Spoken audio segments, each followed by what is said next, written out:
Let's go. DeOrganized media keeps the mind share. Growing in the morning with peace and GP. Keep you knowing the alpha keeps flowing. The hunters tools they be showing. The AI Gale keeps them in clips that be glowing. Consistent on the daily, they bring Bitcoin news. Ethereum, Solana, and stacks and other L2s. Showcasing new projects and giving you clues. Just do your own research and don't give us abuse. When the people are informed, peace brings on the chat. Spotlighting guests and filling up your bags. The flag doesn't matter as long as you grab. Take the gold mic and let us know where you stack. Or from the underworld, the game master arrives, bringing the games that satisfy the hive. Hunters come running, it keeps them alive. Scouring the planet for the treasures inside. Stacks improvement takes a sip, innovating the chain. Letting the community know is the name of the game. Spreading awareness and helping explain why Stacks is where it's at. We are pumping the name. Fast transactions are fat. Where is that? The leading L2 is making maxes look back. Good morning, my friends. It's your old pal Peace Love Music with another episode of the Let's Go Good Morning Show, brought to you live by DeOrganized Media in partnership with our amazing friends, Bitcoin Live Decentralized Broadcasting. It is Wednesday, 7th. I hope I fixed the date today. I think I said it last night. Yes, I did. All right, good. Yesterday I messed up. I had the wrong date. I had to scramble. Good morning. Getting the live stream running for the day. Super excited to get out, get into the conversations, get our shows rolling. We're really excited about just how things are going in the space. There's so much happening, guys. If you aren't connected, we got the BFF Army, we've got the Stacks Legion, we've got the DeOrganized team growing. We've got so many things going on across the ecosystem with the evolution of STX tools to Tenero. We've got Zero Authority DAO killing it. We've got Cryptonauts put out by Crypto Dude and all the things he's cranking on everywhere. Boost X and Crypto Cash and all the things he's cranking on, and GP's part of that. Excited to be here. It's a good day. Things are trending positive. I think we got through the dark time. Friendly reminder, we are giving away 200 SDX for January. You can enter each day. You just got to go to the pin post on the DeOrganized page. That's at DeOrganized BTC on X. The post is pinned today. You just got to tell us what you think is driving the current Bitcoin rally. You tell us that in the comments below the live stream, the replies, and you're entered. That's it. You can enter multiple times monthly. You can once a day, but we do this every day. As long as the live stream is open, you can actually go in, find the question. We will actually post the question in the thread as well, so you have access to that there. Very easy to get to. And yeah, we're ready to roll. I'm actually going to leave you with a clip I got from the Boom Wallet team last week. Actually, it was just before Christmas, so a couple weeks ago. And they are getting ready to launch smart wallets, smart shops, smart creator economy on Stacks, on Bitcoin, with Boom.money. And I'm going to leave you guys with that right now. And then we'll be back with the news at 8:30. And don't forget the whatever morning space. It's the place to go to get your vibes right for the day with Binta, GP, 300, and the crew. And we'll see you all around through the spaces. Lots to do today, lots to get into, and go out and get it. Keep grinding. Rise and grind, my friends. Rise and grind. We'll see you soon.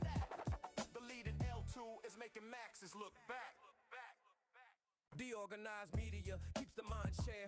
Growing in the morning with peace and GP. Keep you knowing the alpha keeps flowing. The hunters they be showing the treasures inside. Stacks improvement takes a sip, innovating the chain. Letting the community know is the name of the game. Spreading awareness and helping explain why Stacks is where it's at. We are pumping the name.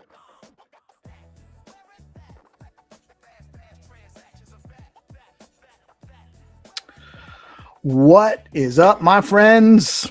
I am excited about this one. We got Dan and Resh joining us from Boom, friends of the show and builders in the Bitcoin ecosystem. And today we're spotlighting Boom Wallet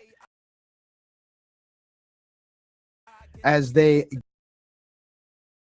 gear up for launch. Boom is a non-custodial Bitcoin payment wallet built on Stacks with SBTC support, and the core idea is simple but powerful. Make Bitcoin payments feel as easy as sending a message.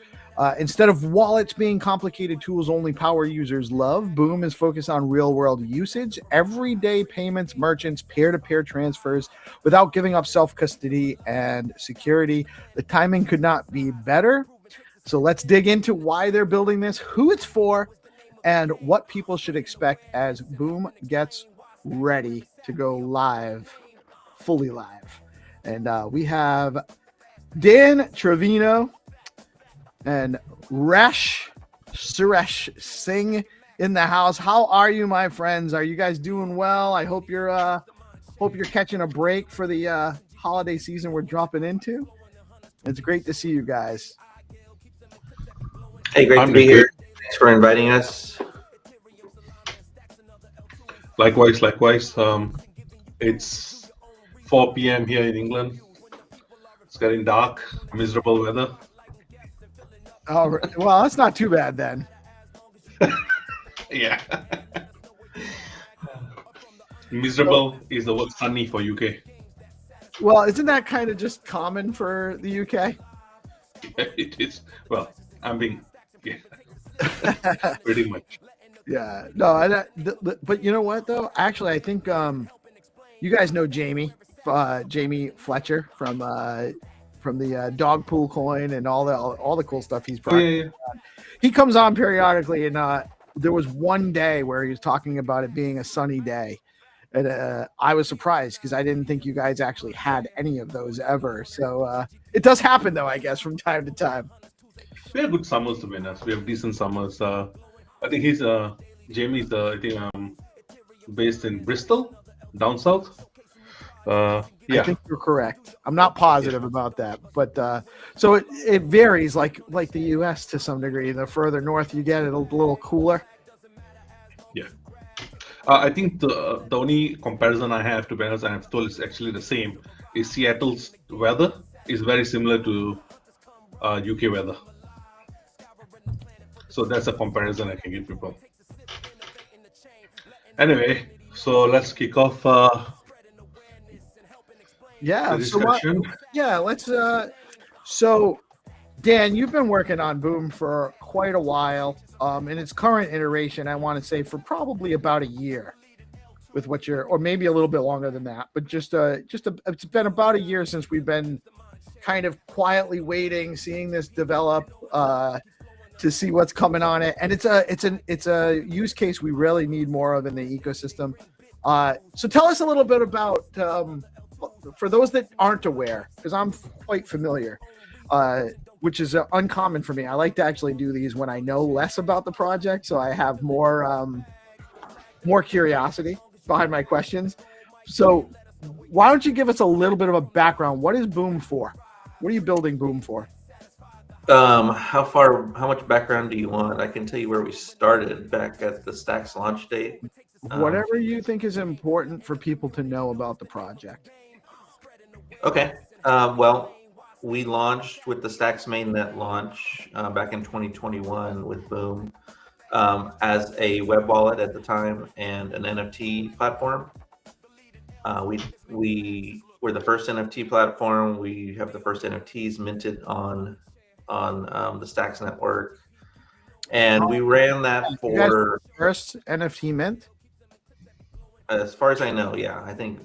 Frieger, who I'm sure you know of, has kind of verified that for us. We didn't see any other NFT mint contract or clarity calls before that. So we did that for a while. I got recruited into a Bitcoin startup, and so Boom kind of languished for a while. I left the Bitcoin startup in February. Was it last year? 2024.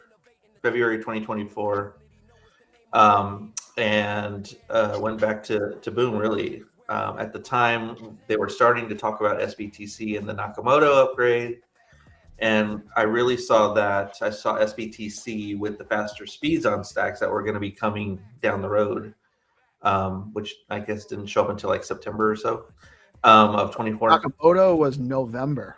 November. There you go. So we were, I think, initially promised that in July, and so we started building. I saw April. April. It was supposed to launch in April, right around the halving.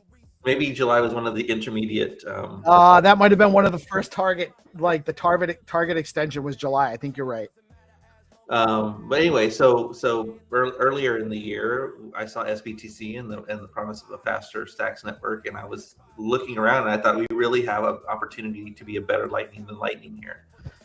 With SBTC, one-to-one peg, with Clarity, with the full decentralization of a Stacks network versus kind of centralized nodes in Lightning, I thought this is a better opportunity. So we started targeting like building out a payments system, kind of more like Cash App, more like Venmo for those of you who are familiar with those, strictly kind of focused on simplifying payments. And we started building that out until, Resh, was it like September, October when we started pivoting of the end of last year, maybe November? Yeah. And at the time, I was also more on Nostr, and so Nostr was actually making some good headway in the same direction. But my concern was really about trying to put Stacks activity onto Nostr. Nostr has decentralized relays. It's very cool. I love the tech and I love where they're going.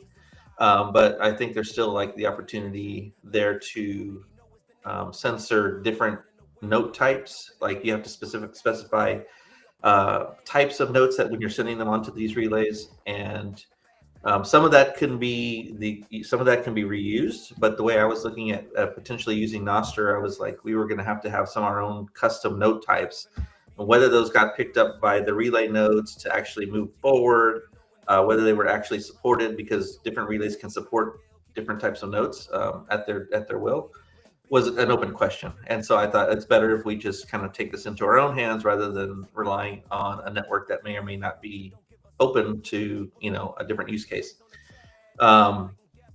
So we pivoted more into building Boom as the social wallet that we wanted, based on a Stacks L2, based on Clarity and SBTC, because I thought that's where like our largest feature set really could come from. The largest capability set could come from those things.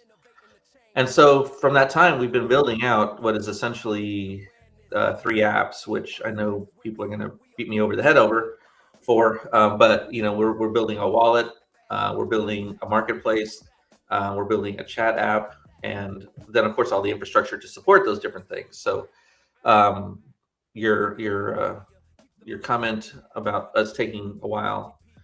We could have probably kind of shortened our. I know that wasn't a criticism. I know it's just like it's the reality.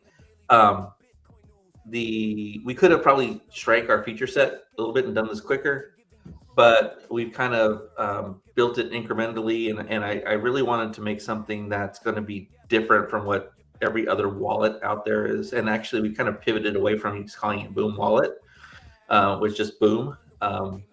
The app, the wallet, is more focused on being in the background and supporting what you want to do, rather than being a kind of first-class citizen in the or first-class app in itself.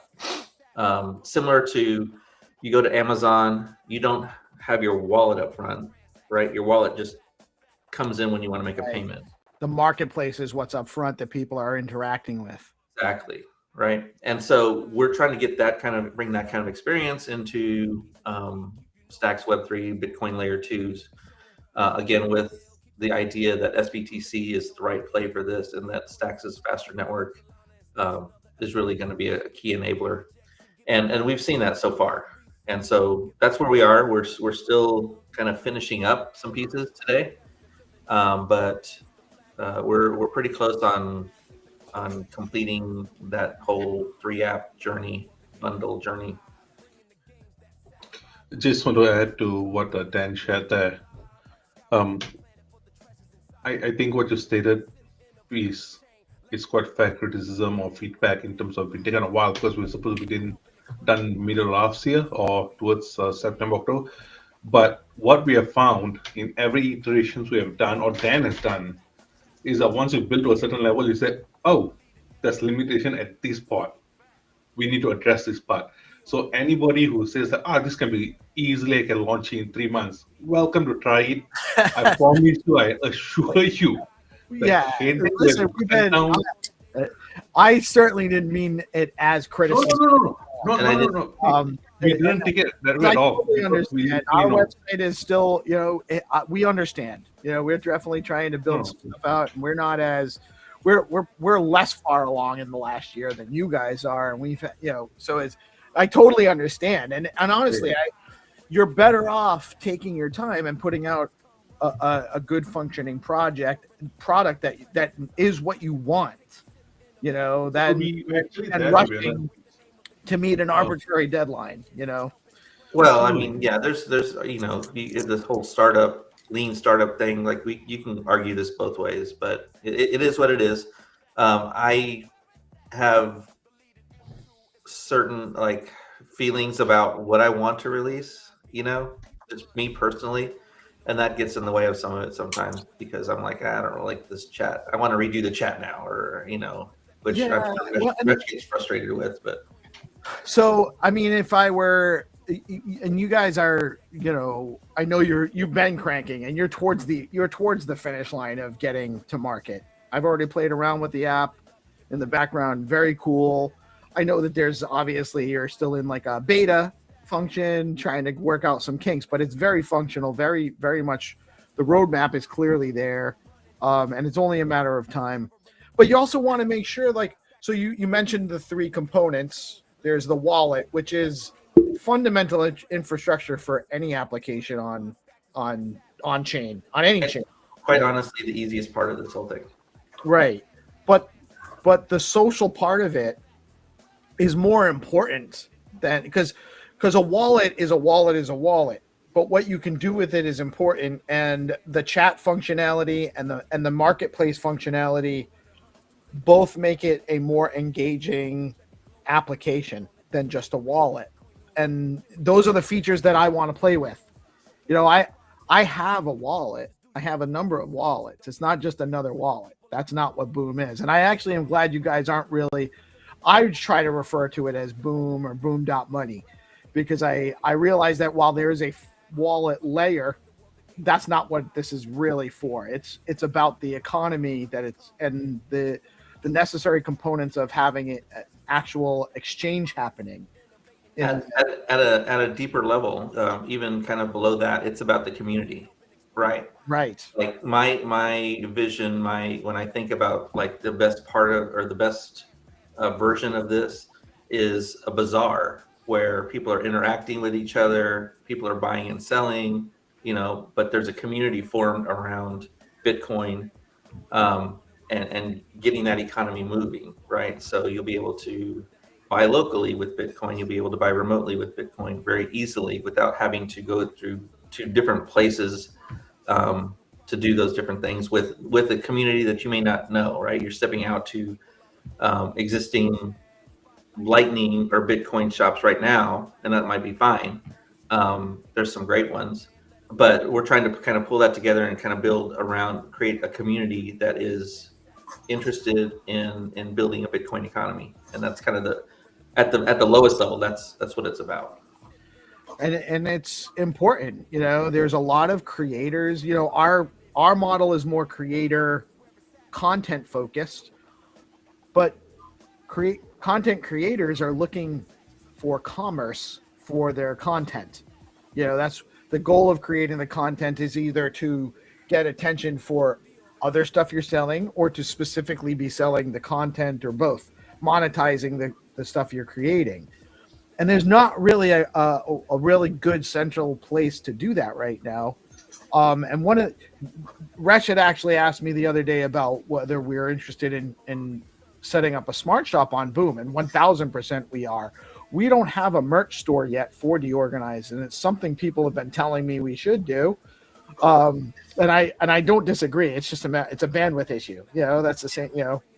A year ago I should have been putting out putting out a merch shop. I'd have some T-shirts out there in the marketplace where free branding and people pay, and some revenue streams.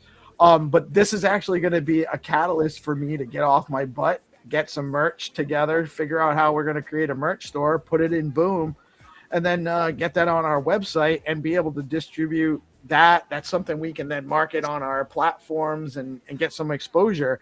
And Boom's going to help facilitate that, where we can, there are plenty of Web 2 opportunities out there right now, but I really want to see, and I think that not that this is necessarily going to be built into V1 right now, or the current version of Boom, but soon with like my vision, what I hope to see relatively soon is people that don't even have a crypto wallet yet are getting exposed to what we're doing. They go into one of our channels, one of our apps, something we're doing that onboards them to create a wallet through Boom. They now have a wallet. They now have their account. They're going into our smart shop. They don't even really know they have a wallet. They just set up an account. Exactly. They might have a passkey or something. They might not even have a passkey. It might even just be connected to their social media account, their whatever. And then they actually facilitate a transaction where they're just using their regular debit card, credit card. It on-ramps into crypto, abstractively, where they don't even know it. We're getting paid in crypto, either USDC on Stacks or SBTC or STX, whatever we choose, because we can program that on the back end. The user doesn't ever even have to experience it. And we're selling some merchandise. We're getting the crypto. They're engaging in the crypto economy and they don't even know it. Yeah, that's one of the things I think that's kind of lost sometimes when there's been a lot of hype recently about passkeys, and I've been one of the people who's been kind of poo-pooing passkeys, not because I think it's a bad idea, but I think that onboarding to a wallet is effectively useless if you've got nothing to do with it, right? Like I can create a wallet and I can get you into a wallet with a passkey in a few seconds, but what are you going to do next? Right, you've got to have something to do with that wallet, and you don't even have crypto yet. You can't go get a username without Stacks. You can't go and do any DeFi. You can't do anything. Right? You've got a wallet with nothing in it. So my point is not necessarily against passkey, but that we need to focus on the larger picture, which is one of our key metrics is time to first transaction, right? And I want to have you doing your first transaction within 30 seconds. Right. So you're right. You shouldn't have to know about your Bitcoin address and you shouldn't have to know any of that stuff. Literally just be. It really should be. I'm giving you my credit card information. You're taking my cash, putting it into a crypto account for me. Basically my wallet is my account, right? Right. And my user account. And so that user account though can be composable into other apps once it exists on chain. Right. Yeah.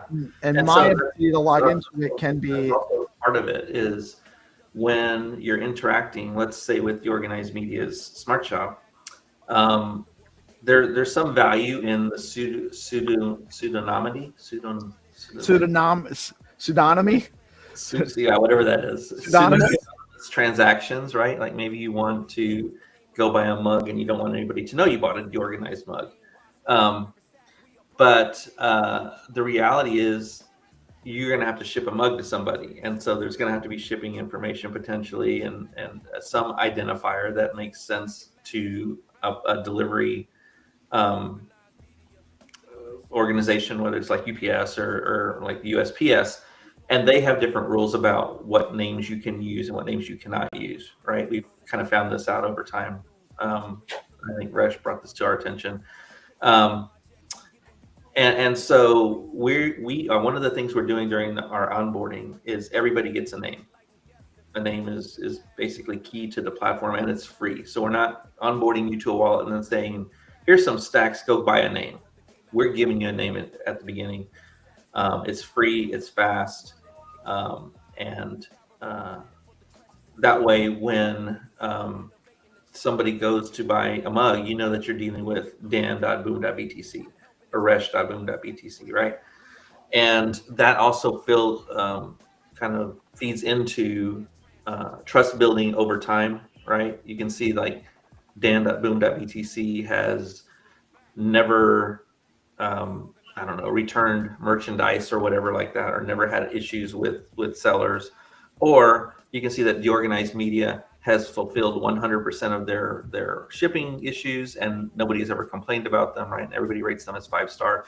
So those names also help you build trust over time, and that's kind of a key, right? Like I was telling Resh this a while back.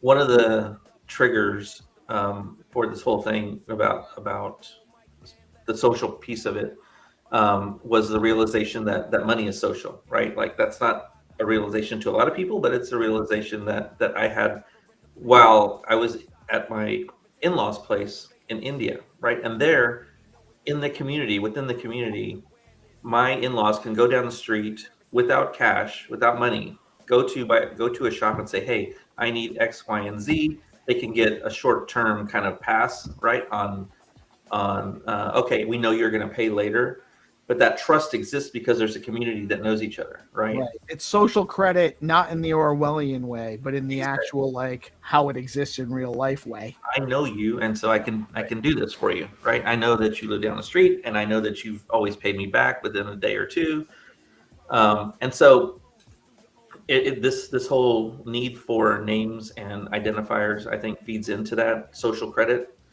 and I think it's key to kind of helping us build out the economy this way. 100%. Do you see? So you bring up a point that I hadn't considered coming into this conversation, but privacy is a thing, you know, and it is becoming more present, an issue to solve. Like I saw something, I can't remember the details of who, I think I saw it on X. Someone was posting about how they had paid someone $30 in USDC, and then that person was asking them about like how much money they have, because it was they could see how much money they had in that wallet, and if you know, it's not that hard to actually trace back to other wallets that person may control and see all of their financial, or a significant amount of financial information that they might not want to share just to send somebody $30, in a payment. So do you guys see a lot of people are talking about ZK rollups, and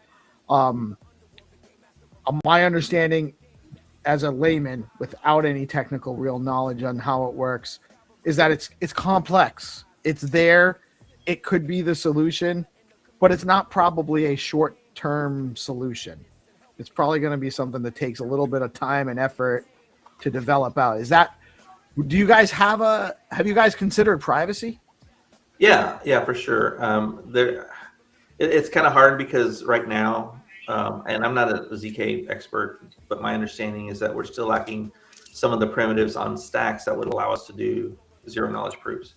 That might be something that's coming in the future, and I think it's something that's going to be key to kind of future everyday living, right? There's so much invasion of privacy today in your normal Android and iPhone apps already, right? Like law enforcement is putting apps out there like add our law enforcement app, and low key, in the background, they're basically getting access to everything you do, and they're scanning your pictures without you knowing, and they're watching your chats without you knowing, and all this other stuff. Privacy is going to be a key part of the future. Unfortunately, right now, we're just not ready for it. But it's definitely something we think about. It's something that we, to the extent that we can control on the Boom platform, we try to do. One of the things about with the naming is you are putting a name out there and associating it with things, and that doesn't really do anything worse than an address, because you can look at an address, right, without a name or with a name. But what we're going to be doing also is allowing the creation of different names for your different wallets so that you can kind of subdivide, keep your hot wallet. You might want to call it checking dot peace love, right? And you might have a savings dot peace love where you don't interact, using that wallet. People would still be able to go and trace if you're sending stuff between the two wallets, right? But you don't necessarily have to have a name for those other sub wallets as well. Boom is really focused on being a hot wallet. We're really focused on those immediate transactions. Privacy is a thing that we think about, but it's something that we're kind of stuck with, kind of the pseudonymous architectures right now. And so on the back end, obviously we don't hold keys. Everything's encrypted on your own device. All the normal kind of wallet things that you would expect. We don't have access to your private keys. We don't have access to your funds or anything like that. That actually could be something as we go more into the privacy side, where we start doing a separate service where we're kind of sharding keys so that people can recover them more easily, things like that. But that's a completely different discussion. Sure. Well, I mean, these tools aren't necessary to get off the ground either. Like, I don't want this to be like you guys are packing it up. Oh, we didn't solve privacy. We gotta. Well, I think the issue is the chain privacy, right? Like right now, you can't go to Amazon and privately buy a skateboard, right?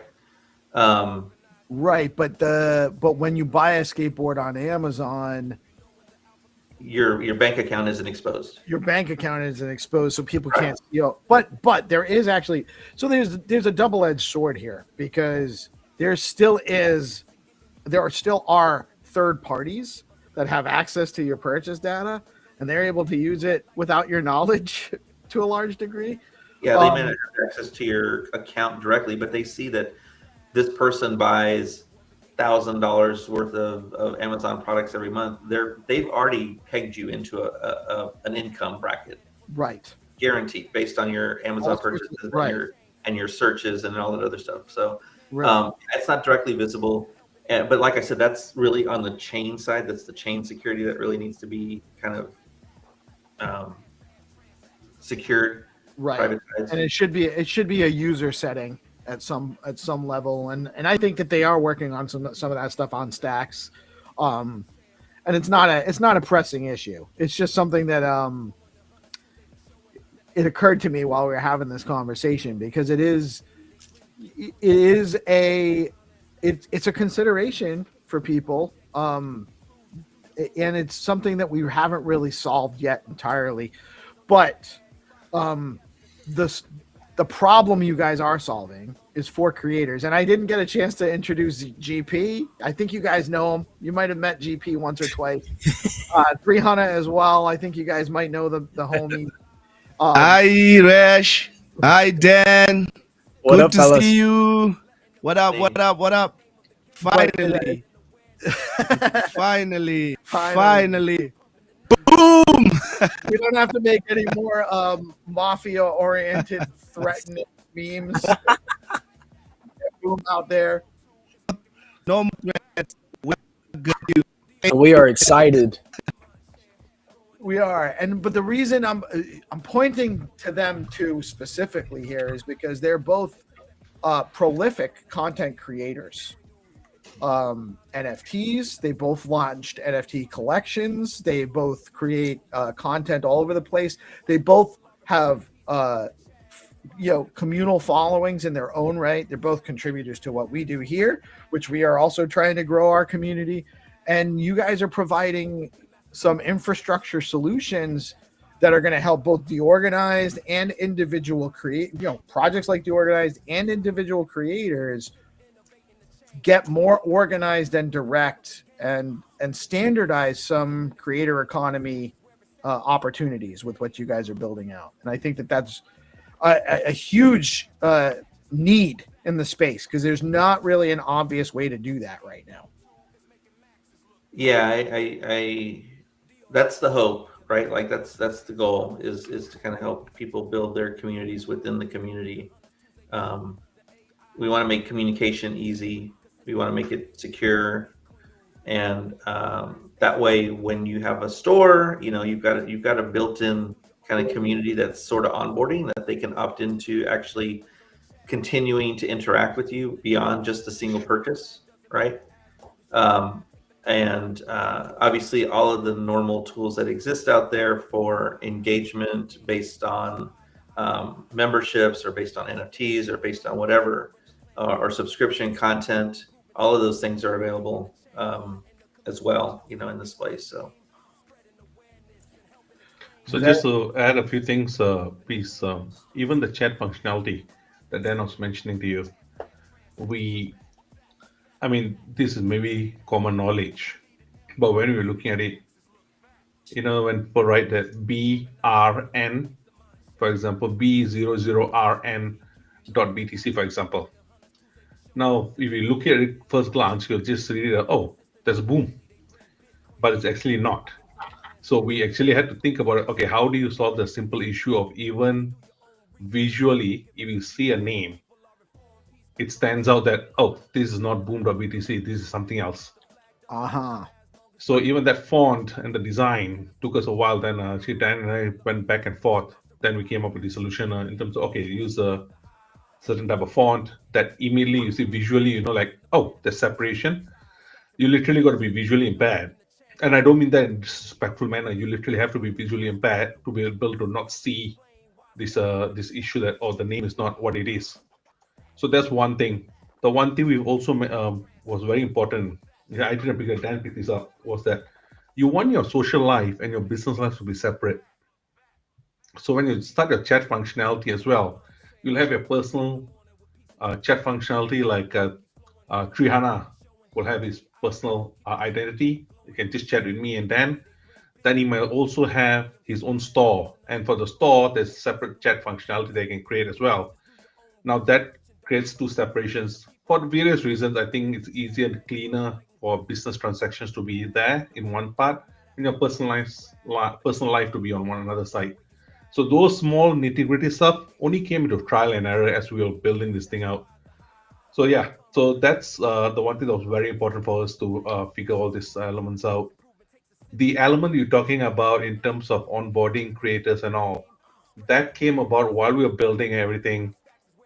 Came out to a later half of the year. Then I think when you're going back for how do you onboard people, so NFT creators, music creators, we spoke to a number of music creators. To be honest, they shared a lot of issues they were having in terms of costing, in terms of what their margins has to be, you know, how the challenges, the type of uploads they need to make. They would say it's going to be difficult relying on other platforms to accommodate this, and then we host it. And say, okay, we'll create our own NFT platform as well. Then, you know, so that way users can straight go to Boom NFT, upload their own designs, music, if they're doing Web3 music, and their NFT artwork or poetry, whatever it might be, and then straight away launch it into Boom Marketplace. So that's one thing very important for us.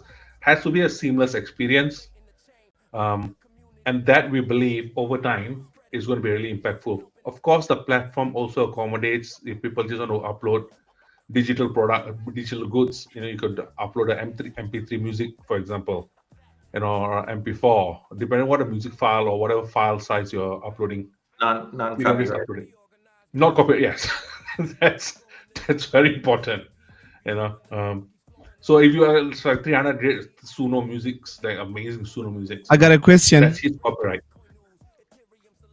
What's up? So for platform that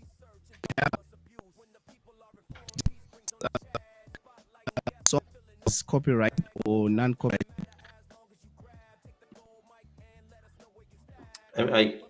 We lost you a little bit, Hannah. We had a little bit of a. Oh, can you hear me now? Yeah, I think that's better. Yeah. Oh, yeah. I'm asking that. Is there any way that you can look into a song that is it copyrighted or video? Do you have like content ID where, because somebody can just take a song by somebody else, uploaded on Boom, do you have like an AI that detects that this song is already released on other platforms, or this song belongs to somebody else? That not in the first revision, to be honest. Like, we're launching here on Stacks, and we're part of this is part of the whole trust and moderation of this marketplace is going to have to be built with the help of the users. Like, we can put some things into place, but we don't really know what's needed and what's useful at this point. Quite honestly, that's not trying to ignore the problem. It's a matter of us wanting to put moderation and trust guardrails in place that actually make sense for the community.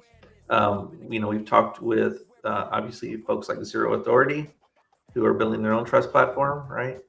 And to the extent that we can leverage what they're building, you know, we've had a lot of discussions between us about data sharing and what kinds of things we can take from their platform, and I think that's an ongoing conversation. So it really we don't have that we're not going to have that at launch for sure, but it's something that we definitely are aware of, and we're hoping that what we can see is that folks will kind of flag content that they think is copyrighted or whatever shouldn't be there, and we can surface that information to the community. Yeah, I think also that's where the community comes in, and you have like community people who looks into some of the stuff that's posted there, and sometimes you can pick that this song is already published somewhere elsewhere, and then that is when they send like a flag to you guys and say this song belongs to somebody else, or this is my work. Or you can just also maybe put a disclaimer that if you have any content that belongs to you that was uploaded by somebody else, please can you share with us, and maybe create a ticket so that you can look into it, so that also you won't have like these complications of lawsuits that people are uploading like copyrighted content on the platform.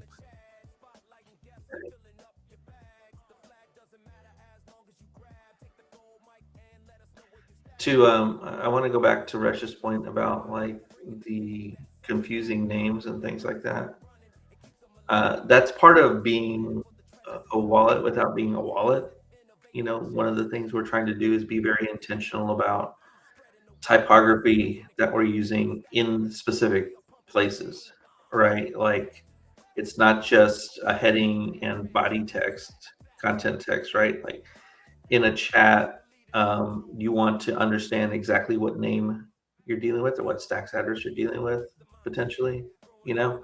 And so trying to be very intentional about how we display usernames in various places on your own profile. When you're looking at your own profile, maybe it doesn't matter as much, right? But when you're looking at somebody else's profile, it does.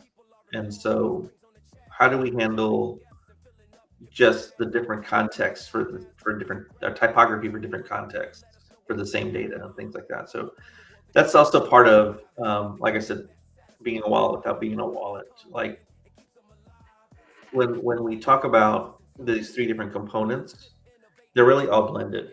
It's three different applications effectively, but the way we're building this, it is not that you see something here and you go here to do X.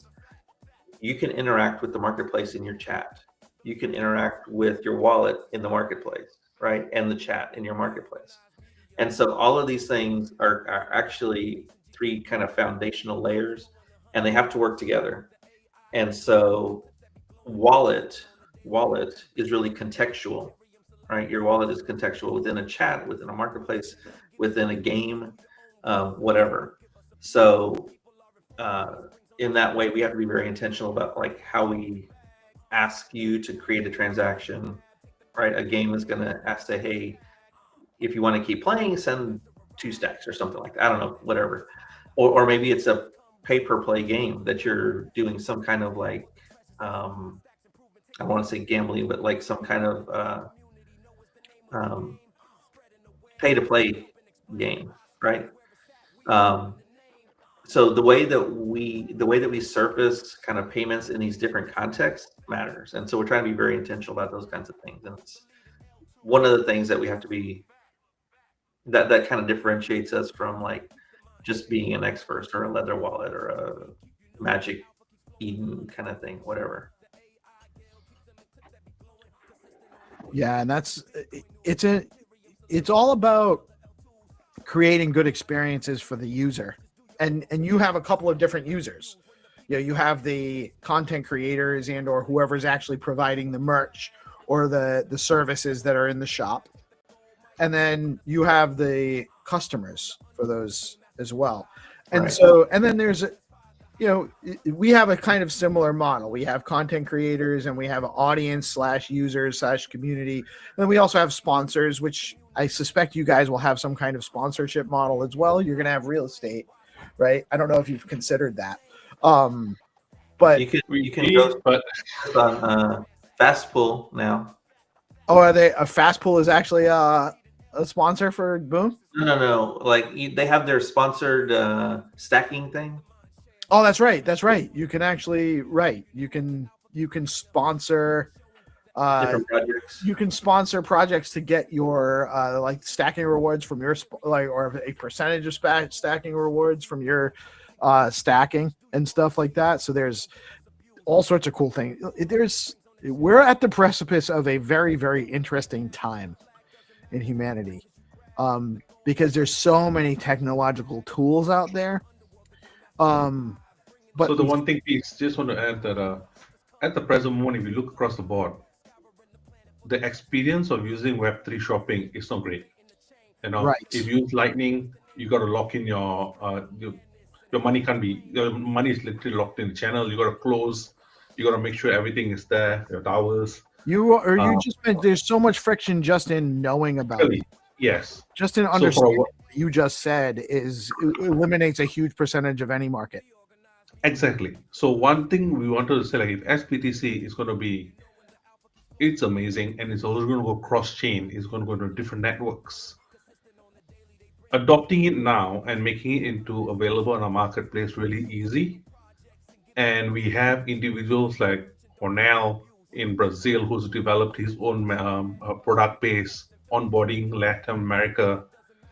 If that works well, he can use the same approach across different geographical locations, and Boom becomes just seamless. You know, of course we have the one we showed you piece was the desktop version, and there's also a mobile version. For shoppers, you want to be at Amazon. I don't remember the last time I was on a desktop when I shopped on Amazon, if I'm honest.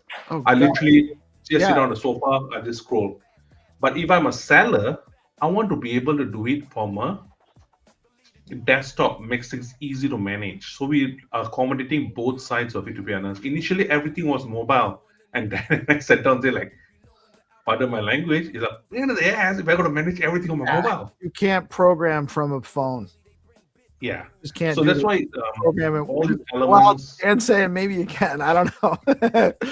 But that's my eyes are old. I'm an old guy. I cannot. Like I won't get the bifocals yet, so I'm on my phone with my glasses up, and then I have to go back, and it's just I can't. The dynamic interface is obviously a huge factor when you're trying to, add items to your smart shop, write a description, and all of that stuff. Although the AI is actually making it a lot easier to do some stuff from your phone as well. But it's still, I understand your point though, Rash. You have two customers or two clients or two users, and they need different experiences. So there's a different experience for the content creator, the smart shop owner, etc., versus their average shopper that's just their audience, their community. So please, I want to plug in terms of the benefits of using Boom NFT Marketplace, if that's okay. And this is literally a pitch, to be honest. Whatever you want to do, man, is okay. So if somebody wants to right now launch an NFT project, traditional NFT platforms, when you launch, you pay 10% of the fees. Yes. You mint, and then you get your product. I hope GP is listening. No, GP knows. We GP, what's the name? Trihana, all the other individuals that we have directly worked with know this because we, after getting a lot of feedback, 10% is very high for artists in general. So we said, okay, It's not sustainable, actually. it is not sustainable. You're right. Especially if stacks goes into where we think it's going to go the price as well. So we said, okay, what we can do is, because we also cover our overheads and everything, we say like we'll just slash everything in terms by 50%. So you can mint at 5%. We'll only take 5%, and that's it. We don't take secondary sale prices, nothing. Then, if they decide to purchase or mint the NFT and the NFT does well and they want to sell it on Boom Marketplace, we have to take into account not so much in terms of then that Coke can pop was damn loud. Oh, I hope he wasn't. I thought at least I know he wasn't cocking a gun. Yeah, that Coke and Dan is hand to hand. So the marketplace setting, what we have seen that it has to be comparable to Web2 experience. Just having a premium because well, Web3 doesn't cut it. So we said, okay, we'll compare what's the best user experience right now on Web2, and we say like, okay, we'll take 2.9% secondary on anything that you sell on Boom smart shops. There is a cost of listing them at one STX, and that cost is not because we need the money. It's not that. It's that there's no way to stop spamming. So in order to stop spamming, there has to be a cost attached to the activity. Right. Etsy and all charges like 10 cents. If there's no cost, you'll get overrun, and it'll just come up all the works. You have to have, and honestly, a one STX minting fee or a listing fee is not prohibitive, at least at the current price. And if Stacks does well, you can always adjust your fee. Exactly. So those are the elements we have taken into account, and we believe that now economies where there's payment processing challenges, not so much in Western Europe and Northern America, Western Africa, Asia, having Stripe or platforms of that nature is really challenging, and they can take quite a big chunk. At least with individuals we have spoken to, up to 70% based on listing fees of various platforms they use and payment processing, they can actually only keep 30%. It's insane amount of payouts they do for what they actually earn. You know, and I'm glad you brought up the NFT launch, because I actually think that's a huge. It's much needed in the ecosystem. We need a competitive NFT marketplace and or just a place to go to launch NFTs. I love Gamma. I like the guys at Gamma. I'm not saying against Gamma. But I think that we do need options in the marketplace. It makes everybody better. You know, it makes them put out a better product if they're still trying to get that market. But there is actually a lack of support for Stacks NFTs right now, and so that there's a huge need for that right now in the marketplace. A place to launch NFTs. I have a couple of NFT ideas. And I know that there's a lot of other people that do too. And I think that's initially, you're right, please. I think, sorry to interrupt there. What we have seen, what I've seen to be honest, Dan, for the right reason, seeing like NFTs trend tends to go down. I just been lucky while researching this, saw that the last from September to now, the actual trajectory on other chains, NFT has been booming. So I think just by osmosis or just by the theme, as we go into 2026, that could actually pick up on Stacks as well. We are breaking into Nigeria, for example, initial launch. We are launching everywhere, as you know, it's global. But the target market is Nigerians. We're working very closely with Blockleaf Labs. So individuals that are onboarded from these economies, we believe will start, number one, something digital, which is a low lift for them, and they'll create and they'll push something out. We believe people who are in much more developed countries, and again, this is just a hypothesis that I have, that they want something to be able to retain more of their income and manage their own income tax on their own. So selling it on a platform and being able to accept cryptocurrency, like STX, USDCX, SPTC, and potentially then we are enabling a native Bitcoin from day one, or that comes Native Bitcoin. sure. Yeah. So then you see we got all these four abilities, so people can manage it straight from Boom.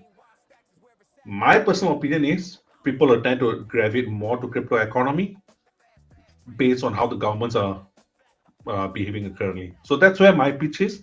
And I think if people just want to experiment, it's not going to cost you anything. Once you get a Boom wallet, you can easily just put one NFT up and you got a Boom shop.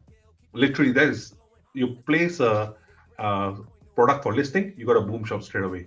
So your experience is going to be seamless. You can be able to even use Boom chat functionality to chat between you and me, please. For example, if I want to say Dan is such a pain in my neck, I can complain to you, and he will never know. Nobody will ever know. At the end, at one point, it'll be end-to-end encryption.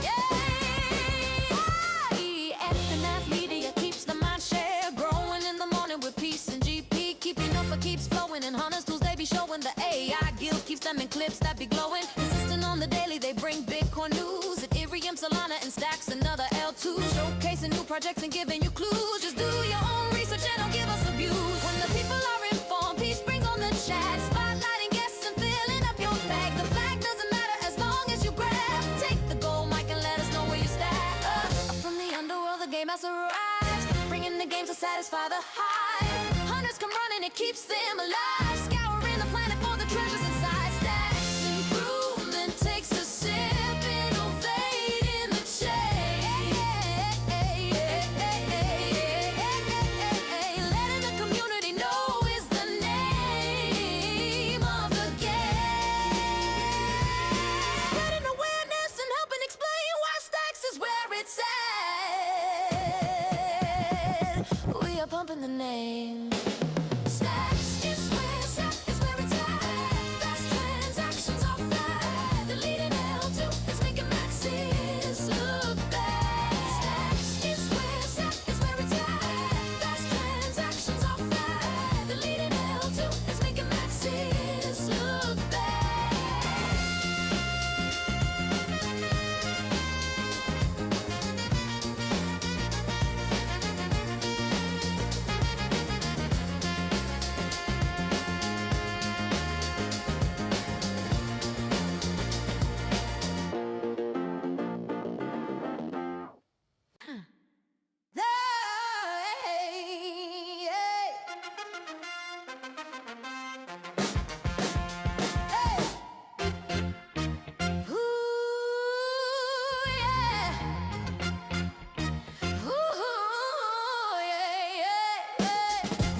Keeps flowing and hunters tools they be showing. The AI guild keeps them in clips that be glowing. Consistent on the daily, they bring Bitcoin news. Ethereum, Solana, and stacks another L2. Showcasing new projects and giving you clues. Just do your own research and don't give us abuse. When the people are informed, peace brings on the chat. Spotlighting guests and filling up your bag. The flag doesn't matter as long as you grab. Take the gold mic and let us know where you stand. From the underworld, the game has arrived. Bringing the game to satisfy the hype. Hunters come running, it keeps them alive. Scouring the planet for the treasures inside. Stacks improvement takes a sip, innovate in the chain. Letting the community know is the name of the game.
Step in the future, no permission when we move.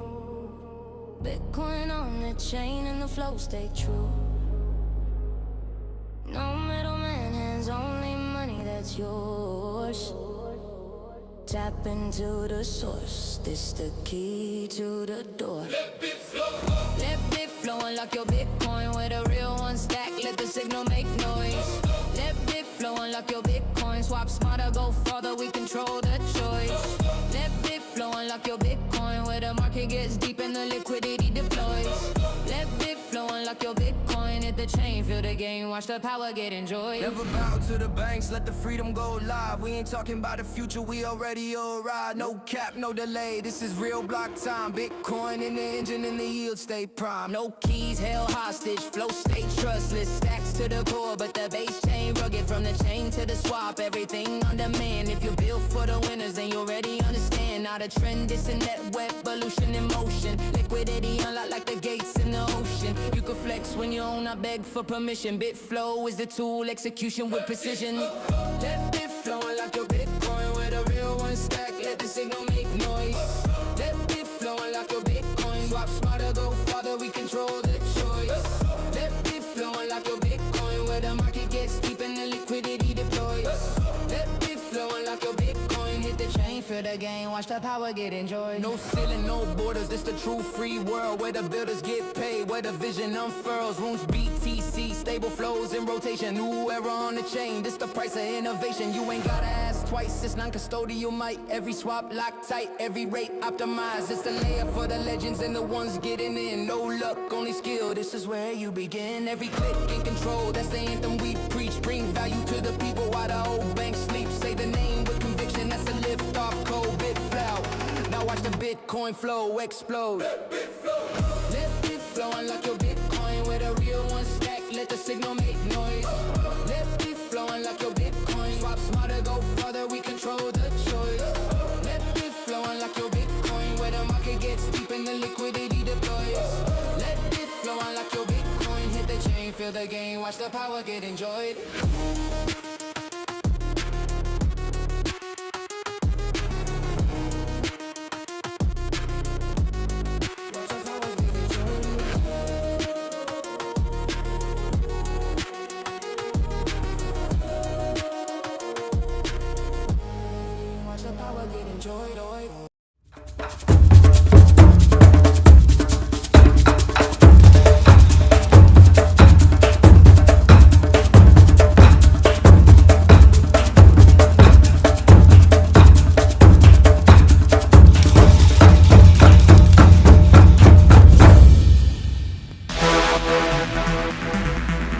Every post is a signal.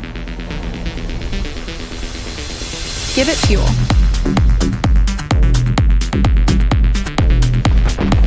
BoostEx, the social value layer.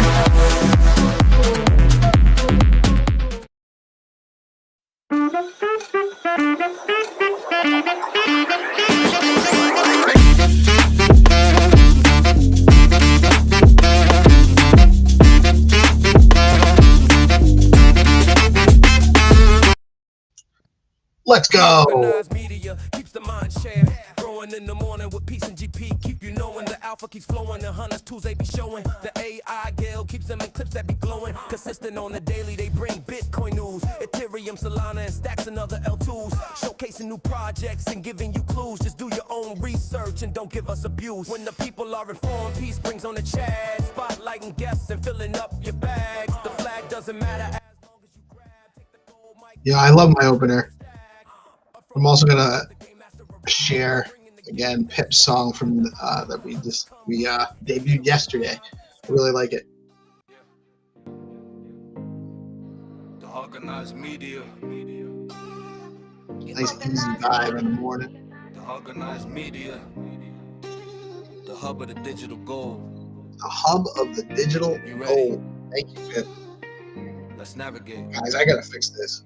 You'll maybe know where the heck. From the block to the stacks, yeah, we bringing the view. Daily updates, the news never sleeps on the chain. Bitcoin insights, we washing out the noise in the rain. You want that alpha? Yeah, we got the hub in the palm. Navigating Web Creek, keeping the community calm. Chatting up the builders. Yeah, we open for the I'll leave that bouncing in the background. I like that. I like the vibe on that one. Good morning, my friends. It's your old pal Peace Love Music with another episode of the Let's Go Good Morning Show, brought to you live by DeOrganized Media in partnership with our amazing friends at Bitcoin Live Decentralized Broadcasting. It is Wednesday, the 7th of January. We are getting over the hump today. Whoop, whoop. I hope you are all having an amazing start to the season, to the new year, and really happy for y'all being here and tuning in, riding with us into the new year, into the crypto space that is evolving as we speak in such an amazing way. If you guys just think back where we were a year ago, even, Bitcoin was waning. It was losing the tailwinds from the election. We were just getting into the new administration, hadn't even been inaugurated yet. There was a lot of hope and promise, but not a lot of realized activity yet. Things didn't quite go all the way we were expecting. But as far as utility on Bitcoin and the establishment of institutional grade Bitcoin infrastructure, that was achieved in a large part on Stacks in 2025. And now in 2026, we're going to realize the benefit of all that work, all that production.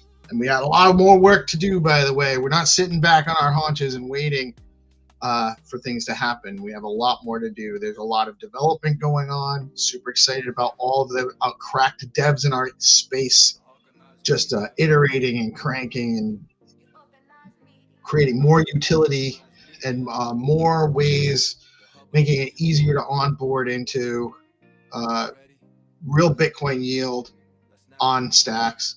We're excited about that. Friendly reminder, this is a news show. We're providing news and information, some education, sometimes some entertainment, hopefully, but never financial advice. Always do your own research. Never invest money you cannot afford to lose. That being said, you can take a look at the numbers over at CoinMarketCap today.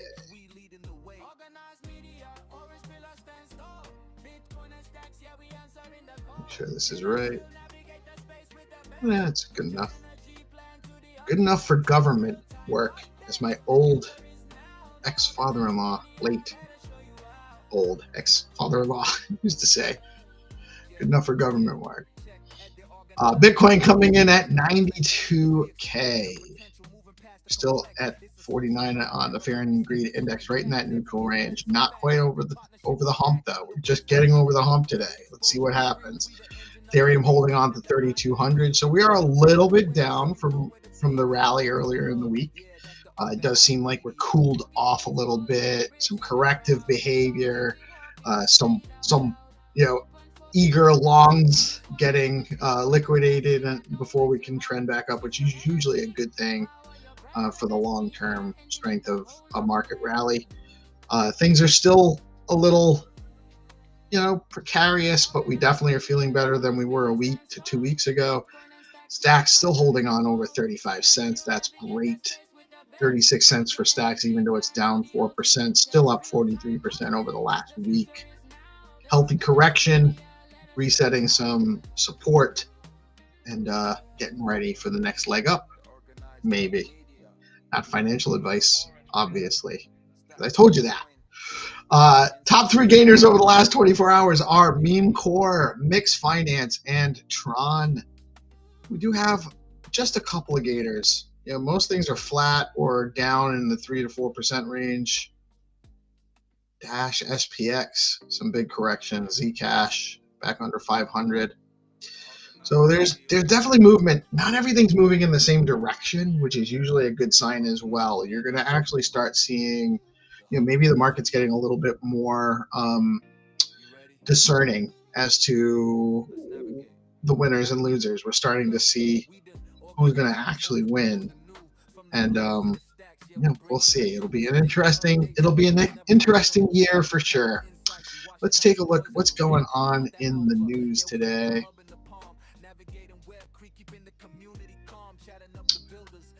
Blockchain innovation must rise above politics and serve real-world needs. Boy, does it need to do that for sure. We definitely need that to happen. The crypto industry continues to mature beyond ideological debates, with blockchain innovation increasingly framed as essential global infrastructure rather than a partisan issue.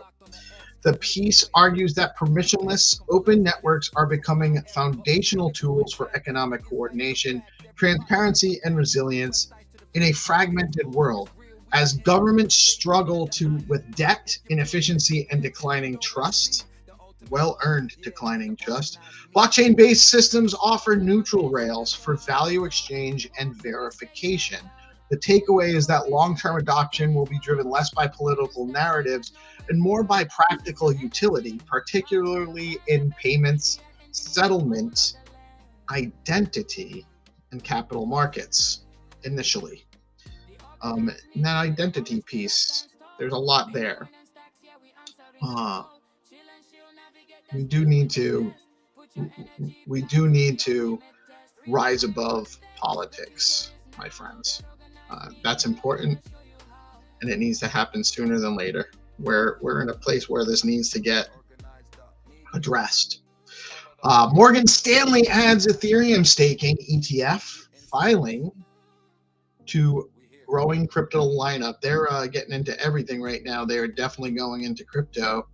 Morgan Stanley has filed to add Ethereum staking exposure to one of its crypto ETFs, marking its third crypto-focused fund. The move highlights growing institutional comfort, not just with holding crypto assets, but with earning native yield from blockchain networks. By incorporating staking, the firm signals confidence in Ethereum's long-term role as financial infrastructure in response to rising demand from wealth clients seeking compliant, yield-bearing digital asset exposure.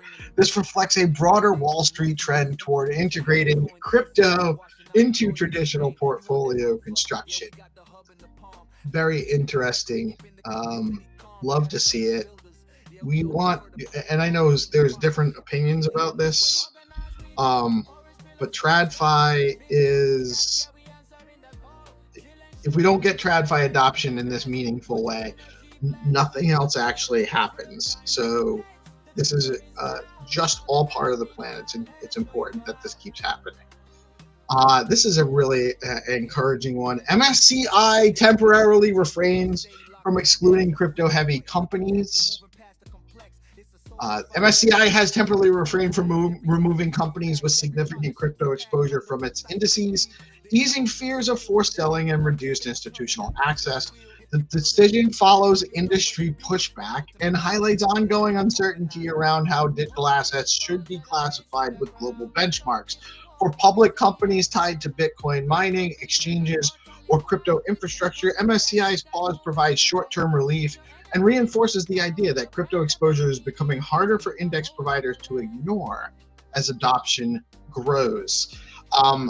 We actually did work with Bitcoin Magazine, BTC Magazine, and Bitcoin for Corporations. We had George McHale on our show to talk about this. We did actually drive some people to sign the petition, and so we did our part. Thank you guys for all who participated in helping us get the attention of MSCI and get this paused, so that they, what they were doing was probably doing so with good intentions, and they just didn't realize the unintended consequences of what they were proposing, and so they were open to hearing us out, and seems that they have reconsidered their plans, at least temporarily, and over time, I think it'll bear out that they won't need to do that, and they'll see why it would actually be detrimental to a number of companies that are doing good work. So we're excited about that. Which one is this one? Oh, okay. This giant. Riot sells 162 million in Bitcoin as mining hash price slumps back toward lows. Not the home improvement store. Riot Platforms sold a portion of its Bitcoin holdings as mining profitability declined due to falling hash prices. The sale underscores the pressure miners face from rising network difficulty, energy costs, and post-halving dynamics. While selling BTC is often viewed negatively, Riot framed the move as balance sheet management rather than loss of confidence in Bitcoin. The story highlights the cyclical nature of mining and the widening gap between well-capitalized operators and weaker players during downturns. It's just part of the cycle. However, Riot selling Bitcoin isn't necessarily a great bellwether for things, and we might still have some, they might foresee some choppy sideways action over the short term. So take that into consideration as you make your do your own research. Nike sells its NFT and virtual sneakers amid lack of digital art market interest. Interesting. Nike has sold off its NFT and digital sneaker unit amid waning interest in speculative digital collectibles. The move reflects broader cooling in consumer-facing Web3 experiments that failed to demonstrate sustained demand or clear utility. While Nike remains open to digital innovation, the exit signals a reset across the NFT sector, where hype-driven projects are giving way to infrastructure-focused blockchain use cases. The story reinforces the ongoing separation between durable blockchain applications and short-lived speculative trends. This is, it's good when these things happen. It's important for us to actually realize they are telling us something about the market. And just because you can create something digitally and can create something as a digital collectible, it doesn't mean it's going to correlate to the real world collectible the same way. And sneakers is a great example of this. You know, sneakers and owning sneakers and collecting sneakers, even if you're not going to wear them, somebody wants to wear them. Somebody wants to rock that. Somebody wants to feel the experience of wearing those sneakers. Digital sneakers doesn't provide you that same opportunity, so it's never going to be the same.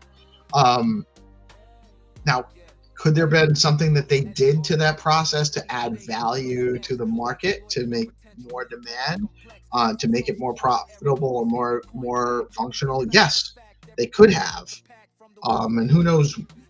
I'm not super familiar with it, but whenever you're creating a digital asset, a fungible token, a non-fungible token, or even just a platform, a protocol, whatever, it's got to have appeal to the market, your market fit, right? That's product market fit. This product didn't fit their market. It could have, but it didn't. And so it's important to know that just because you can build something doesn't mean it's going to work at scale. Don't be tied to the mechanism. Don't be tied to the model you set forth going towards. Learn along the way and adjust and pivot along the way as things tell you to. That's the lesson here with Nike. I do want to remind everybody that if you go to bff.army right now, actually, let me go there so I can share this page.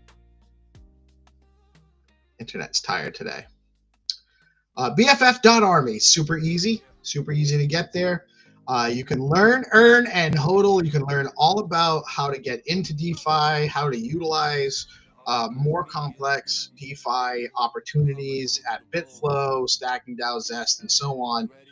It's put out by the Bitflow Army, the BFF Army. You can do some self-learning right now, and if you get through the boot camp, the self-guided boot camp, you earn the role of Army Recruit, I believe. And so there will be more opportunities when you earn that role to go further through this process. I highly encourage you guys to take advantage of this opportunity to learn more and broaden your horizons for engaging in yield opportunities on Bitcoin at Bitflow and on Stacks and other Stacks protocols. It's a great opportunity there. And with that, I will bring on the homie. I only got one homie. Where's my other homie? Hold on a second. Let me bring this down. 3, Hana. What's up, my brother? How you doing today? You with us?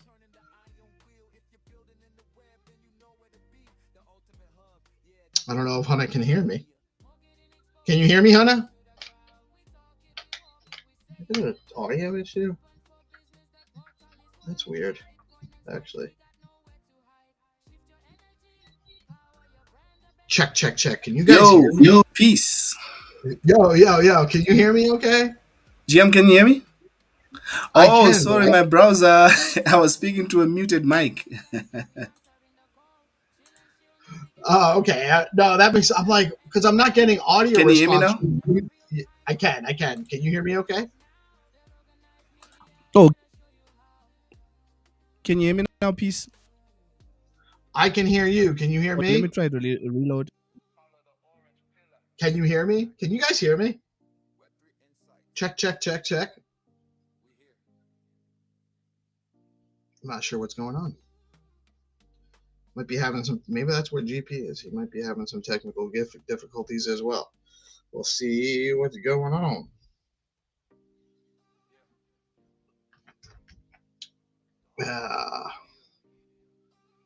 Just trying to see if I have any notifications. I don't catch all my notifications when I'm streaming, so I don't know if I have been told anything prior to.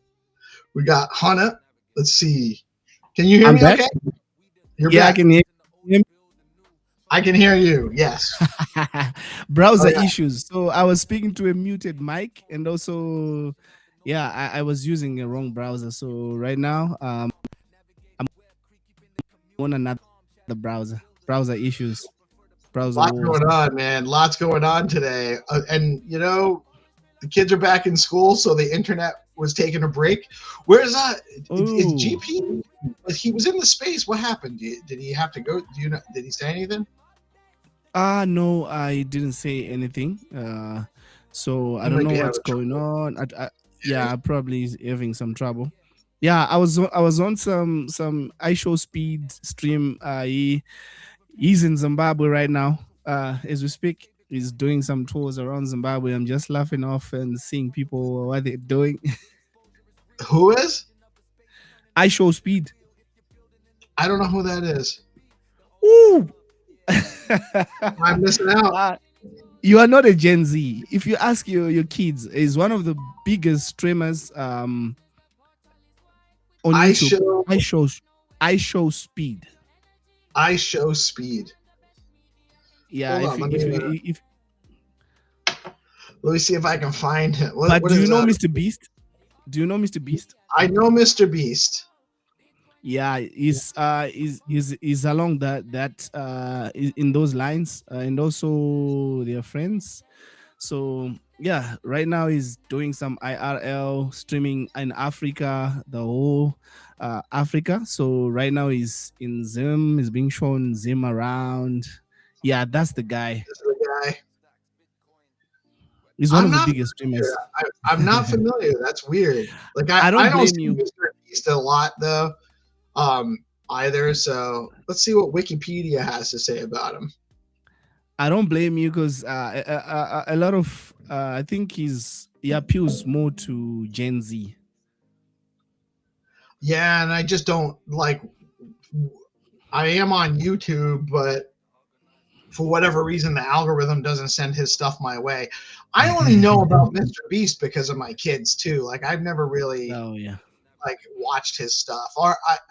There was a brief period where I was getting some of his videos suggested on my YouTube, but like I watched like one or two, and I was like, I don't care for what he does, to be honest. That's why I'm not seeing this guy, because I don't really the genre doesn't necessarily speak to me the same as some other people. So how these guys started? They started off streaming playing games, video games indoors, and then they started doing the IRL streams. And are you familiar with Kai Senat? The name sounds familiar, but off the top of my head, I don't know exactly what it is. But this is the guy, right? Yeah. This is. So he was in SA. He was in South Africa. He was. Yeah. So this is South dang. African culture right now. They love this BMW. It's called the Gusheshe, and they do spins inside of it. That's the culture right there. Oh man, people get hurt doing this stuff. Yeah. They are pros at this.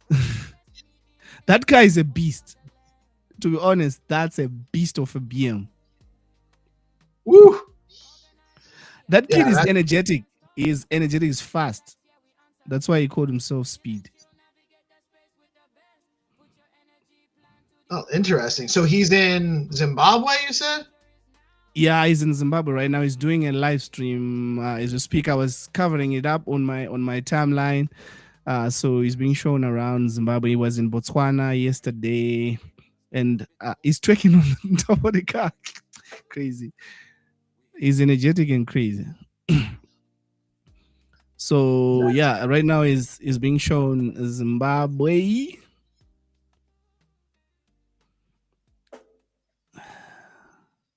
Oh, is that is it GP? It's not GP. Oh, it's Blockface. I'm sure he's familiar with guy. Blockface, what's good? Does I show Speed? Yeah, he's I'm just he knows. He's in Zimbabwe right now. He's doing an IRL stream right now as you speak. Is doing an IRL stream in Zimbabwe, and yeah, Peace is not familiar with him. Oh, I am not familiar. We were just talking about him, and we also have we have Blockface, we have 300, and we have DeFi Fry joining us this morning. What's up, Fry? How you doing today, man? Hey, Fry, GM. Doing really good. You guys can hear me okay? Loud and clear, brother. Loud and clear. Yeah, it's just it's actually evening here in Tbilisi. Awesome. Yeah, it's evening here in Tbilisi. It is around 6, just past 6 p.m. and I just figured I'd check in outside my balcony, see how you guys are doing, see how morning is looking on your side of the world. Pretty good over here so far. It's a little bit of a slower day than it was earlier in the week. Less news items, less positive market activity for crypto, but kind of an even keel day so far.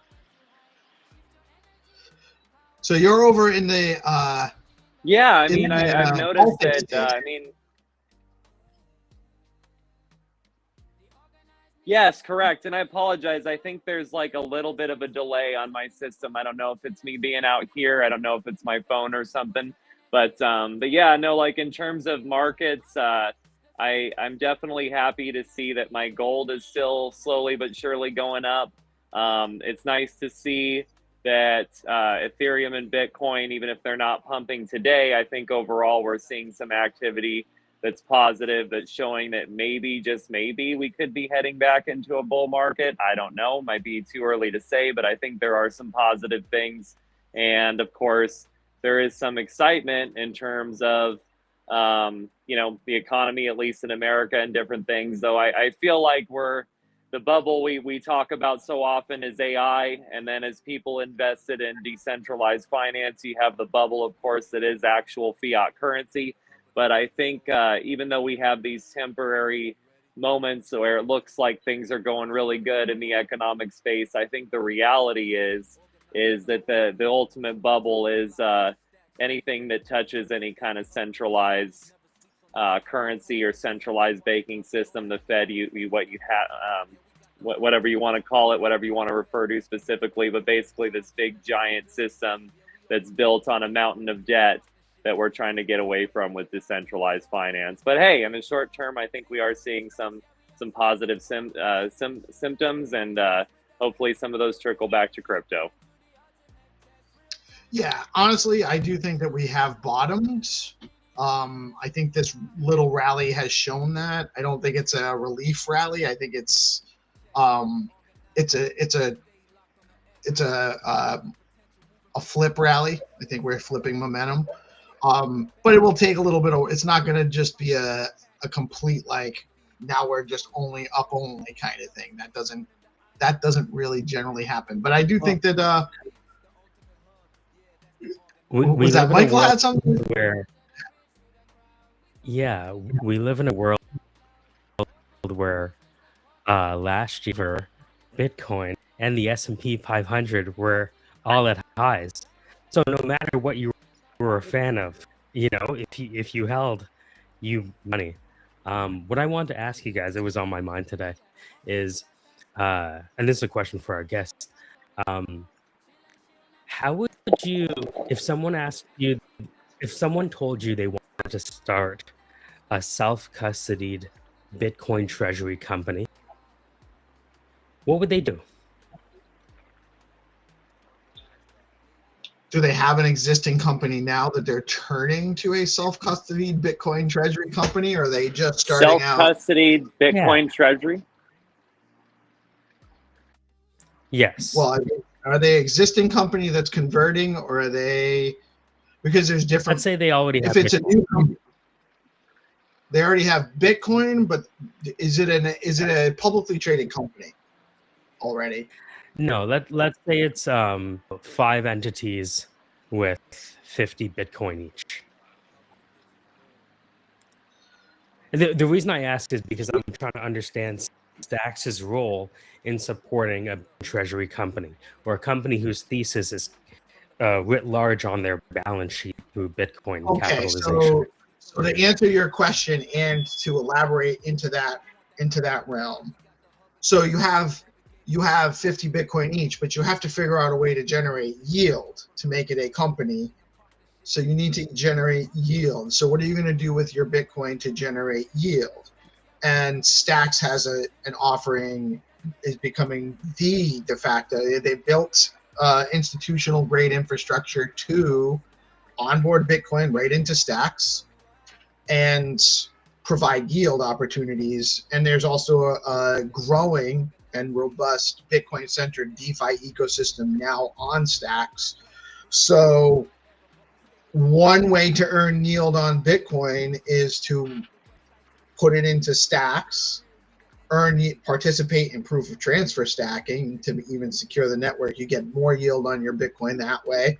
There's tons of upside on STX right now too, so you get the benefit of STX yield as well. That can actually be incorporated into your balance sheet yield. And then you can deploy it into other, you can provide liquidity, you can provide, you can go into Bitflow and provide Bitcoin liquidity. You can lend it out on protocols like Zest and Granite, earn yield that way. You can even do looping on like things like the BDS base dollar that they're building out over there, Bitcoin base dollar, Bitcoin synthetic dollar is BSD. And like that's a loop where you deposit your Bitcoin, you borrow BSD, which is pegged to the value of the dollar, and then you can loop it, buy Bitcoin with the BSD, deposit that, leverage, mint more BSD. So there's all sorts of different opportunities that you can do to earn yield on Bitcoin on Stacks right now. And one of the benefits of Stacks is that it is on Bitcoin. All the Stacks transactions are tied to Bitcoin. Stacks is reliant on Bitcoin. It's not a chain that's ever going to try to be separate from Bitcoin, and all of the transactions are finalized on Bitcoin. So you have Bitcoin security, trustless, largely trustless. There's an element of trust in the bridge process, but it's a very secure bridge to put your Bitcoin in Stacks. It's a one-to-one asset. It follows regulatory, so it's not considered a taxable event, or if you when bridging into Stacks, which is not necessarily the same case in some other scenarios. So seek yield is what you need to do if you're looking to do a Bitcoin treasury company. And then one of the best yield opportunities right now for someone looking to start out that way would be on Stacks, in my opinion. I appreciate you sharing that piece, and I wanted to kind of jump in and also ask some questions too, as much as I can without being a little bit more prepared. But I think you might have heard me on different shows mention Badger DAO. So back in the day, Badger DAO's whole thing was bringing Bitcoin to DeFi. As far as I'm aware, that's still their thing. And I don't want to be reductive to the project. I just, if I'm being realistic, if we just look at raw numbers, I mean, they reached like 2 billion TVL. Their token went from like $1 a Badger at one point to it was like $80 a Badger. It was a pretty insane time, like how much attention it was drawing. And just obviously right now, they don't have the same level of attention, but they seem to have, with the people still supporting the project, the same kind of focus on this idea of bringing Bitcoin to DeFi. But again, that was, the Badger token on Ethereum. That was protocols, strategies with smart contracts that enabled you to lock Bitcoin into different yield strategies, such as with curves, such as different platforms. Sometimes you would have a yield token that you'd lock into another contract separately. But basically the end result was you'd earn yield often through the Badger token, right? And then basically, rather than having your money put to sleep, which in my opinion, of course, having Bitcoin, you're investing in a currency that is going to grow over time. So obviously that has value in and of itself versus like having your money in the dollar. But additionally, you're earning some kind of passive income as well off of the assets that you're holding. But additionally, they were looking at connecting other protocols to do more complex things. And I'd have to catch up with them to see what they were successful in doing and what they were not. But things like lending and borrowing against Bitcoin, leverage strategies, you could even do shorting with that and different kinds of things, and just different ways to earn yield. I guess what I'm really interested in learning is what Stacks is doing to make this a bit more direct, because obviously bringing Bitcoin to DeFi, Bitcoin to Ethereum, it made sense at the time, right? Because how do you build on Bitcoin? I mean, and back in the day, I was like, that's not possible. That was why I was more interested in Ethereum than Bitcoin. But now you have Stacks, which is like a layer 2 built on top of Bitcoin, right? But you still have this smart contract capability. You have low fees. You have all similar things as Ethereum, but a more direct route to Bitcoin. So I guess my question to you, Peace, and there's even more things I can layer on top of this, but I'll start with this. What has Stacks been successful in doing so far? If you can expand upon some of those things in terms of, if I just have Bitcoin, how do I start earning yield on it? How do I start borrowing on it? Because to me, as an Ethereum maxi, this all seems fucking impossible to me still. So I want to learn a lot. Well, so the biggest differentiator right now is what you were talking about with Badger and other DeFi opportunities on Ethereum, is that the yield on Stacks on Bitcoin is paid in Bitcoin.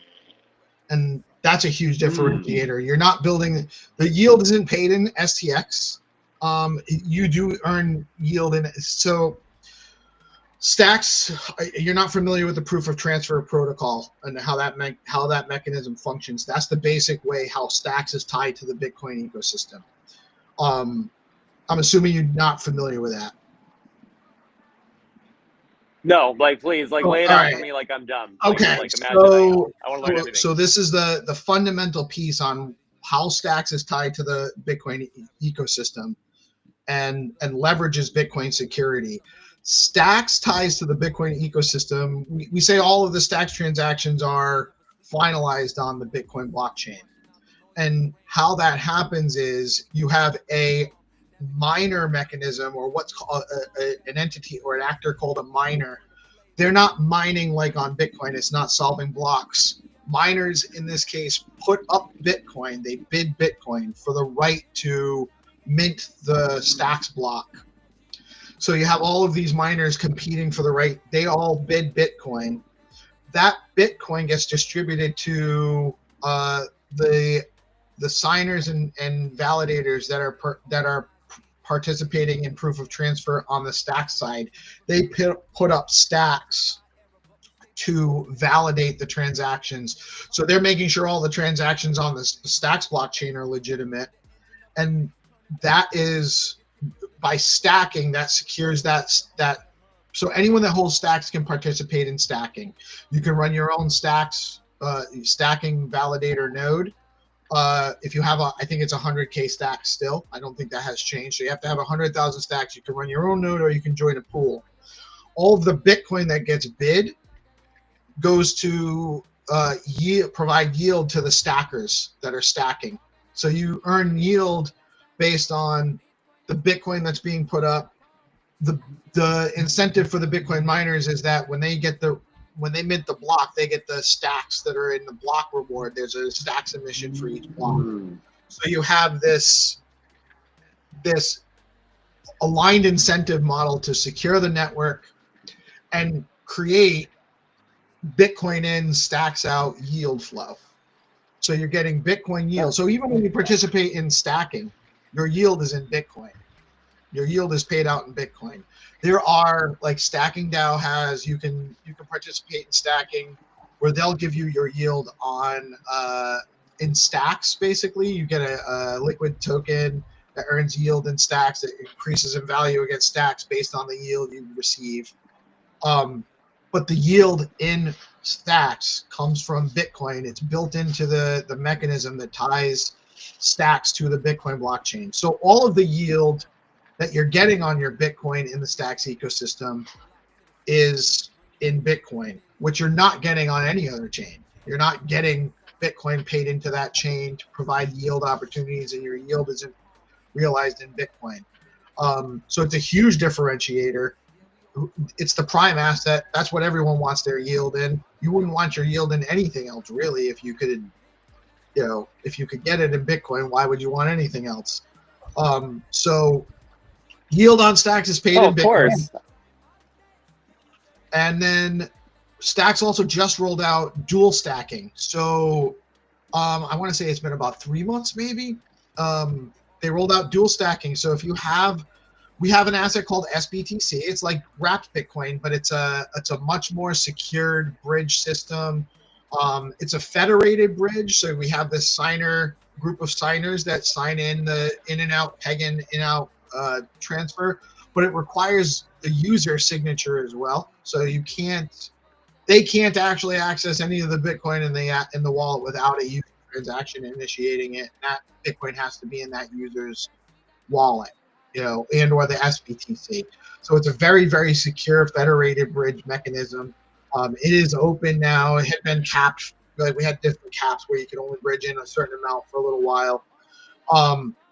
But so now, just by having Bitcoin on Stacks, without holding any Stacks or anything, you're getting 0.5% yield on your Bitcoin. That yield is coming from the proof of transfer mechanism, sponsored by some of the larger protocols in the ecosystem that are stacking and just giving up their yield to provide towards the dual stacking yield.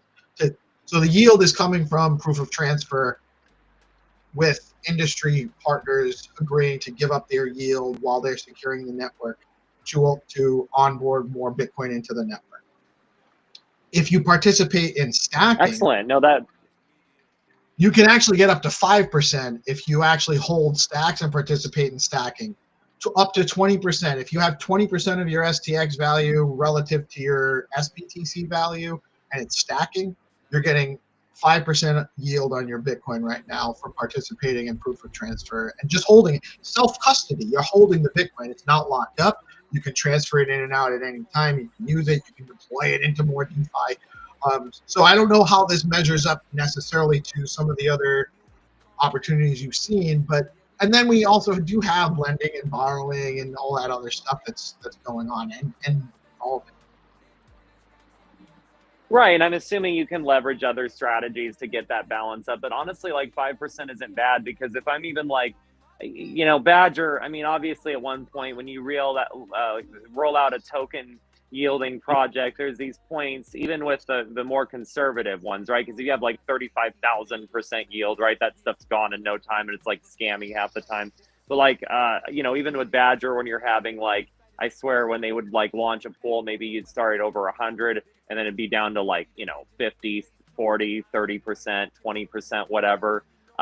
Still a good yield, right? But like 5%, like, to actually have something stable and denominated in the currency, not a token that's going to fluctuate wildly, where you're going to have to like withdraw and pay gas to remove yourself from a smart contract really quickly. You can actually hold it long term and actually have some stable yields. That's really solid to me. I mean, even Ethereum, when we had this whole like proof of stake revolution, and you know, I tell this story often, but like, you know, I became a libertarian from being a part of Ethereum, but coming into cryptocurrency, being a former liberal, you know, like I was immediately sold with Ethereum on this idea of it being so green, you know what I mean? It's so energy efficient, before somebody actually like really explained to me how Bitcoin's energy consumption is also its strength. But, you know, when we have this big proof of stake thing, which was part of what was making me this ETH maxi, you know, I feel like at best we are around what, 10%? And with all the people participating and validating the networks now, I mean, you have Lido Finance and you had a bunch of other projects that tried to be the Lido killer. I won't name names right now, but they got killed. But basically, I swear with everyone providing Ethereum staking, I mean, Coinbase even, right? God, it can't be more than 4%, 5%. So like, I mean, to have it denominated in Bitcoin, you're doing it in a decentralized way, I'm assuming with no KYC, right? All these things are... You don't have to KYC to self-custody Bitcoin. Yeah, you don't have to KYC to self-custody Bitcoin into stacks. Nice. That's excellent. No, that's really solid. I guess my next question would rotate back to what he brought up earlier. Then I'll let him step in as well. But he had asked about the idea of like treasuries denominated in Bitcoin, which I would think great, right? If we can have more companies that want to have shared access of Bitcoin and certain yield strategies that go back to a company or an organization, a DAO, etc. All these things are great, right?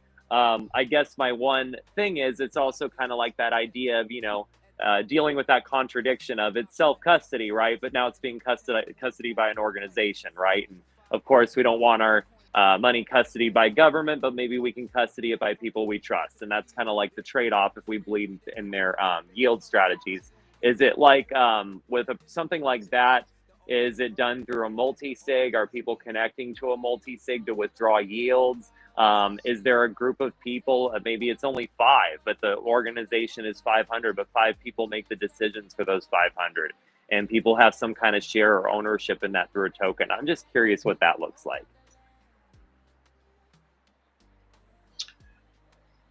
I think that question is technically from Michael, right? Based on like his original question. I was hoping about it was Bitcoin treasury.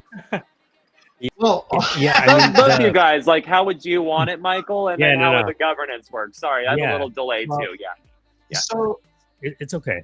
So I'll just say, like, just to focus it, when I think about Bitcoin treasury company, not in terms of treasuries, what I'll say about treasuries is that I noticed that most stablecoin companies are buyers of U.S. treasuries, which is how we're gonna get the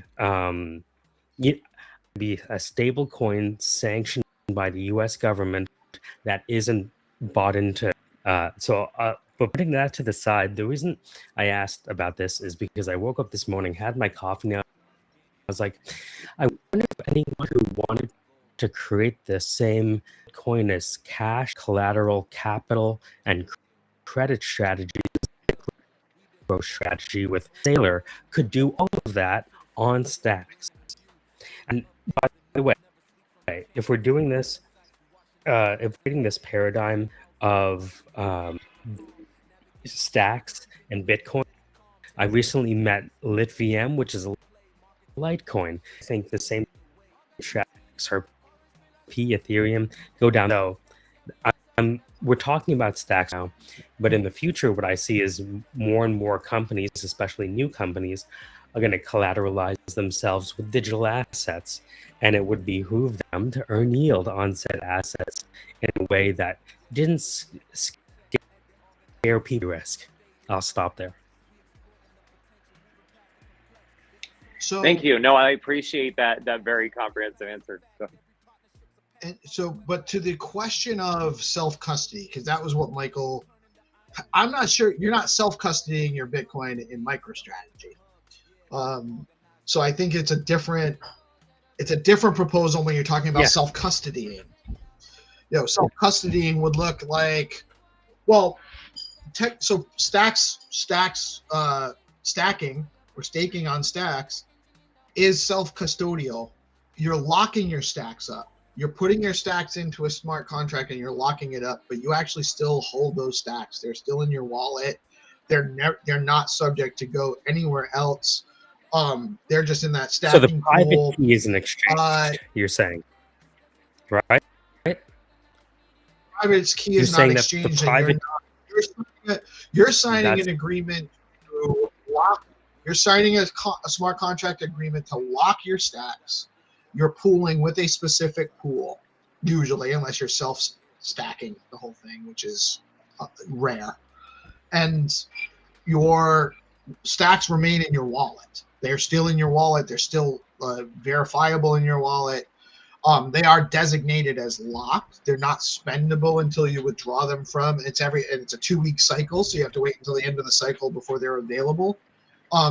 So stacking with Stacks is a self-custodial participatory mechanism. Bitcoin holding SBTC on Stacks is also, your Bitcoin leaves your wallet. It goes into the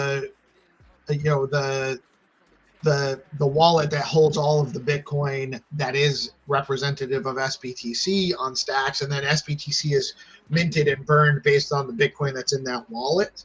So when you bridge your Bitcoin into Stacks, you are essentially transferring your Bitcoin out and you're holding SBTC. But I would imagine that the way a Bitcoin treasury company would work is a similar mechanism where your Bitcoin remains in a self-custodial. If you're having a self-custodial mechanism, and I don't know that one even exists here, but you have X number of Bitcoin, you're locking it up. It's locked in a smart contract. It's verifiable that it's locked up, but it doesn't actually necessarily leave your wallet. What's the value of having it locked up at that point, though? Like, does that actually add? Is that like in Stacks? It's because it allows for the consensus mechanism for proof of transfer. So that's why the yield is. That's why there's value there. So I would have to. I don't know exactly how that would work with the treasury company, because again, the treasury company needs to figure out how to earn yield.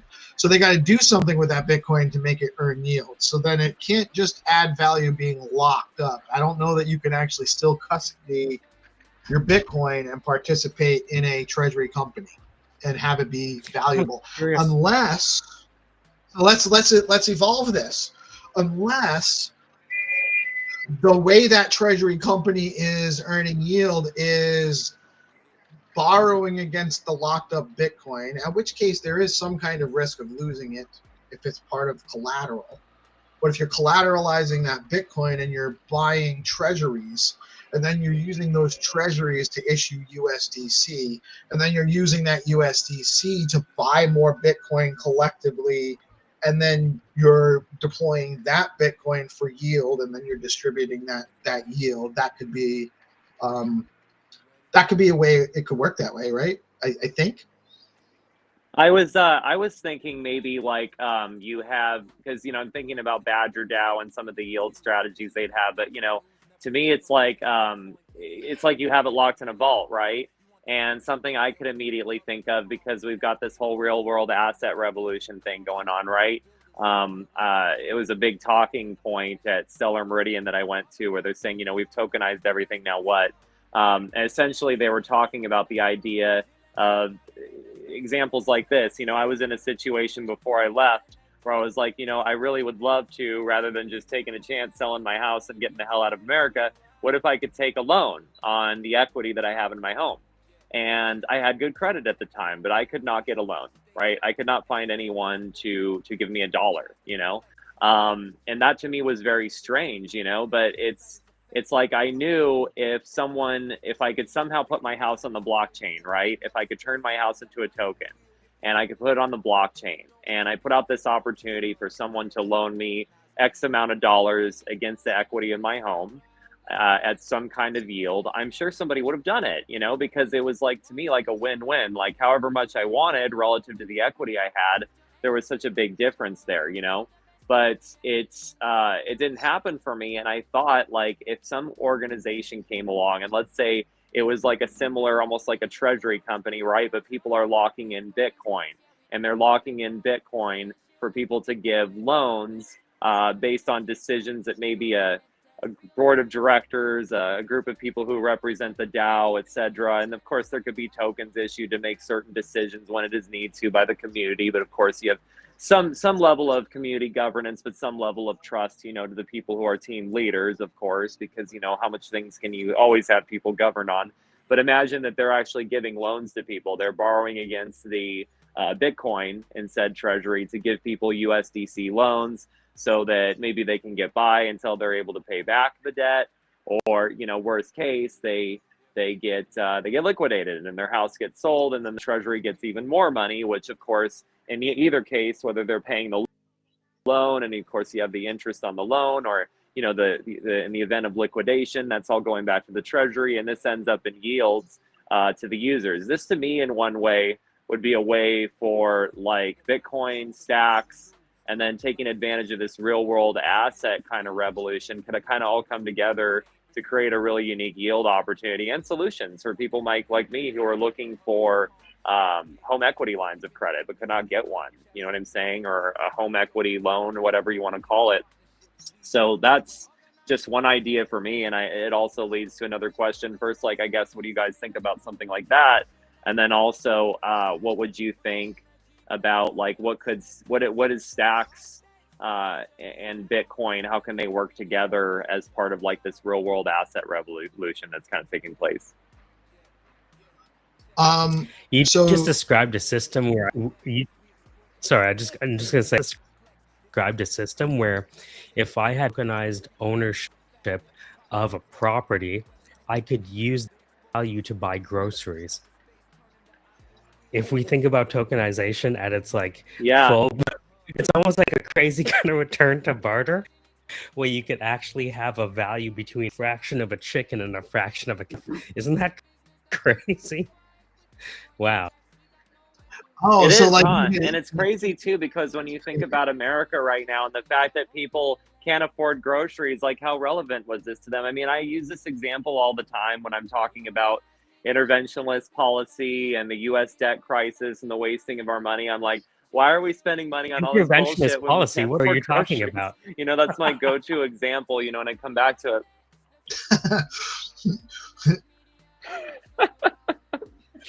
Certainly not us. I'm Guyanese, so I don't have a problem with what the Don't worry, I won't get political on this one, but Guyana's not yeah, that but far like you from said, it's an Venezuela. interesting use case, right? Because it's a real solution for people who are dealing with this stuff.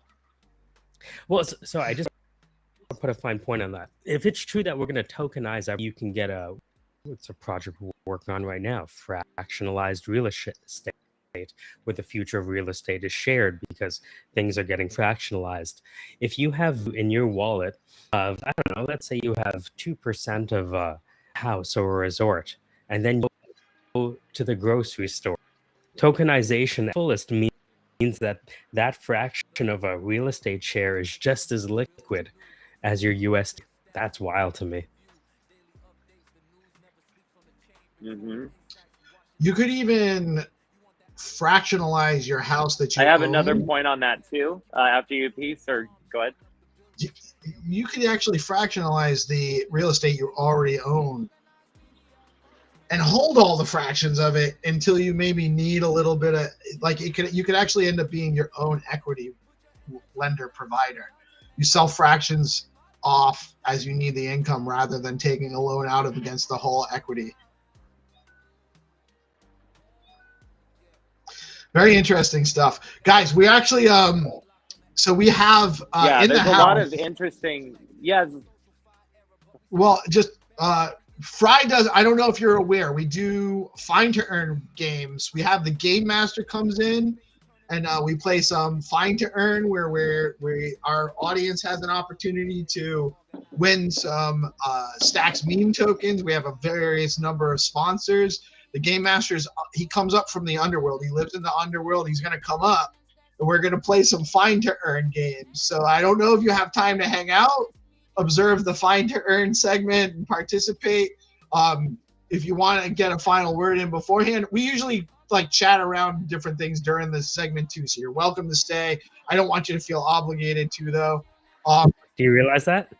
We talked so long, it went from day to night. What's that? Witnessed it happening. I was like, oh, yeah. I know, it's crazy, huh? No, so before we start, I think I can hang for another minute. I'm going to probably take my. I have to replace my mic. Sorry, I keep getting this delay. I have to probably charge my mic real quick. But I guess the last thing I was going to say on that, one of the things that I'm pretty interested in lately is this idea of one of these property opportunities I have in Japan. They're looking to do fractional ownership. They want to do a token, but unfortunately, because of Japanese security laws, that's not so easy to do right now. But like the idea is you could have fractional ownership of these 5 temples that they have in Japan, which could be used as places for digital nomad retreats, hotels, short stays, etc. Right? And there'd be a yield basically associated on that. So like you imagine if there was a token in a perfect world for something like this, right? And you're able to lock it into a contract and then borrow against it USDC to pay your bills, it would kind of be like a self-repaying loan. And we know of a few projects that tried to do this back during DeFi summer. This idea that I can borrow money, but rather than me having to pay it back to get the collateral out, what if the collateral was used in some kind of yield strategy that pays back the loan itself? So just another idea of how that could potentially be leveraged. But yeah, I'm going to charge my headphones and then I will be right back in, but I'll be watching. So yes, and on what you're saying, before we go into Find2Earn, and I think Michael will agree with me on this, if only there were a way to have the AI agents engage in transactions to make sure to leverage that utility, that yield, to help pay back those loans for us, utilizing X402 maybe or something like that. Imagine great stuff, Ryan. Yeah. A loan marketplace, right? There's a lot of risk there too. We definitely need to continue this conversation. I can talk a lot about this. Fry, you'll have to come back another day soon. We'll continue the conversation. But let me real quick, guys, stay tuned. I'm just going to play a quick word from our amazing sponsor at BitFlow. We'll be back with the Game Master to play some Find2Earn. Also want to quickly shout out Hero Gamer in the live chat. Good morning, sir. And also Eric from X Inc. in the live chat. Good morning, brother. Great to have you guys in the chat this morning. And a quick word from BitFlow. We'll be back in a minute. Stay tuned.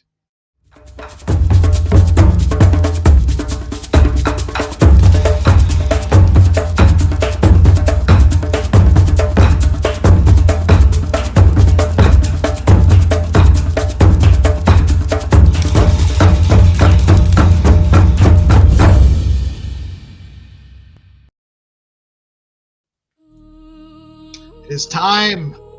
The Game Master has arrived in his true form. How are you today, sir? GM Mortals, I'm fine. Let the hunt begin. It is time to play Find to Earn, where we give you a starting location in Google Maps, and the first person that finds the location, that drops the correct coordinates, wins prizes, sponsored by some of our amazing meme coin communities on Stacks. Today, our first round is sponsored by LeoCoin. You do get an advantage by tuning in to the live stream. These games are played on the Skullcoin account on X. That's Skullcoin at Skullcoin BTC on X. However, by tuning in, you get to see the starting image or the treasure location image first at the start of the game round. And today's first round, we are looking for the Leo Cat on the side of the road. Let me actually just highlight this for a minute. The Leo Cat will be on the side of the road, and I'm looking at that compass, and I'm noticing that it's pointing north, so that it's going to be on the north side of the road. You got a little bit of extra alpha there from your old pal Peace Love Music this morning. And guys, you do get an advantage by participating with these game rounds on the live stream. We got to give you a countdown. You let you know when the game rounds launch. But the first rule of Find to Earn is you have to share out the live stream. Make sure you like and repost the live stream link in the first game round comments. You also must like and repost the game rounds. If you are the first person to find the right location and you did not follow the rules, we will give your prizes away. Today, we're going to give your prizes to GP, who is not here, but he's here with us in spirit, and hopefully he's doing well. And guys, this game round will launch in 5, 4, 3, 2, 1. Let's go. Yeah. Hajime. Vámonos. Jekalo. Let's go. Ixu. All right. I am on the Skullcoin page. I'm scrolling down to the post. I'm liking. I'm reposting. I'm going to like and repost the live stream as well, although this isn't usually the one we share out, but that's fine. That's fine. This is the link, guys. It's really easy to play. You click this link, it's going to open up the game, the starting location in Google Maps. Here's your starting location. And then, again, looking for the house with the green in front, the sidewalk, and the flowers. The Leo Cat. You got some Leo coin. 100K Leo up for grabs right now. That's a pretty sweet prize. Leo's been doing well. And so good luck, hunters. I'm going to see if I can find a house. This looks like it's a little bit more of a... It's definitely way more 3D. I haven't... I think they changed it yesterday while you were... Or Monday while you were playing with us, Michael. They're a little bit different. A little bit more depth detail. Where could there be a house?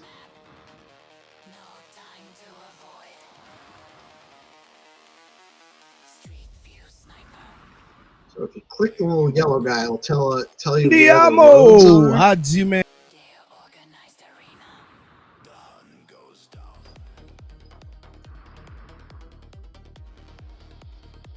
Double check. Happened to our music. You can't hear it? Oh yeah. All right. Oh, it's low. Is it low? Is it too low? No, it's okay. It's okay Yeah, for now it's okay. conversation. Yeah. Okay, we have winner. It's only one MS. Also, we have more players who found RI, STX. Let's go. Congratulations. Andiamo. Only Let's one go. MS. Congrats. And Let's go. Hanif, BTC also. But only one MS was the first. And we now play whitelist round. Who want to count down? The whitelist round in 5, 4, 3, 2, 1.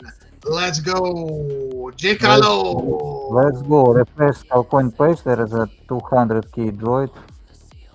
Come on, Scan.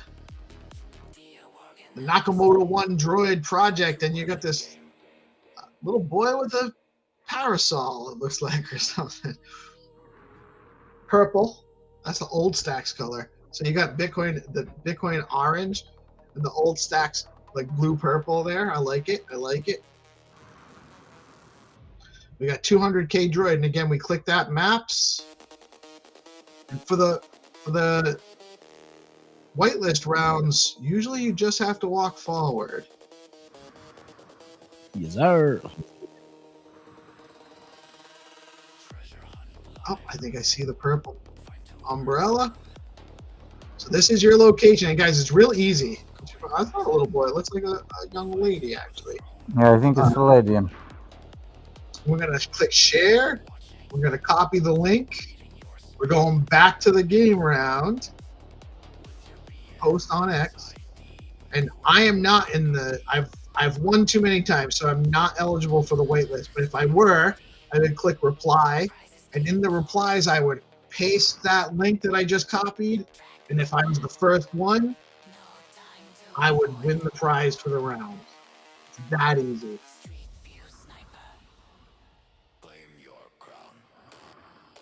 Don't forget to like and repost, and we have 2 games more.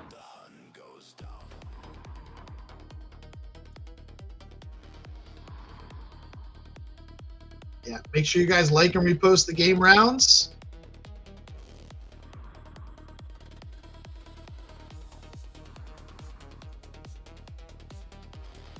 Been a little slow for us today.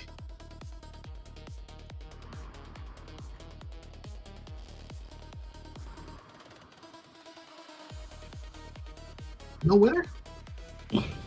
Yeah, we have a lot of. There is only new players. We have a lot of new players there, so we give opportunity to everyone. If there will be no winner, I believe like Trihana can win easily this one. We keep him in whitelist. Honey, you're on the waitlist. You can take this prize. Get you some droid. Okay, let's play the paper game while the people searching for the whitelist game. Let's go. Andiamo. Are you ready for the paper game? Yes, sir. Let's go. We start in 5, 4, 3, 2, 1. Let's go. Let's go. Andiamo. Hajime. Jekalo. Yigzu. Ande. Vamos. Mujezua. Ezua. Let's go.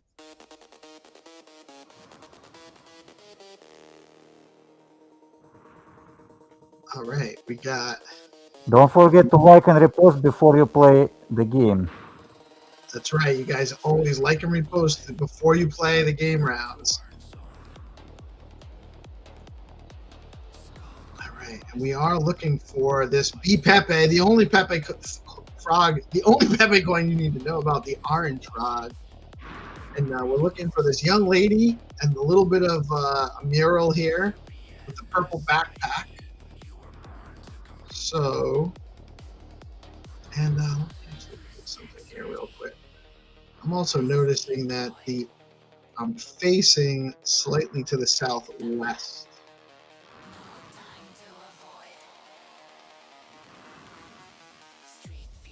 So, try to find a corner.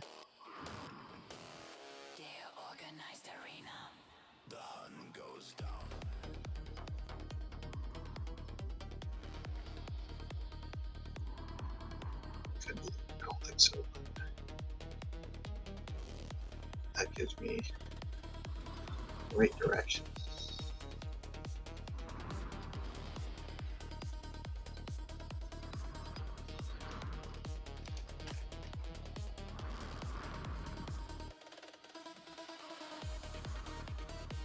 Peace, you're looking all dripped up today.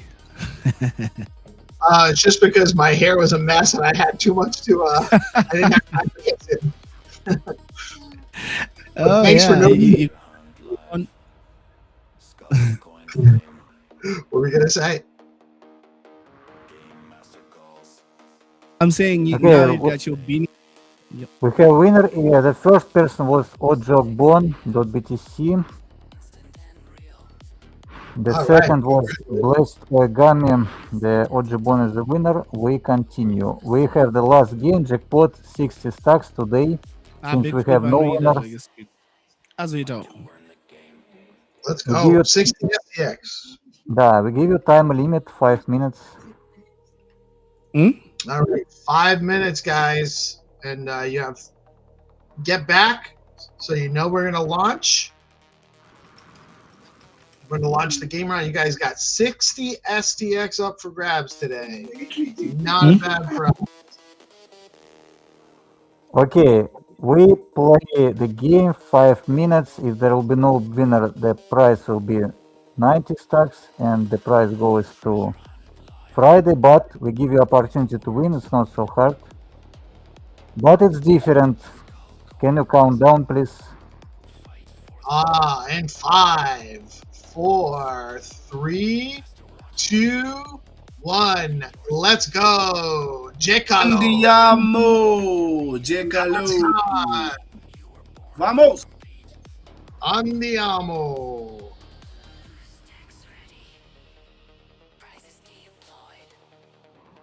All right, let's go. So we got this.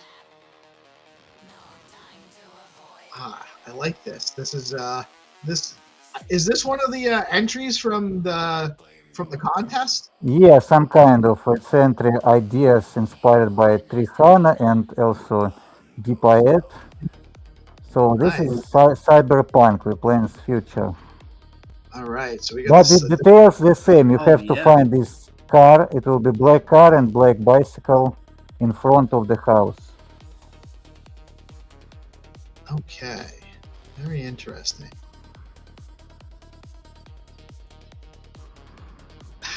What can I find in this image? So I get the image looks nice, cyberpunk.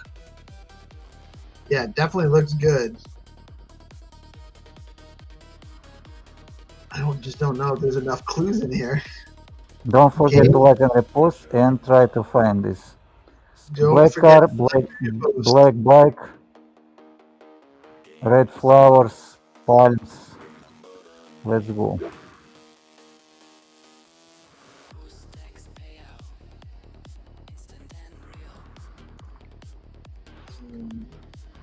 Where do I want to go with this?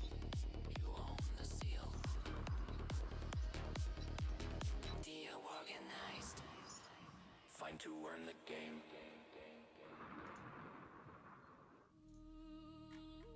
Oh, there's lots of gates.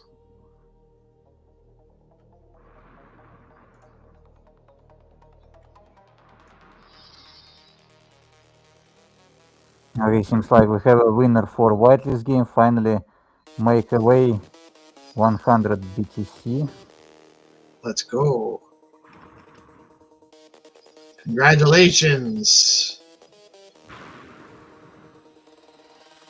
Makorokoto. What does that mean? Congratulations.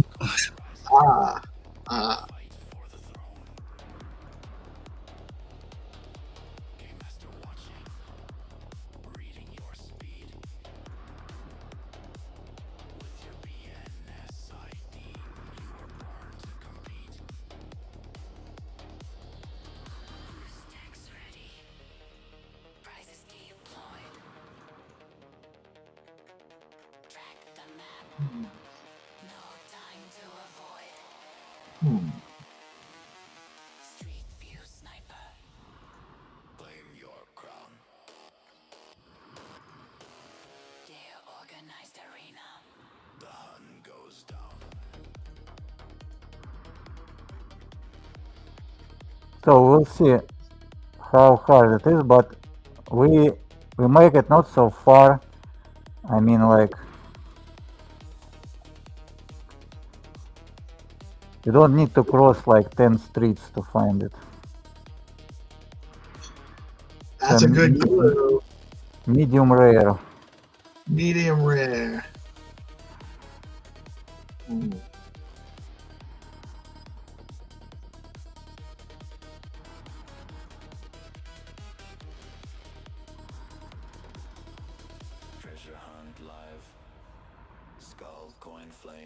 Yeah, people drops different like location. I like it because like people trying to guess, trying to find. It means like it's create some activity. Well, and it also definitely gets a little bit more of the mental juices flowing. You have to think more about the image. Like you have to really look at it and kind of get a little bit more into how am I going to determine. Yeah, I think to be honest, we should like redraw like cyberpunk or like any style most most not standard places, because if we redraw like default house usual place, it means like it's harder because like the old place is the same. So we should take like some unique places. Maybe next time we should like redraw some skyscraper or whatever, like focus on unique place to make it more easier. But we will see how it goes. Anyways, like the people have like 3 minutes more at least. 3 minutes. But anyways, like it depends on peace. Peace will decide when to stop. You know what? It's 4 minutes till 10, so I'll give them the full 4 minutes. Yeah, that's great.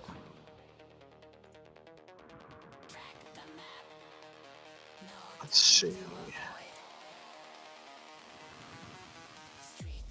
Danny, did you win with the community experiment that you wanted to do?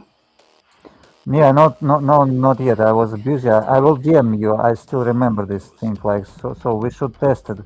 I believe the community will be more like to join a lot of people, and the power of community is that people can write in community page, right? So they can create like these vibes commenting in community. But the games, I believe, should be like on Skullcoin, because I'm not sure if in community. As I understand, the algorithm on X works like this. You cannot see like community messages if you are not joined to community, right? Right.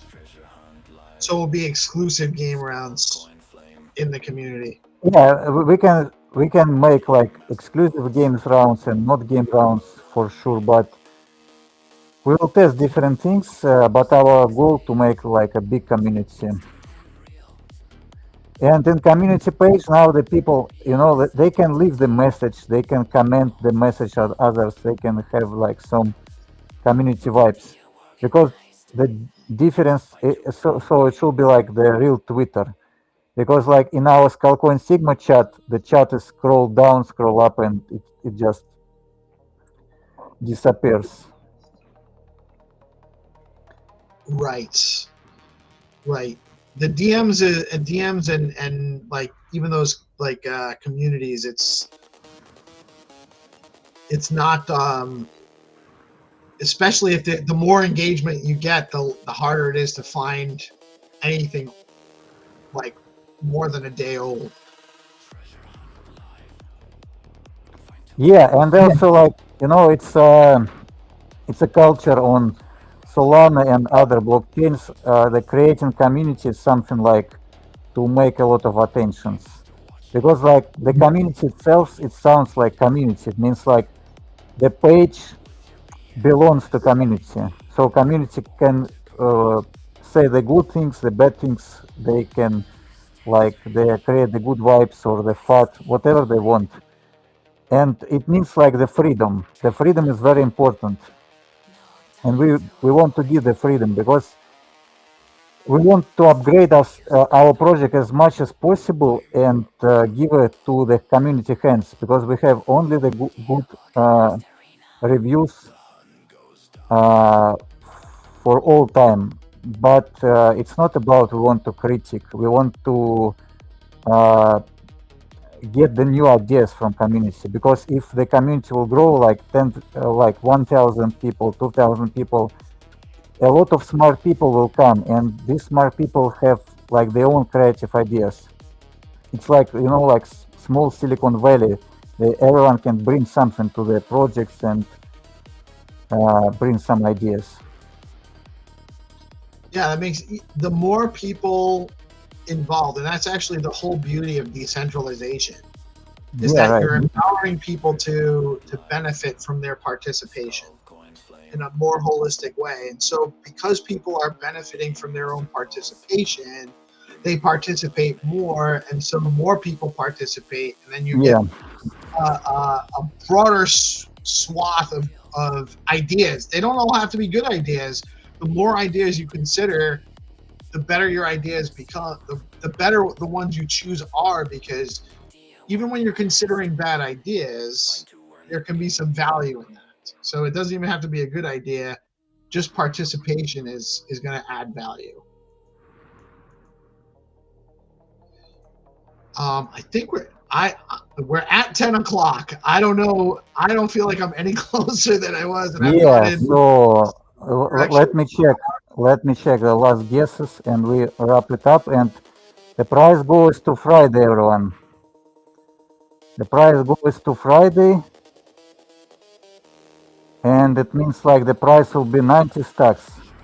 90 stacks on Friday, guys. So make sure you tune in. Also, a reminder to all of our Find2Earn players, we are giving away another 200 SDX for the month of January. All you guys have to do is, and you can enter daily, all you have to do is answer the daily question in the comments below the live stream, which you're watching us on now. Go in and answer the comments. I think today is, what do you think is the biggest cause behind the current Bitcoin rally? Let us know in the live stream.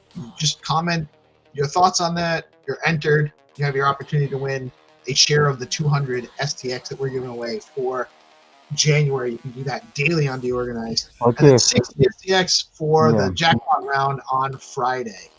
90 stacks. 90 Oh, stacks. 90. That's right. It was 60 today. 90 stacks on Friday, guys. Don't sleep on the price, how to correct say, the price goes on Friday? Yes, the prize continues to Friday, or the prize will be moved on to Friday. Okay, What's up? Do we have the winning location so I can show everybody?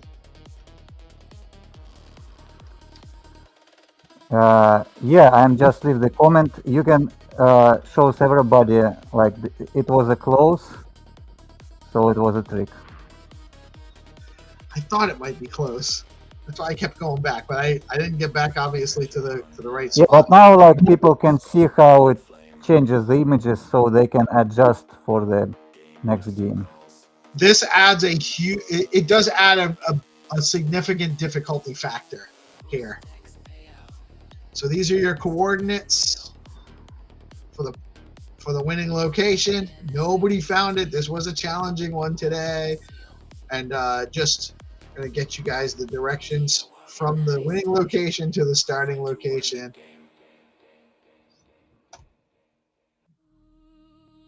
And it really was not very far. Look at that. A couple of different ways you guys could have ended up there. But it was hard. It was hard to find. So let me actually, this is the destination. So I think I'm starting here. Just drop in there. Oh, there it is. No, the next one. Yeah, on the left. Red flowers. Okay. So you even had two bikes. You had two separate areas right close, but this does match that image. So wasn't too far at all, guys. Okay, chat. Yeah, the price will be bigger. Come to play on Friday. Come to play on Friday. Thank you, Zenny. Always a pleasure, Thanks, my man. everyone. Safe travels back to the underworld, and we'll see you on Friday. Safe travels, Zenny. Yeah, we will contact Trihana. See you. Right on, right We'll on. be in touch. We'll be in touch. We will be in touch. You got that, Hana? Hana's been cranking it, by the way, guys. I don't know if you guys Yeah. really know that. He's just been. When you hear when you hear the game master saying you'll be in touch, he sure will be in touch. Oh, he will definitely be in touch. He will be in touch for sure. We got the Zest Town Hall coming up, I think, at 11. Is it 11 or noon? I think it's 11. Let me check. Yeah, I know show if it on anything- at 11 o'clock. Well, it's 11, so in an hour's time, right? 11 is just a little under an hour, so we have the Zest Town Hall at 11, and then I have a noon meeting for the D-Grant stewards. We haven't touched base in a little while. I know that the AI Guild has submitted their milestone 3, so I got to review that today. Excited about that, getting you guys paid for all of the amazing work you guys have been doing in the ecosystem. And that's my day. Bitcoin, building on Bitcoin at 3, the BitFlow crew. I haven't been to that in a couple weeks because of the holidays and everything, so I'm excited to catch back up with those guys. And that's it. That's all I have on the spaces and shows up front to the meetings today. You got much else going on today, brother? Oh yeah, just the usual, trying to beat the algorithm and also clipping. That's the order of the day now, and I'm trying to see how I can beat this algorithm. But definitely, we are going to beat it.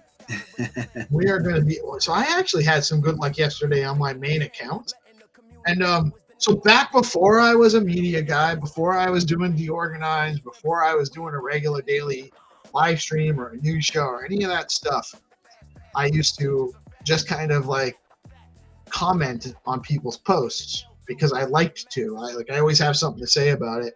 And so I just was like, I need to get a little bit more into that. And I commented on a couple of posts, like larger accounts, got like huge numbers of views yesterday. 80,000 views yesterday. Some of that spilled over, had like 30, 40,000 views this morning. So I might do a little bit more of that going forward.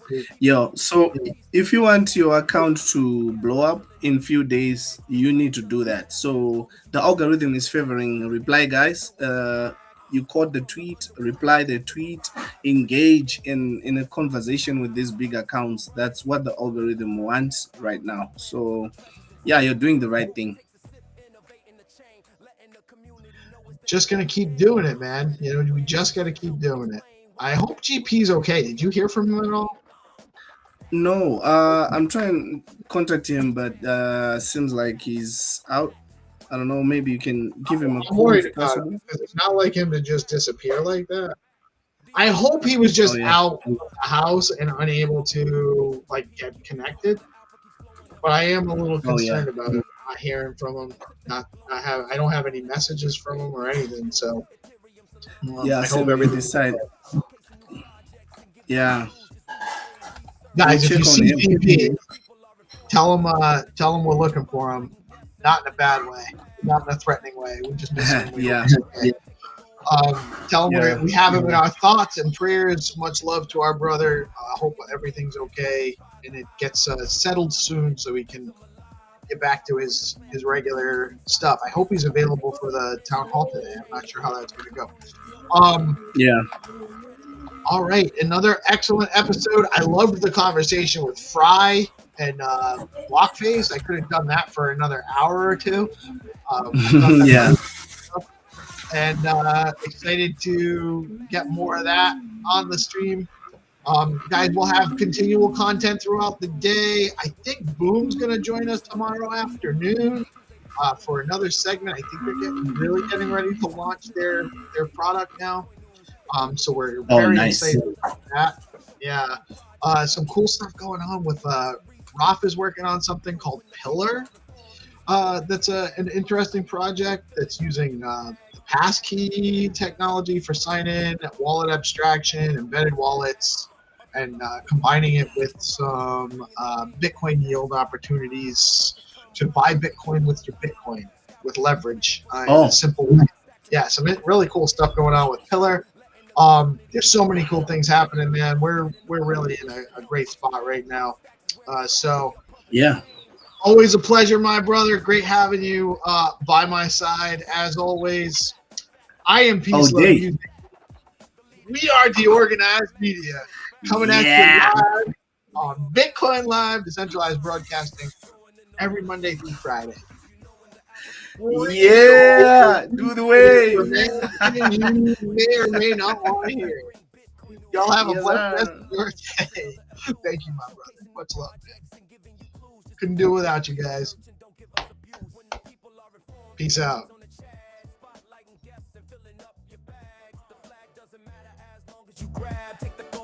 And let us know where you stack. From the underworld, the game master arrives, bringing the games that satisfy the hive. Hunters come running, it keeps them alive. Scouring the planet for the treasures inside. Stacks improvement takes a sip, innovating the chain, letting the community know is the name of the game. Spreading awareness and helping explain why Stacks is where it's at. We are pumping the name. Fast transactions are fat. Is making maxes look back.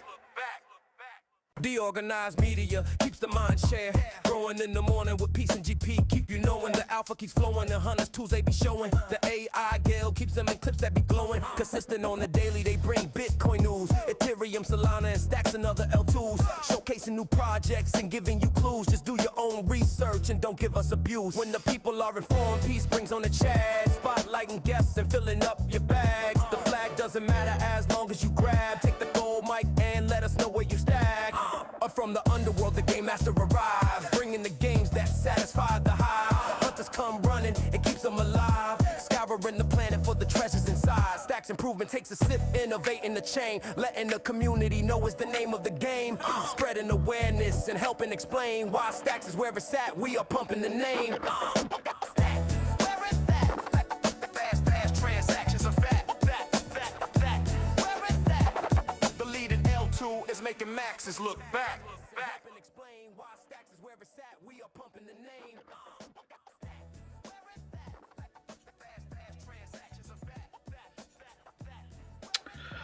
What is up, my friends? I am excited about this one. We got Dan and Resh joining us from Boom, friends of the show and builders in the Bitcoin ecosystem. And today we're spotlighting Boom Wallet as they gear up for launch. Boom is a non-custodial Bitcoin payment wallet built on Stacks with SBTC support. And the core idea is simple but powerful. Make Bitcoin payments feel as easy as sending a message.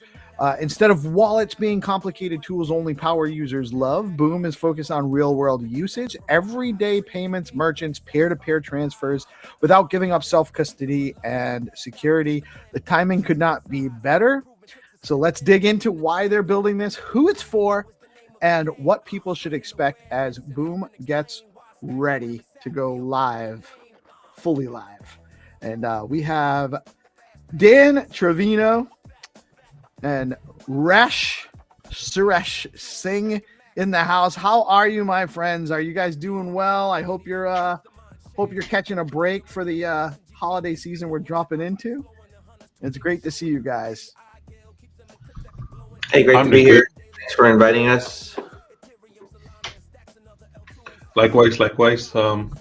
It's 4 p.m. here in England. It's getting dark, miserable weather. Oh, well, that's not too bad then. Yeah. Miserable is the word sunny for UK. Well, isn't that kind of just common for the UK? It is. Well, I'm being, yeah, pretty much. Yeah. No, but you know what though? Actually, I think you guys know Jamie Fletcher from the dog pool coin and all the cool stuff he's brought. Yeah. He comes on periodically, and there was one day where he was talking about it being a sunny day, and I was surprised because I didn't think you guys actually had any of those ever. So it does happen though, I guess, from time to time. We have good summers to be honest. We have decent summers. I think Jamie's based in Bristol. Oh, really? Is that right? down south. I Yeah. think you're correct. I'm not positive about that, but so it varies like the U.S. to some degree. The further north you get, it's a little cooler. Yeah. I think the only comparison I have, to be honest, I have told is actually the same. Is Seattle's weather is very similar to UK weather. So that's a comparison I can give people. Anyway, so let's kick off Yeah. the So discussion. let's. So, Dan, you've been working on Boom for quite a while. In its current iteration, I want to say for probably about a year, with what you're, or maybe a little bit longer than that. But it's been about a year since we've been kind of quietly waiting, seeing this develop, to see what's coming on it. And it's a use case we really need more of in the ecosystem. So tell us a little bit about, for those that aren't aware, because I'm quite familiar, which is uncommon for me. I like to actually do these when I know less about the project, so I have more curiosity behind my questions. So why don't you give us a little bit of a background? What is Boom for? What are you building Boom for? How much background do you want? I can tell you where we started back at the Stacks launch date. Whatever you think is important for people to know about the project. Okay. Well, we launched with the Stacks mainnet launch back in 2021 with Boom as a web wallet at the time and an NFT platform. We were the first NFT platform. We have the first NFTs minted on the Stacks network, and we ran that for first NFT mint. As far as I know, yeah. I think Frieger, who I'm sure you know of, has kind of verified that for us. We didn't see any other NFT mint contract or clarity calls before that. So we did that for a while. I got recruited into a Bitcoin startup, and so Boom kind of languished for a while. I left the Bitcoin startup in February, was it last year? 2024, February 2024, and went back to Boom, really. At the time, they were starting to talk about SBTC and the Nakamoto upgrade, and I really saw that. I saw SBTC with the faster speeds on Stacks that were going to be coming down the road, which I guess didn't show up until like September or so of 24. Nakamoto was November. There you go. So we were, I think, initially promised that in July, and so we started building. I saw April. It was supposed to launch in April, right around the halving. Maybe July was one of the intermediate. That might have been one of the first target extension was July. I think you're right. But anyway, so earlier in the year, I saw SBTC and the promise of a faster Stacks network, and I was looking around, and I thought we really have an opportunity to be a better Lightning than Lightning here. With SBTC, one-to-one peg, with Clarity, with the full decentralization of a Stacks network versus kind of centralized nodes in Lightning, I thought this is a better opportunity. So we started targeting like building out a payments system, kind of more like Cash App, more like Venmo for those of you who are familiar with those, strictly kind of focused on simplifying payments. And we started building that out until, Resh, was it like September, October when we started pivoting of the end of last year, maybe November? Yeah. And at the time, I was also more on Nostr, and so Nostr was actually making some good headway in the same direction. But my concern was really about trying to put Stacks activity onto Nostr. Nostr has decentralized relays. It's very cool. I love the tech and I love where they're going. But I think there's still like the opportunity there to censor different note types. Like you have to specify types of notes that when you're sending them onto these relays, and some of that can be reused. But the way I was looking at potentially using Nostr, I was like, we were going to have some of our own custom note types, and whether those got picked up by the relay nodes to actually move forward whether they were actually supported, because different relays can support different types of notes at their will, was an open question. And so I thought it's better if we just kind of take this into our own hands rather than relying on a network that may or may not be open to, you know, a different use case. So we pivoted more into building Boom as the social wallet that we wanted, based on a Stacks L2, based on Clarity and SBTC, because I thought that's where like our largest feature set really could come from. The largest capability set could come from those things.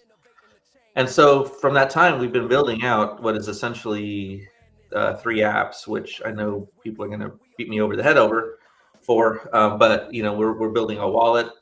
We're building a marketplace, we're building a chat app, and then of course all the infrastructure to support those different things. So your comment about us taking a while, we could have probably kind of shortened our, I know that wasn't a criticism. I know it's just like, it's the reality.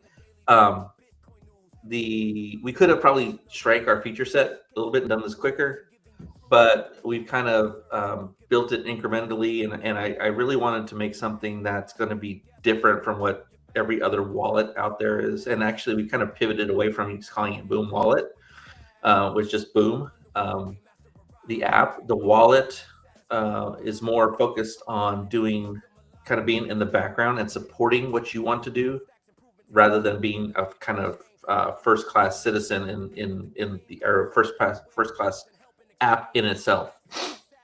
Similar to, you go to Amazon, you don't have your wallet up front, right? Your wallet just comes in when you want to make a payment. The marketplace is what's up front that people are interacting with. Exactly, right? And so we're trying to get that kind of, bring that kind of experience into Stacks Web3 Bitcoin Layer 2s, again, with the idea that SBTC is the right play for this, and that Stacks' faster network is really going to be a key enabler, and we've seen that so far. And so that's where we are. We're still kind of finishing up some pieces today, but we're pretty close on completing that whole 3-app journey, bundle journey. Just want to add to what Dan shared there. I think what you stated is quite fair criticism or feedback, in terms of it taken a while, because we were supposed to be done middle last year or towards September, October. But what we have found in every iterations we have done, or Dan has done, is that once you build to a certain level, you say, oh, there's limitation at this part. We need to address this part. So anybody who says that, this can be easily, I can launch in 3 months, welcome to try it. I promise you, I assure you. Yeah, listen, I certainly didn't mean it as criticism. No. We didn't take it that way at all. Totally understand. Our website is still, you know, we understand. You know, we're definitely trying to build stuff out, and we're not as we're less far along in the last year than you guys are, and we've, you know, so it's, I totally understand, and honestly, you're better off taking your time and putting out a good functioning product that is what you want, you know, that and rushing to meet an arbitrary deadline, you know. Well, I mean, yeah, there's you know, this whole lean startup thing, like you can argue this both ways, but it is what it is. I have certain like feelings about what I want to release, you know, just me personally. And that gets in the way of some of it sometimes, because I'm like, I don't like this chat. I want to redo the chat now, or, you know, which I'm sure Rich gets frustrated with. But so, I mean, if I were, and you guys are, you know, I know you've been cranking, and you're towards the finish line of getting to market. I've already played around with the app in the background. Very cool. I know that there's obviously, you're still in like a beta function, trying to work out some kinks, but it's very functional, very, very much. The roadmap is clearly there, and it's only a matter of time. But you also want to make sure, like, so you mentioned the 3 components. There's the wallet, which is fundamental infrastructure for any application on chain, on any chain. Quite honestly, the easiest part of this whole thing. Right, but the social part of it is more important than because a wallet is a wallet is a wallet, but what you can do with it is important, and the chat functionality and the marketplace functionality both make it a more engaging application than just a wallet. And those are the features that I want to play with.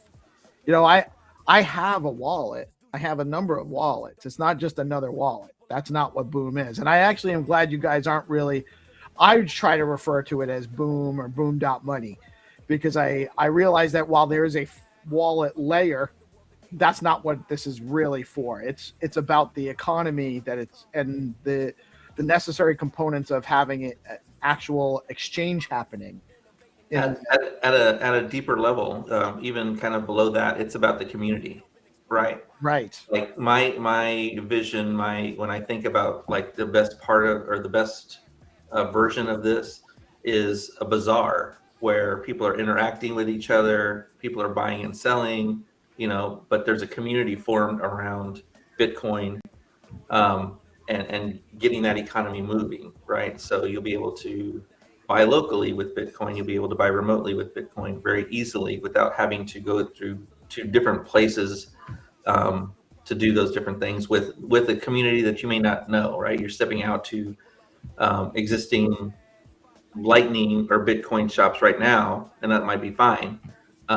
There's some great ones, but we're trying to kind of pull that together and kind of build around, create a community that is interested in building a Bitcoin economy, and that's kind of at the lowest level. That's what it's about. And it's important, you know. There's a lot of creators. You know, our model is more creator content focused, but content creators are looking for commerce for their content.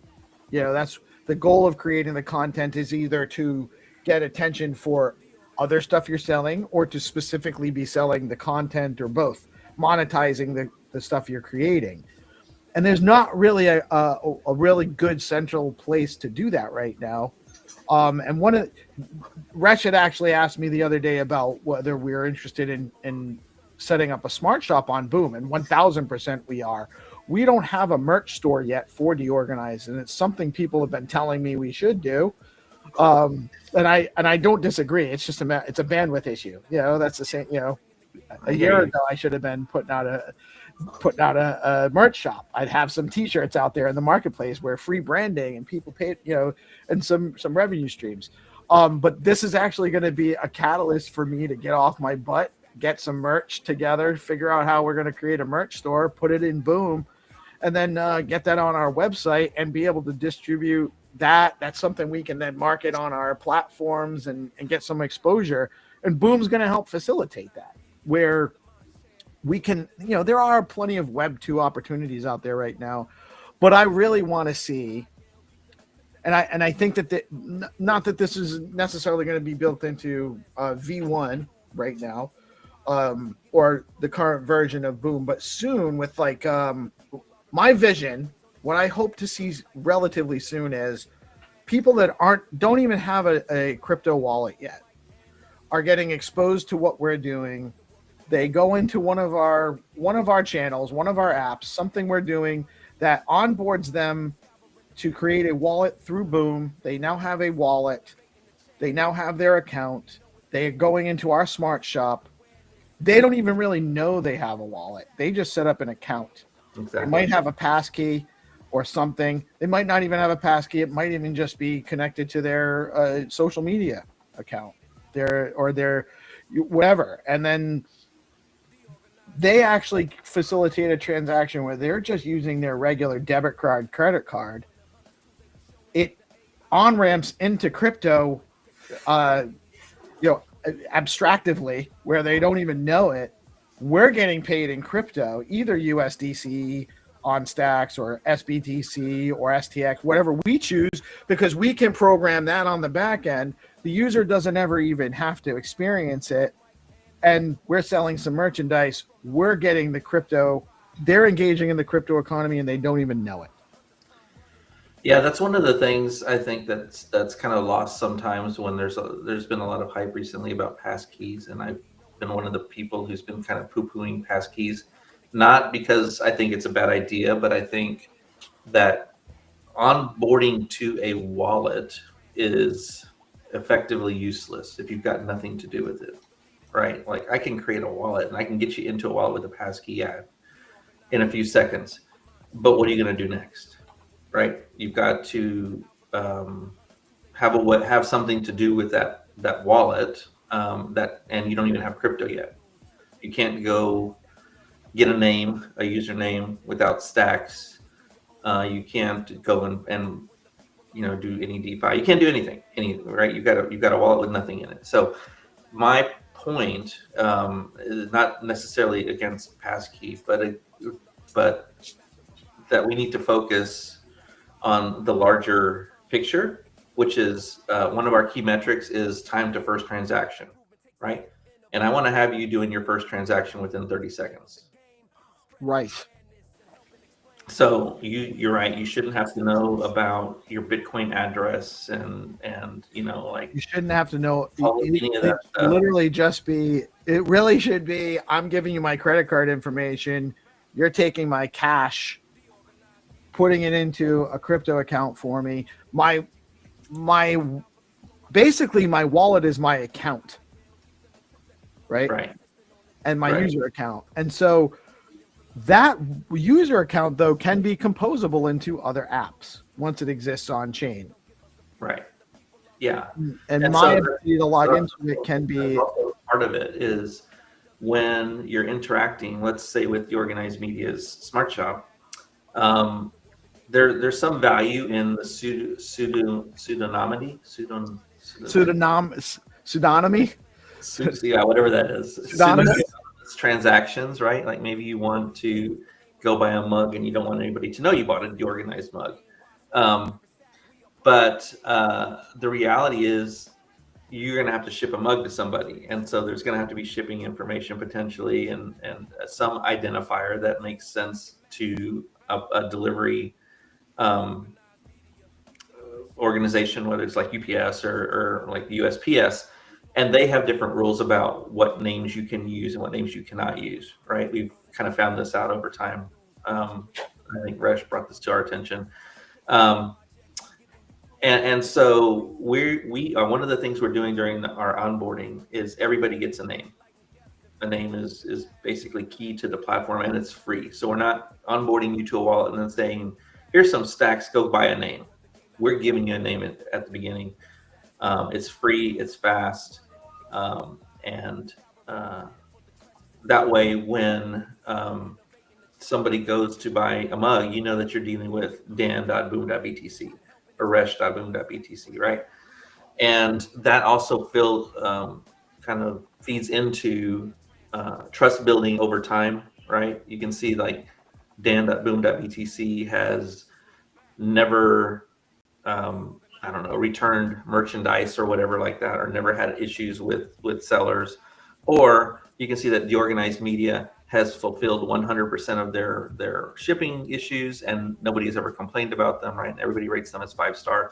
So those names also help you build trust over time. And that's kind of a key, right? Like I was telling Resh this a while back, one of the triggers for this whole thing about the social piece of it was the realization that money is social, right? Like that's not a realization to a lot of people, but it's a realization that I had while I was at my in-laws' place in India, right? And there in the community, within the community, my in-laws can go down the street without cash, without money, go to a shop and say, hey, I need X, Y, and Z. They can get a short-term kind of pass, right?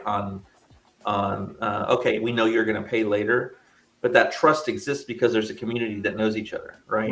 It's social credit, not in the Orwellian way, but in the actual like how it exists in real life way. I know you, and so I can do this for you, right? I know that you live down the street, and I know that you've always paid me back within a day or two, and so this whole need for names and identifiers, I think, feeds into that social credit, and I think it's key to kind of helping us build out the economy this way.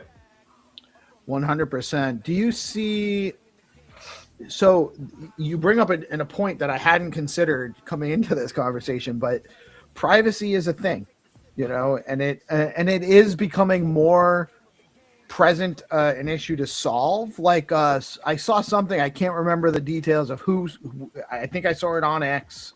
Someone was posting about how they had paid someone $30 in USDC, and then that person was asking them about like how much money they have, because it was they could see how much money they had in that wallet, if it's not that hard to actually trace back to other wallets that person may control and see all of their financial, or a significant amount of financial information that they might not want to share, just to send somebody $30, in a payment.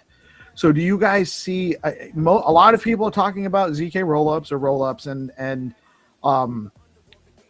my understanding as a layman without any technical real knowledge on how it works is that it's complex. It's there. It could be the solution, but it's not probably a short-term solution. It's probably going to be something that takes a little bit of time and effort to develop out. Do you guys have you guys considered privacy? Yeah, for sure.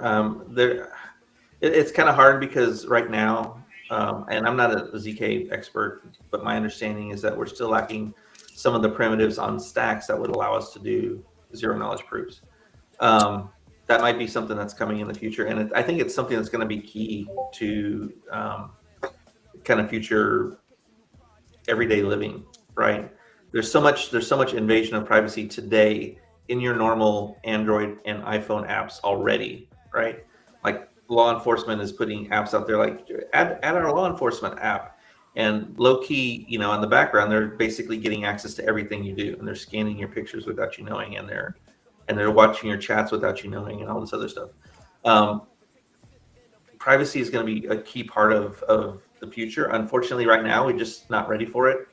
But it's definitely something we think about. It's something that we, to the extent that we can control on the Boom platform, we try to do. One of the things about with the naming is you are putting a name out there and associating it with things, and that doesn't really do anything worse than an address, because you can look at an address, right, without a name or with a name.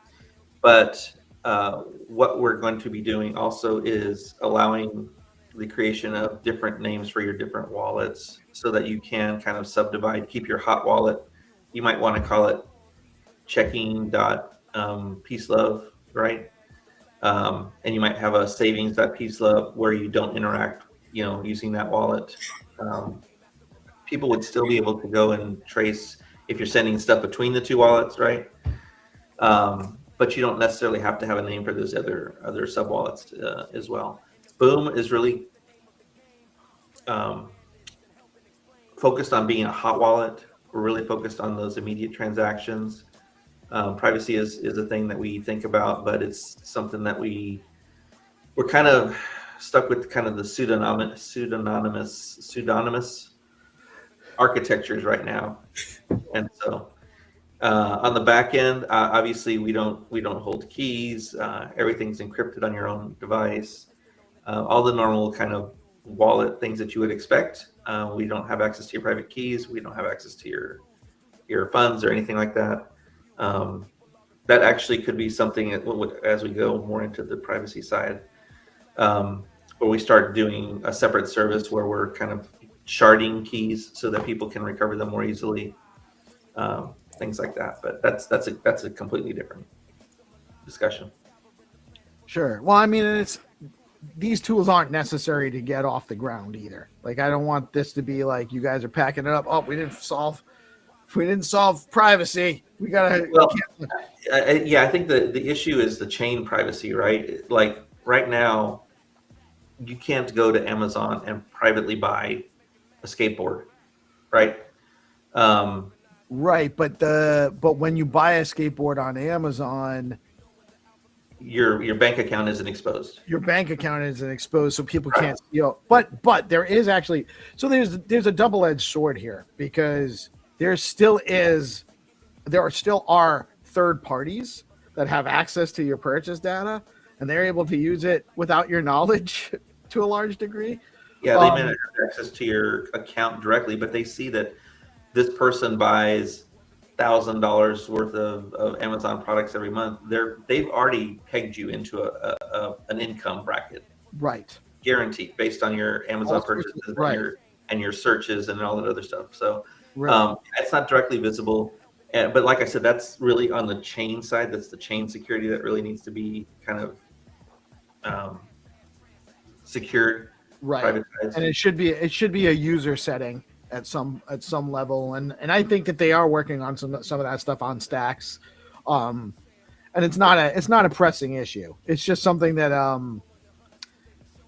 it occurred to me while we were having this conversation, because it's a consideration for people, and it's something that we haven't really solved yet entirely, but the problem you guys are solving is for creators. And I didn't get a chance to introduce GP. I think you guys know him. You might have met GP once or twice. 300 as well. I think you guys might know the homie. Hi, Rash. Hi, Dan. What Good up, to fellas? see you. What up? What up? What up? Finally. Finally. Boom! We don't have to make any more mafia-oriented threatening memes. Boom out there. No, We are excited. We are, but the reason I'm pointing to them too specifically here is because they're both prolific content creators. NFTs, they both launched NFT collections. They both create content all over the place. They both have communal followings in their own right. They're both contributors to what we do here, which we are also trying to grow our community. And you guys are providing some infrastructure solutions that are going to help both DeOrganized and individual projects like DeOrganized and individual creators get more organized and direct and standardize some creator economy opportunities with what you guys are building out. And I think that that's a huge need in the space, because there's not really an obvious way to do that right now. Yeah, I that's the hope, right? Like that's the goal is to kind of help people build their communities within the community. We want to make communication easy. We want to make it secure, and that way, when you have a store, you've got a built-in kind of community that's sort of onboarding, that they can opt into actually continuing to interact with you beyond just the single purchase, right? And obviously, all of the normal tools that exist out there for engagement based on memberships or based on NFTs or based on whatever, or subscription content. All of those things are available as well, in this place. So just to add a few things, please, even the chat functionality that Dan was mentioning to you, this is maybe common knowledge, but when we're looking at it, when people write that BRN, for example, B00RN.BTC, for example. Now, if you look at it first glance, you'll just read it, oh, there's a boom, but it's actually not. So we actually had to think about it. Okay, how do you solve the simple issue of even visually, if you see a name, it stands out that, oh, this is not boom.btc, this is something else. So even that font and the design took us a while. Then Dan and I went back and forth. Then we came up with the solution in terms of, okay, use a certain type of font that immediately you see visually, like, oh, the separation.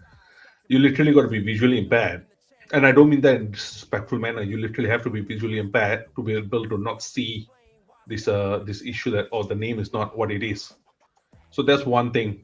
The one thing we've also was very important, I didn't pick it, Dan picked this up, was that you want your social life and your business life to be separate.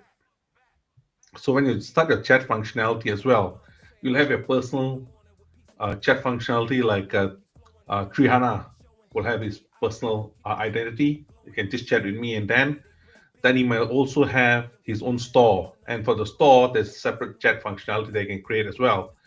Now that creates two separations for various reasons. I think it's easier and cleaner for business transactions to be there in one part, and your personal life to be on one another side. So those small nitty-gritty stuff only came into trial and error as we were building this thing out. So yeah, so that's the one thing that was very important for us to figure all these elements out. The element you're talking about in terms of onboarding creators and all, that came about while we were building everything. Came out to a later half of the year. Then I think when you're going back for how do you onboard people, so NFT creators, music creators, we spoke to a number of music creators. To be honest, they shared a lot of issues they were having in terms of costing, in terms of what their margins has to be, how the challenges, the type of uploads they need to make. They were said it's going to be difficult relying on other platforms to accommodate this, and then we host it. And say, okay, we'll create our own NFT platform as well. Then, so that way users can straight go to Boom NFT, upload their own designs, music, if they're doing Web3 music, and their NFT artwork or poetry, whatever it might be, and then straight away launch it into Boom Marketplace. So that's one thing very important for us. Has to be a seamless experience, and that we believe over time is going to be really impactful. Of course, the platform also accommodates if people just want to upload digital goods. You could upload an MP3 music, for example, or MP4, depending on what a music file or whatever file size you're uploading. Non-copyright. Not copyright, yes. that's very important. So if you are like 300 Suno musics, like amazing Suno musics, I got a question. That's his copyright. What's up? So for platform that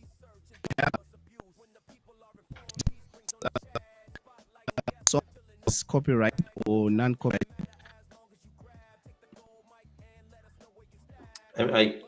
We lost you a little bit, Hannah. We had a little bit of a. Oh, can you hear me now? Yeah, I think that's better. Yeah. Oh, yeah. I'm asking that. Is there any way that you can look into a song that is it copyrighted or video? Do you have like content ID where, because somebody can just take a song by somebody else, upload it on Boom? Do you have like an AI that detects that this song is already released on other platforms or this song belongs to somebody else? That not in the first revision, to be honest. Like we're launching here on Stacks, and we're part of this is part of the whole trust and moderation of this marketplace is going to have to be built with the help of the users. Like we can put some things into place, but we don't really know what's needed and what's useful at this point. Quite honestly, that's not trying to ignore the problem. It's a matter of us wanting to put moderation and trust guardrails in place that actually make sense for the community. We've talked with obviously folks like the Zero Authority, who are building their own trust platform, right? And to the extent that we can leverage what they're building, we've had a lot of discussions between us about data sharing and what kinds of things we can take from their platform, and I think that's an ongoing conversation. So it really we don't have that we're not going to have that at launch for sure, but it's something that we definitely are aware of, and we're hoping that what we can see is that folks will kind of flag content that they think is copyrighted or whatever shouldn't be there, and we can surface that information to the community. Yeah, I think also that's where the community comes in, and you have like community people who looks into some of the stuff that's posted there, and sometimes you can pick that this song is already published somewhere elsewhere, and then that is when they send like a flag to you guys and say this song belongs to somebody else, or this is my work. Or you can just also maybe put a disclaimer that if you have any content that belongs to you that was uploaded by somebody else, please can you share with us and maybe create a ticket so that you can look into it, so that also you won't have like these complications of lawsuits that people are uploading like copyrighted content on the platform.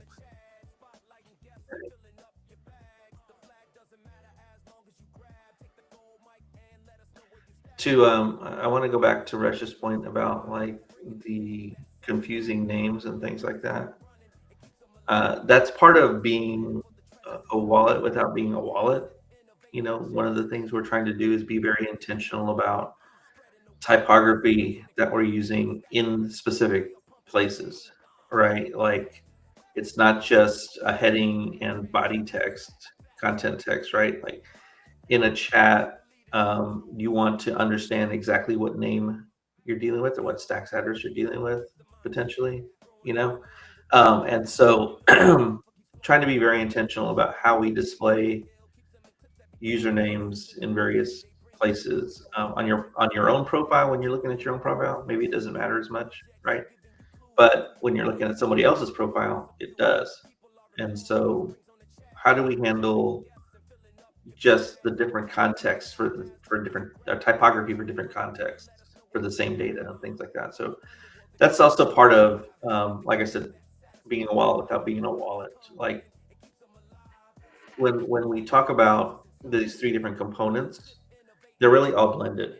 It's three different applications effectively, but the way we're building this, it is not that you see something here and you go here to do X. You can interact with the marketplace in your chat. You can interact with your wallet in the marketplace, right? And the chat in your marketplace. And so all of these things are actually three kind of foundational layers, and they have to work together. And so wallet is really contextual, right? Your wallet is contextual within a chat, within a marketplace, within a game, whatever. So in that way, we have to be very intentional about like how we ask you to create a transaction, right? A game is going to ask, say, hey, if you want to keep playing, send 2 stacks or something like that. I don't know, whatever. Or maybe it's a pay-per-play game that you're doing some kind of like, I don't want to say gambling, but like some kind of pay-to-play game, right? So the way that we surface kind of payments in these different contexts matters, and so we're trying to be very intentional about those kinds of things. And it's one of the things that we have to be that kind of differentiates us from like just being an X First or a Leather Wallet or a Magic Eden kind of thing, whatever. Yeah, and it's all about creating good experiences for the user. And you have a couple of different users. You know, you have the content creators and or whoever's actually providing the merch or the services that are in the shop. And then you have the customers for those as well. And so, and then there's, you know, we have a kind of similar model. We have content creators and we have audience / users / community. And then we also have sponsors, which I suspect you guys will have some kind of sponsorship model as well. You're going to have real estate, right? I don't know if you've considered that. But you can go on Fastpool now. Oh, are they? A Fastpool is actually a sponsor for Boom? No. Like they have their sponsored stacking thing. Oh, that's right. That's right. You can actually You can sponsor different projects. You can sponsor projects to get your like stacking rewards from your or a percentage of stacking rewards from your stacking and stuff like that. So there's all sorts of cool things. We're at the precipice of a very, very interesting time in humanity, because there's so many technological tools out there. But so the one thing, please, just want to add that at the present moment, if you look across the board, the experience of using Web3 shopping is not great. You know, if you use Lightning, you got to lock in your money your money is literally locked in the channel. You got to close. You got to make sure everything is there. Your towers. You just meant there's so much friction just in knowing about Really, it. yes. Just in understanding what you just said eliminates a huge percentage of any market.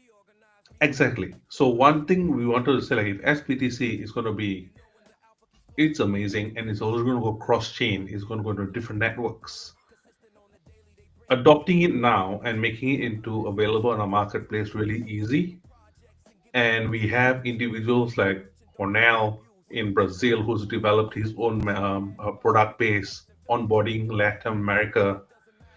If that works well, he can use the same approach across different geographical locations, and boom, becomes just seamless. Of course, we have the one we showed you piece was the desktop version, and also mobile version. For shoppers, you want to be at Amazon. I don't remember the last time I was on a desktop when I shopped on Amazon, if I'm honest. I literally just sit on the sofa, I just scroll. But if I'm a seller, I want to be able to do it from a desktop, makes things easy to manage. So we are accommodating both sides of it, to be honest. Initially, everything was mobile. And then I sat down there like, pardon my language, is a pain in the ass if I got to manage everything on my mobile. You can't program from a phone. Yeah. Just can't. So that's why program it. all these elements. Well, and saying maybe you can. I don't know. But that's my eyes are old. I'm an old guy. I cannot.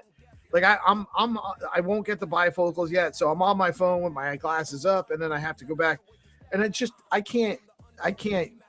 The dynamic interface is obviously a huge factor when you're trying to, add items to your smart shop, write a description, and all of that stuff.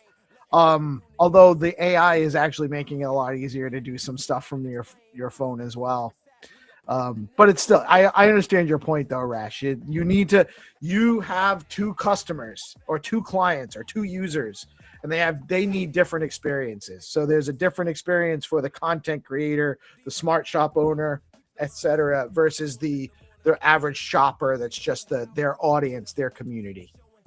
So please, I want to plug in terms of the benefits of using Boom NFT Marketplace, if that's okay. And this is literally a pitch, to be honest. Whatever you want to do, man, is okay. So if somebody wants to right now launch an NFT project,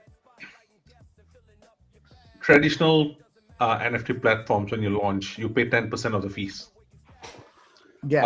You mint, and then you get your product. I hope GP is listening. No, GP knows. GP, what's the name of Trihana, all the other individuals that we have directly worked with know this, because after getting a lot of feedback, 10% is very high for artists in general. So we said, okay. It's not sustainable, actually. It is not sustainable. You're right.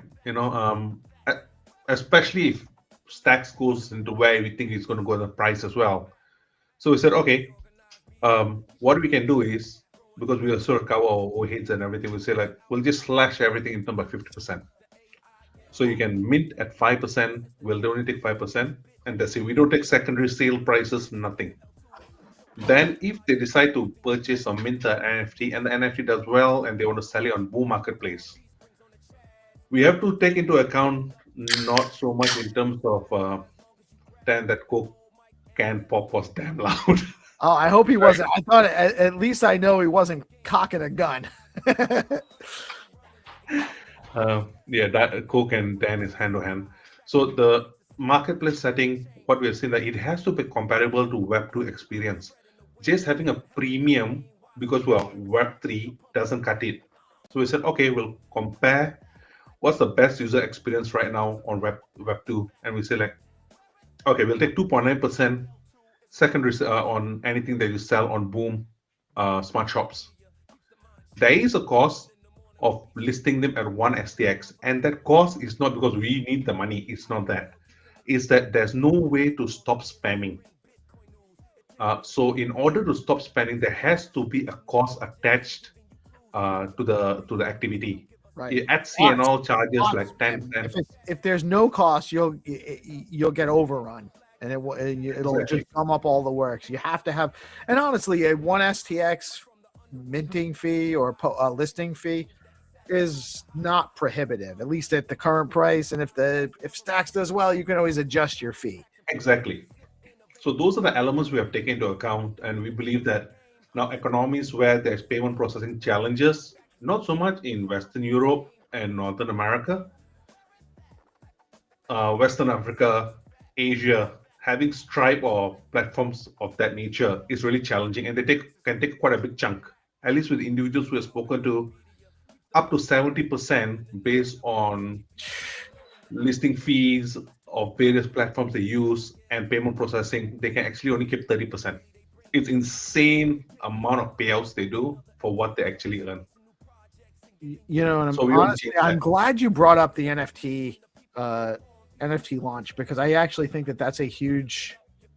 It's much needed in the ecosystem. We need a competitive NFT marketplace and or just a place to go to launch NFTs.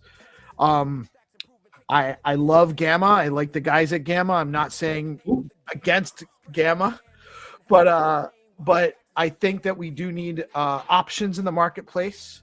It makes everybody better. You know, it makes them put out a better product if they're still trying to get that market. But there is actually a lack of support for Stacks NFTs right now.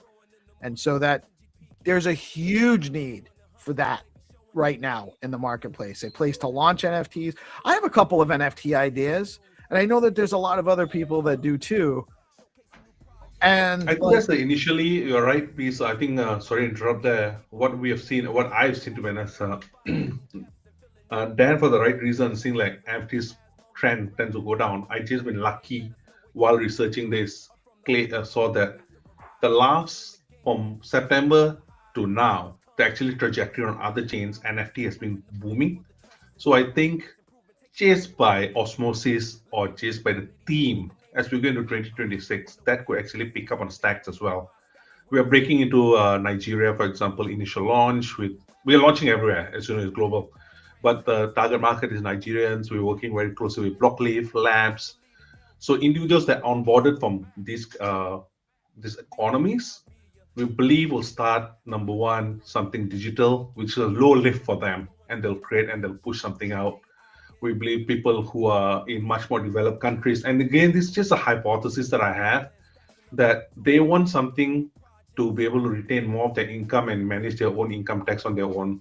So selling it on a platform and being able to accept cryptocurrency, like STX, USDCX, SBTC, and potentially then are we enabling a native Bitcoin from day one, or that comes native Bitcoin? Yeah. So then you see we got all these four abilities, so people can manage it straight from Boom. My personal opinion is people are trying to gravitate more to crypto economy based on how the governments are behaving currently. So that's where my pitch is. And I think if people just want to experiment, it's not going to cost you anything. Once you get a Boom wallet, you can easily just put one NFT up and you got a Boom shop. Literally, that is, you place a product for listing, you got a Boom shop straight away.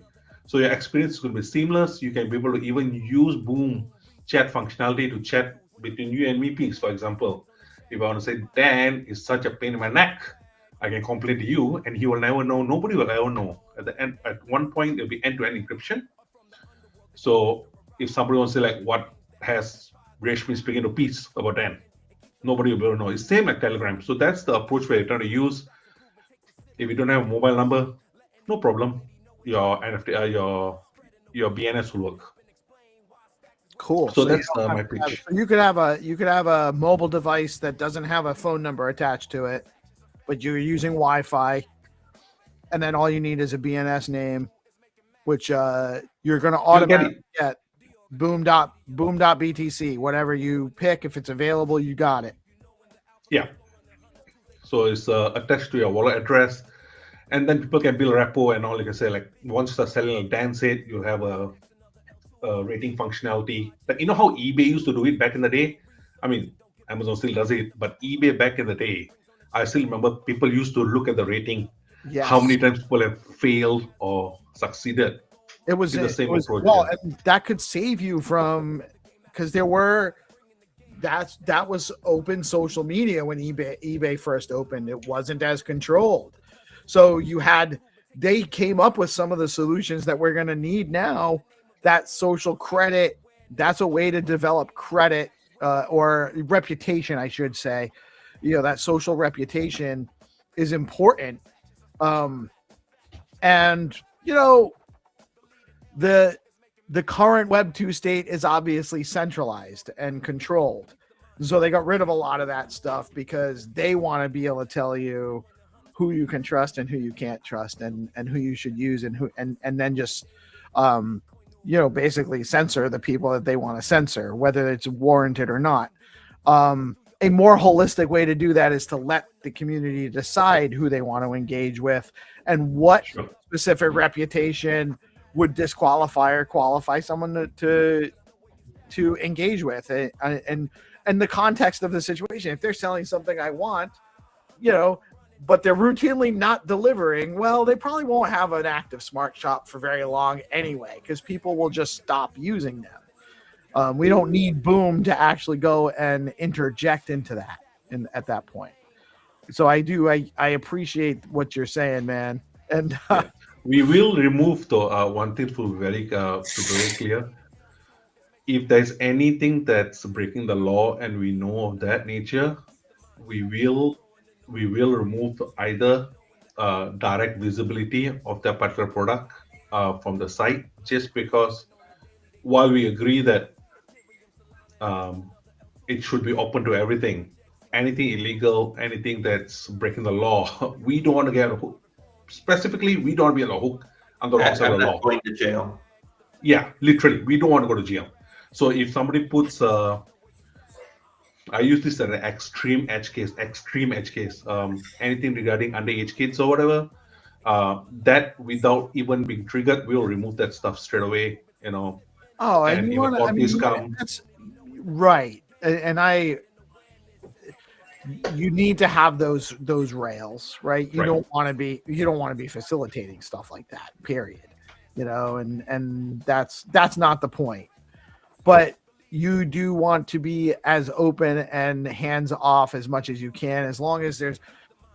So getting into the philosophy of it, I tend to hold in I don't like to pigeonhole myself into any ideology, but I like the concept of voluntarism, consent-based engagement, and that's predicated on a point of the initiation of force. So my moral compass on that would be, as soon as there's an initiation of force, that warrants stepping in and censorship. So if somebody is actually committing a force or violence against somebody else, that's a no-brainer. That's an easy point of stepping in. But beyond that, you want to basically, you're not going to be manipulating markets and picking and choosing who's going to be able to sell NFTs that are otherwise not harming anybody or not instigating force against somebody else. So, and honestly, I am going to reiterate, we need a secondary or maybe a primary NFT platform for stacks in the worst way. There's a lot of things that I would like to get into and consider doing that right now we can't because of what's currently available in the market. Like this is actually desperately needed, and maybe under the radar to the extent that it is needed, because it's like you go to the other platform that I mentioned earlier and you can't even find stacks NFTs. You can't find them. There's no market that you have to actually and half the time the ones in my wallet aren't showing up there when I go into my account. Like it's not functional right now the way it is, and it's actually harming the ecosystem, because there's a lot of great projects out there that built some really interesting NFTs, and we don't have a centralized marketplace for them right now. So please get that shipped. Build the change. Let's go. So what's the people should follow you guys? It's at boom_money on X. It's boom.money is the website. They can sign up for the wait list. What do you need from what are you guys looking for right now from the user base? So they can just go and sign up right now, to be honest, the wait list at Boom. They can do two things, to be honest. One, follow at boom_wallet on X. So that will keep you informed in terms of any updates we have. Number two, if you go to boom.money, join the waitlist there. So any comms we do, we'll push out a newsletter as well, an email as well when it's ready. You can reach out to me or Dan directly on Twitter. Okay, not for Dan. Just reach out to me directly. I never get on Twitter anymore. I just don't look up, to be honest with you, from the keyboard. So yeah, reach out to me directly in any questions, and I'll attend you directly. If you want to open a Boom shop, you do not know how, reach out to me directly. I'll give you a white glove treatment. We'll fix whatever issues you have. If you're from anything you want to, literally anything, any queries you have, just reach out to me. I'll be able to help wherever I can. Awesome. I've had you guys for an hour, and I don't want to extend this too long. I want to be respectful of your time. But pertaining to a smart shop, I don't have any merch. If I was setting up a smart shop, do I have to have merch to put in there, or is there a way?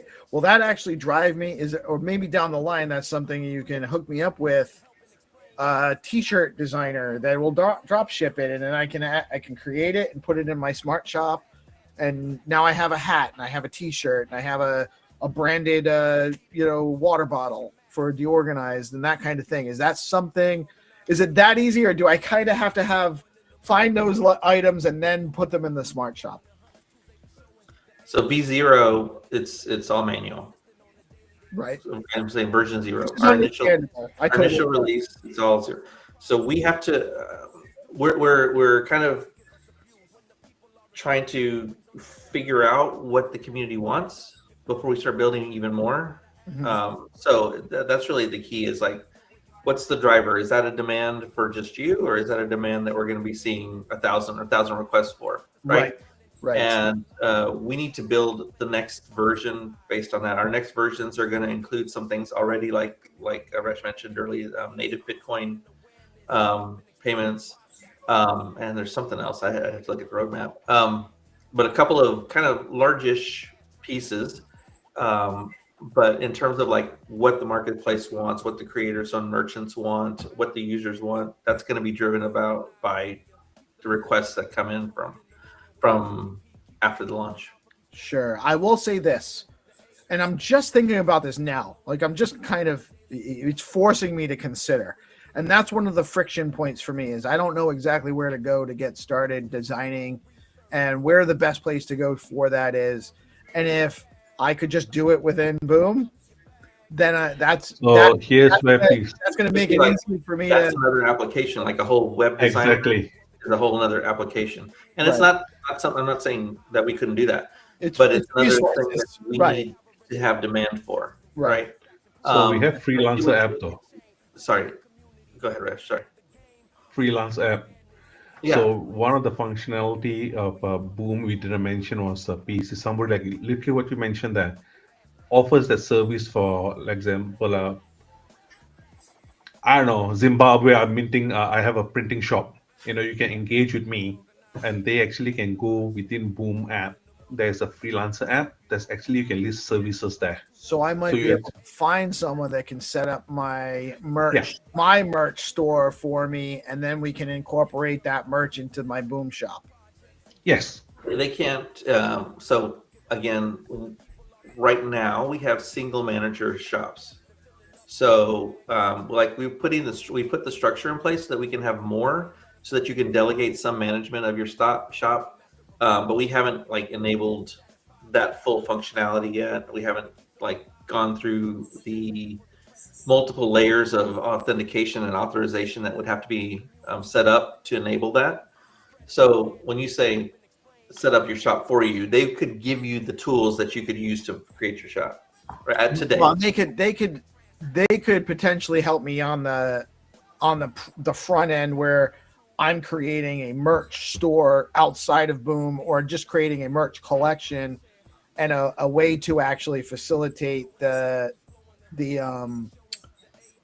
fulfillment of that delivery and then tie the commerce there into Boom would be my responsibility once I have that set up.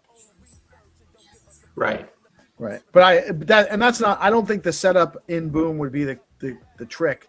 For me, it's, do I go to Shopify and then I go to Shopify and then I have to decide, what do I need to pay for this?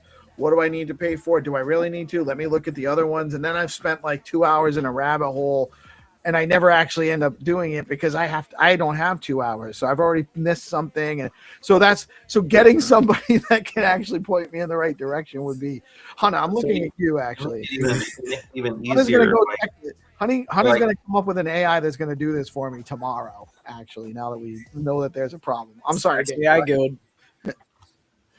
We're here. So, but there's the fact is that you guys are providing the infrastructure, the platform to make this more real. Like, it's actually facilitating a reason for me to actually go and do this, because I will have a place to actually post my products once I have them. Yeah, so that's what. Yeah, then go ahead.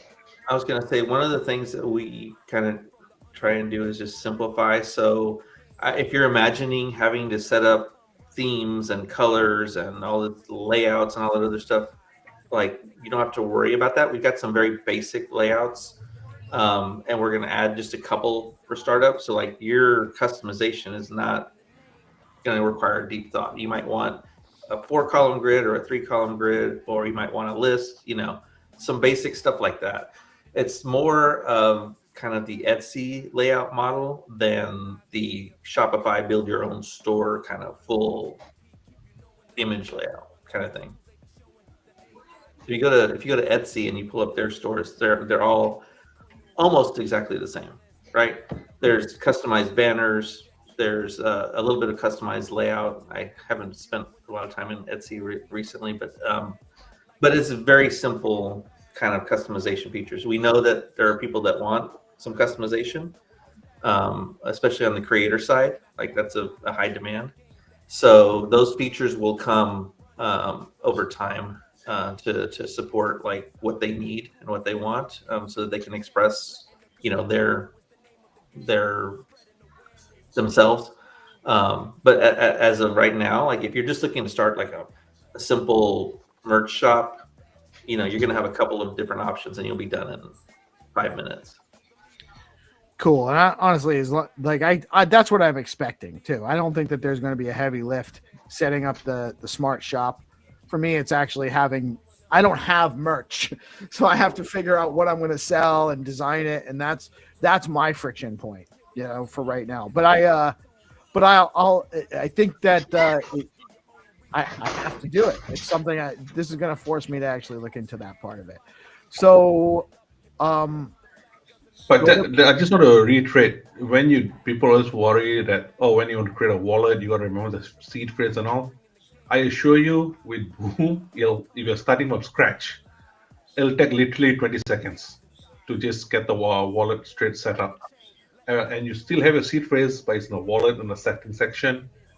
You can easily go and write it all down. So you don't have to even worry about that. Creating a wallet, if you've done Phantom, you'll find this experience very easy as well. So I just want to reiterate on that front. And it's also connected to your email address. Is that true? So login, yes. Login is, but not the stores, not directly.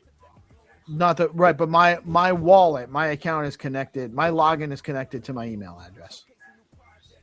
Not directly. So we don't use your email address for any kind of authentication. When the only thing that you're doing with an email address is authenticating that you're into the app. Okay. But then there's another layer for the actual accounts, the Stacks wallet, right?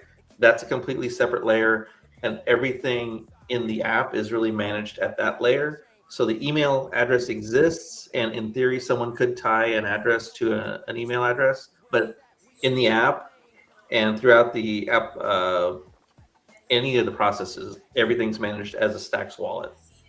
So they wouldn't. Somebody with my email address wouldn't be able to log into my account just by providing the email address. No. But I can. Does the email address help me not lose my account, or do I have to have the seed phrase? That's another one of those things that we're gonna have to get some feedback on, because there's pros and cons to that, right? One is simplicity, and the next billion users might not care about having a partially custodial situation. And if we have part of your key, like I said earlier, we talked about starting. What liability does that put us in for, versus how much it helps us, helps users kind of get that comfort that they're not going to lose something, right? My mother doesn't care about a Stacks address or a key. She doesn't even know what, that she barely keeps her password secure, and that's with my help, right?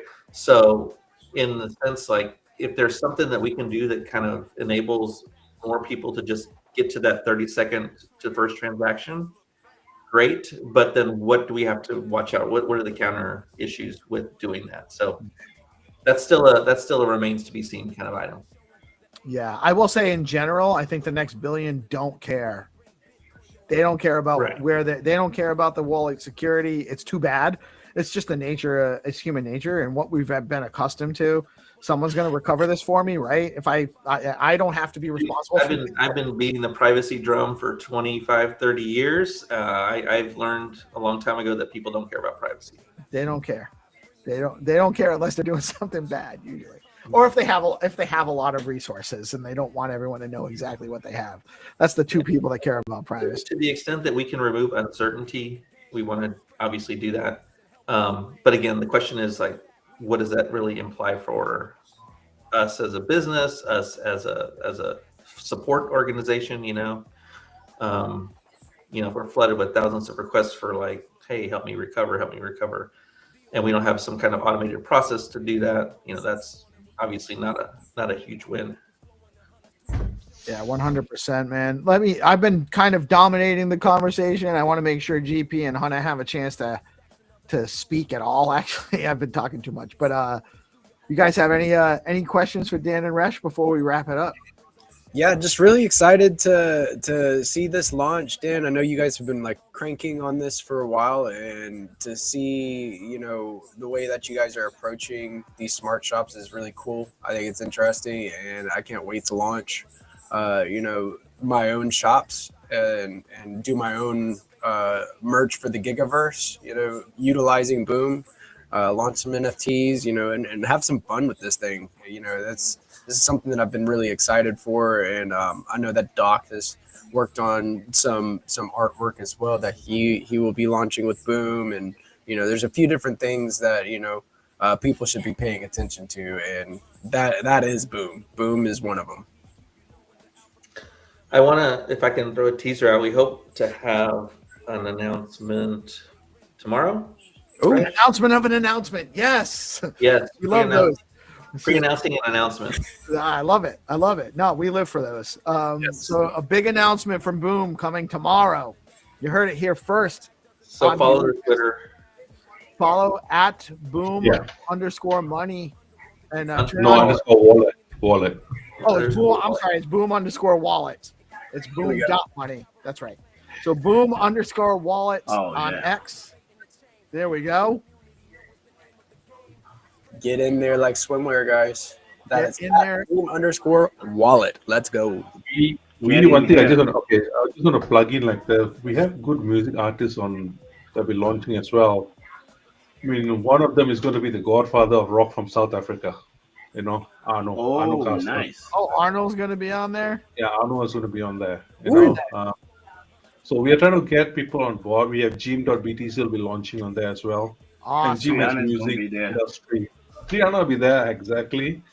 Then we have Nat. So we have all these musicians that want to come on. They're looking for a platform. We're going to do on Boom. As we do that, we believe, and this is what my thesis is. A lot of these artists, in order to own their own work and also to reach distribution, will use platforms like this. They'll mint the music perhaps on Boom and release it to the marketplace, keep a huge chunk of revenue to themselves, own the music, own a marketplace. That's our goal, and we want to enable that. I've said this many times, sounds really cliche, but the entire aim of Boom is to enable commerce for everyone. You should be able to be even in school. You launch it. You can just make yourself some a few dollars here and there. So yeah, so that's my goal. I think Dan has been working his butt off, to be honest, on this. And I'll be throwing one or two the other day. Hey, Dan, we got to change this and that. He said, God damn it, can you stop with the request? Let me finish this part first. So we went back and forth on that. So, but essentially, it's going to be great, to be honest, once we launch it. Nice. There's a pre-release store. I missed it. Was this in the comments earlier, or did I miss it? Ooh, I just put it in there. It's just the list, just to give you the idea of the simplicity that we're going for. It's clean. I like it. Nice. I like it. Awesome. GP, you got that? You want to throw that up? Yeah, I can. Throw it up real quick. Let's walk through it. Yeah. So whenever you are taking a look at the this smart stores here, you can go and explore by categories, and you'll see all of the different creators that have launched marketplaces here listed here. You can see 3 Hunas right here. So it's not populated yet, to be honest. Just for context, we'll be populating this soon. The reason why before the Boom wallet gets launched, we just don't show what's there, so people are aware what they can anticipate what's coming, basically. Absolutely. This looks clean and simplistic. And I just want to point out it looks better in dark mode. Oh yes, dude. Oh, look how slick. Yeah, really lighting behind. That looks great. Do people still use light mode? I have it on light mode because I just popped it up. But looking at Pieces screen, that dark mode is very clean. It's fresh. Let's go. So this is pre-release. This is just like all it is pulling the store list right now. It's not linking to anything, not listing products, right? But simple banner, simple logo. You can have a tagline, right? You'll be able to customize your store slug. So if you want DeOrganized Media or you just want DOM, you can customize, like it'll be store/DOM or store/DeOrganized Media, whatever you wanted. But again, very simple kind of standard layouts that we're trying to kind of highlight. I like the simplicity. It looks good. It's slick. It's large icons, which is good for an older guy like me. It's going to be more attractive as a store owner or a creator. Like it gives me more options to catch eyeballs with these banners and whatnot. So I like it. And honestly, I don't light mode, dark mode is not that big of a deal, but I do think that this actually looks a little bit slicker in dark mode. That's just my. I agree. But I think that looks great, man. Good stuff. Dig it. And so announcement? What's the announcement tomorrow? People need to tune into, or you're gonna? It's the pre-release announcement. Follow Boom_wallet. So we're gonna have this probably within a couple of weeks, maybe. Yeah. All right. I like it. Anything else we need to touch on, guys? Any last words? Thank you so much for joining us today, guys, and giving us your time, by the way. Hey, thanks for having us. We appreciate it. Right on. Awesome, guys. Dan Trevino, OG in the Stacks ecosystem. Boom Wallet. Boom.money is the website. And Resh is just an absolute Chad in the space as well. Thank you guys for joining us so much. Hana and GP, thank you guys for also chiming in. Always great to have your input. And I know you guys are both going to be utilizing the features of what Boom's bringing to market as well, along with us at DeOrganized as a whole. Thank you guys for tuning in. Music is coming. AI music it's here, brother. It's here. Okay, you guys saw my title? What's that? The title under my name. Your Royal Highness. Let's go. His Royal Highness. Let's go. Yes. I didn't realize royalty. I should have known, Rash. It's obvious in your demeanor. Should have took my hat off, you know. All right, guys, I'm off. GP. Thank you very much for having us. Yeah, man. Always a pleasure. Merry Christmas, guys. Best of luck. Happy New Year. And looking forward to supporting your announcement tomorrow and catching you guys soon when Boom is fully ready and launched. Cannot wait. All I want on Christmas is a Boom wallet. Yeah, all I want on Christmas is a Boom wallet. Boom wallet. Let's go. Full song by tomorrow. Andy. Someday. Yes, sir. Boom to the world. Let's Boom, go. boom, boom. Andy. All right, guys. Peace out. Thanks for joining today. Merry Christmas. This is actually our last live anything probably until after Christmas. So Merry Christmas. Happy holidays. Much love to all of you, and get out and support your ecosystem. There's so many cool things happening here on Stacks. Thanks to Dan and Rush again. And we'll have some more recent content coming at you shortly.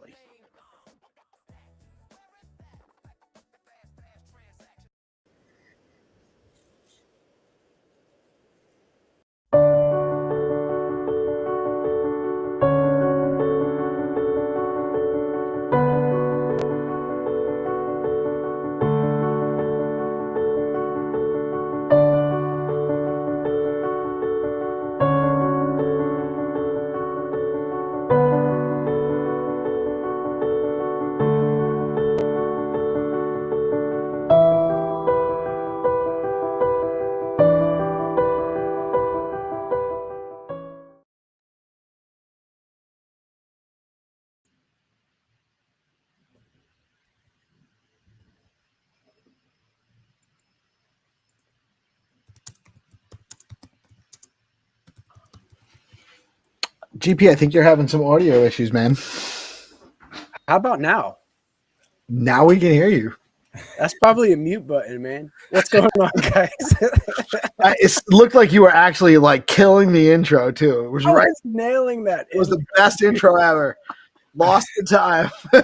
Oh man. I was just saying how this is the first inaugural episode. We're going to get to talk to Jamie F., Mr. Bain, and two of the next artists that are going to be contributing to Dogtails. So really excited for this first inaugural episode. And yeah, let's get into it. What's up, Jamie? How are we doing tonight? We got Jamie F. in the house. We got Mr. Bain, Peace Love Music, and GP, myself, in the house tonight. So what's up, guys? How are we doing? Yeah, I'm doing really well. I'm excited for the show. Yeah, I'm looking forward to it. It's going to be epic. Pretty special, and yeah, I'm good. Thanks. Yourself? Doing good, man. Doing good. You know, Jamie, you spun up this awesome idea to you know, help artists and also contribute to charitable causes, right? Did you want to do a brief explainer about, you know, your ideas surrounding Dogtails and you know, how it came to fruition, and all the work that the good work that you're doing with all the artists in the Stacks ecosystem? Yeah, awesome. It's the artists that are doing the good work, really. We're not doing too much because the stories sort of write themselves, but the idea came about as part of our just natural growth within the community, and we're a community that's sort of an underdog culture and founded on the rise of Peggy, who is the dog from Dogpool, who won the ugliest dog in the UK competition and then went on to Hollywood.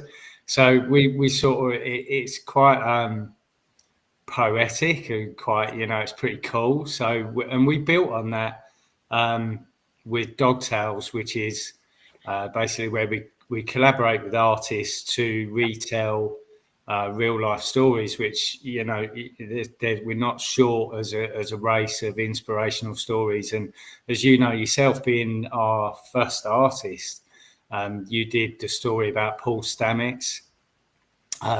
We did do a story before that, but it was just kind of a pilot. It was just a post on X, and that was about Michaela de Prince. And then we did Henry Wanyoke, who's a Kenyan runner. And just recently we did Fela Kuti, who's musical, cultural, revolutionary icon, and all of these people have something in common in that they all went through troubled times and went, in a much different way to Peggy, had a bit of a rough start and or had to overcome some sort of adversity to get to where they were, so and to what they did. So yeah, we've built on that, and we're now, tonight this is the unveiling of Zanetta's story, and this is very different to the ones that we've done before because this is more personal. I think it's going to resonate with a lot of people on a personal level because of the subject matter, which you'll find out soon enough.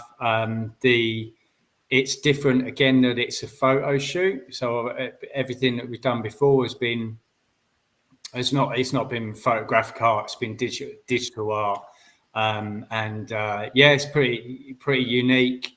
And we do this to support the artists and charity. So they produced the storyboard NFTs. They're auctioned on Gamma as a week-long auction from the minute the first bid goes in. The split is, so far, everyone's agreed to do a 60-40 split, 60% in favour of charity and 40% goes to the artists. So the collection will grow and it will feature different artists and, more stories as we go. And pretty excited. It's probably the best thing so far to come out of our culture that we're trying to build. So yeah, dude. I remember whenever you first hit me up and hey, pitched this idea to me, and I was experimenting with ideas and trying to find a way to incorporate some type of giving back to charitable causes into my artwork, and this idea just really resonated with me. Peace, did you have something to say, man? What's up? I just wanted to on something Jamie said, and of course he's going to just give all the credit to the artists, and the artists, he's done an amazing job. The artists so far in the project have been great.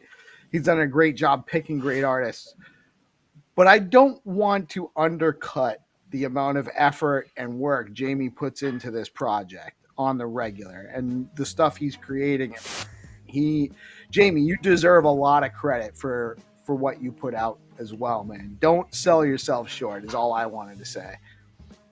Yeah, thanks. No, I don't. I mean, I enjoy it. And I think that's the attraction with this crypto and blockchain world that we're in. We get to sort of write our own stories. And it's funny because we're in an amazing age. Obviously, I don't want to digress too much, but with the dawn of AI and the things that we can all do now, there's dreams that I had when I was a kid that are now, that I thought had sort of gone by the wayside, that are now possibly a reality. And like doing Dogtails is just a blessing, and trying to build that community and just put those out there is pretty cool. So I do enjoy it.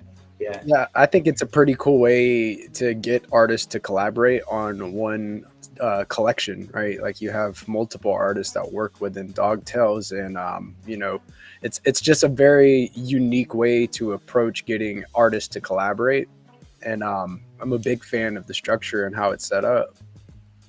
Yeah, we enjoy it. Speaking of artists and collaboration, pleased as well to be doing this with not just yourself and obviously Peace and everything that DeOrganized has brought us, but also Mr. Bain, because he's, as far, I don't know anyone who's as connected in the sort of digital art world. Obviously, I don't know everyone, but he makes sort of genuine connections, got a lot of artists following him. So I think with this stream as well, so even though we're talking about the collection and this is a live reveal, this stream is something that we're going to do on the regular. We see how it goes, and it's going to be more about the people and their stories. And Mr. Bain, I don't know if you want to chime in, but I know the idea for the stream was sort of originally Mr. Bain's, if I recall correctly. It was sort of thrown out there, and we all sort of moved on it. Hey guys, Mr. Bain, what's up, man? Good morning, GM, and it's really GM at this time of the world too.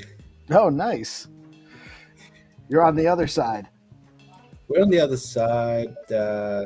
It's supposed to be sunny Melbourne, but it's been raining, and we're spring. We're supposed to be heading into summer in December, but it's not the case. So it kind of feels like UK. So I think that's what Jamie's weather's going to be like in the UK. So I don't know about Peace and GPSC. I don't know where you guys are on your side of the world. We're both on the eastern seaboard US. GP's a little on the southern side where it's cold, but not really for most people. And then up in my neck of the woods, it's about 45 degrees this morning, and that could be warmer than it gets. But ironically, the last show we did, I think it was the last show we did, Jamie was talking about how it was a sunny day out over where he is. So it's come full circle. Climate change is real. Yeah. We just don't know if it's our fault or not. Yeah, is that 45 degrees or 45 degrees 45 Fahrenheit? Degrees Fahrenheit. Oh, that's cold then, right? Yeah, it's a lot colder. It's cold to me, man. I think it's pretty. Yeah. But my heat's on. It's because we can get up to 45 degrees over here Celsius. So yeah, that's a but hot we haven't experienced that. Yeah. No, that's a warm day. But I'm gonna actually be down in Buenos Aires, so I'm gonna get a little bit of extended warm weather for a week, going down to Dev Connect next week. So I'm excited about that. That's going to be awesome. Are you anyone else going with you? Or? No, well, I'm going down with Stacks, so they're having me come down. But it'll be a little bit different than last time when I had like the whole crew with us staying in the house in Vegas last May. That was the best experiences of my life, actually hanging out. Insane, dude. Yeah, and I'll be manning the ship here. Running the stream and helping. Hunter will be helping me run the stream as well. So we'll be holding down the fort for Peace while he's out there in Argentina, Buenos Aires, checking out all the Dev Connect and the other little get-togethers that are going on over there while they're out there. So it's gonna be a lot of fun. Yeah. Working hard. Fortunately, I have these guys to rely on, but let's stop the small talk because the ladies are waiting, guys. We shouldn't keep the ladies waiting. Yeah. So, I mean, so we've got Janetta, who is the, I don't like calling her a subject, but she is the subject of the story, and she's going to tell her story, and she's the subject of the photo shoot that Sashelka has done, who's the artist. So let's get him on, I guess, when you guys are ready. Right on. Welcome, ladies. How are we doing tonight? Hello, everyone. I'm fine, thank you. How are you doing, guys? Good evening. Thank you for joining us today. Thank you for having us here. Hello, everyone. Hi, how everyone is doing? Doing great. Doing great. Well. Really excited to see some artwork for Dogtails.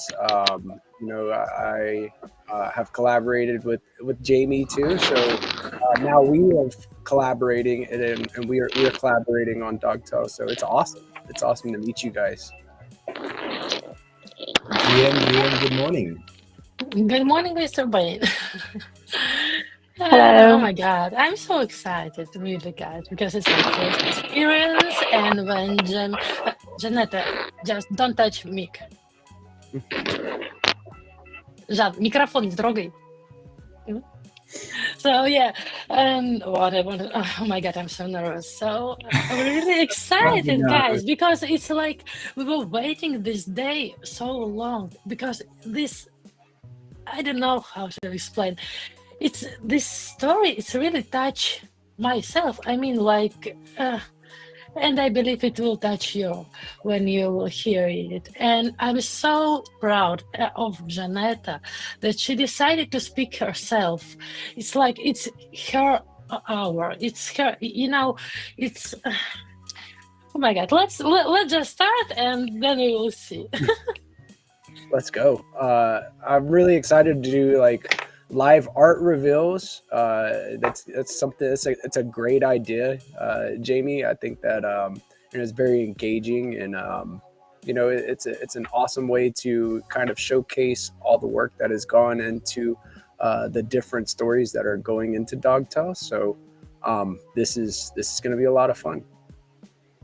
Yeah, awesome. And it's even more special because we've got Shanetta with us. And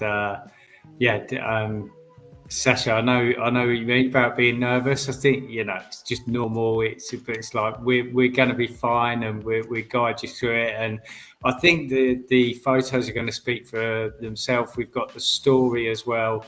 So with each NFT comes part of the story, which Janetta obviously wrote originally, and then we just tweaked it slightly. So we've got all the bases covered, and I was keen to sort of find out and just sort of start really with how you used to sort of know each other, and because I don't think I ever asked that. I mean, how did you guys originally meet? Obviously, you're great friends for what you've done together and what you've worked on, but how did you guys originally meet? That's the same question I want to know too.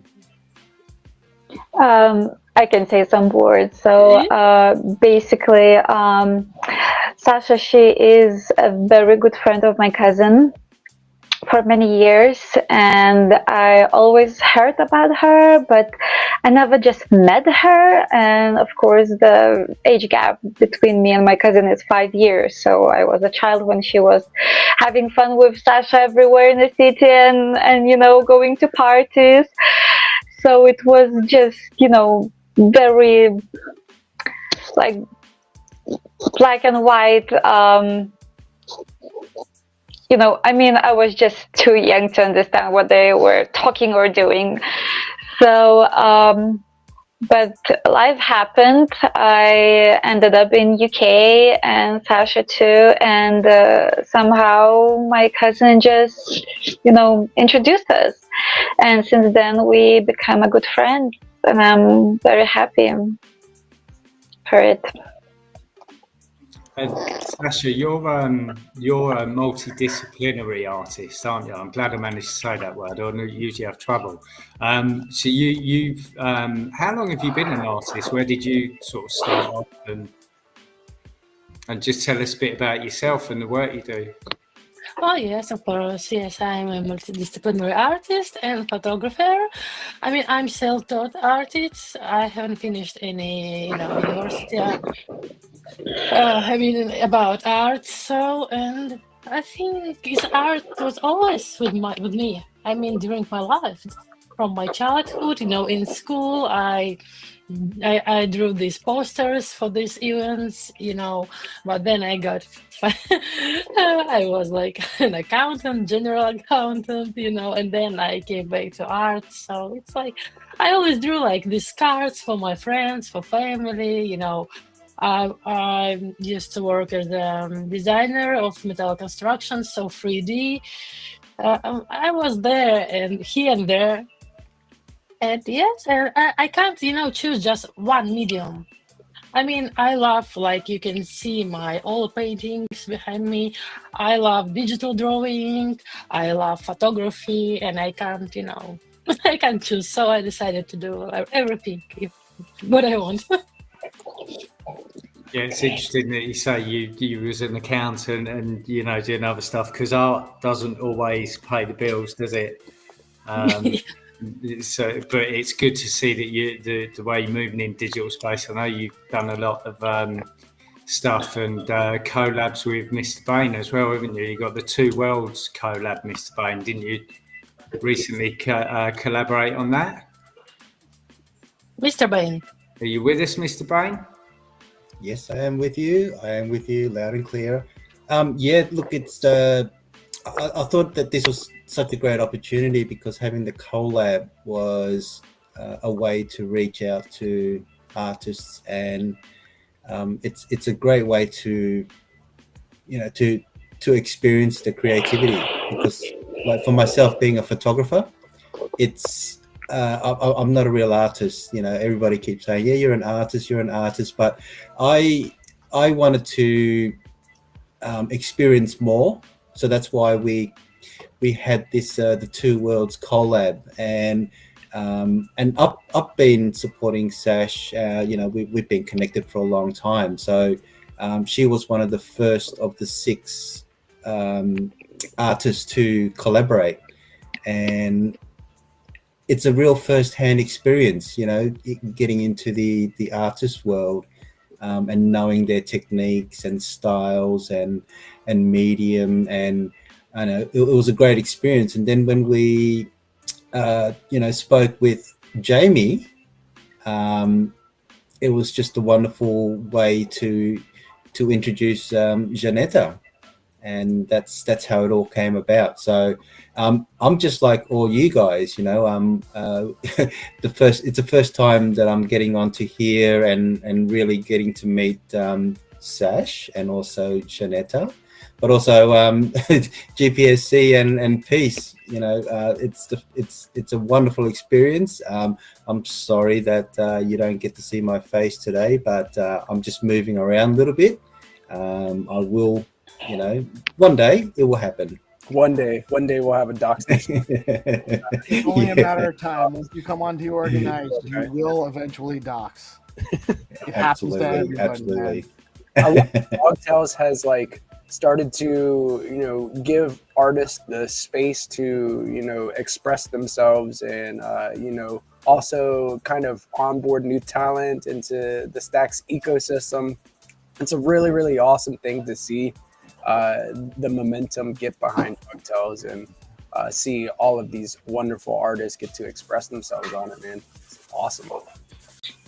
I think it's a great opportunity too with the collab that I'm having right now.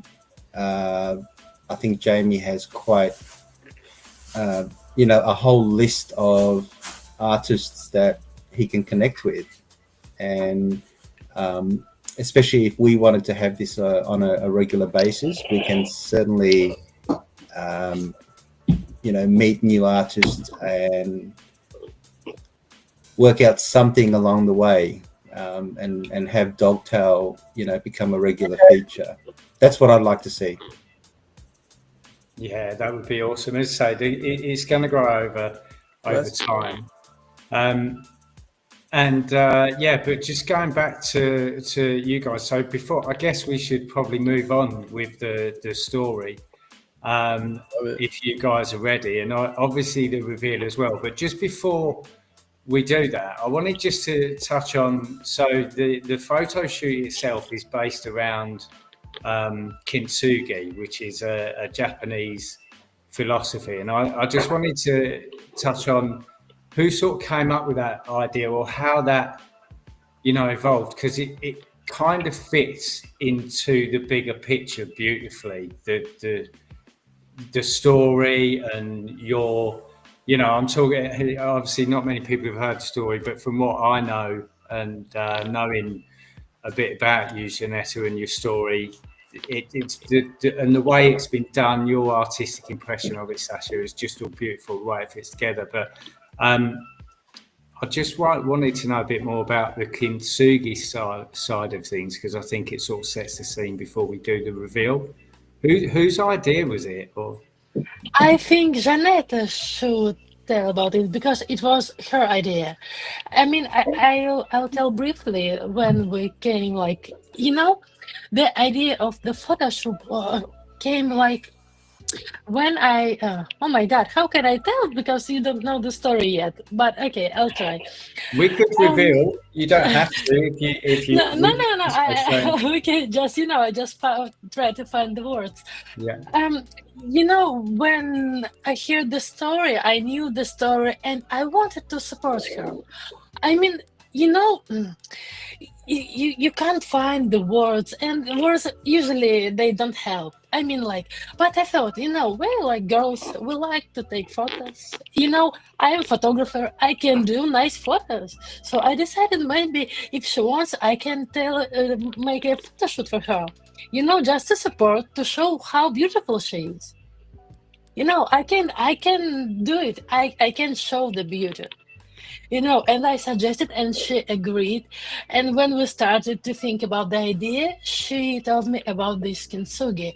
And I was like, oh my God, this philosophy, I really dive deep in this philosophy. And I really like this idea just caught my mind and we decided to do it. So, Janetta, please. Yeah, so basically, when we decided to do the photo shoot, Sasha asked me, what type of photo shoot do you want? And I thought a lot about it. And at the time, the most what I needed was the courage, self-esteem, feeling like myself, but at the same not. And I thought, I want to see there a strong woman. And so I'm just trying not to give too many details before the reveal. So I decided to kind of introduce her the kintsugi technique. I have seen many artwork. I read about this before, and I guess some things comes back to your mind when you need that the most. As people say, everything what we heard or we read, everything is in our heads, even if we don't think about it this moment, So yeah, it actually came to me at the right moment, and it was just perfect. It was just like, boom, oh my God, this is it. This is how I can show myself through Sasha's work, who I am, not who I was, but who I am right now after all that happened to me, and I couldn't be more happy with how exactly it turned out. Everything that was broken or is broken can again look even more beautiful than before. I just need to believe in that, and I do. And I didn't before. It was hard, but when I saw the photos, I was like, oh my God, that's not me. I don't think so, that's me. and yeah, that's me. I think you've summed it up beautifully there when you said everything that's broken can be fixed or repaired and more beautiful than before. And that's for those that perhaps don't know necessarily what kintsugi is. I mean, I didn't know what it was until Sasha showed me the collection and told me about what it was. It's so it's Japanese philosophy, and it's based there. There was an emperor once. He broke his favourite ceramic pot, and at the time they used to repair them with large staples. And he sent it away to be repaired. It came back, and he didn't like it, and that he asked his artists to find a different way to repair it. And so kintsugi is they repair it with like a golden lacquer, and and he said it's even more beautiful than before.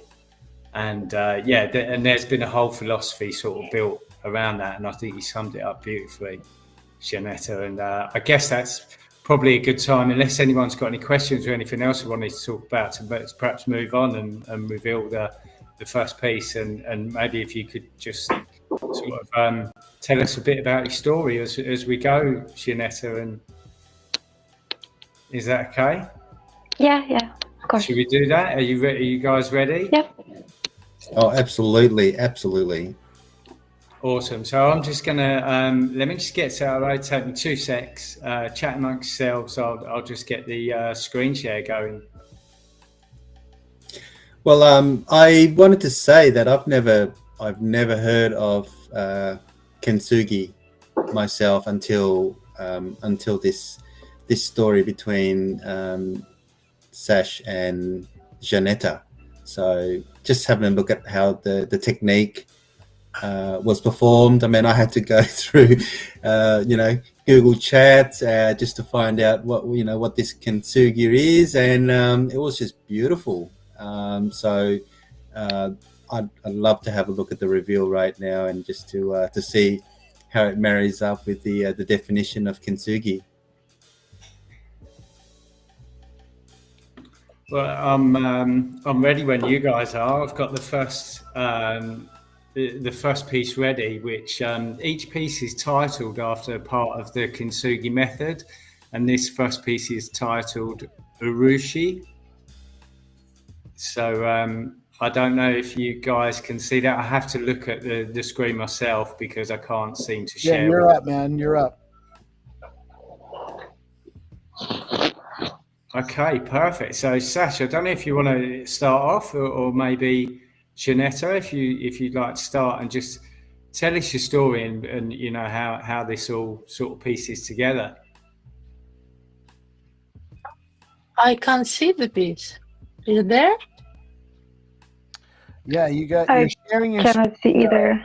No, you're sharing your screen, but it's. I don't think you're sharing the right tab. Okay. Yeah. You're sharing your live screen, but not the actual let's picture. let us know when you got so unshare. We're live. That's all right. This is the DeOrganized way, man. It seemed to work okay last time. It did. I'm not sure what you did differently. No. Give me a sec, guys. Sorry about it. Not a big deal. I can't see it until I turn it on. So make sure it's appropriate. Yeah, sure. Everything's appropriate here. It's fine.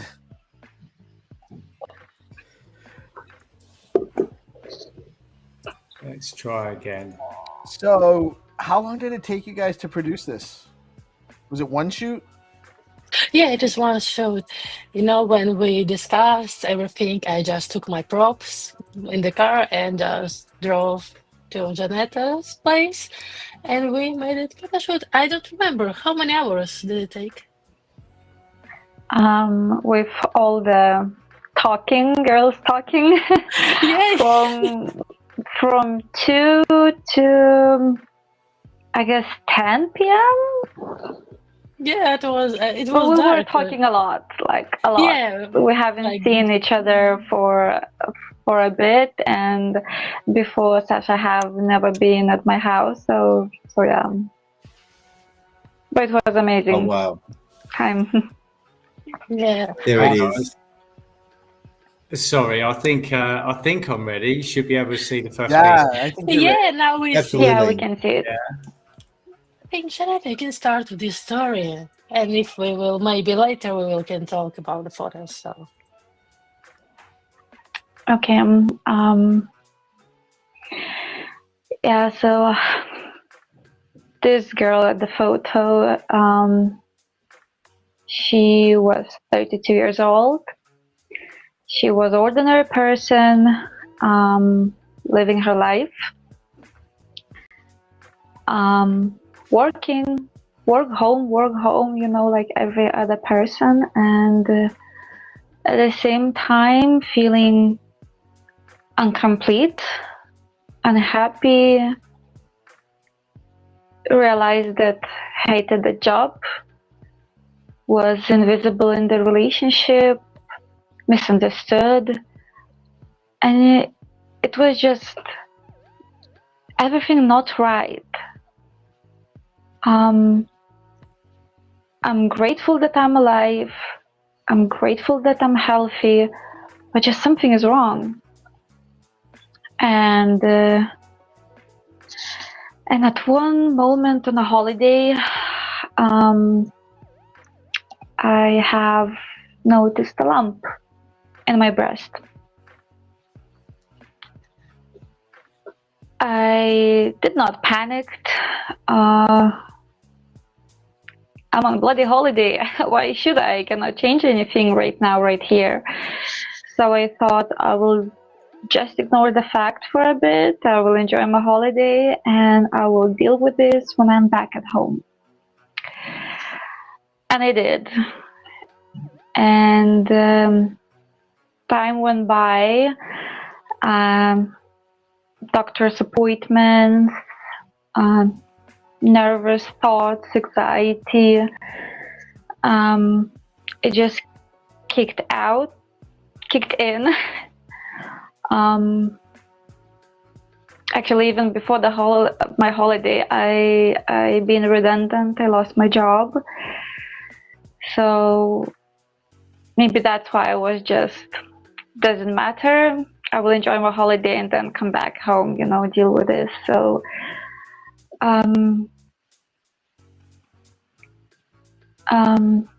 yeah, many doctor's appointments, biopsies, mammograms, all of those thoughts while sitting and waiting for the results. In the meantime, if I got another job, I was so happy. Oh my God, I was so happy.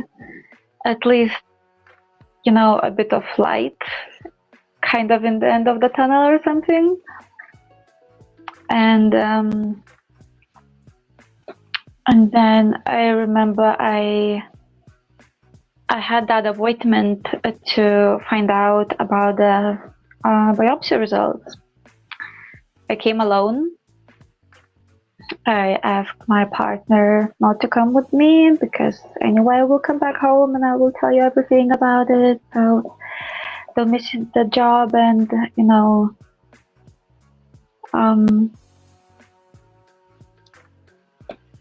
so I went there and I sat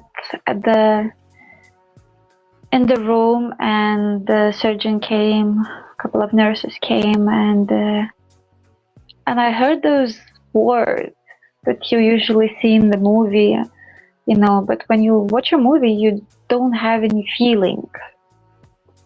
I mean, you just watch a movie. And at some point, it felt very surreal, like I'm watching the movie, but now I have feelings. And it's not really nice. And when I heard that, the phrase, I'm sorry to tell you, but you have a breast cancer, your biopsy was positive. I did not cry.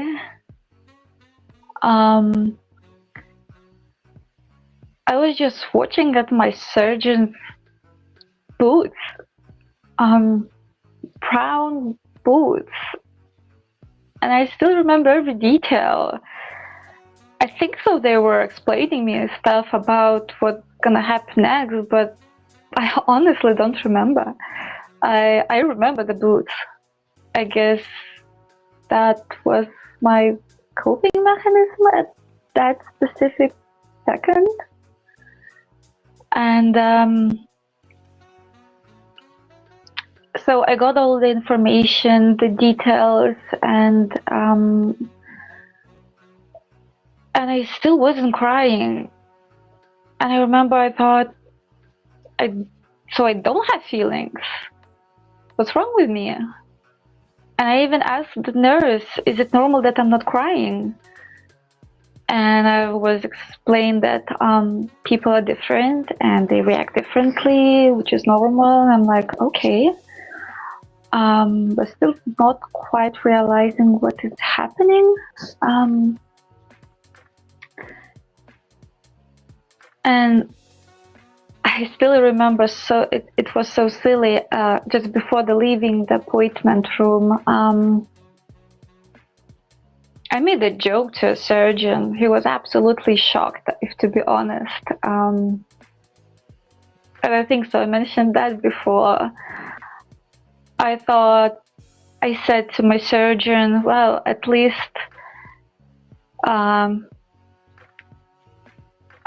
I will get the boob job for free. Which he his reaction was like he didn't knew exactly how to react. Should he laugh or should he be uncomfortable? And I just left laughing. I sat in the bus going back home. I was just sitting and watching people, how they move on with their lives, and it was just like normal day. I came back home. I put the music on. I was dancing and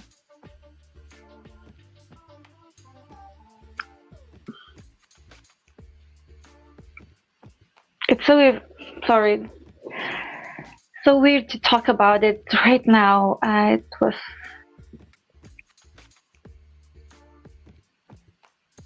I was dancing, singing. There was a song, "Big Girls Don't Cry," and I was baking cupcakes. I just thought I will bake cupcakes. That's it, you know. Sounds so silly now, and everything was like a normal day until my partner came home, and he was like, "So, what's the news? Is everything fine?" And I asked him to sit down, and I said, "Well, the test results were positive, and I got a breast cancer." And I explained all the details and was really watching his reaction. Didn't know what to expect. He was listening, and when I said that I won't be able to get pregnant for quite some time, then he started to cry. And you know, usually in the movies, people are holding a person that's been diagnosed with cancer and telling that everything will be fine, and just, you know, brushing the tears off the cheek. And I was doing that to him, and I'm like, everything gonna be fine, I'm young, I'm cool, everything will be okay. And I just moved on with my life. Suddenly the doctor's plan have changed. They thought I will have a chemotherapy first, and then we will see. Unfortunately, the results show differently, and I had to get the mastectomy. And the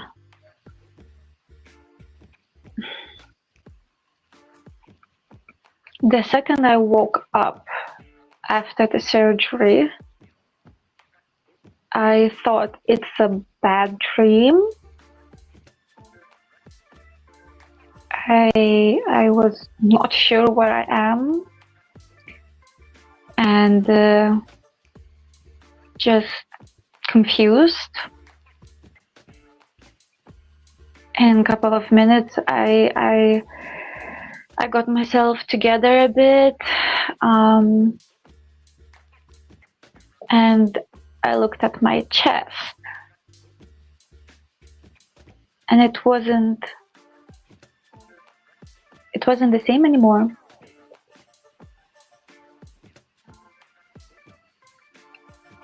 I don't have anymore what I had like 2 hours ago.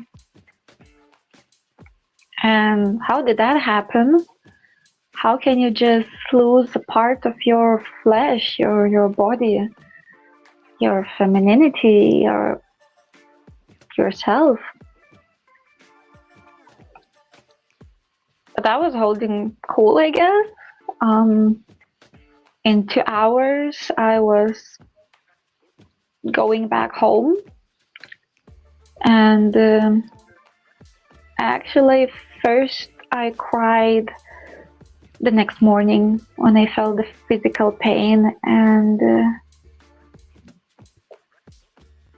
when my partner came to give me painkillers in the middle of the night, and I couldn't move on my own. The pain was so bad.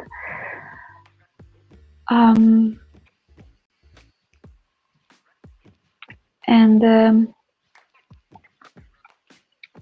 then time went by. Every day was a struggle. Struggle to move, struggle to look at yourself, because it's not the same. The body is not the same. I'm not the same. What I'm gonna do now? I have the support of my family, but inside of your head you are alone.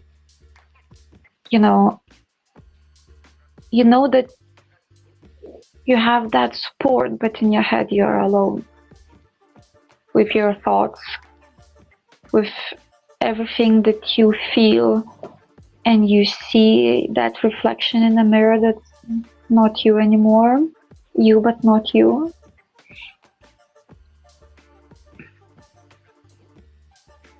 Jamie, do you have the next photo? Yeah. Yeah, thanks. Just just give me a shout like you did, and because I can't actually see what's going on the screen apart from looking at the piece. But yeah, well done for sharing, Shanetta, and I'll move on to the next piece.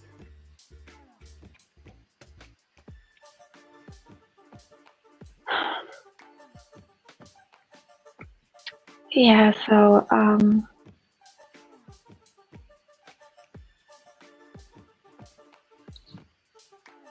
I couldn't look at myself in the mirror to see a broken woman that is no longer like a woman.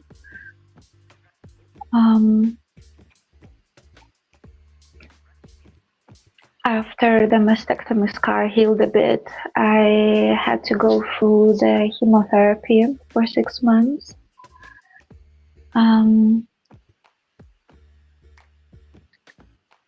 I can say in the movies they don't show a lot of detail, a lot of feelings.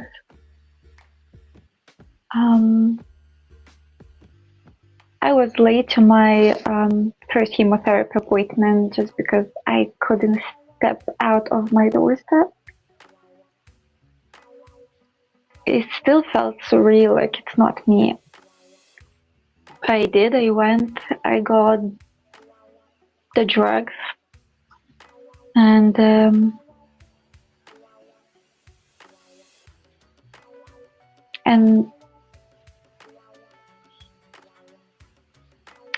I thought, what next? So how it's going to be? Usually people say it kicks in on the third appointment, on the third chemotherapy. In my case, it was not the case. In my case, it hit me pretty hard after the first one.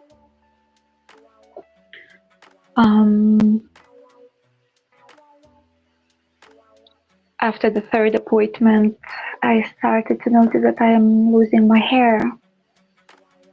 And I was trying to save the hair so badly.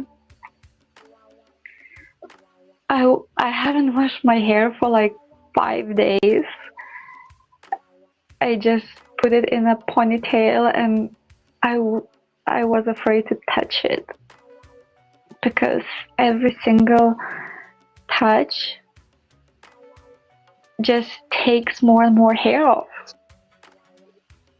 And one day I just felt so fed up. I just needed to clean my head,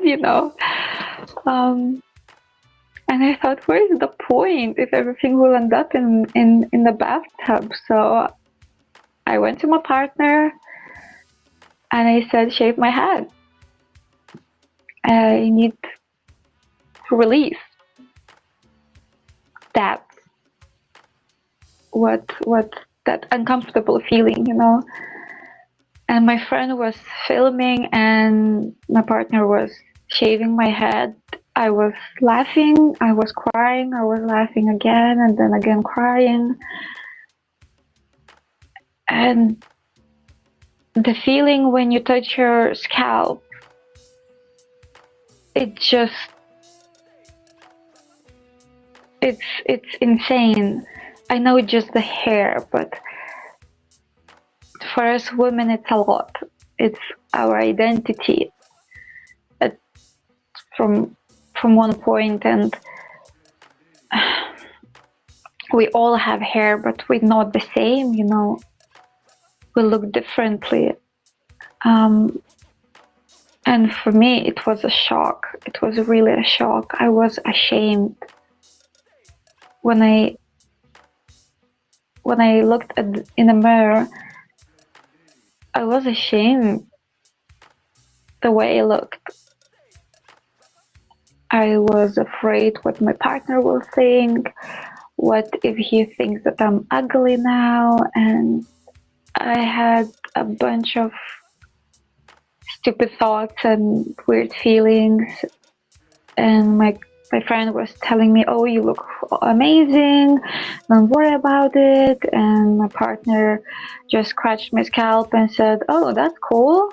You look like the army guy, which did not sound funny for me, but I guess he just tried to be funny. And I remember I took a photo and I sent to my cousin.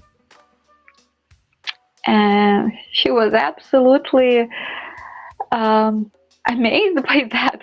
For I don't know why. She said I even look better than with the hair. Which gave me a smile, really a smile. And next morning, I was just playing kind of in front of the mirror. I was just doing faces and telling myself, oh, who is that chick in the mirror? You look quite nice.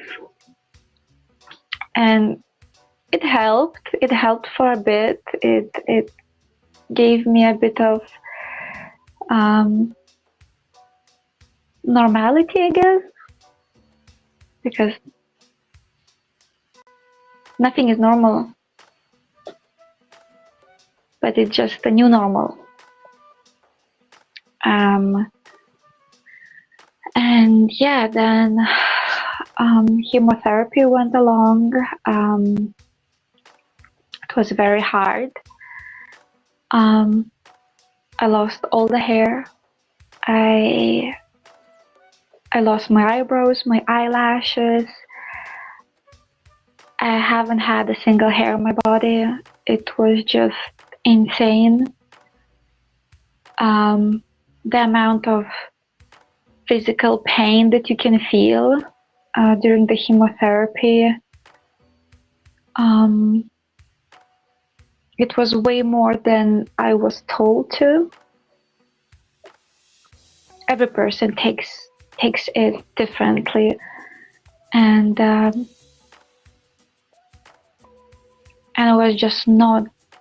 was not ready for it.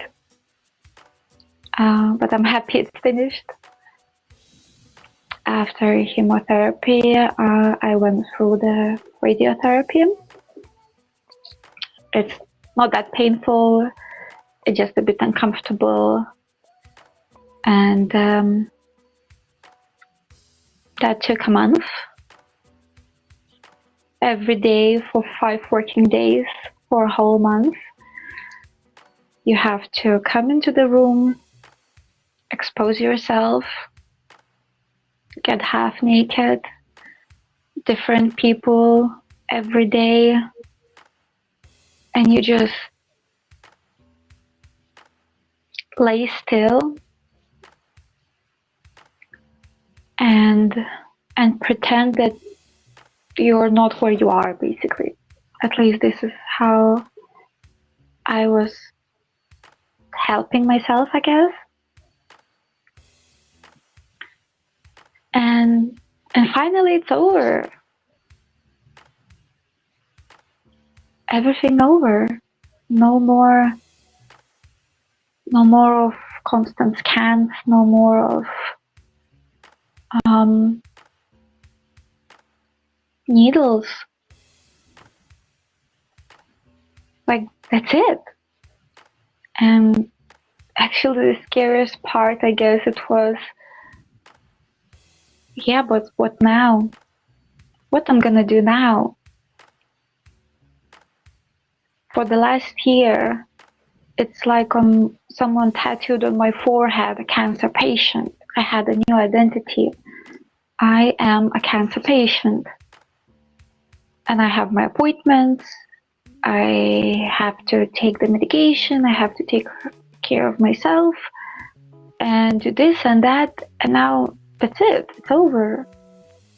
I'm still bald.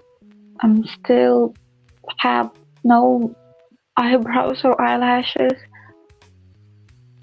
What now? And you know, friends and close family, they're trying to be very supportive, and they're so happy that you finished this road, and I knew I should feel happy, but I wasn't feeling happy. It was a new beginning of something. Please. Jamie. Sorry, next piece. Next piece, please. Jeanette, sorry about the interruption. No worries. Did the doctors did they inform you, you know, when you're going through the chemotherapy, like, were you being told that you're going to lose your hair, you're going to lose, all that before you went through the procedure? Because when yes. when you started, yeah, okay. Yes, so my diagnosis was stage 3 hormone positive cancer, breast cancer, and my oncologist straight away told me basically there is a way to save the hair, the cold cap. So they basically freezing your roots of your hair an hour before, an hour after chemotherapy. But she said it won't help. In your case, you need a very drastic measures, a very strong chemo. I had 3 different drugs, and one of them was like, the nickname is Red Devil, so they even covering the bag because it has very dark red color like blood. So for some patients, it's very hard to see that pumping into you. So it was just not my option to save any hair. It was just too strong. So yes, I was informed, and it is what it is, you know. You just accept. Yes, when you mentioned about when I first heard this, it reminded me. So my mum went through the same thing, and she had a breast removed, and but the thing that seemed to impact her most was when she lost her hair. And I know, obviously, just from what you're saying, you know, it's going to change your appearance and your, you know, like you say, what you look at in the mirror.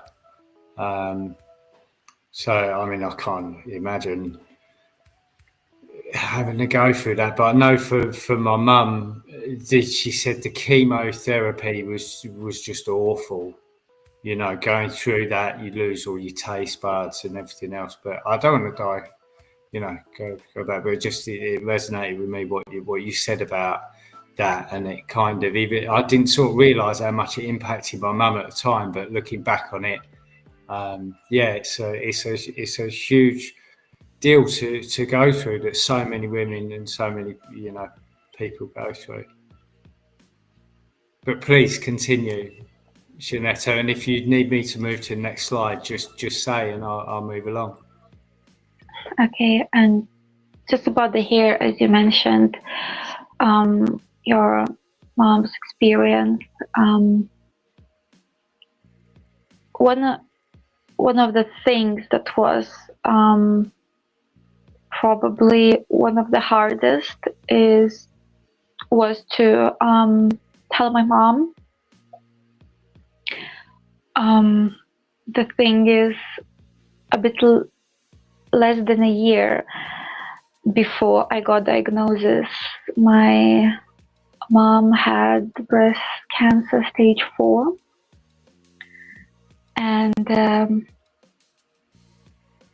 when I was ready, I asked my mom and my brother to go on live on a video call, and my mom said so happy with the biggest smiles because she thought that I will say that I got pregnant.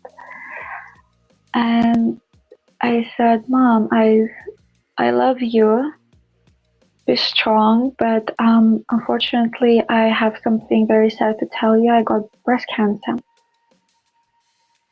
And my mom thought that it's a very bad, dark joke. She's not swearing, but she did badly.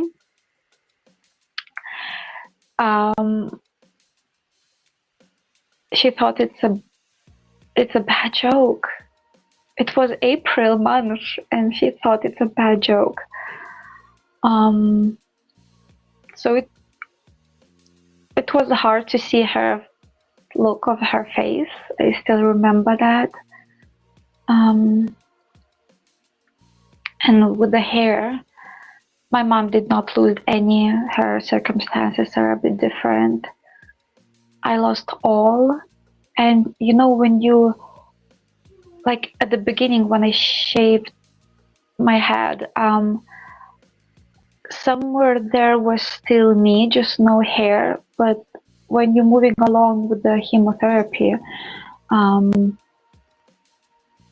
you get that chemotherapy medication, you have those symptoms and then consequences of those symptoms, and people usually don't mention that you get steroids. And with those tablets,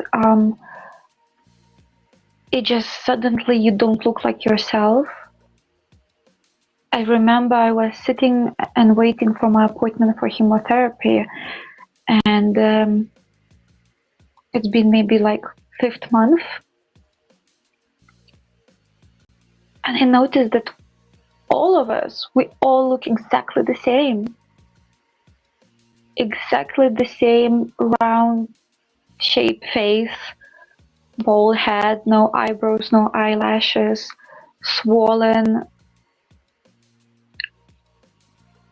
just same. Like different clothes, but we all look same. Then they're connecting you to the machine, and it just weird. You remember that your body felt differently before, and how on earth? I'm 32, and I struggle to like breathe. I mean, it's just hard to turn your head or lift your arm or talk. You just constantly feel so weak. And yeah, it's just hard to understand for yourself.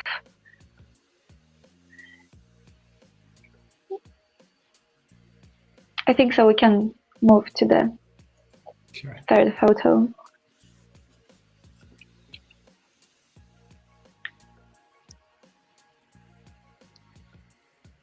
I guess when I see this photo, it's really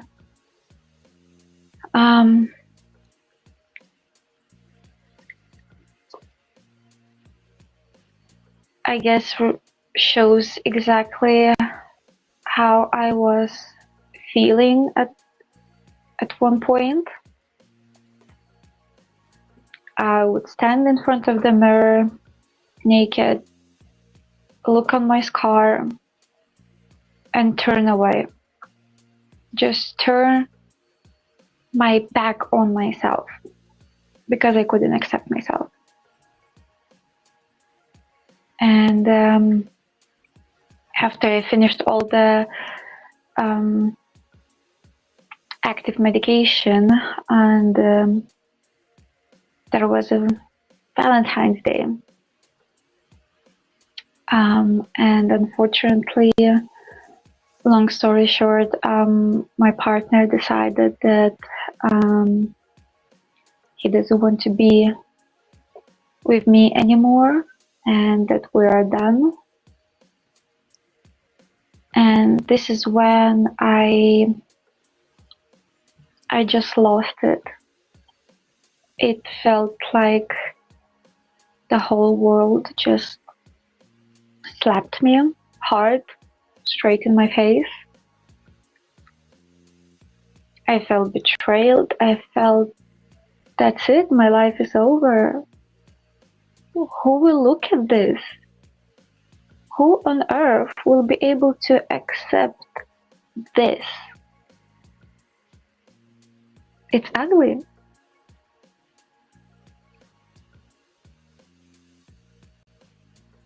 It's not me. And at some for some time I hated myself. I felt like everything is my fault. My fault that I got sick. My fault that I made my mom unhappy, that I got sick. My fault that I showed too much weakness for my partner, and I guess he didn't like it. I just was so much disappointed of myself. And I just turned my back on myself. And I went for therapy. I talked a lot, cried a lot. And at some point, I just got tired of it. And I remember when Sasha suggested me to do the photo shoot. And I was not ready to do it. Then, when I was straight after all the medications, I didn't want to have photos of that. Time went by, lots of things happened, and I started to get my hair back. And I remember I guess I looked like a cartoon character with like 3 or 4 thin hairs. And I was so proud of it. I thought, yes, it's going back. Oh my God, it's going back. And then my cousin came. She surprised me with her husband, and I took my hat off and I showed her my scalp, basically.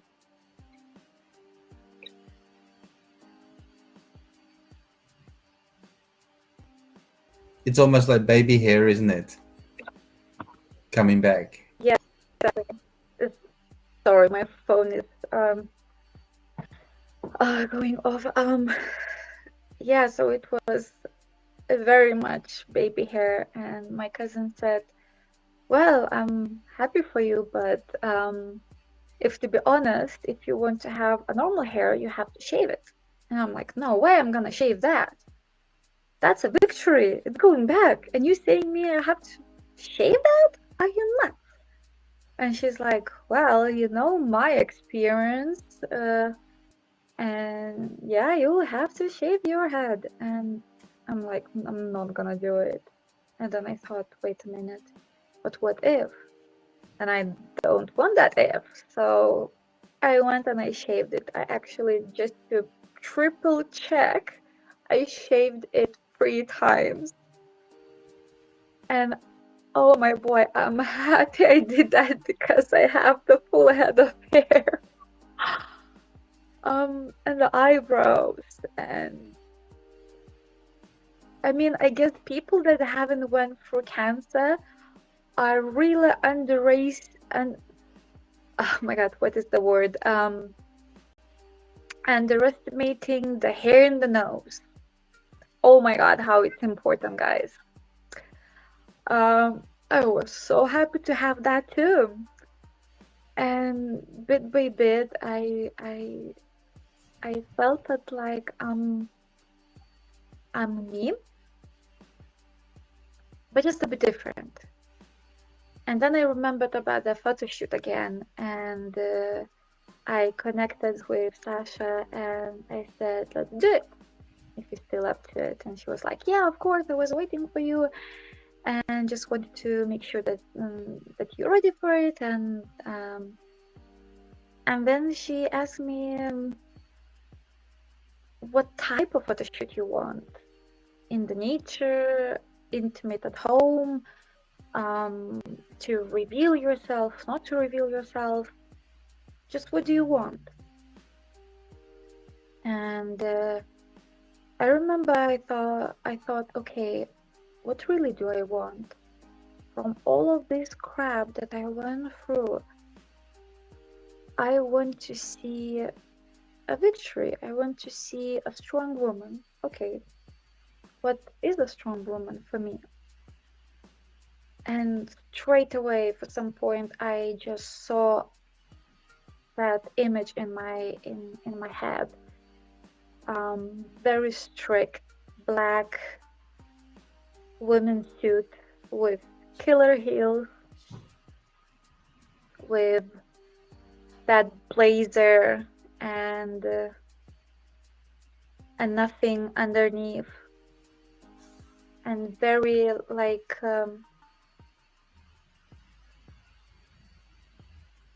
with the art twist, you know. And then I was like, but something is missing. And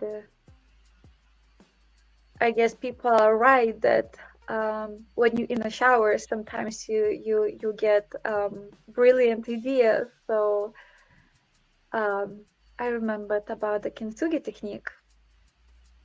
And then I sent a voice message to Sasha and a couple of examples, kind of like black and white photo with like very strict suit, and then I mentioned about the kintsugi technique, and she haven't, I think so, you haven't heard about it before, right?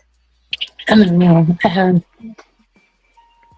So I sent her the link to read about it and some examples, exactly how it looks like. And I thought, what if I will just buy some golden makeup or paint or dye or something, and I will just paint my scar. So at the same point, I'm not revealing myself fully, but that paint, it's like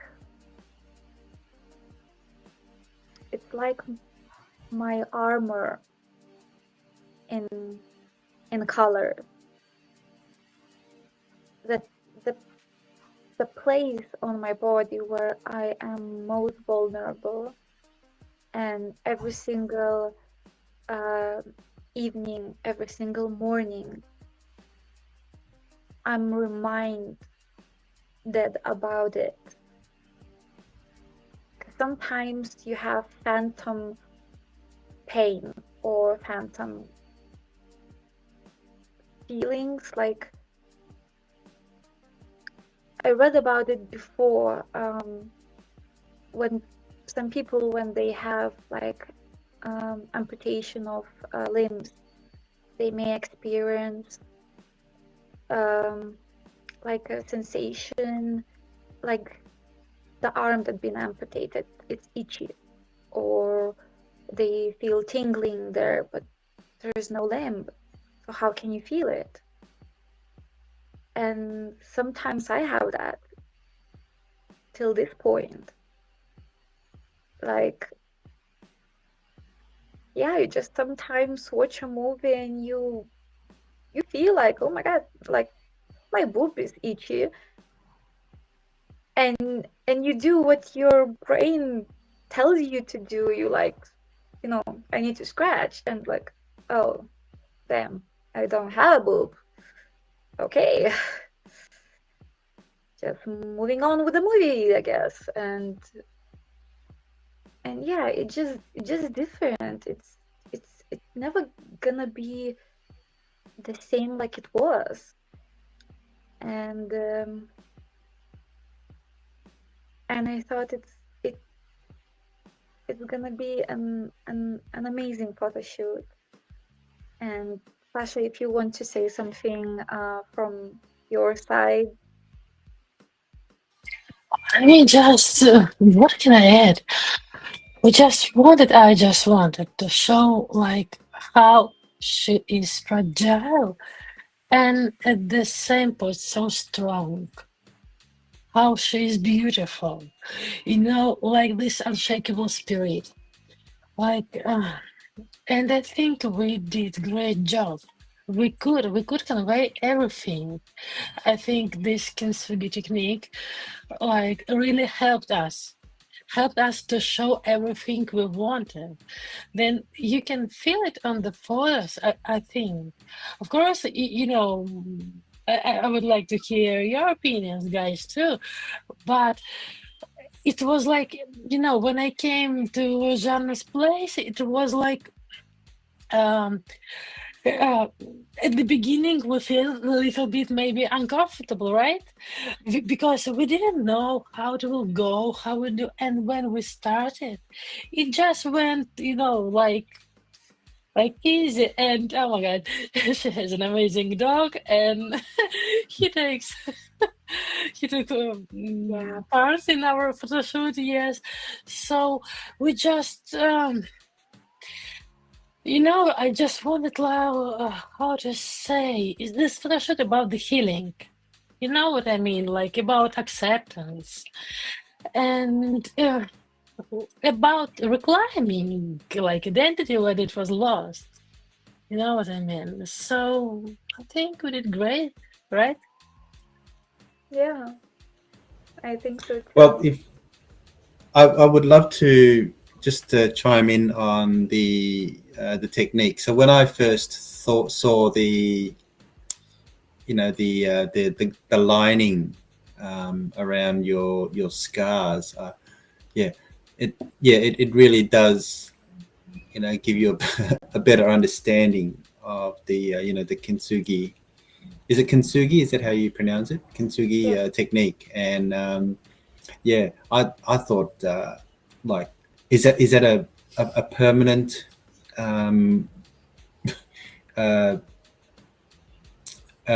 embroidery? That's what it feels like to me. You know, it's like an embroidery. Like you've actually touched it up with the you know, with the gold etching. But is that a permanent thing that you put on there now? No, it was just a makeup for the photo shoot. And you Well, that might be a great idea, isn't it? Sorry, Jamie. Yeah. No, sorry. Go ahead, Mr. Bain. No, I thought it might be a great idea. Like if the way they do the pottery, you know, in the Japanese style, is to get some gold flakes and permanently etch it on there, because it'd be like a great statement. Yeah, and it's about the philosophy behind it as well, isn't it? That you know, be sort of proudly displaying your your cracks and what sort of breaks us and repairing that. And you went, Janetta, you went on a bit of a spiritual journey as well yourself, didn't you? So you did the Camino walk, is it? You were telling us about that before. Just wondered if you'd mind just sort of sharing a little bit about that. We've still got there's a couple more slides. I don't know if that's what you was sort of moving on to as well. But there's still, what have we got? 2 more pieces, I believe.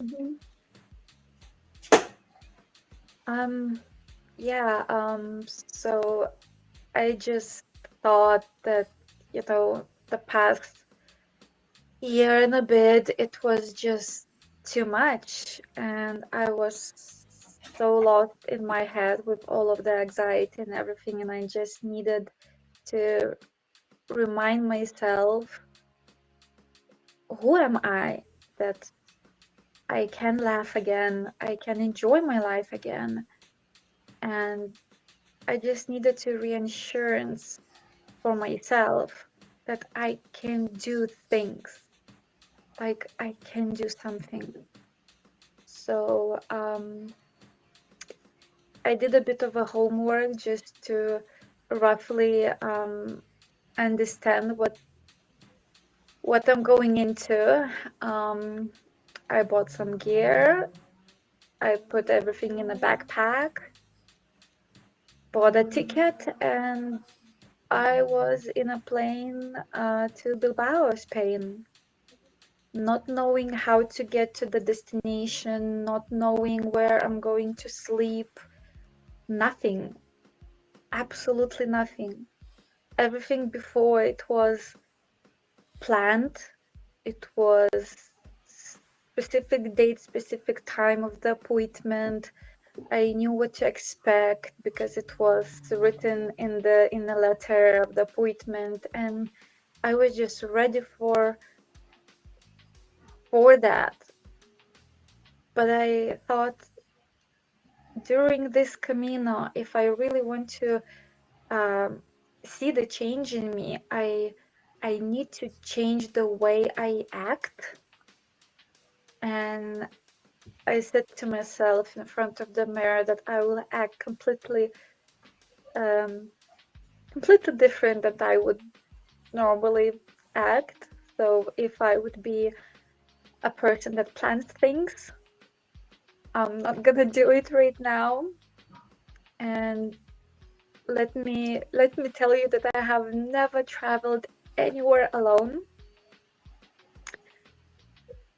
And I always had a fear of that. Even when I separated with my partner, I thought, oh my God, so now I won't be traveling anymore. I won't do this, I won't do that. And then I thought, but that's a lie. I can do it. I can at least try. If I won't like it, I'm gonna come back home because I bought only one ticket. And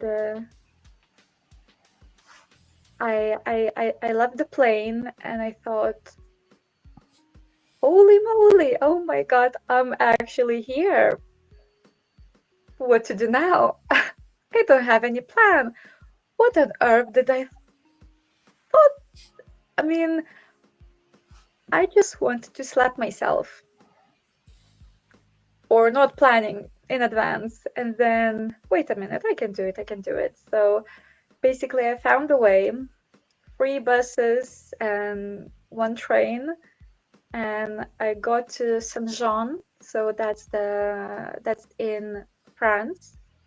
It's the first chapter of the road of my journey. And yeah, next morning I woke up, I had a breakfast, and me and one Danish girl, we started to walk together. Not everything was smooth. First day is the hardest day, and we got lost for 2 hours. So then we had to find the way and get back the right road, and going through Pyrenees. It was something. It was definitely something I was not prepared for. especially with the backpack that was way too heavy for my weight. That's the first lesson I learned. But I managed it. It was insanely hard hike, but I did it. I reached the Ronson. I saw that monastery that I read about a bit, and I thought, oh my God, I am actually here. I did it. I mean, I came here on my own, alone, with no help whatsoever, just me. And I felt so good, so afraid, but so good. And I met amazing people, absolutely amazing people. And I cannot be more grateful for them.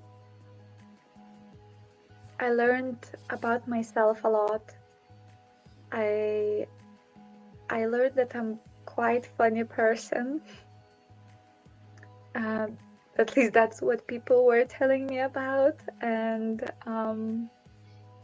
because for so long I was so sad, and the only thing I can remember me crying. But I was happy there. I was funny. I remember one American guy in the cafeteria said very loudly, "This is the funniest girl on Camino." And it felt it so good.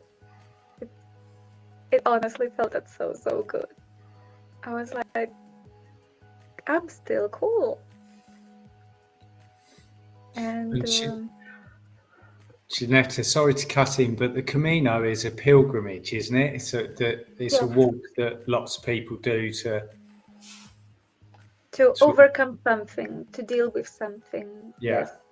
It's a different reasons. People are coming there to walk that road. I mean, someone went through illness like myself. Someone lost a loved one, a baby, a mother, a father, a husband, wife. Someone tried to hurt themselves, and different stories. I heard so many and so different stories, and I'm happy. I was every time hearing a story happy and thankful that I'm there, and thankful for a person that came into my way, because this way is not just to walk. This way brings you people, specific people that you need to meet. And you hear people saying like, oh, Camino Magic, Camino Magic. And I'm like, at the beginning, what is that Camino Magic? I'm just walking.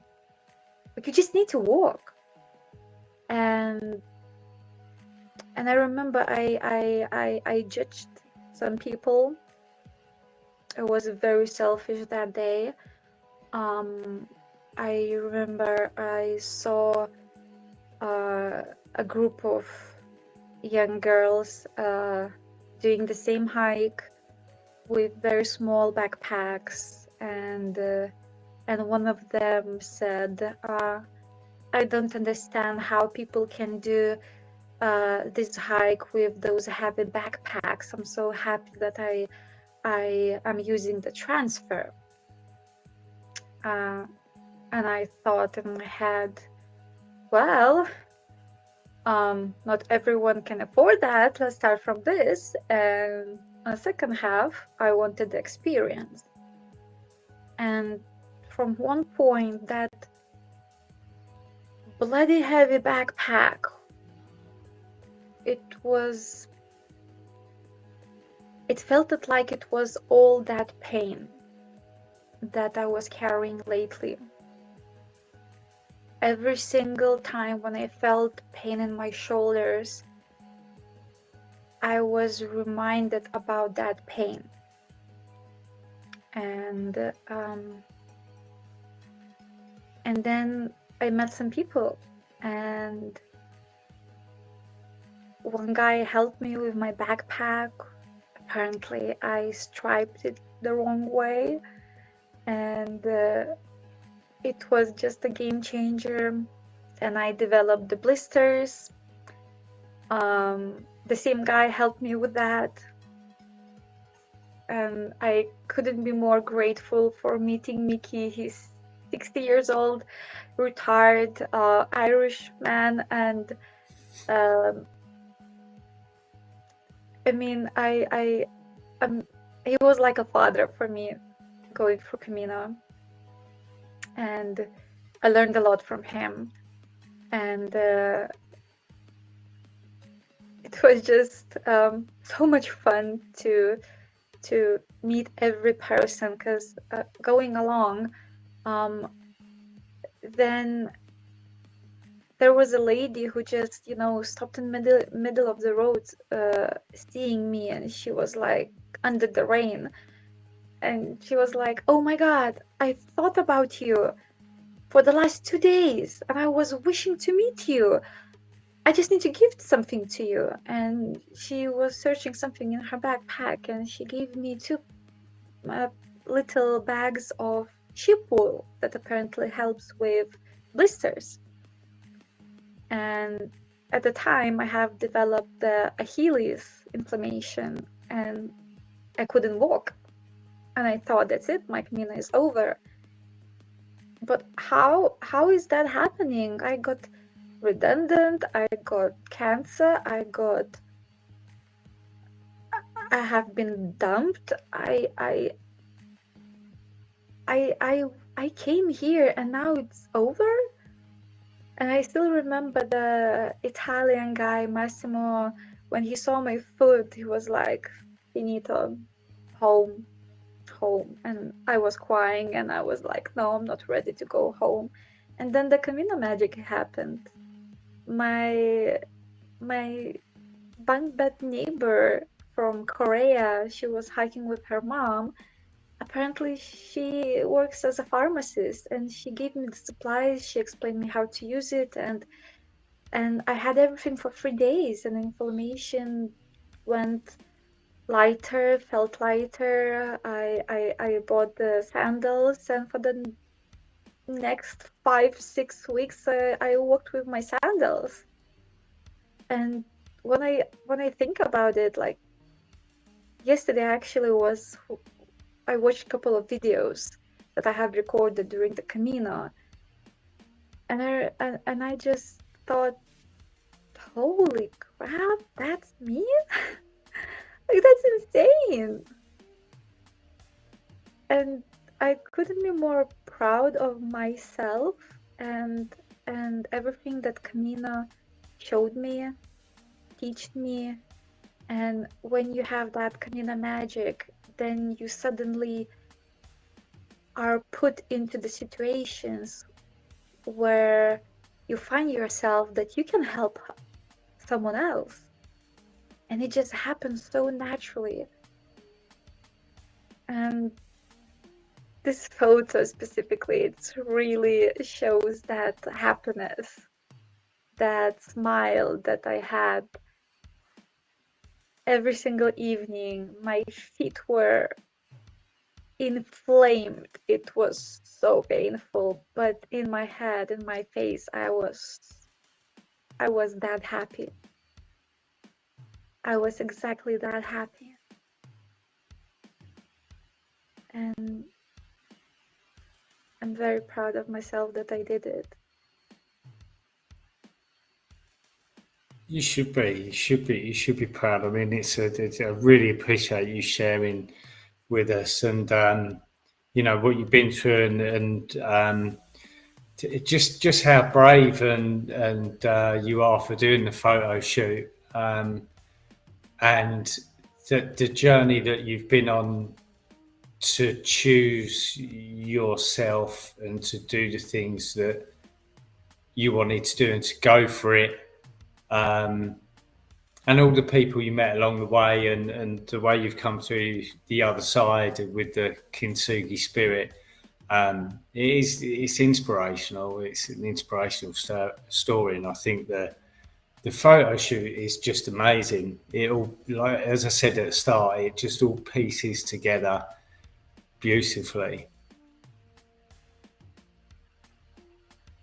I don't know if anyone else has got anything they'd like to add, or I would love Just you. Oh, sorry. I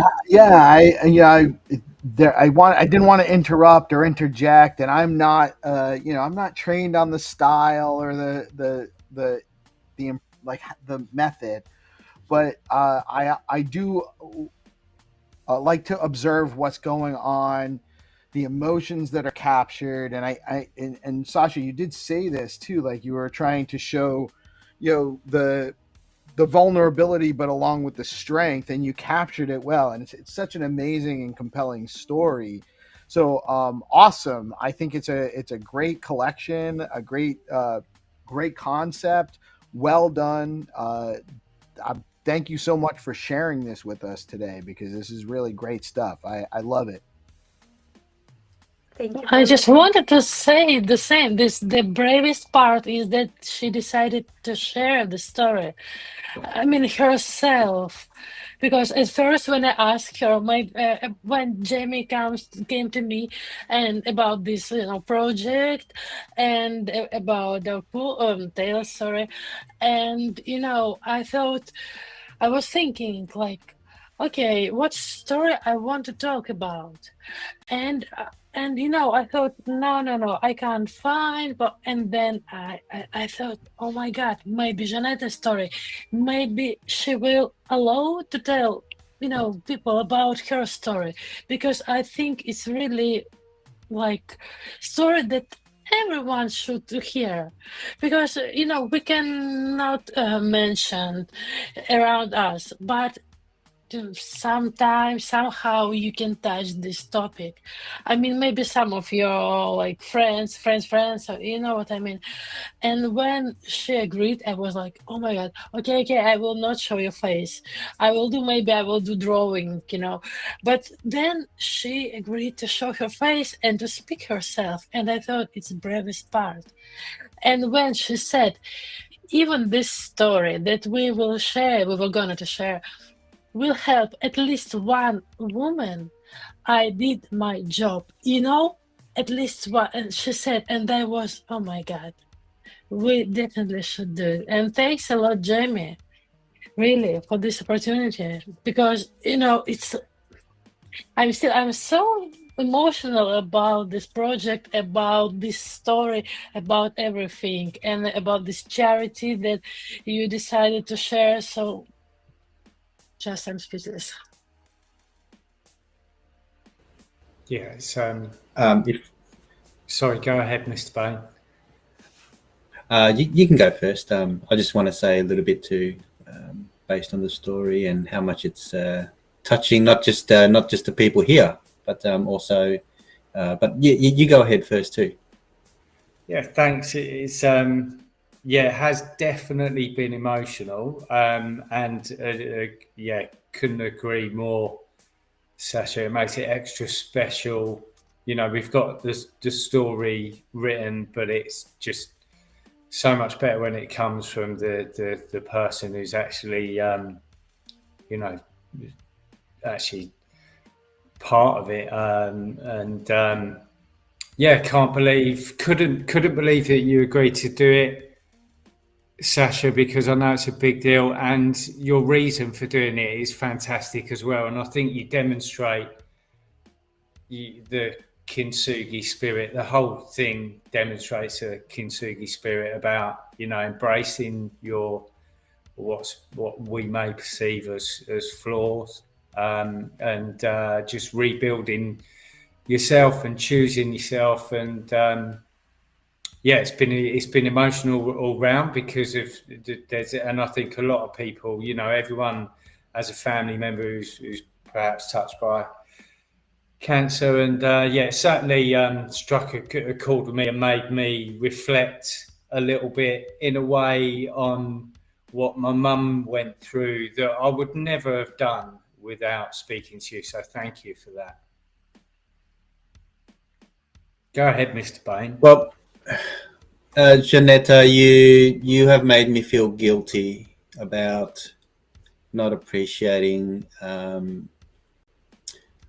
especially my late grandmother and also my auntie. So you have a you have a kindred spirit in me, because they went through the same procedure, but it's a great emotional experience that that I've just rekindled now, because obviously my late auntie, she didn't make the battle, but my grandmother, during the war, some of you have known my story already, and I didn't realize how painful and emotional it must have been for her, because she didn't go through chemo. We didn't have, like, during the war and all that. She didn't, so the to lose one breast with very minimal painkillers, it was something that I felt that I haven't appreciated as much during the time that she was with us. So thank you for for sharing this this amazing story, and you've turned something into an awareness that especially a lot of people around the world, that a lot of them are not as brave as you are. So it just feels good to hear perspective, and we get to learn that you can overcome these kind of things in life, and it's more motivational, and it just strengthens your character and who you are, and that we can actually live and move on and move forward and enjoy what's to come. So, and it's a great collection, especially on Sash's behalf too. I'm just looking forward to the next step, what's going to happen, because most definitely I'll be putting my hands up for what's to come. Yeah, so these will be, or at least half, if not all, will be ready for auction tomorrow. The auction is in support of the girls and the charity, which is, sorry, can you, Janetta, remind me? That's gonna be Breast Cancer Now UK. That's it. So I have been in their event, and it's an amazing team of volunteers, and it's so much support that they do, because many volunteers, it's a women that went through breast cancer themselves before, and you just feel just not alone, and you, first of all, when you hear that phrase, you have been diagnosed with cancer,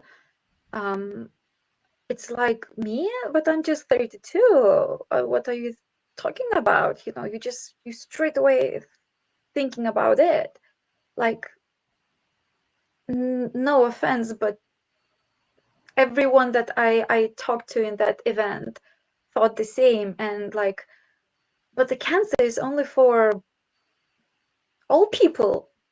My grandma had cancer when she was like over 70, and that's somehow that felt normal, but not at 32. What are you even talking about? And And I chose specifically this organization because they're doing events for very specific age group, and more it's younger women with similar circumstances. So when you're put in the room with like 40 other women that going through exactly the same, you don't need to talk to anyone. You just straight away feel supported. Like, oh my God, I'm not the only one. I'm not the only one who is at this age and has to go through all of that. And I had an amazing experience there, and I'm very, very grateful for their work, everyday work. Yeah, that's why I chose them, and I just think they're amazing organization. I'm glad to help them. Yeah, I think those kind of services are sometimes underrated. I think because often people just, you know, in that situation, you want someone to talk to. I know, again, we sort of draw on our own experiences, and I know my mum had a lot of good things to say about the Macmillan cancer nurses who used to come and visit her. So yeah, I know that life is about the human connection, isn't it? And we all need that, no matter what sort of stage or what we're going through in life. It makes things a lot easier if you can connect with people on a personal level, and especially if there's people who are going through the same thing as yourself. So, yeah, this is a worthwhile charity. Let's say the pieces will be on Gamma tomorrow. Ready for auction. The bidding runs for 1 week, but it doesn't start until a bid goes in on a piece. And there'll be a minimum bid of 40 STX. For those that don't know, you know, you always get in touch with us, so we'll walk you through it. But Stacks is a fairly easy blockchain to navigate, as easy as easier than most, to be honest, because you know the wallets are quite straightforward to use. But you'll have to keep an eye out on the link. We publish a link because the Gamma site is going through a bit of change, and Jamie, they make haven't. sure you drop that link in the live stream every day while the auction's live. Every day, drop it in there. It'll remind me to shout it out on the show. Yes, yeah, I will do. Yeah, because you have to go to until Gamma migrate everything across, you have to put an actual bid in, you have to go to the older version. So yeah, I'll do that. Thank you. And yeah, appreciate you coming on and doing this, Shanetta, and you too, Sasha. And it's, you know, it's been fantastic, and a real unique Dogtail, and I hope we can do you justice and, you know, do right by you guys and get this story the attention it deserves, and the photo shoot the attention it deserves. So yeah, thanks a lot, guys, and yeah, appreciate all of you. So yeah, thank you so much, Peace, for having us Thank you a here. lot for everyone. Yeah, no, thank you guys so much for coming on. Janetta, for sharing your amazing story. You really are you're hardened, you're battle hardened. Life gave you some things so that you could challenge yourself and prove yourself to yourself, is really what it seems to have happened. And Sasha has caught that excellently. So very, very awesome stuff. Thank you guys so much for coming on and doing it on our platform. Jamie, love the stuff, man. It just keeps getting better. And we've got a couple more minutes if anyone has anything else they want to shout out, but I think we covered all around it. And how about final words? Anything else anyone needs to share? Well, it's been a pleasure for me. No, it's been an honor to come in, experience this myself. I might get used to this, but no, it's great. You guys are. I mean, It's addictive. I do it every day, guys. I've been streaming since 7 o'clock this morning. I haven't been on the stream since 7 o'clock this morning, but it's and I'm on the East Coast US, so it's just going on 8 o'clock at night. So I've been streaming for about 13. My stream has been going for 12 and a half hours, just about right now. I started at 7:30 actually.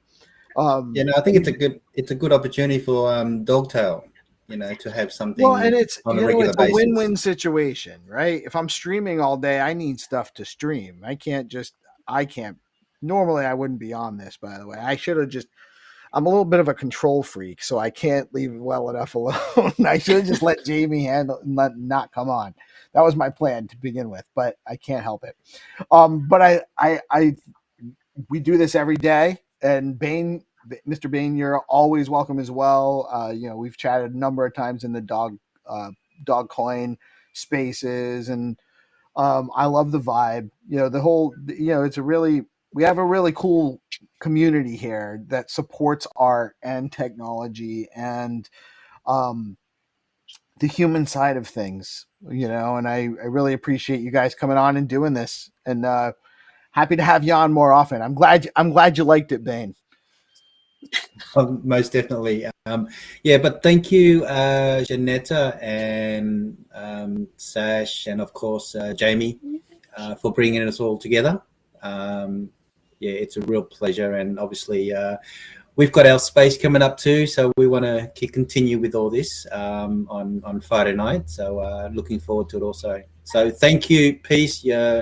It's a great show that you have on live every day. Thank you for saying that, man. We work really hard, and it's just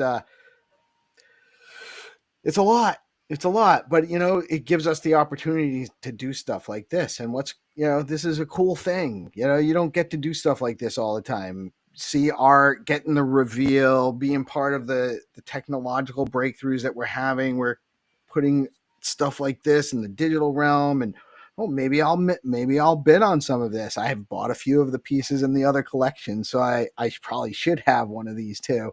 I got to decide which one I'm going to bid on. Actually, is really the truth. But I love supporting stuff like this. This is really for crypto and Bitcoin and the Bitcoin ethos to succeed, and that's what I'm mostly here for. The capacity to maintain self-agency, to create value and retain some of the value you create without everyone else's hand in the pocket, or people dictating you what you can and can't do and how you can and can't exchange.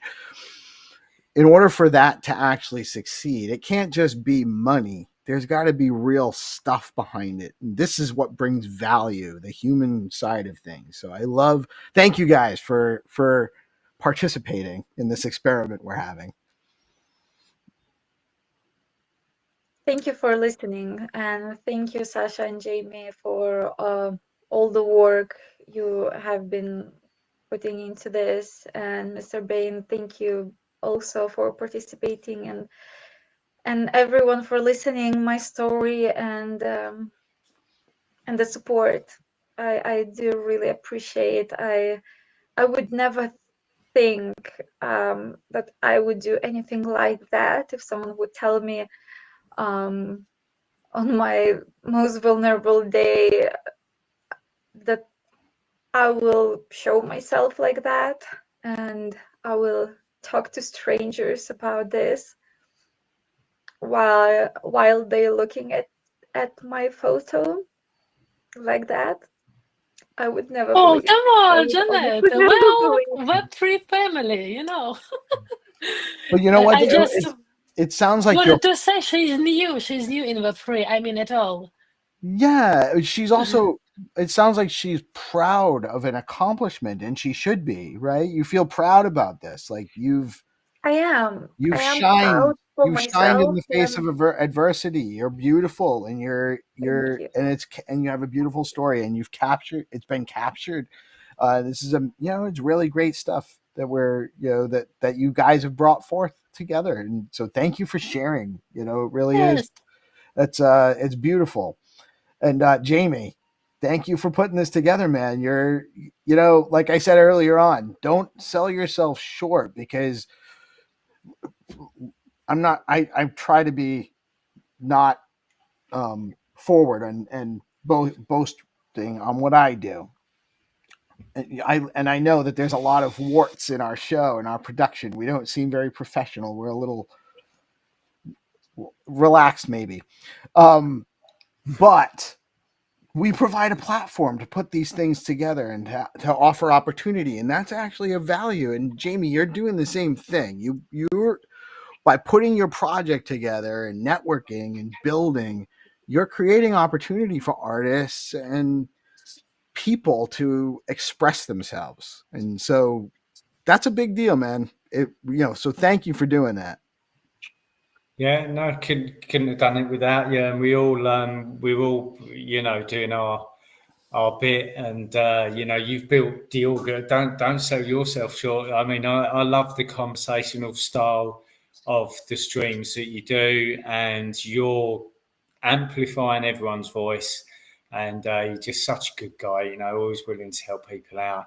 And I'm just with Janetta on this one, that if I think Janetta, you said that if you could make a difference to just one person, perhaps I weren't the person that you were typically thinking of, but definitely made a difference and impacted on me. So yeah, and Sasha, put the way you put it all together and the photos, they're brilliant. And Mr. Bain, I always respect your opinion when it comes to digital art, and I'm looking forward to doing more of this kind of stuff with you. So yeah, nice one all round. Thanks, guys. Good stuff. Awesome stuff. Thank you guys for joining tonight. An excellent first episode of, what are we calling this show? I think we're still undecided, but it was just a Dogtail stream. It'll evolve. That's what I was going to say, but I wasn't sure if you had actually had like a name. We'll have to come up with one. We can call it the Dogtail stream, but we'll come up with a name. But excellent first episode. Thank you guys so much. Best of luck for when the auction goes live. What day? Tomorrow on, and so, all right, so make sure I get that link, partly because I want to use it, partly because I want to share it out for you guys. All right, guys, that's a wrap for me. Great show. Thank you all for joining tonight. Thank you. I think we have Thank you, everyone. Bye. Peace out, guys. Peace. Great stuff. Talk to y'all soon. Have a great night. Bye.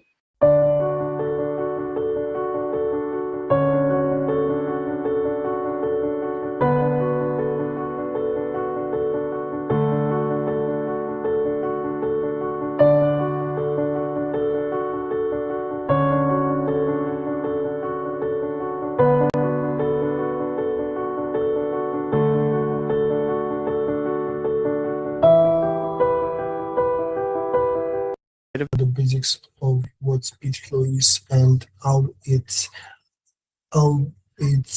adds to the stocks ecosystem. How you can use SpeedFlow for various stuff like swapping of your favorite token, putting your BTC to use, single-sided liquidity and yield on Bitcoin. So since we're waiting for others to join, let me quickly do this. Peace, are you there?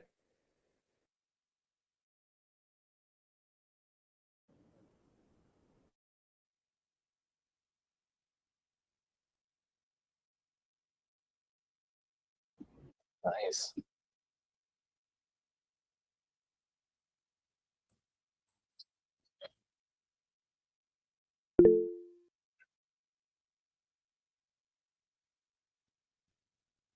Okay, so I'm going to wait a bit, then start the class. I'm trying to get everything sorted out real quick.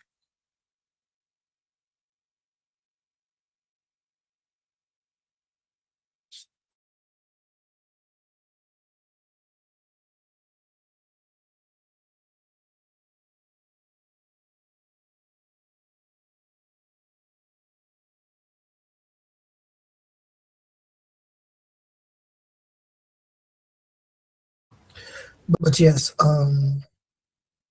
let's start today's class. So again, welcome everyone. Welcome to another episode of the Stocks AI Build Bootcamp.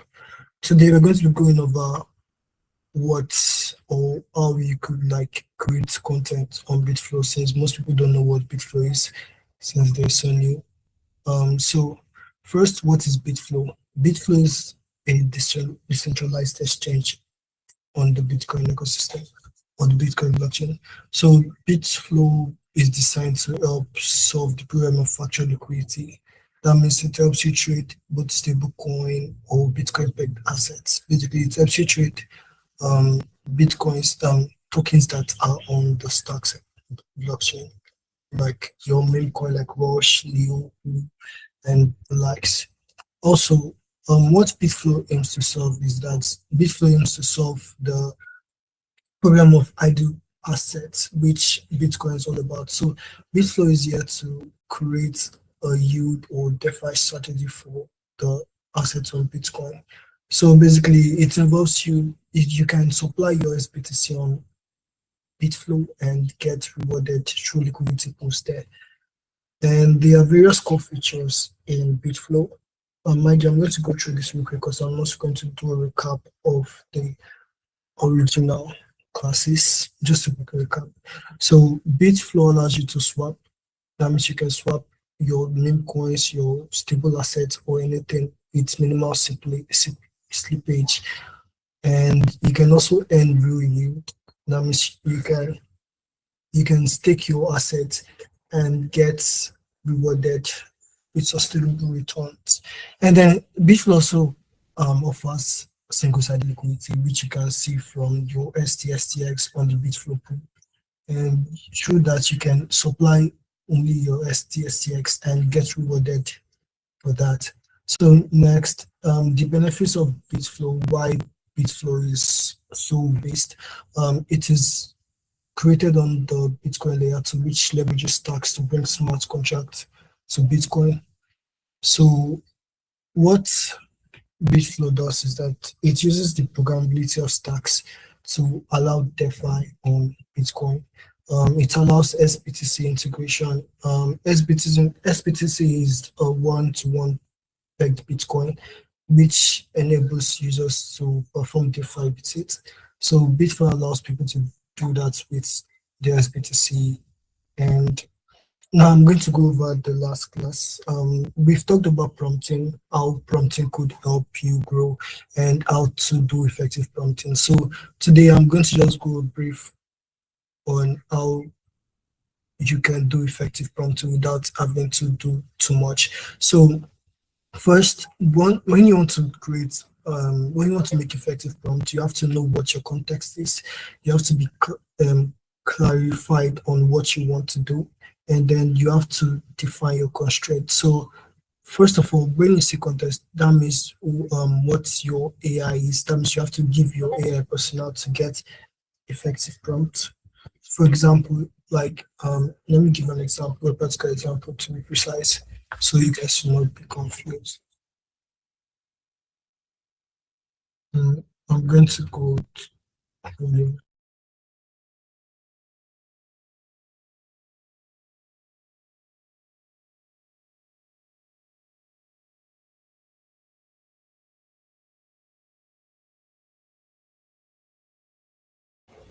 okay, so hold on, my screen is not.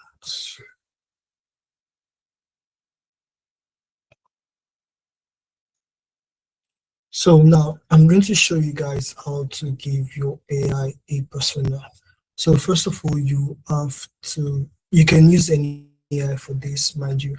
So for me, I'm going to try to use my Google AI Studio, since I already have a persona out there. But let's go over how to create a persona with Gemini. Okay, so first of all, you have to think about what type of persona you want, or what the features you want your persona to have. Like for example, I want to create a prompt engineer that is well versed in the creation of AI images and AI videos that looks more like 3D animations. So I'm going to tell my AI to give a set of system instructions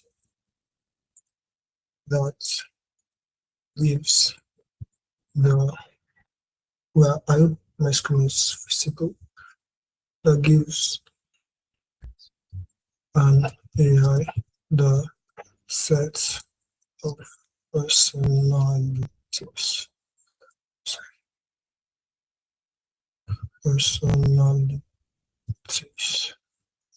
So now I'm going to, although it's advisable not to use bullet points or asterisks or stuff like that, because it's some AIs do not work better with those. So I'm going to try to like do this the easy way. So I'm going to ask it to tell the AI that you are a very advanced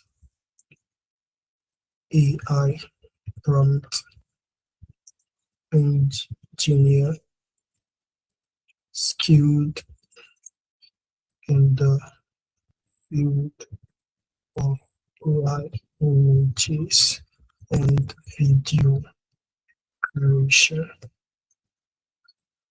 And also I'm going to add this for quality also with experience and would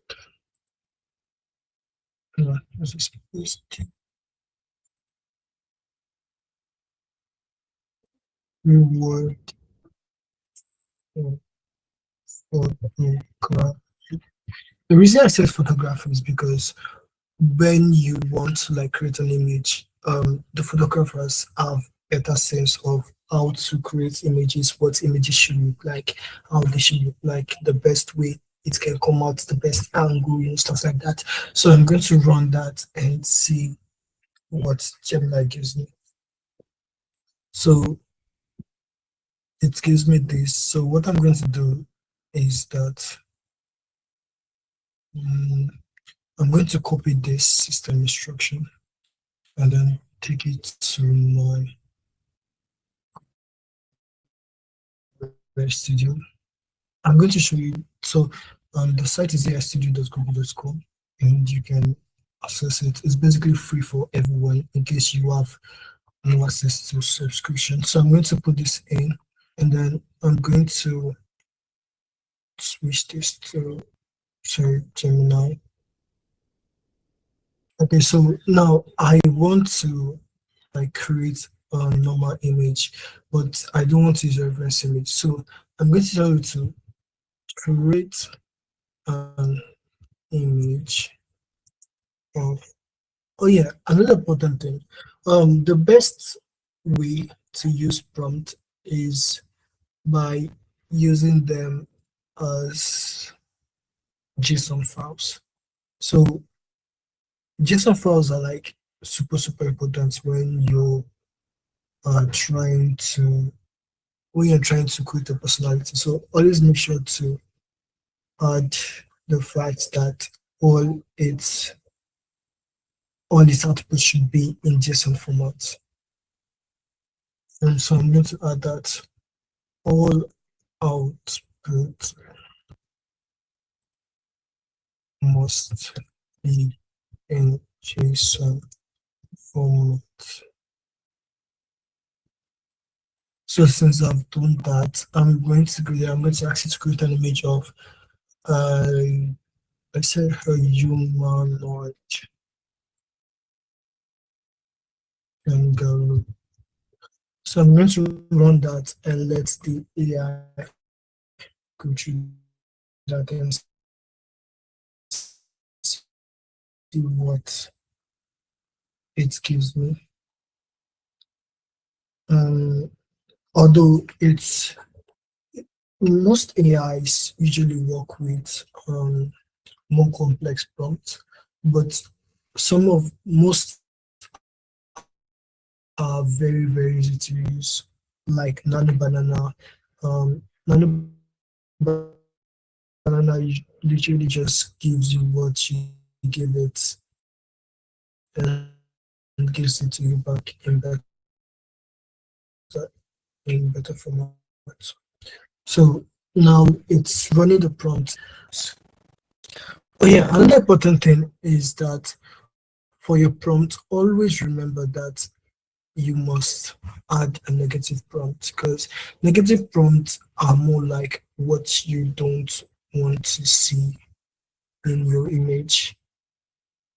Okay, they are what you don't want to see in your image and what you wouldn't like to see in your image. So an example of a negative prompt is maybe disfigured or 6 hands or 6 fingers, stuff like that.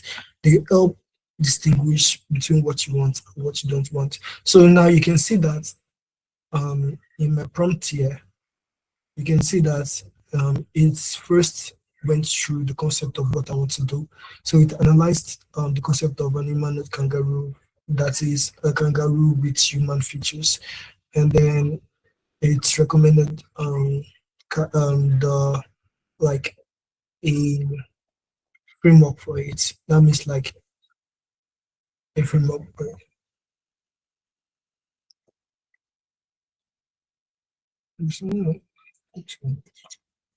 So wait, was someone under?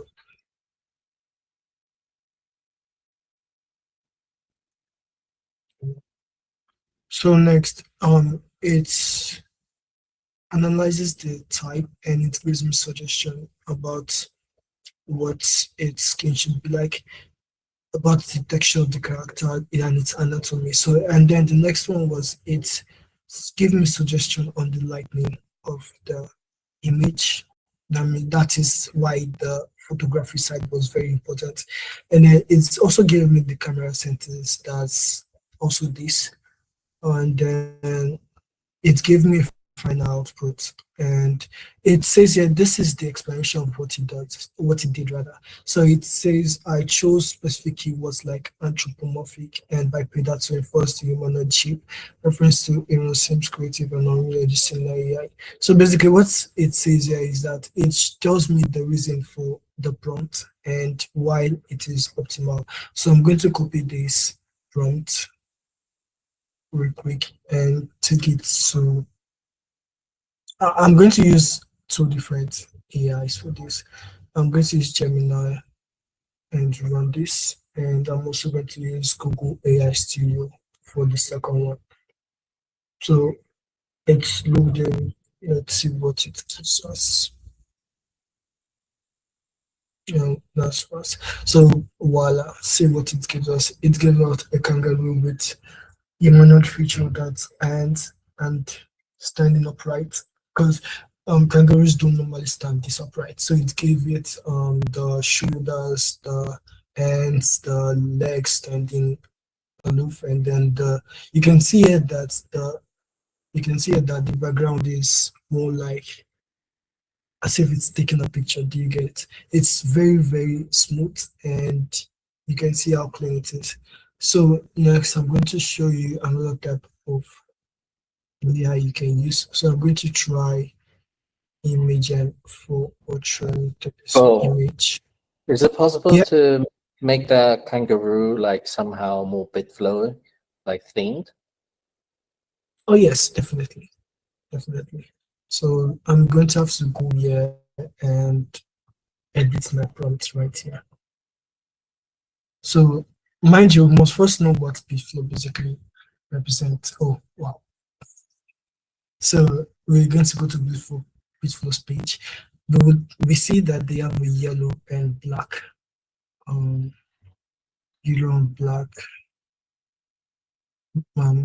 logo, but mind you, they do not have a mascot. So I'm going to download the logo and head over to my AI. Head over to my AI, copy this real quick, paste it, and then I'm also going to upload my logo. And mind you, this is the tricky part. Okay, so the tricky part is how we can integrate this logo into our prompt. So now, since I can't for sure say that, okay, does the logo can be like in the background, because the AI would have to like go through many steps to just do that. So I'm going to ask it to um manot kangaroo comma add the uploaded image as a. So my sense of thinking is I should make the image a logo on its chest. Okay, so a logo on its chest. But then I don't want the kangaroo to be shirtless, so I'm going to have to be specific more. So wearing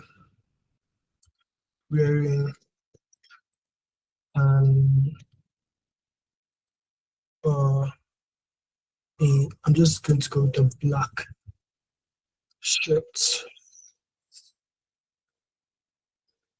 I'm going to add the plus on its chest area. And then I'm going to run that and see what it gives me. In the meantime, so I'm going to teach how to use the image info chat, which is best for JSON prompt. But today we're going to be using this now. And we're going to be using this. And mind you, your aspect ratio is very important when you want to use an image for something. So if you want to use an image for a video, but then video is a landscape, you choose the 16:9, which like works because this is the standard video mode, that's landscape, or you want to do a portrait mode, that is 9:16. But if you select a 1:1, it does not give you the desired output when you want to make a video. It makes it less, very, very compacted. And that is not good when you're running the video because it's then, it then changes the output and makes it less what you want. So now the AI is running a consultation on what I just showed.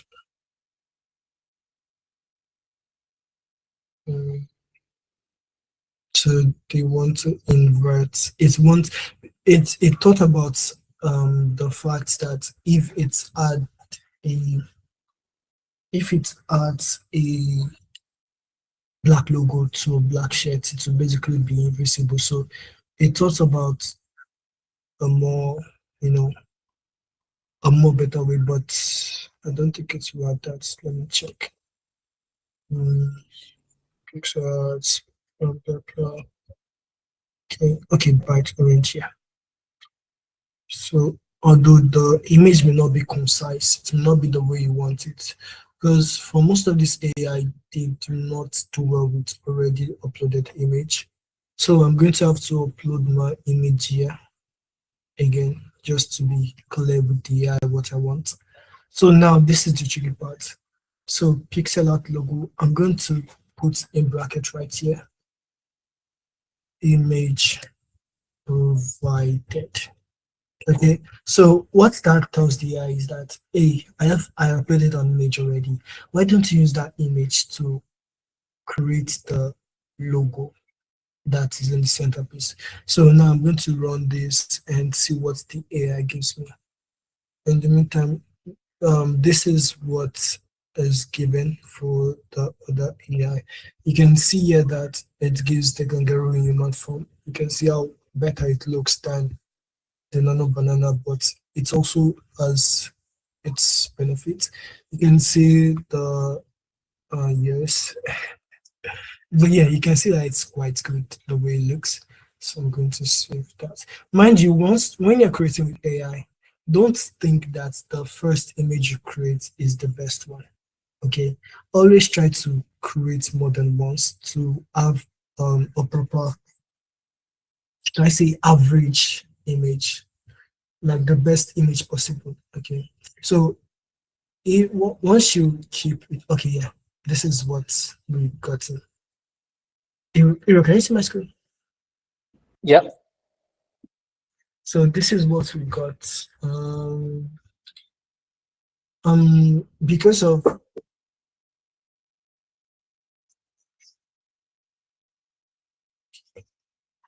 So are you recommending people to have almost like different platforms open and then have the same prompt feed into different platforms so you can get like a collection of different results? Yes, because that would help you get better at what you do. Okay. If you're able to So like, yeah, what continue, I'm James. what I'm thinking is one way to approach this is to generate a prompt and you feed that prompt to different platforms, and then you check the best result from all the platforms, which one you prefer, and then you take that one and develop it further. Yeah, yes, exactly. You take the best one possible and then you create around that one. Because no matter what you think, you can't necessarily have the best output with one AI. Okay, you have to like engage with various other AIs to always make sure your output is way better. Do you understand? I hope you can hear me. Yeah, we can hear you. So I'm going to try it out. Due to some issues, I'm going to, since the bounty says a Christmas theme, so I'm going to try to make the kangaroo more Christmas themed. Did you get? I hope you guys can hear me. So now I'm going to upload the beautiful image again. And then run that. And I'm going to go back here and try running what, sorry, try running what I got from this and see how this comes out.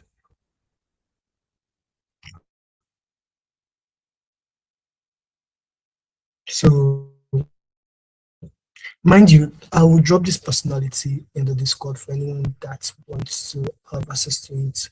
It's everything here is basically free to use. Anyone can use it for a limited amount of time. Because I think when it comes to the image aspect of Google AI Studio, I still think Google AI Studio is the best because it gives you unlimited image generation per month. You could also try LM Arena. Let me type that so you guys can see that. LM Arena. So LM Arena basically uses Nano Banana without any other implication. So we're going to go here and see what we've gotten.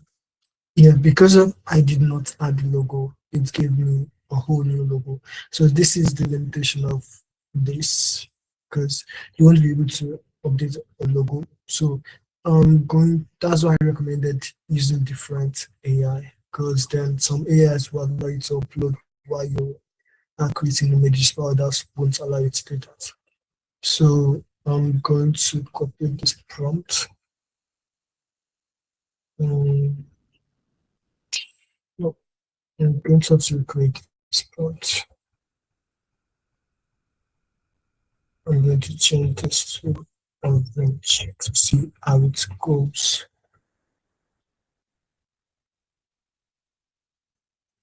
I'm going to see how it goes because for some reason, because of I made the shirt black, the AI decided that making it black and this one like that doesn't work. I'm going to try to make the shirt orange and see what I get. Does anyone have a question so far? So we can, we can go through it together just to be safe. Okay, so this is how you use LM Arena. LM Arena basically allows you to create an image without any updating or try to get anything.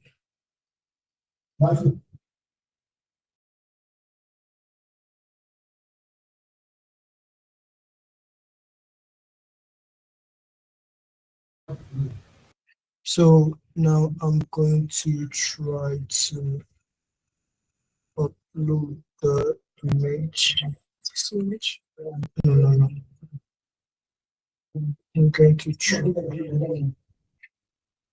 I'm going to upload the image. See, I can upload the image with this. So I'm going to have to add the fact that this is the image. Uploaded.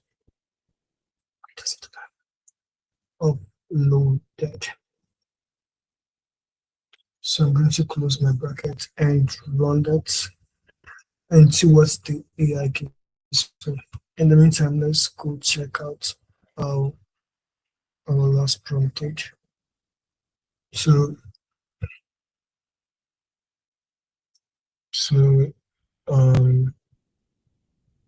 since the background is orange and the shirt is orange, it makes it even more better. So let us see what the AI gives us, and maybe we could work with that.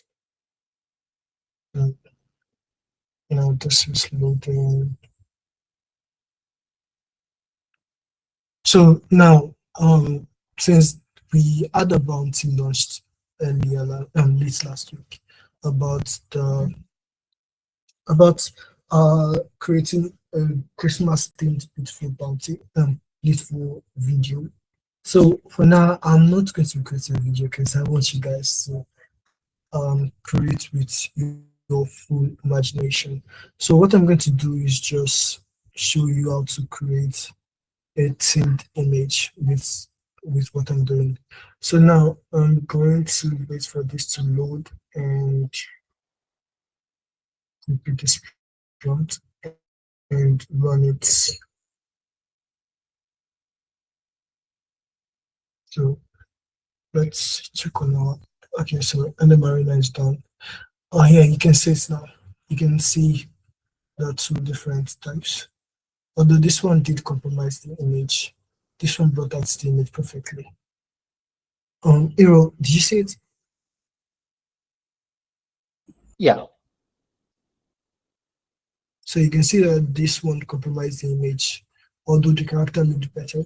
But this one brought out the logo better, but the character is a bit, not up to us. So I'm going to save both of them. Okay. So now we are going to go to Gemini to try the festive aspect of this. I'm going to upload that. Upload the image. Mind you, the reason I'm uploading the image, like I said, is for the AI to have a, should I say, like a preview of what it wants to create. So it wouldn't like have to hallucinate and create its own image. Okay. Most AI, because they don't have access to most of what we say, like when we say create a logo and we try to explain it, most AI don't have access to that information. Their database is not that advanced. So they tend to create it with how advanced they are. So then that's usually like, it makes it differ from what you actually want. And that is not what we want right here. So we want to create the pattern perfectly. So now I'm going to go over here and explain why the prompt is like this.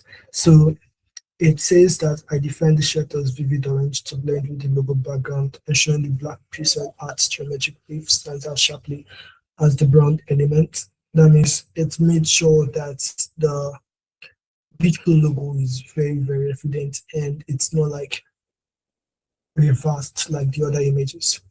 So now we're going to go here and voila. We have Rue in the Christmas art, wearing a That's beautiful really shirt. cute. Can you post that on social media just so that there's a, the BitFlow people can see it, there's a record of it. And I really like to share some of these workshop stuff on X. I'm going to drop all the images in the Discord. So I'm going to try to do the prompt with this one. So mind you, Tell we're still people going where to, to go, like where to find CTSN Discord, because maybe few people know that. oh yeah. So to access the CTSN Discord, just head over to the CTSN.ng. Hold on, let me try to get access to it.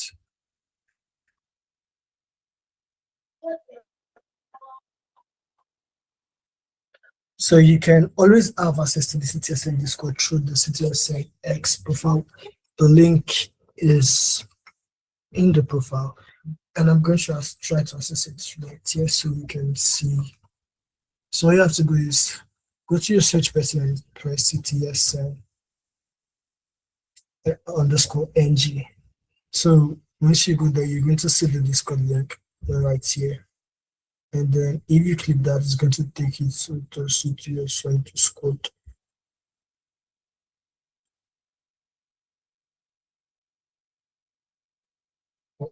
Is this the right?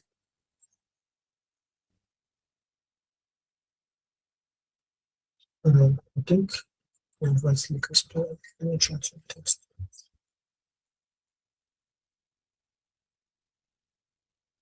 So it's going to take you to the CTSN Discord. Let me try to confirm it's working. Yes, it's working. Yeah, I still that. Wait, why does it say that? I can just read the interest rate.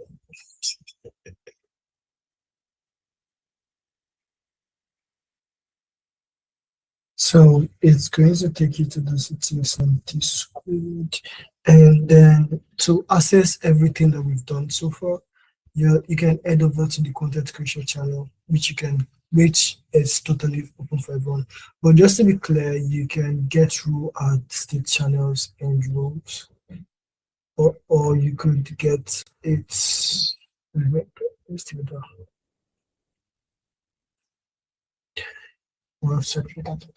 So you can head over to the content creation channel, and you have access to all the past recordings of the bootcamps.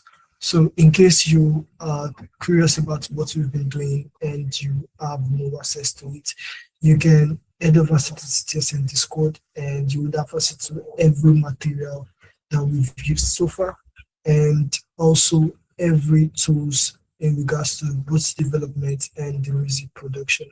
So head over to CTSN Discord and get in there to have everything that you need. So now I'm going to go to LM Arena to see. Oh wow. So as always, the first one, let's be crooked, but then this comes out well. You can see the beautiful logo, the ancient, the Christmas environment, and everything. So I'm going to save this and send it. So the next aspect is video creation. So since most people do not have access to most people do not have access to paid Gemini or Flow or Google Video, so we're going to try to use video to, which is basically free for everyone, but you do each. So that's why, mind you, this is not an advice. That's why it's perfect to have more than one email when you're dealing with AIs, to have the opportunity to access the different tools available. So once you're able to do that, you'd have little to less issue creating as much as you want and exploring. So I'm going to switch to Veo 2, basically. And then this is another important aspect. So like I was saying before, when you want to create a video, there are only two aspect ratios available. There's the 16:9 and there's the 9:16. So although most of the images created by Banana have been in 1:1 because of the limitation and all. So I'm going to have to just work with them. So I'm going to go over here and upload my image. Mind you, the thing with video creation is that you can choose to be more specific with your prompt, or you can choose you can use keywords, or you can just use advanced prompting. So I'm going to have to use keywords for this. So I'm going to ask the AI to animate this with acceleration aspects. And although this is just for show, it is not like the normal web prompting. Like, you don't prompt like this because this is not advanced. You also have to make sure that whenever you're prompting the video, you have to make sure that you take into, you must take into factor the camera angle, the lighting, and the way your character is. So I'm going to say, let character work with camera move. Let character work while. Okay, so I'm going to, for more details, I'm still thinking about the prompt. So I'm going to ask character to work as if it's uploading a vlog. Okay, so we're going to run that and see. Oh yeah, see, you can see here that there's the 10/10 generation. So that's for free limits. You can generate more than 10 without using the Gemini API, basically. And although you could just subscribe to your Gemini and get a more better option, but for those with no access to, no access to exclusive aspect of it, so I'm going to ask Gemini to do the same for my image. Since I'm just going to change this to shooter, because when you upload the numbers, it's working on it. Serious. So now I'm going to check on this. Yeah, it's downloading, and now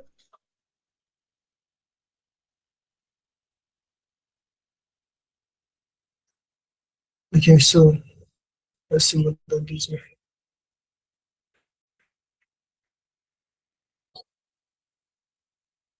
So I hope you can see that. You can see that, like I said, because of it is not 16:9, the image is cut enough. You can see it is not even in half, it is more like in quarter. You cannot see the logo, you cannot see the art, you can only see the little background and stuff. So I'm going to save that, and we're going to have to work on this aspect again. So another thing you can do for this thing is to make sure you add the aspect ratio in the prompt. Okay, that's another important thing. So if you say you want to like create an image and then you add it to your prompt, the AI would, okay, let me try to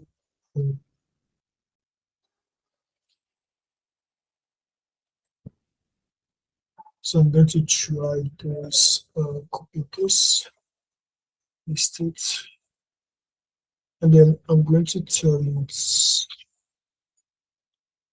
AR, which basically means aspect ratio 16. So now this is the important part.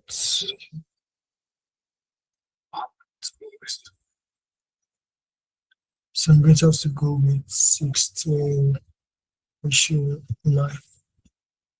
So let's see if the AI will be able to do that for me. I'm not too confident in this. So now this one.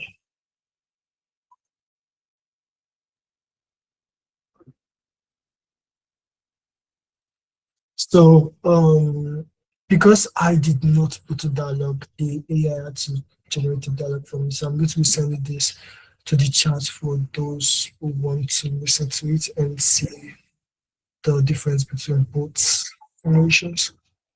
So you can check the CTSM Discord for access to the videos. And then I'm going to go back here and see what this one does for me. So I'm just going to be giving a little bit of like input to what you guys should do for the bounty. Since Bitflow does not have since they do not have a mascot, my best advice for anyone is to make use of one of the various meme coins available on Bitflow. Oh yeah, it did the thing. It did the thing. I forgot to add the image. So it did the thing, although the image is still 101. Yeah, but it looks okay. So now you can check the Discord for access to this, to the video. So okay. So the next aspect is we're just going to go over. We're going to try to like create a dialogue for this character. Okay. So I'm going to go over here and copy this and paste this. So I'm going to upload the character, and then I'm going to tell the AI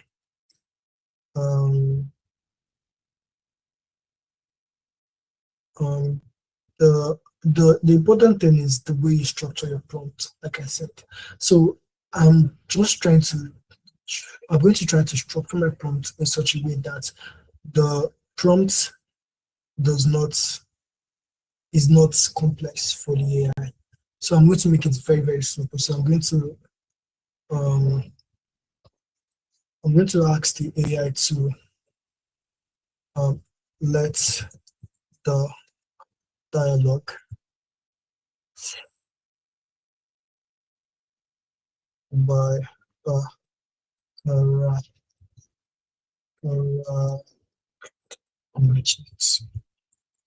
go as follow.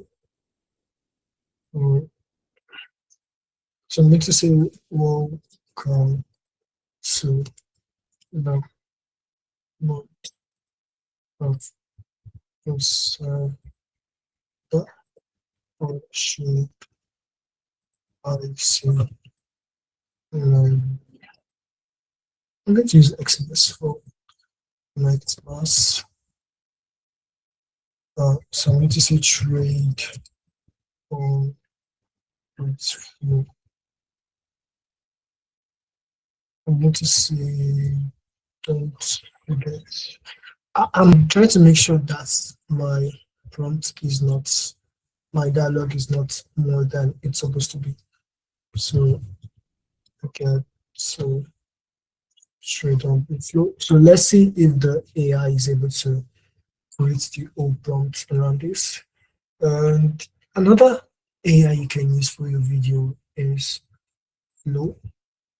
Although Flow requires Flow does give 100, so 100 points I think per month. Also, so you can basically create using 100 flow points per month. And once you create those, you would have access to the voice and the animations and everything. So I'm going to go over here and see. Okay, let's go there. So I'm going to go over there and see. So now I have access to my phone. Let me check real quick.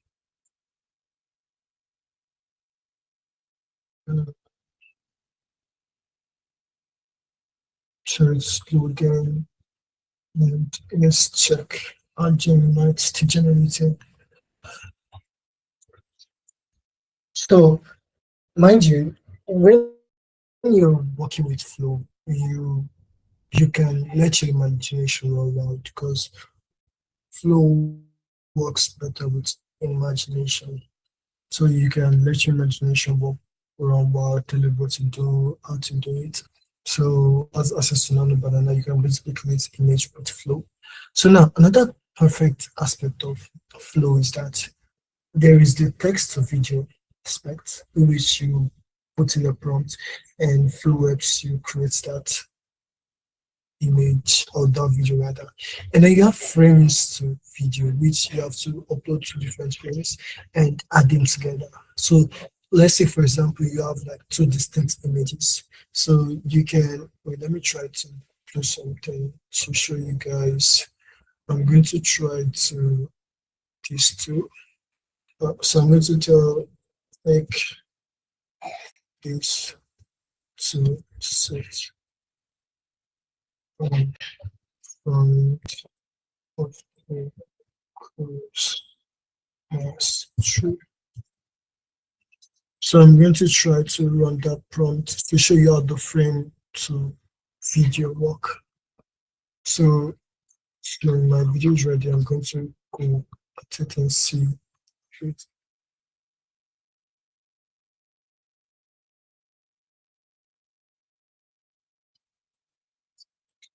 So this came out perfectly like I put into it. So I'm going to try to upload it so you guys can have access to it. If you do not understand anything, please don't hesitate to raise up your hand or ask any question because this is an open class. Everyone is welcome to ask a question. Uploaded, so you guys can have access to it now. You can check how it's so much. So you can check. So we have kind of error there.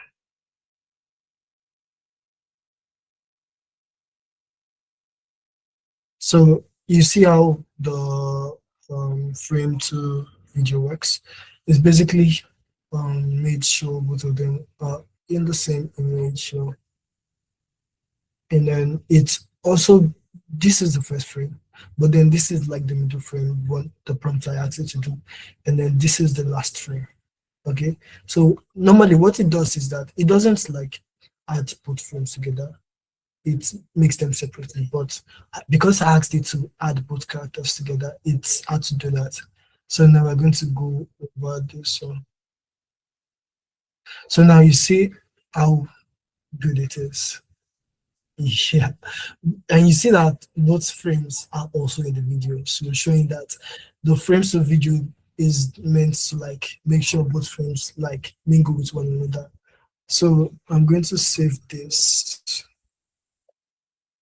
So I'm going to save this, and then the next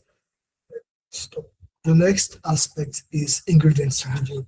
So what ingredients to video is that it basically allows you to upload more than two images. I think more than two images. It allows you to do that, and then at the end of your upload, at the end of your uploading, your prompts will define how both images will interact with one another. So now using this, I'm going to ask the AI to make this to characters, but to like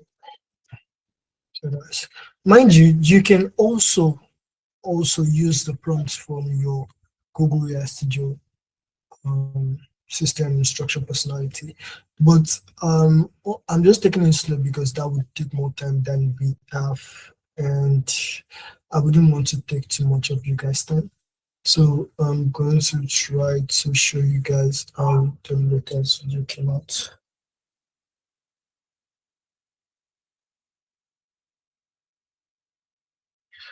So I'm going to upload this and show you guys, so you guys can have access to it. So it doesn't seem like it's, So I'm now going to, you can also create image with Flow, but that is less used on Flow. So I'm not going to have to work with the Bitflow image created.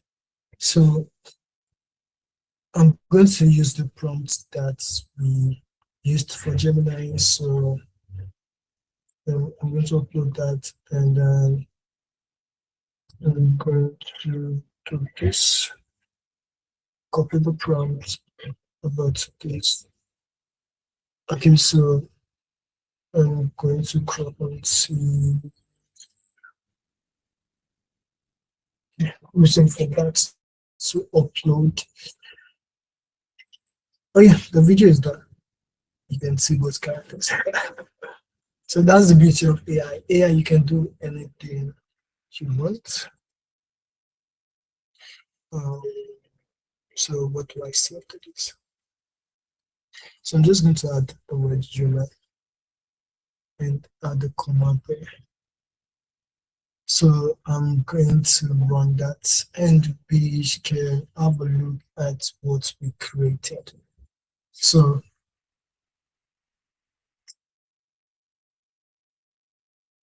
you can see both of them are fighting with the silvers. But yeah, let's check this one out.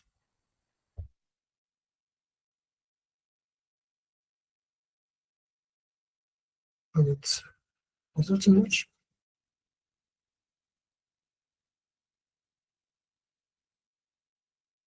And then you can see that although it's not like super fixed, but it still works. So now we're going to have a look at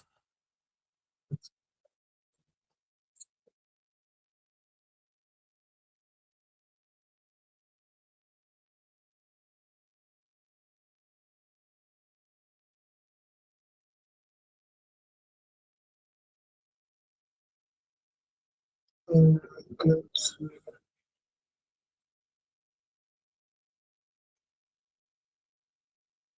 Okay, so it seems like our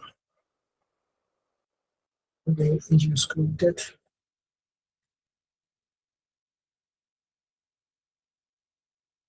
So I'm going to play this and see what.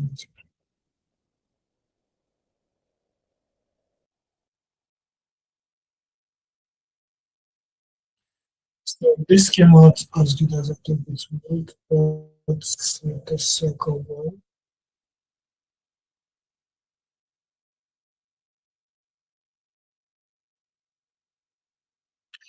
So I'm going to upload the and mind you, you're all free to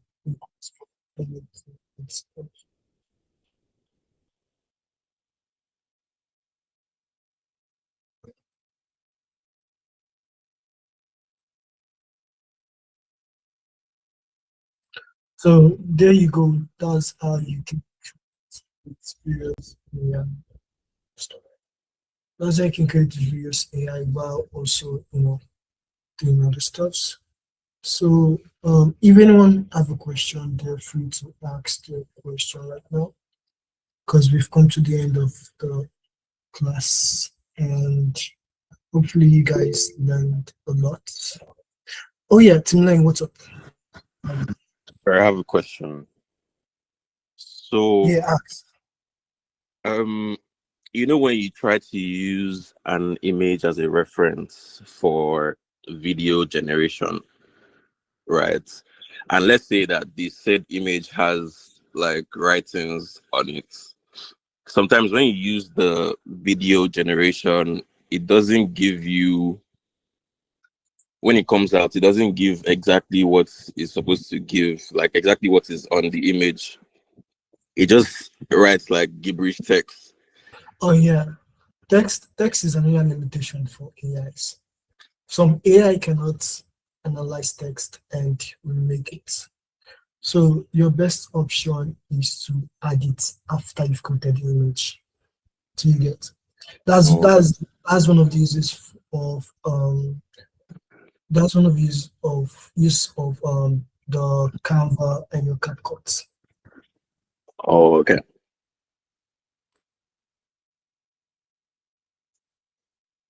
Any other person have a question?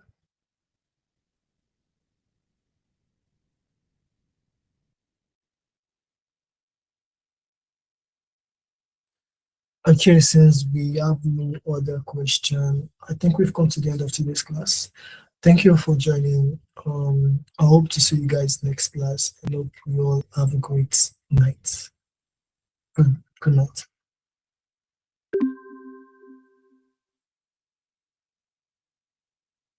Yeah, thank you very much.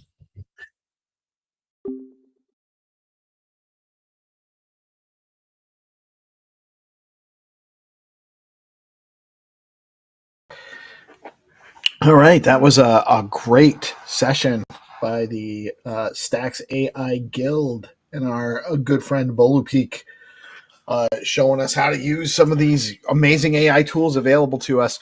Thank you guys for tuning in. I am going to continue with some pre-recorded content momentarily, and I believe GP and I will be back with you guys around 2 p.m.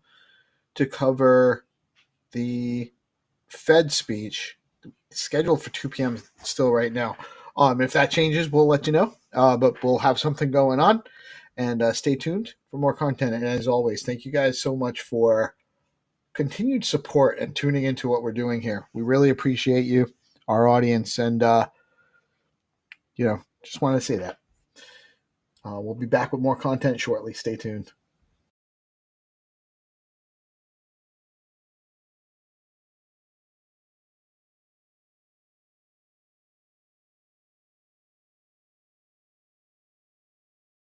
DeOrganized media keeps the mind share growing in the morning with peace and GP. Keep you knowing the alpha keeps flowing. The hunters tools they be showing. The AI Gale keeps them in clips that be glowing. Consistent on the daily, they bring Bitcoin news. Ethereum, Solana, and stacks and other L2s. Showcasing new projects and giving you clues. Just do your own research and don't give us abuse. When the people are informed, peace brings on the chat. Spotlighting guests and filling up your bags. The flag doesn't matter as long as you grab. Take the gold mic and let us know where you stack.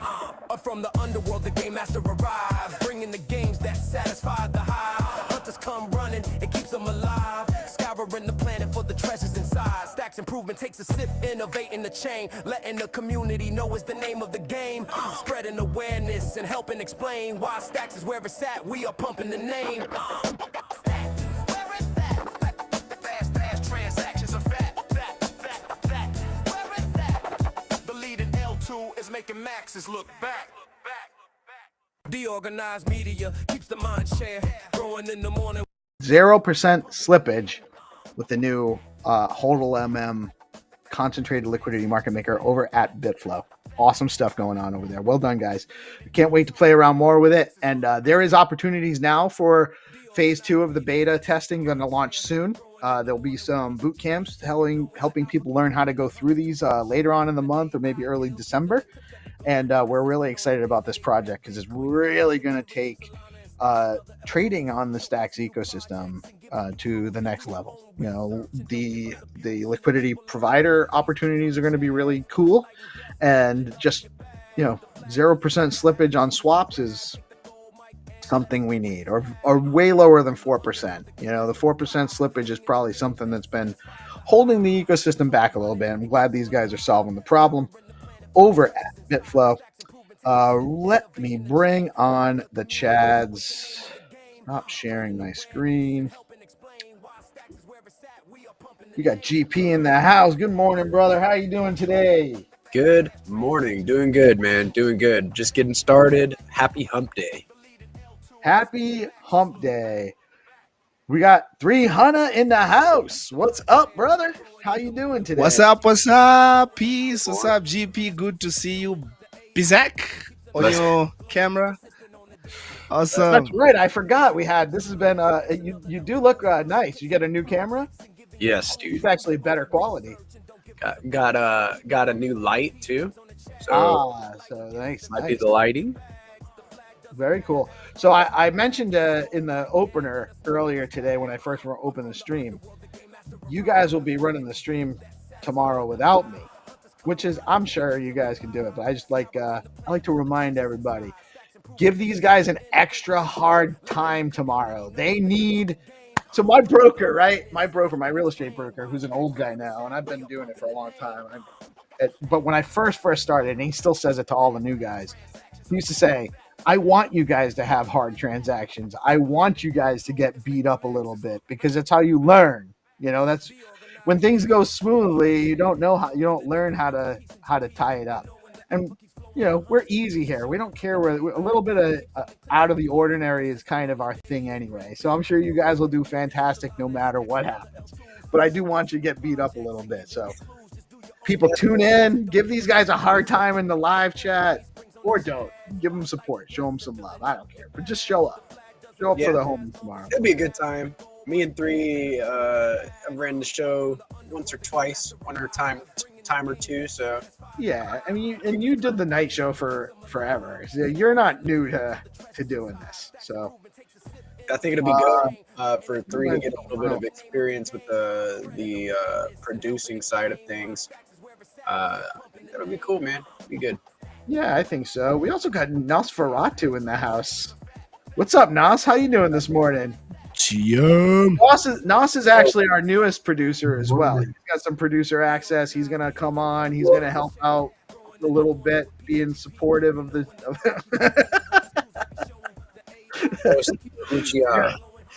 Hunter has to ominously flex a little bit.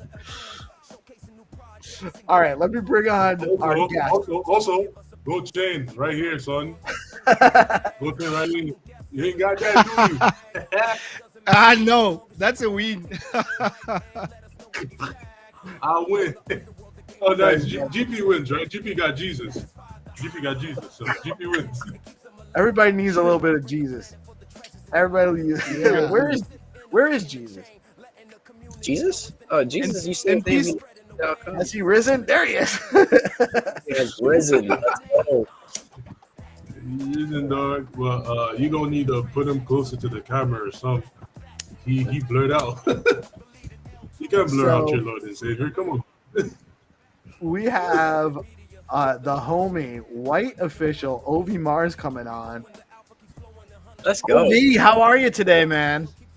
Hello. What's up? Good morning, GM everyone. Good morning. Good morning. Ovi is he's been in the ecosystem for a little while now, and he's a participant in Stacks D grants. And he's got a really cool project called, is it STX Works or Stacks Works? Stacks Works. Yeah. Nice. Why don't you there's a lot to know about this guy. He does live streaming. He's a musician. He plays some music. He's really good. He can play the guitar. He can sing. And he also is a coder. And he does a regular live streaming on Binance as well, on the Binance platform. So, Ovi, why don't you, now that I kind of spoiled everything, why don't you tell us a little bit about yourself?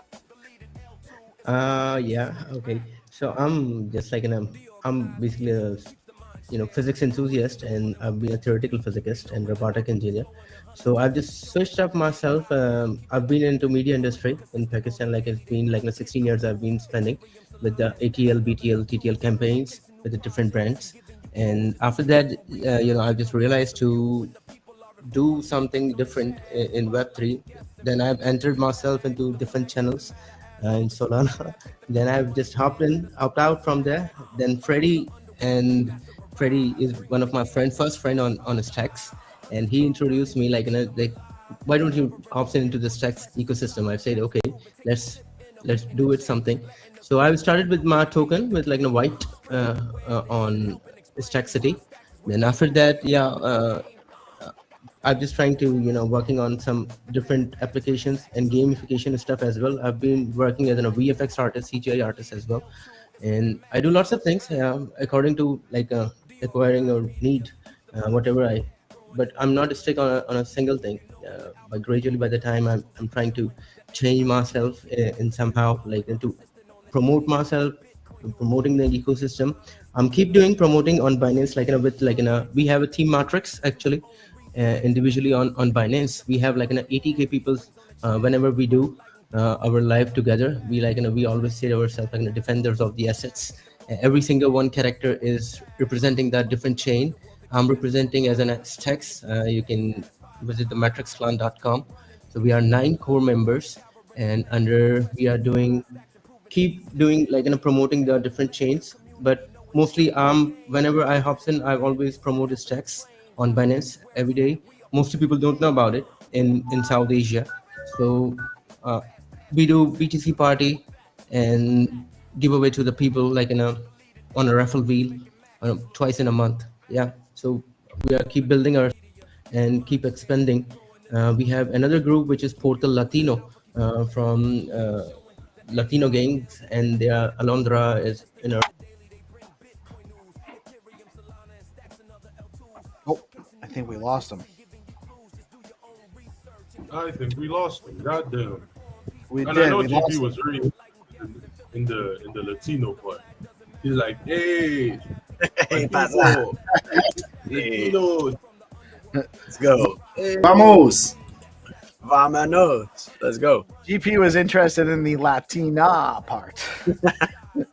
Yeah, I'm a Filipino dude. We're like part Spanish, like Spanish Asian. I'm Italian, which is almost the same damn thing. So, I think he's back. I hope. Oh, yeah. Maybe. Maybe. Oh, maybe not. I heard it, but I don't see him. Might be having some trouble. So. I wish he was here because I would love to have him talk a little bit more specifically about his project. It's a freelance platform, so similar, not dissimilar to the gig marketplace piece at Zero Authority DAO, but a little bit different and its own take on the process. And it's basically a way to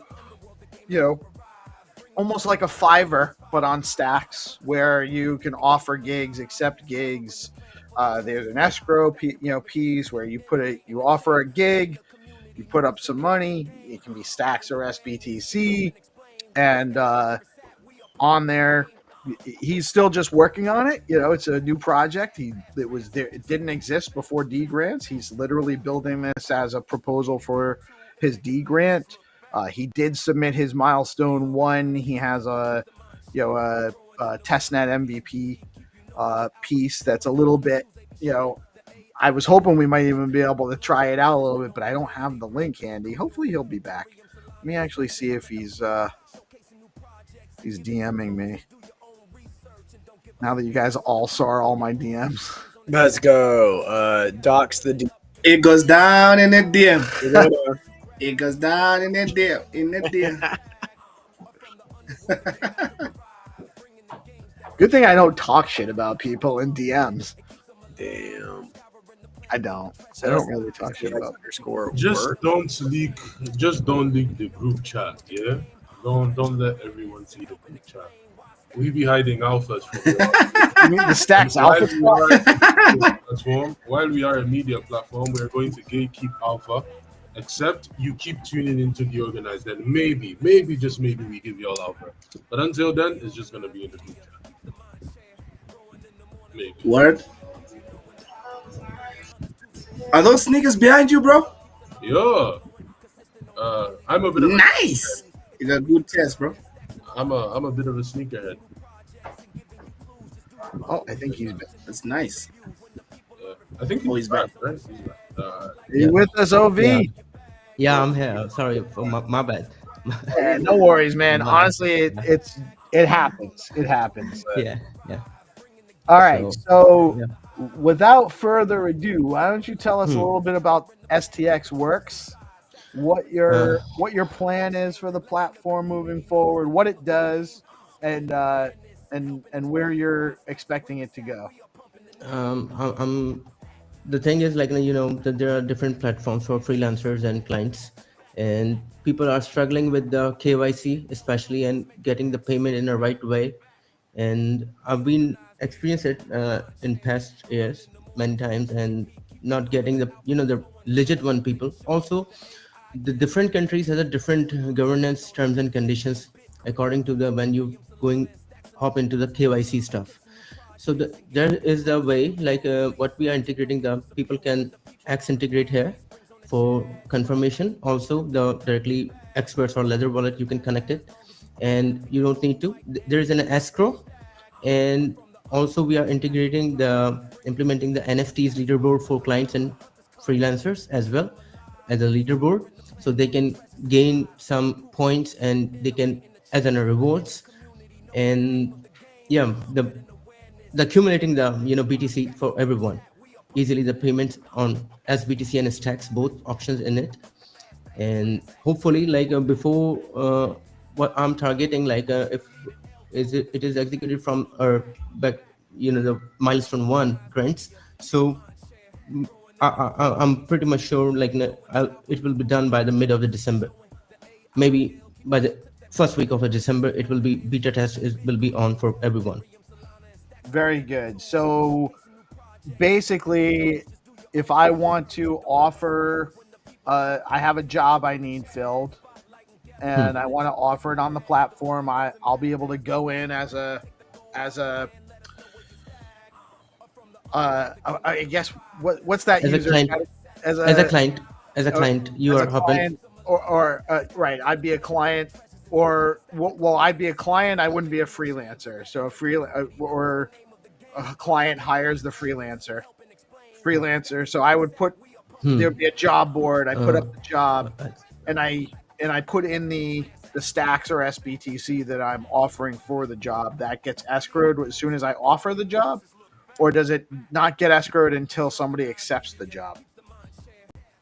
Yes, until that accept the job. Once both are, because we include the chat system, so once they get agreed, then escrow will create it according to their their compensation, right. whatever So I agreed with together.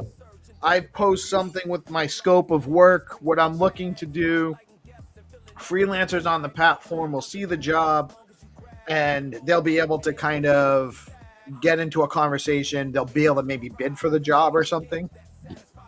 Yeah, maybe it can be a bit, because it depends on compensation. Once they got agreed with both of terms, then escrow will create it.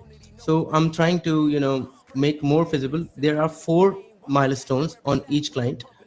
Once they completed their attachment of their, let's say like if somebody wants to create a logo design, very simple, or website, the first draft has been completed, the milestone 1 complete from the client, and they checked it, then it confirmed it. Still they cannot get the complete payment until they finish their job, because mostly it happens like the people gone in the middle of the midway.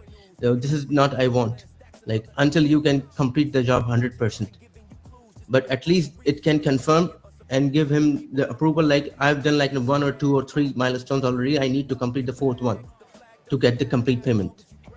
So you can have, similarly to how we have DeGrand set up, you have certain milestones in the job. If as they reach those milestones, that might release some payment. Yeah, I can share with you as well. It's open up in my. Yeah, you can share. Or it's something like Upworks, right? Yeah, I just shared it. Is it here? Let me check. Okay. Share. Is it here? I don't have a request to share. There should be a share button, or just a hotkey H actually too. I think you should see a share button at the bottom in the studio. Yeah, exactly. And then when you click it, you can pick whether you can pick whether you've got which tab. You have to choose like what screen whether you're sharing your whole screen or a tab or whatever. I'm sharing. Once it starts, you can share it. Just a second. Share it is, because it's on a. It takes a 1 or 2 minutes for loading for pre-render stuff on backend for server, so you can use it. So we've tested it like in a couple of times, and with the different wallets, Ledger wallets, and through SBTC and STX, both are functioning very well on testnet. I'm not getting a screen share. Yeah, no, I've shared you the link actually, because there is some error glitch on my end. That's why. Oh, okay. So there's actually, can you drop it in the private chat right here? Okay.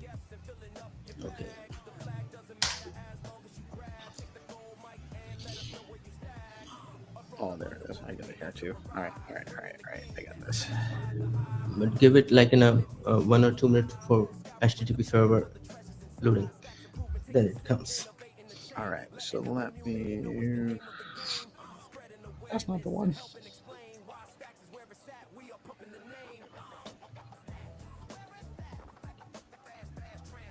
Oh, we did it. Yeah, here it is. All right. Yeah. So this is the platform. And let me get back on here. So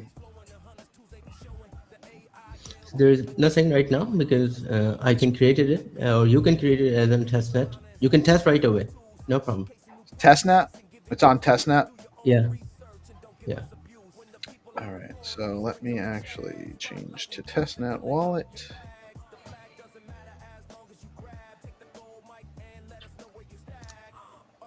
And once you confirmed it, so I can give you like or you can, if you have 2 wallets, you can put the wallet when we are agreeing with the freelancer, because escrow cleared in between, and we are putting one more, the treasury wallet, so which is getting the some few percentage for the maintenance for the website and treasury.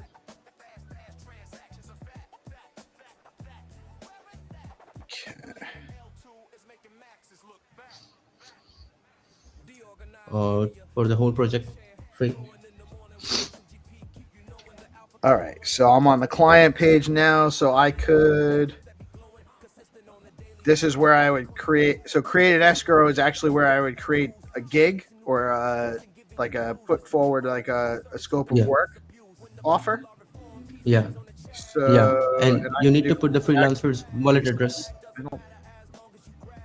What's that? That's so it automatically. The freelancer wallet address. Oh, this is for. Okay, so this is after I've actually reached an agreement. Confirmed your deal. Yeah, okay. Exactly. So let's start from. So if I was browsing, where would I see? So I'm on the freelancer dashboard. If I was going to be a freelancer. How could I let people know what my skill set is, or is there a way like where I can set up my user account, show some of my scope and work? profile? Yeah, the profile thing and NFT. That's why I just hold it up, because I'm trying to integrate the NFT stuff with the profiles individually for everyone. Like once they reach the good milestone, and the more jobs you do, you will more up on leaderboard, so they can get the rewards as well. Okay, so we are just working on it. Yeah. So for a while. So I'll have if I'm looking for work and I have I'm a content creator, I can come on here. I'll be able to set up my profile, showing like my prior work, my CV, my portfolio of prior work. And then I'll have an NFT for that. NFT. Once you done the NFT is for the registration. Once you achieve the good performance, then we will give the NFTs for clients for the approval, like in a 100% one, like in a legit one. Hold a second. Okay, so you're gonna use now. Will that be like a dynamic NFT that'll like update over time as I get more work done? Keep my information on there. How's that going to function? Oh, did we? OV, you're muted. Oh, okay. Oh, I gotcha. It's prayer time. That's what I thought I heard. So very interesting though. So you're going to be able to submit yourself up there, and as over time as you do work, you'll be able to earn some reputation for completing work. And if you're looking for people that are doing work, you can come here and post your job, and they can engage with you and see what you're doing. See if you're interested in the job. That's sick, dude. Earn your reputation and get some bucks for stuff that you're already doing in the ecosystem. Looking cool. Yeah, looks cool, and yeah, it reminds me of Upwork in Web 2. So yeah, it's something good to have like a freelancer version of it in Web 3. Yeah, absolutely, and excited about seeing this come online. It definitely seems to be very fast and efficient right now in the early alpha stages. So excited to see more of this. I got a question, Ovi. So my question is, and it's pretty simple. What do you think your success metrics for this would be? Like, how would you measure the success of this application in the next, like, maybe a year, short-term success, long-term success? How would you measure that? What defines success for you?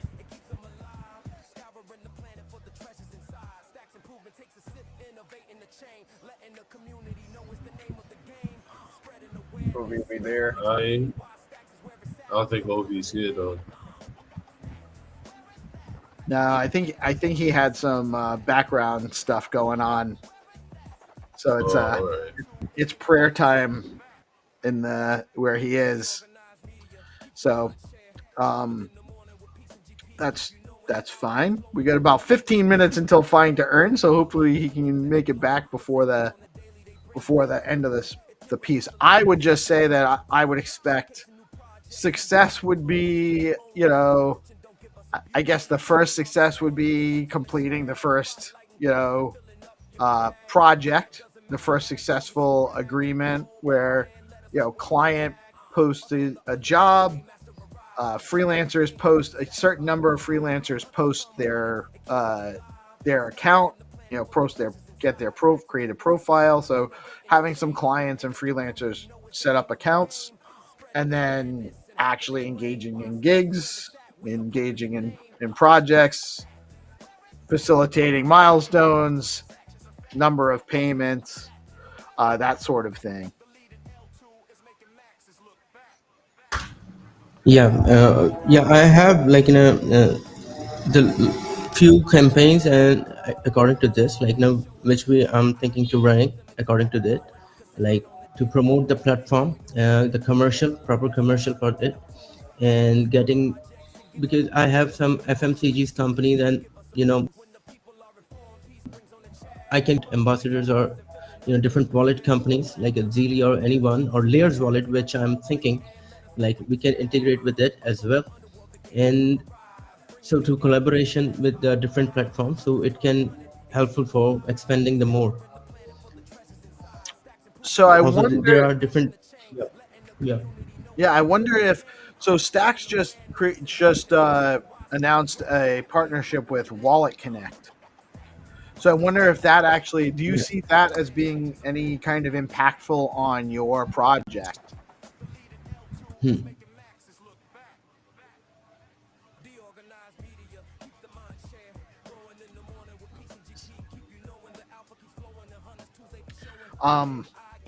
Stacks is going I multi. think he's dealing with background noise. So Yeah, I think he's having trouble hearing. And sometimes network issues. There's a glitch. No worries. Yeah, no worries, man. So what do you expect? When do you expect you're gonna have a live on mainnet project by the end of the year? Yeah, maybe by the end of this November, I'm doing as soon as possible because I need to move on a few more things, which I'm looking for, like a gamification stuff as well on stacks. Also, the few more stuff which is already I've sent you on my document, the pitching deck. The two or four platforms I'm looking to creation on stacks, not just only this one. I'm not sticking with this one. I'm keep going with the 4 or 5 platforms. This one is a good one. After that, the music one, the regarding the interactive NFTs, which I've talked about before, like which is something different, like an FFT work. I'm creating something like in a very entirely different thing. Like you don't need to QR scan or something. Just printing out. If I say the 1 GB of data, I can print it out on a A4 size paper. So anybody can, it's something different. So these kind of unusual stuff I'm trying to make usually. So I'm trying to integrate with it. Also the BSC chain, I'm trying to integrating with the stacks actually. That's my main hook as well. Oh, On really? Binance, connecting with the Binance, yeah. You're trying to connect stacks and the BSC chain? Yes. Very interesting. And you're working on a music Music NFT as well. project. How's it? Tell us a Yeah. little bit more about that. It's like if you got a photograph and or anything, it can convert it into NFT, and you need to scan it on a decoder. Decoder is like in a user interface dashboard, and encoder is only available for the developer, not for everyone. Nobody can create it because it's something a very different thing, and it is difficult to comprise the audio waves into the photograph or any image, the multicolor image, and with the FFT, the complete sound waves. And sound waves can be scannable through the decoder through your, if you are on it, you can hear it. For the samples, people can get the samples on platform, on NFT platform, like a 4 or 5 sample of NFTs, so they can test it, they can understand how it works. So if you have the NFT, you own it, and let's say any song we have, and you own it, and you don't need the internet or anything, you just need to, same as like an offline audio, but it has image as well, the audio FFT into the embedded into the image form. So the data the is embedded NFT into audio. You would need some kind of like an application to play it on. Yeah, the same platform application, the same, yeah, platform itself and an application which can. So it's almost like it's almost like an encrypted NFT. There's some of the data is publicly available for anyone to use. Some of it needs to be decrypted exactly. or decoded in the application. Yeah. Very cool. Actually, Zenitron, who's going to come play Find2Earn with us in a little bit, has part of his Skullcoin project. They developed encrypted NFTs. The way those work, you have them on the Gamma marketplace or on a marketplace. They show like certain, the NFTs are used in a treasure hunt game called Skullcoin, like an on-chain game, where you get some information like the type of NFT it is or the type of information that's on there. But then you actually have to have the NFT in your wallet, be connected to the platform and logged in to get like some of it's like clues for a treasure hunt. You have to go look for this, you go look for that. Yeah, I've experienced it. Oh, so you're before. familiar with Yeah. Skullcoin. Yeah. So it's similar concept, I'm assuming, where you just have the subscription on the NFT where not all of the data is available until you can decode it. Also, if we can say like there's an NFT which has infinity music. It keeps going.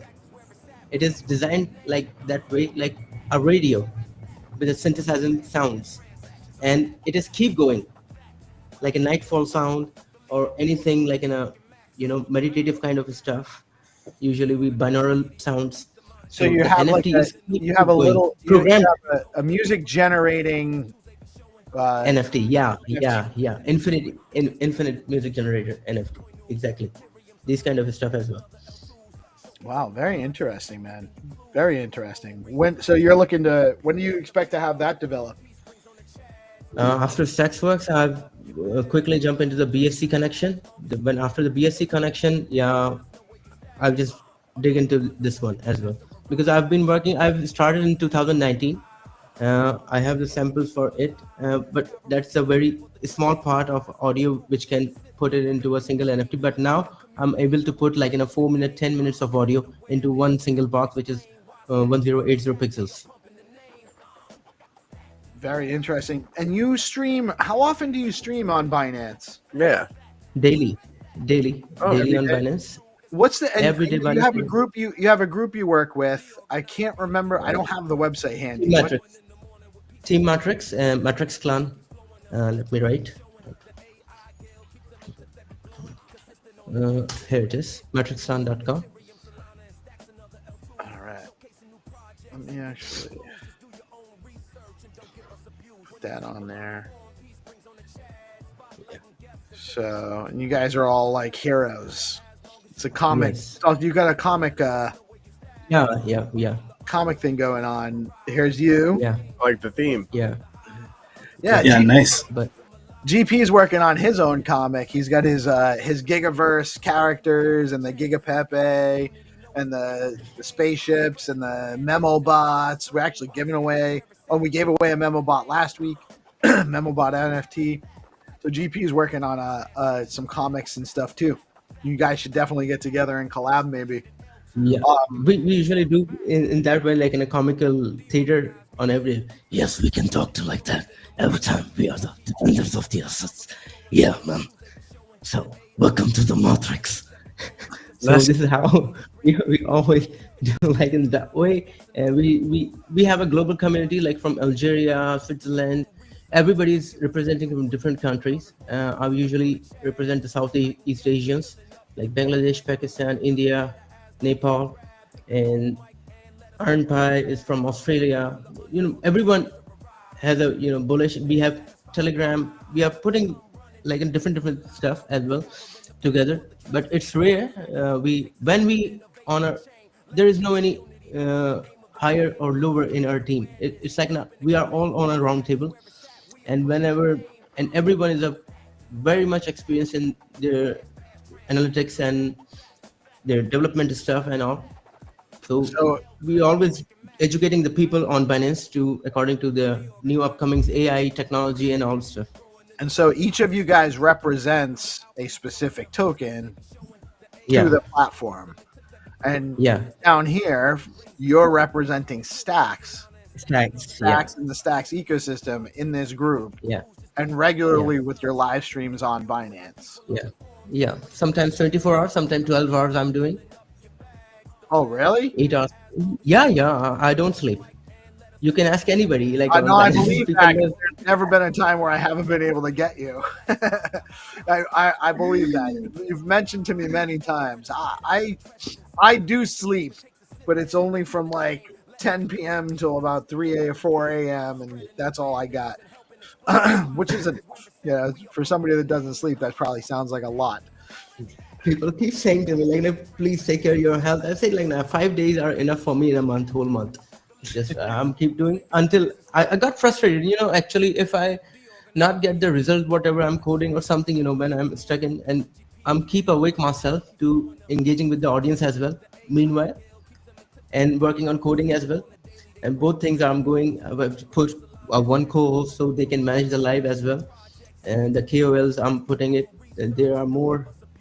I'm bringing out like more people on Team Matrix is centric to the Binance, but we recently launched our BSC token as well. Just as like suddenly we are just doing fun, and somebody hops in our space and say thank you. I said okay, thank you. Okay, so let's make a coin, the think tank. So okay, the Tinker Banana tank.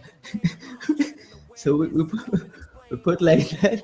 So yeah, it's good, and we do BTC parties. And what I'm doing, I'm putting like more people to get aware about the stacks. Literally, people don't know about stacks on Binance. They are not much aware about it, and people are putting their trading into different tokens. Daily Binance is opening up the new tokens. So stacks is one of the most, what I'm seeing. like a very stable one, and it has a very good moves on each candle, and it's not like in a volatile so much in that way like other tokens are doing it. So just just making up every space is open up with the stacks. I put the stacks handle, and people can get into their stacks and interact with the stacks token, and they bought it. So more more wallets hopping into the stacks. And honestly, that's a huge lift for the ecosystem. That's more than anything else. We need developers building new projects, which you're facilitating personally. You're building some stuff. Thank you. And then we need more users and more exposure to users from other blockchains, which you're also helping us do with your streaming and Binance. So, man, I really appreciate your participation. You're welcome to join us anytime, by the way. It doesn't have to be just a speech. Thank you so much. Spotlight your project. It's been a privilege. It's been an honor to be a part of your ecosystem. Like, I've been always feel bullish on ecosystem. Like, I was like a sheep, which has no way, and it's running, keep running. One day I've said, okay, now I find a way. I find the flag. Oh, somebody help me, I'm here. So yeah. It's good to see you, every single one. So yeah, what we are doing, I'm planning to do a BTC party again in this week. So hopefully, if you can join up, anybody, GP or you, anybody of you guys. It might be hard for me to join this week because I'm traveling. I'm leaving on a long flight on Friday, and I'm going to be in Buenos Aires, and that's kind of a new thing for me. But definitely soon, I want to get on there, and I appreciate the offer. I know eventually it's only a matter of time before I join in and meet your crew and get in on some of your streams, and definitely want to get these guys in too. They're always a good time with these guys. That's why I keep them around. We will be awesome stuff, man. We're going to be playing Find2Earn rounds shortly. Absolutely welcome to stay and play with us. Xenotron oftentimes lets the new players come and get in on the whitelist round, make it a little bit easy, maybe win a little bit of stacks meme tokens. So I'm going to play a quick word from our amazing sponsors, and then we'll be back with Find2Earn rounds momentarily. So please stay tuned, and we'll be back in a minute. Sure. I'm here. All right, man. Looking forward to it. Guys, stay tuned. We'll be back in a minute. My homies. GP, what's up, man? Good morning, Steve. How are we doing this morning, brother? You're in a different location, my brother. I thought you Keeping it on the move. You get that big smile on your face. What's been a good? Yeah. All right. GP is all glowing, bro. Look at his face; is glowing. He's had a good day. Wavy. Let's go. Only the highest frequency vibes. Let's go. Nice. We got Hana in the house as well. I'm not sure. Let me see. Salam alaikum. We are a little early still. Let me see if White Crypto's having trouble getting in here.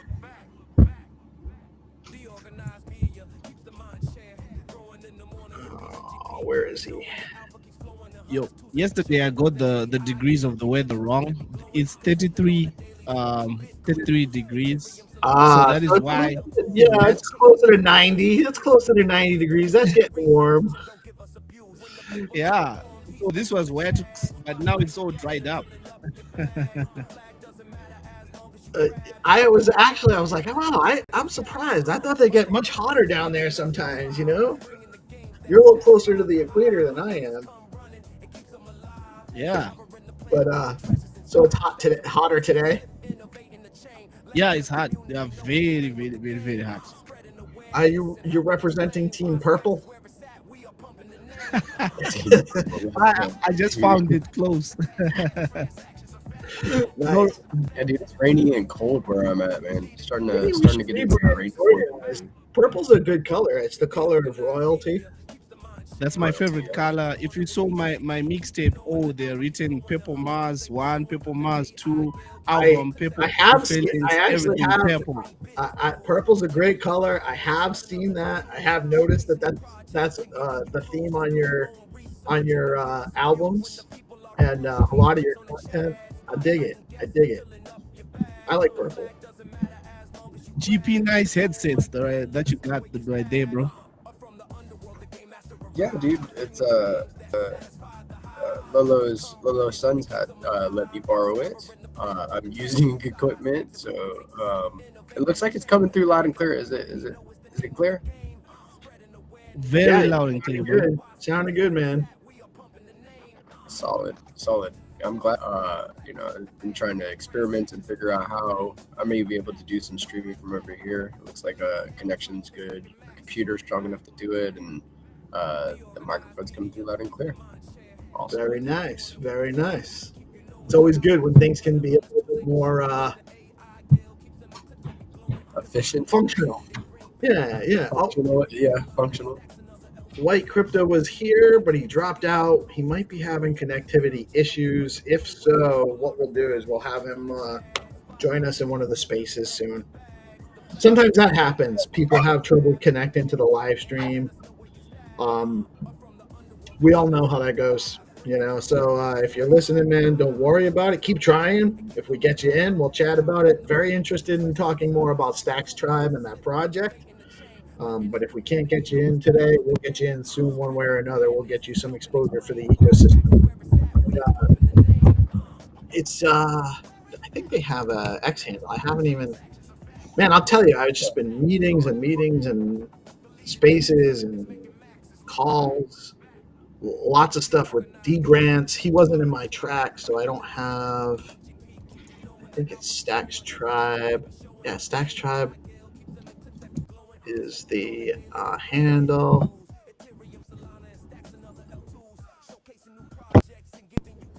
Let me actually share this. Here he's back. Let's see if we got him. What's up, White Crypto? How you doing, man? You with us?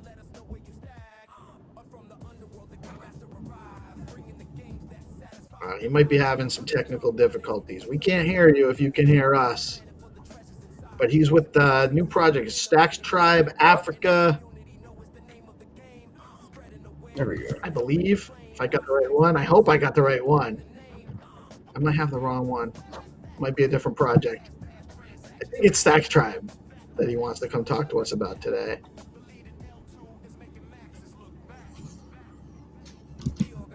If you guys aren't, make sure you go give them a follow. It's at Stacks Tribe.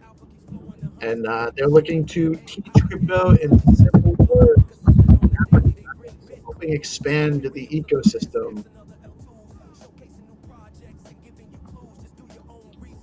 And we'll get back. If he comes back, we'll get more into it. And if not, we'll talk on the spaces soon. We'll get him in the space. Sometimes it's just a little bit more stable there. Guys, there's a lot collaboration between and again? Stacks Tribe. What was that? I'm wondering if there's like some type of collaboration that we could set up between Stacks Tribe and Let Africa. There he is. There we go. Hello, guys. Hey, what's happening, man? How you doing? I'm good. I'm just, I believe I was having small network problem while setting it up, but I'll be fine now. Cool. No worries, man. And honestly, it's not uncommon. It happens a lot in this medium. Restream's a little bit tricky. Sometimes it's hard to stay connected, but it seems like you're good now. You're coming in loud and clear. So welcome to DeOrganized. Great to have you here. Thank you so much for joining us today. And why don't you tell us a little bit about your project? Okay. First of all, I would say it's very, very exciting to be here because this is actually my first time on the organized media, and I'm so excited now because I believe most times I'm usually down there on the comment section, always commenting and every other stuff. Yeah, so it feels good to be here live. Yeah, So, and I would say thank you guys, thank you to Peace and the team for giving me the opportunity to be here live today. And I believe there's a lot of people watching. So yeah, thank you guys once again. Okay, so actually with Stack Stripe, yeah, I'm actually not the only one managing that particular project. We are actually four. Understand? So we have four founders for that particular project. I myself, Valentino, Target, and Doski. So we're actually four that's actually handling that project. And if you look at, yeah, exactly. If you look at the Twitter banner there, you are going to be seeing the handle of the four founders. You will see the handle of the four founders there. Yeah. So actually the idea behind Stackstripe came on a particular space that we were, because most times we used to have our own personal space where we just vibe, we onboard new users. As it is now, Stackstripe actually has a WhatsApp platform where we just interact normally, locally, we interact locally there. So we decided to say, okay, let's bring it out to the open. We have been doing it since, just that we don't actually have a particular name that we give to it. We don't have a name like Stackstripe. We came up with Stackstripe as of last 3 months, I guess. Yeah, because we were on a space and doing our normal space vibing and onboarding new users and every other thing. You understand? So our space is quite simple. This is a place where when you come, even if you don't understand what we are trying to say and every other thing, we allow you to say it or maybe ask question the way you understand, even if you have to speak it in your own native language and every other thing. Yeah, we would then have to find somebody that actually understands your language and then translate it to us, something like that. So yeah, we were having a space that day, and somebody came on the space on the speaker room, and we were trying to like onboard the person, trying to tell the person some basic things about stacks. And it was actually a guy, and the guy was like that he doesn't really understand English that much, that he's not fluent in English, that if we can actually explain it for him in Igbo language. Now, Igbo is actually one of the languages that is mostly speaking, is one of the languages in Nigeria. Understand? We have Igbo tribes in Nigeria. So the person was like, if it's possible for us to actually explain what we just said in Igbo language. And we said, okay, since we have somebody that is good in Igbo there with us on space, and that the person is willing to explain, so okay, we'll allow the person to actually onboard you into stacks using Igbo language. And at first, I thought it was going to be disastrous, yeah, but it was quite successful, because after everything, the guy was very thankful and very happy because he understood some of the things that was explained to him in his own local language. So we were observing, but after the space, we decided to say, okay, since this thing is going to be working like this, why not adopt it in our own space, where when we come to space, if we have new user or new person into the ecosystem, we can actually say, okay, if you are not comfortable in being onboarded with English language, we can actually onboard you using the language that you understand. So we said, okay, that we will be trying that particular style. And then we started doing it. It was working. And one thing we noticed that most people are very comfortable. Like, it's actually, we don't actually have a rule that says you have to onboard somebody into stacks using English language. I don't think there is a particular rule that says that. So Definitely not. Yes, yeah. So yeah, the no, point, listen, and this is a huge, it's a huge opportunity to, like, especially with the LLM, the AI models that you can now use to help translate and facilitate more broad communication between people with different languages. There's a lot of opportunity here. Of course, we don't want to only make, Stacks is not supposed to be only for English speaking people. Clarity is in English, so there's a little bit of a programming language barrier potentially, but even then, there's like we can create tools that make that more functional. But I think you guys are onto something. I think that there's definitely an opportunity to reach more people, help expand the ecosystem, and really kind of create opportunity for people that maybe wouldn't have had that opportunity a few years ago. So I think you guys are onto something. It's a definitely a noble cause for sure. Yeah. Thank you very much for that. And even if you check most of the members in the ecosystem, if you want to experiment on it, you can try it. Most of those people that are actually not comfortable speaking on spaces, most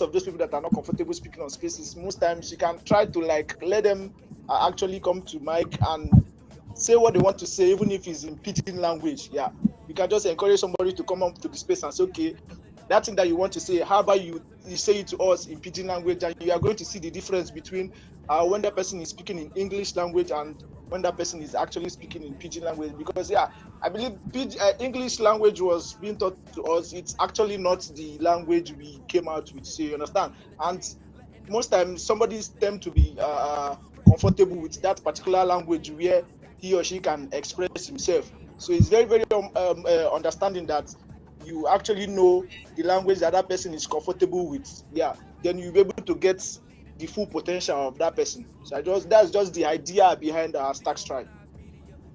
I like it, man. I like it. You're building a community and helping onboard people into the ecosystem. I think it's a great project. I'm glad that we saw you guys get some funding. GP.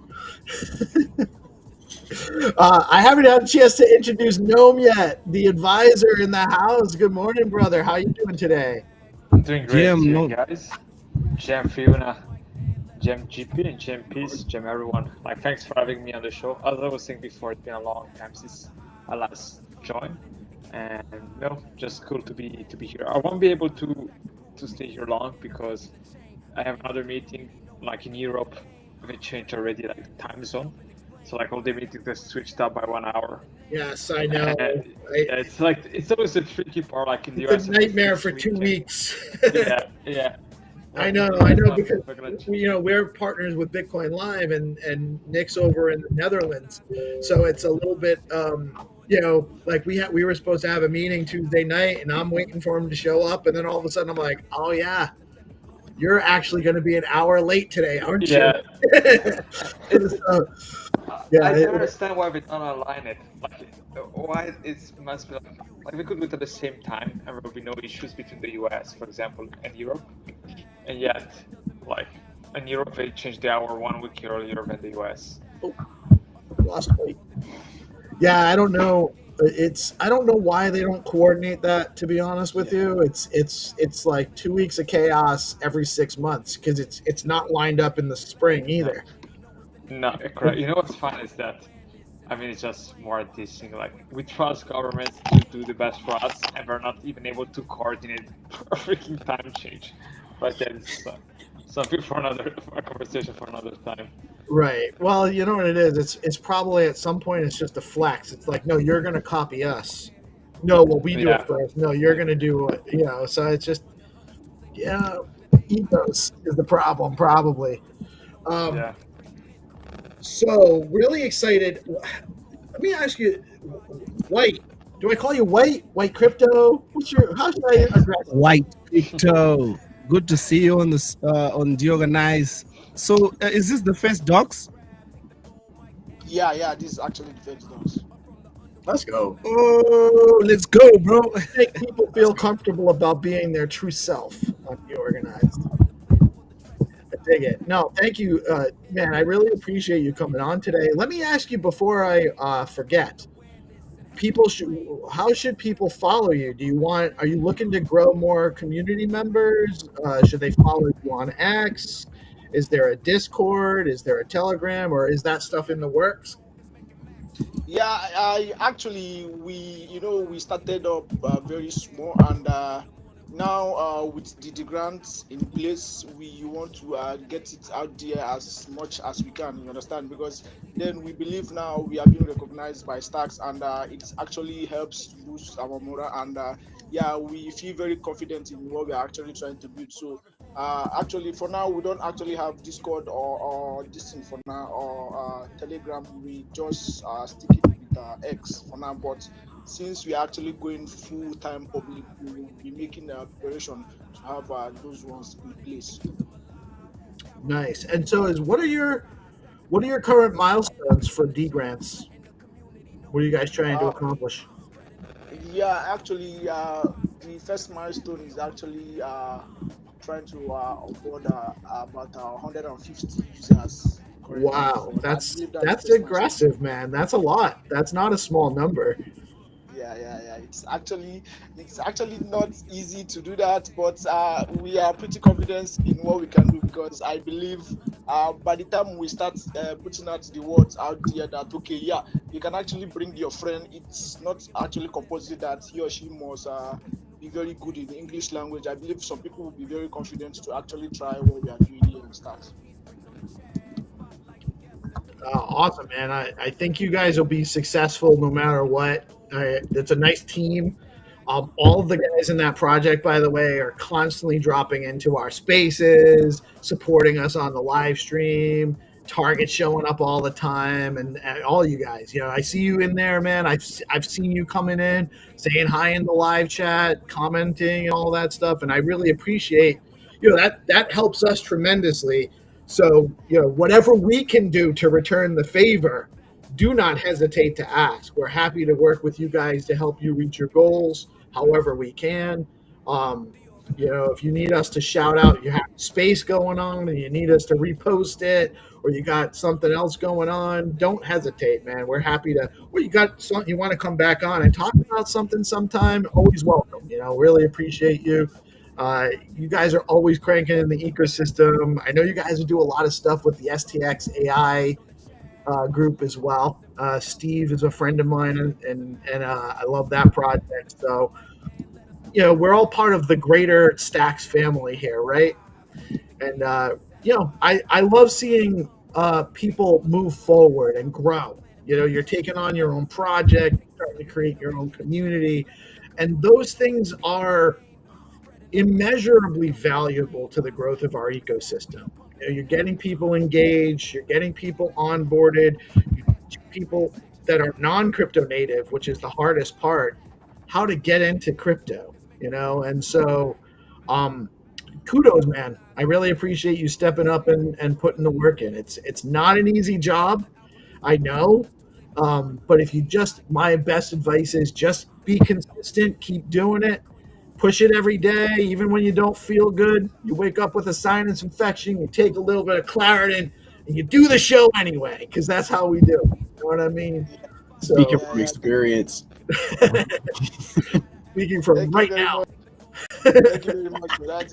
It's actually interesting because now we have been some actual requests for if we will be adding some other extra languages to our spaces when we try to onboard people, because some people are kind of requesting maybe we can actually go extra mile in trying to adopt other languages. We've got some requests about adopting the Kenyan language, the language that is speaking in Kenya, but it's going to be a tough one, but I believe we are going to get there. Yeah. That's coming from Freddie?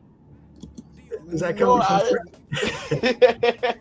No, it's actually not coming from Freddie, but I believe Freddie would so much love us to have that particular language adopted into our editing schedule. Yeah, he's an absolute Chad, man. I love Freddie. He's a good dude, and he will steer you the right way. So you guys are obviously part of the Stacks Africa team and all of that as well. Yeah. Yeah, I honestly, I really love what's coming out of there. I'm a huge fan of Sam and the Let Africa Build Lab project. I think that there's a huge, and it's not just Africa, really. There's all places all over the world where this crypto is creating an opportunity for people to develop skills and engage in a broader global economy in a much more holistic way than has ever been possible before. So I think that it's really, I love seeing this, the growth of opportunity for people all over the world. And you're helping facilitate that, brother. So don't sell your project short. If this is important work you're doing, keep pushing forward. Yeah, thank you very much. Thank you very much. I'm actually feeling pretty confident in myself because yeah, now we have Let Africa build solidly behind our backs. Yeah, once I feel there's a place I'm actually having issues, or maybe I feel yeah I'm actually confused in this particular place. Yeah, I have Sam to actually reach out to because I believe he's one of my mentor. He's actually very available anytime you try to reach out to him. So yeah, I'm very confident in myself now. Yeah, Sam is a great leader in the ecosystem. He's always been reaching out and help. You know, I first met Sam through GP. GP was creating his collection, and Sam was just helping mentor him on how to create NFT how to work with the contracts in a little bit, just helping. You know, just helping because he knew GP was there and needed some help. And that's just how he is. You know, back in cohort 2, he did his. It was actually called Stacks Labs. They took the Stacks Labs account over from him for this now the newly minted Stacks Lab entity. So I mean, Sam's a trailblazer, big time, and absolutely a good ally for what you guys are doing. I'm sure he's happy to help out. But man, I'm really I'm proud of what you guys are achieving. I think it's good work, and I cannot wait to see. I can't wait to see you hit your first milestones. Yeah, thank you very much for that. We can't actually wait for that. It's actually going to be an exciting and also a tough one for us. But I believe we are not going to get better if we don't actually try. So obviously, we are going to be putting ourselves to the challenge. Yeah. I dig it, man. I dig it. Guys, here's the thing. I don't know. We have about 15 minutes until our regular Find2Earn time. Noam had to drop off. It's too bad. I wanted to ask his opinion about dual stacking before we dropped him off. Dual stacking goes live at 10 a.m. like in just 45 minutes from now. Crazy. 44 minutes. So we got 15 minutes to figure out what we're going to fill in Find2Earn with today. I wanted to do Cook to Earn, and Hero had suggested that we show people how to make the songs that we're doing. Do we want to make a what do we want to make a song for? Make a Suno banger? I don't know. I mean, I think we should do you know, maybe something for Stacks Tribe. Yeah, do we want to make a Stacks Tribe song? Maybe we'll do that. Dual staking song. Dual Yeah, Stacks Tribe song. I would so much love that. Oh my Yeah, let's do it. I was gonna suggest. I already have a pretty fly dual stacking song anyway. Yeah, so let's do Stacks Tribe song. We'll figure it out. Hero needs a song for Stacks Pot. You know what we can do? Well, we'll show everybody. This is what we'll do. This is how we'll do it. Okay, we'll demonstrate how to make the songs. We'll do a song for Stacks Tribe, and we'll show everybody how to use Suno.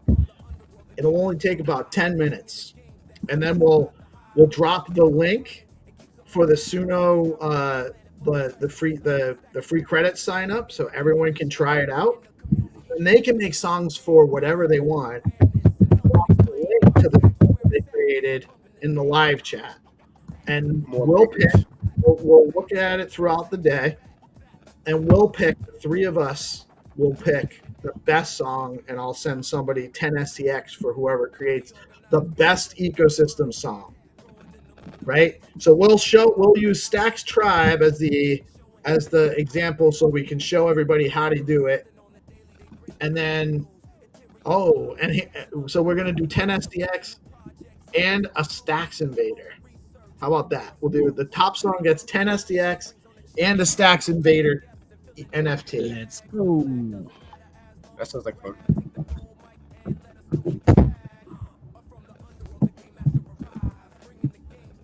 Well, Hero, we can do that. Well, I'm going to show everybody and let them all compete. I'm just trying to give the Find2Earn guys something to do today during the segment too. So why don't we do this? I'm going to go. So this is what I'm going to do. I got the Stacks Tribe handle. Do you guys have a website, or is it just the X account right now? Just the X account. We don't have you know how much it takes to actually own a website. Yeah, it's not. No, I understand. I really do understand. Okay, so this is what I'm You going to can do. talk to you can talk to the Stacks AI Guild guys. They can vibe code a website for you. So yeah, you know where to reach out to. So yeah, it's dude, easy Balu, also to make your own website. All you can All right, do it. I'm going to Balu show you started guys. real quick. What's that? So Balu, big shout out to the Stacks AI Guild, man. Balu permissionlessly built an app for the weekly Pokemon tournament that we have in the Stacking It Out Discord.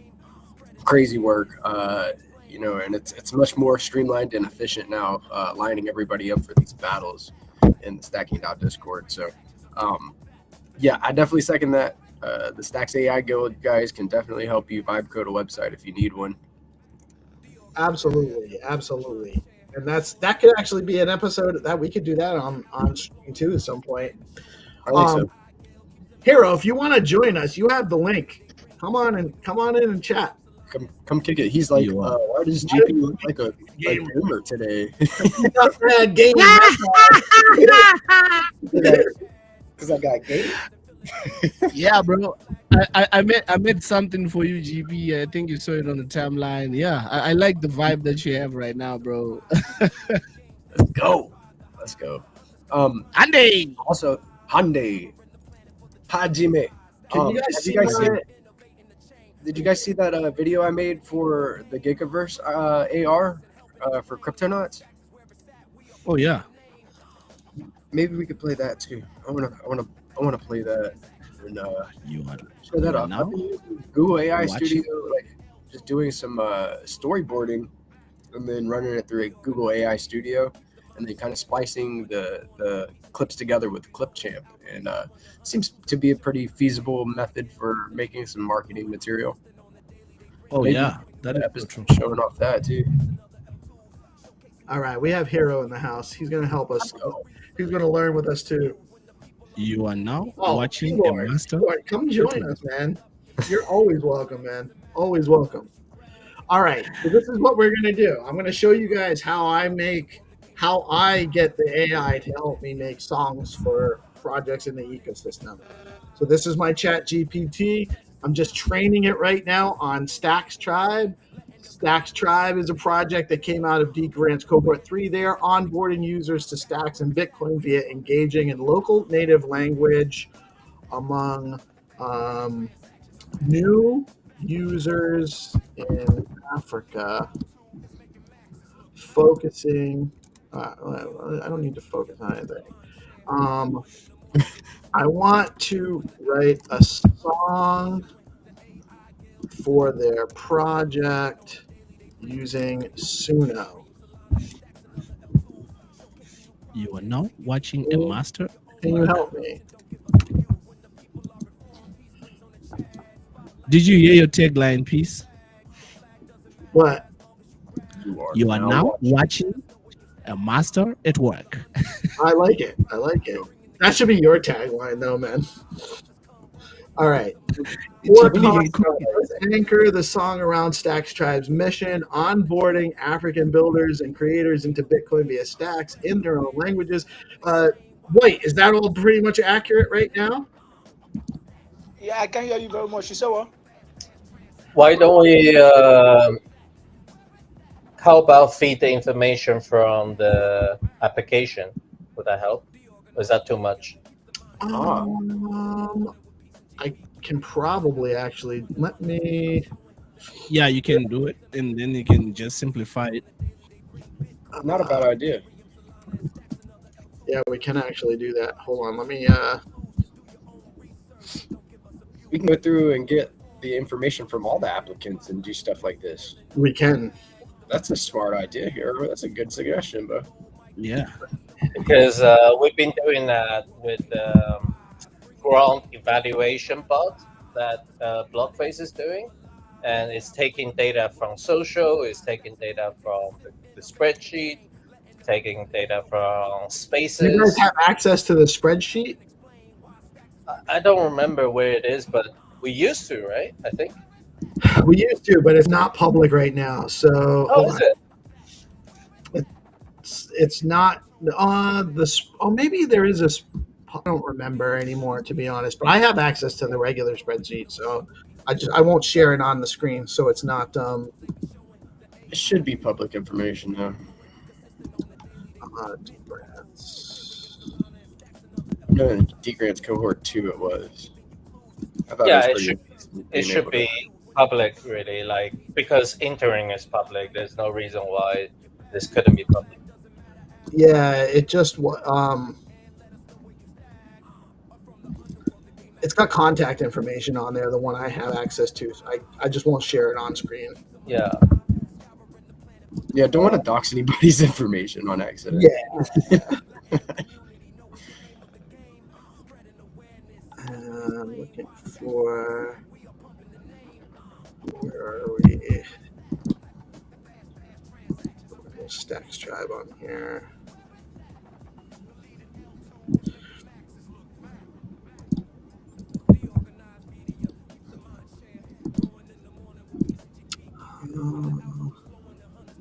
Stacks Tribe.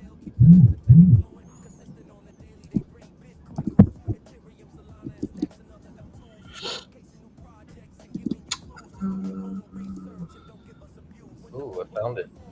Here it is. All right. A community that onboard new user using basics stuff.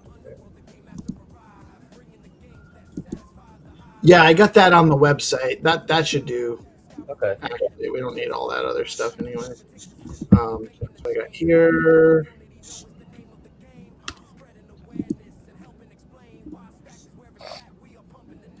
Song title. One voice, one chain. Here's the lyrics. Hook. What? Using ChatGPT. Yep.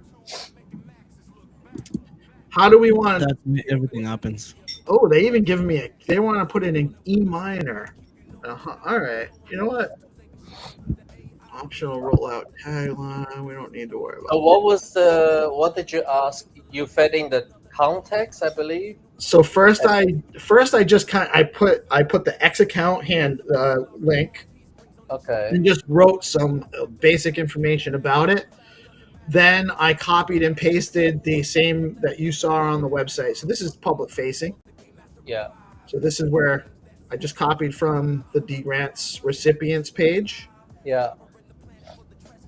And I put that in there, and it gave me this. Okay. So then I'm going to go to Suno. Suno.com. Great. I'm going to the create page, the create link. And so here I have two fields. I got lyrics and styles. So I'm going to copy these lyrics exactly like they wrote them. With where it says hook and bridge and all of that, keep that in there because that'll help it structure the song properly for you. Keep what in there? Like where it says, like on here where it says intro, hook, verse 1, hook, bridge, final hook. You know, leave all that in there because it'll help structure the song. And so I just I pasted all of that in the lyrics section. And in styles, I never just use what they say for style. I'm going to change some stuff here. Okay. But I copy and paste it in there. What if somebody like me who doesn't know so many different music styles? But you can use what ChatGPT suggests if you want. It's saying Afrobeat fusion with funk and modern trap elements. That's already not bad. Let me. What's your White? What's your favorite kind of music? Hip hop.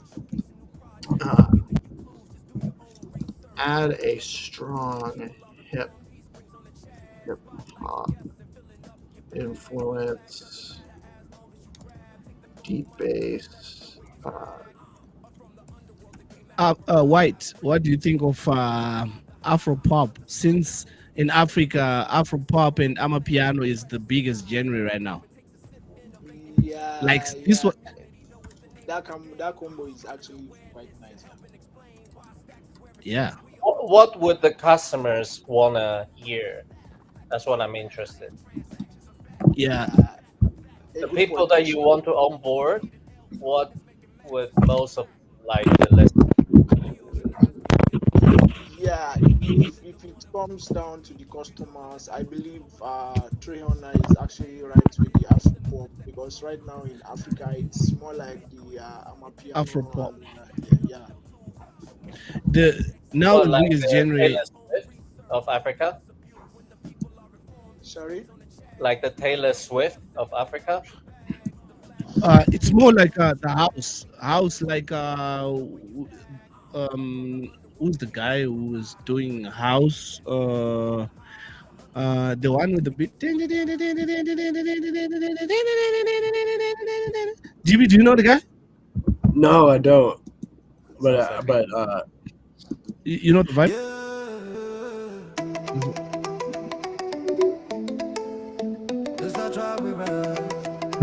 Oh, there you go.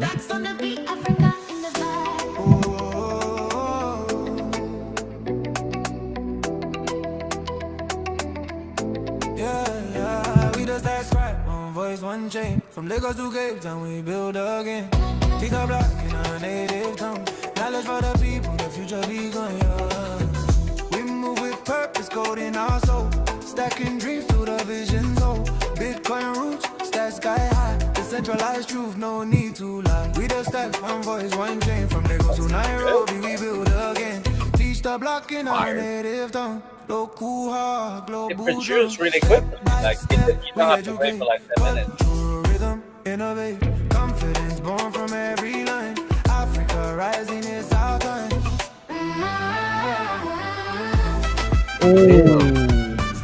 Oh. Fire. Too easy. It's too easy. Wow. We don't need music producers anymore.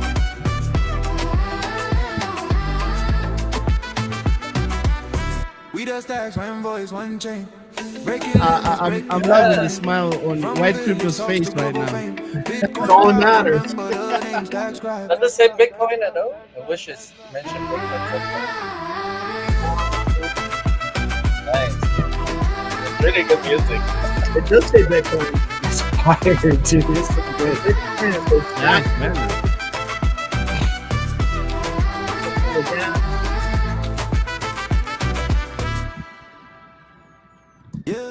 that's crazy. This is version 2.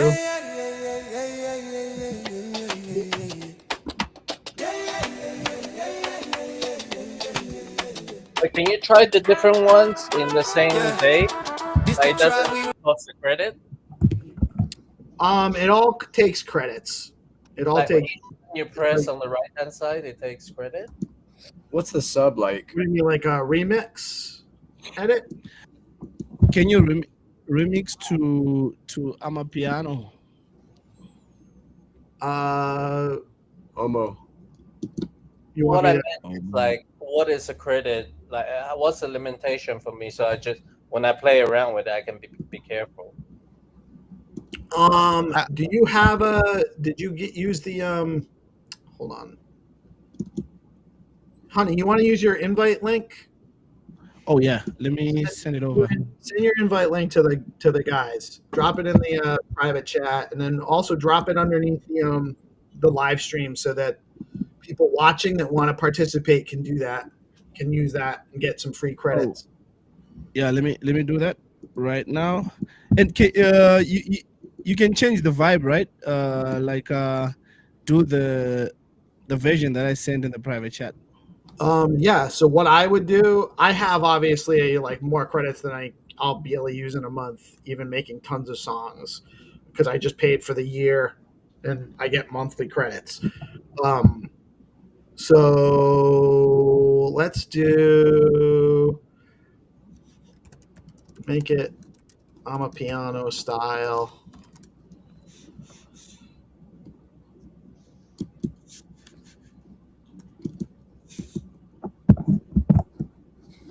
And let's go G minor, G sharp minor.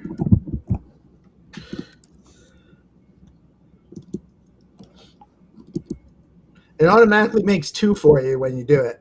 I don't know if there's a way to set that. I might be able to actually change the settings on that, but it takes 10 credits each, I think. So what's the third and fourth and fifth? Oh, those are the. This is everything I've made so far. Okay. These are all the songs. Okay. Yeah. Gotcha. Dude, Master Chef in the kitchen. Let's go. Yeah. How many did you make? It's like how many kids I have. I'm not sure. There you go. This is the biggest genre in Africa right now. It's the drive we ride. Stacks on the beat, Africa in the vibe. We just stack scribe, one voice, one chain. From Lagos to Cape Town, need to the game. Teach the block and I need it done. Knowledge for the people, the future be done. We just stack scribe, one voice, one chain. From Lagos to Nairobi, we build again. Teach the block and I need it done. Local heart, global drum. Yeah. Step by step, we educate. Culture, rhythm, innovate. Confidence born from every line. Africa rising, it's our time. We just subscribe, one voice. Breaking limits, breaking the frame. From village stores to global fame. Bitcoin power, remember the names that's right. Well, Hana, did you drop that in the comments of the live? I dropped it in the chat. Let me set it on the now.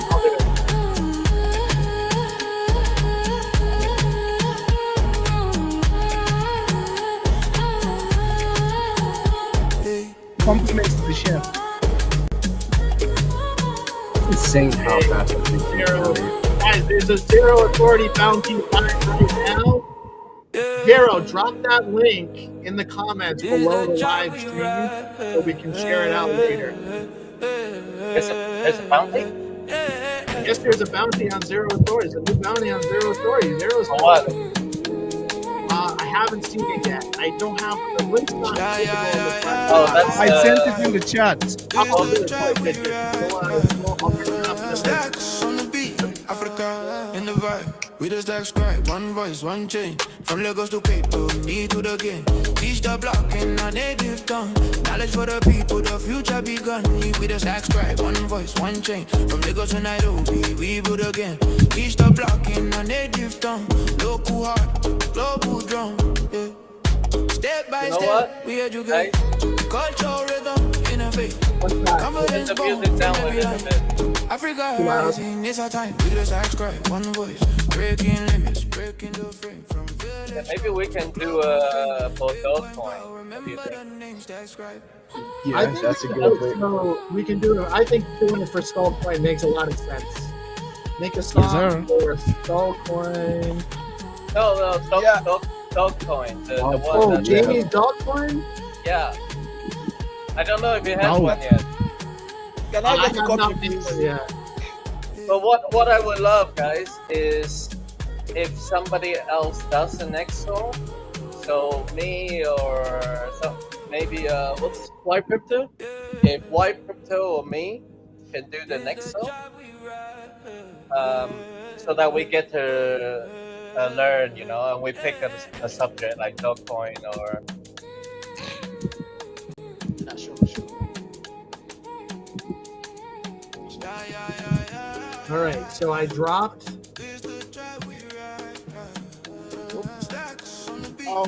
Please, can I get? Do I get a copy of this song? Yeah, man, I'll send you. I'll send all of them to you. I'll send you all of them. You can play with whatever ones you want, man. What you did on this? What you did on this song? You've combined Nigeria, South African music all together in one genre, which is Amapiano. It is a fusion of hip hop, dancehall, a little bit of hip hop. So it's a mixture of all those genres. So White might have some trouble sharing his screen. Hero, maybe you want to screen here and show us how to do it based on what we showed you. I don't think I can share my screen right now because my phone won't be able to take up that particular hint. Yeah, no, I understand the complexity there. Let me. I love this song. And actually, I could let it play all day. But it's honestly, guys, it's like it. Like I made one for BoostX the other day that was just like phenomenal. Similar kind of. I started with an Afrobeat idea, and I just evolved it a little bit. It's again, it's fire. Like you can really do some amazing stuff. But Hero, Yes. I want you to take that link, get your free Suno credit. Give me an assignment, boss. Share your screen with us. You're going to Okay. share your screen. You're going to create a song for. You can pick whatever project you want to make one for. Well, I mean, because I can make songs for all of the projects. So whoever you pick. Can I pick it for him? Yes. Yeah. Stacks AI Guild. All right. All right. Well, Hero, is that comfortable? Yeah. Just give me a sec. I'm just trying to share my screen. Let's go.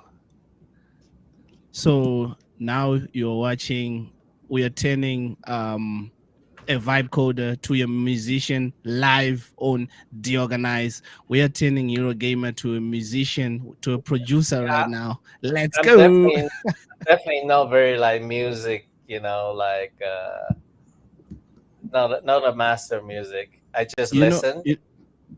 You know what you're doing right now is what you did to me to vibe code. So yes. No excuses. Okay, I got you. So I need to feed some information about Stacks AI Guild, right? That's what I do. Yeah, I go to ChatGPT. ChatGPT. I mean, sometimes I'll actually just write the lyrics myself. I don't always go to ChatGPT for them, or I'll have a lyric starter and then I'll go into ChatGPT. But for these purposes, and you can absolutely just go into ChatGPT, share links about the project. Sometimes I'll start with, what do you know about the Stacks AI Guild, or what do you know about BoostX, or what do you know about Zero Authority, or all of that. By the way, I will share, guys. Let me share.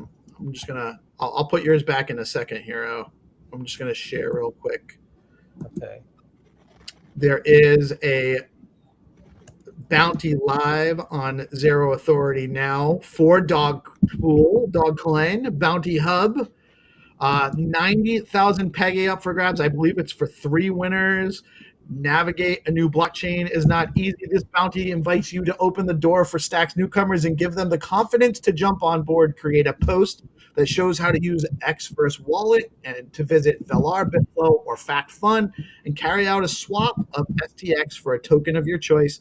Share on X, tag your chosen project from the token swap, tag Dogcoin STX and Zero Authority DAO.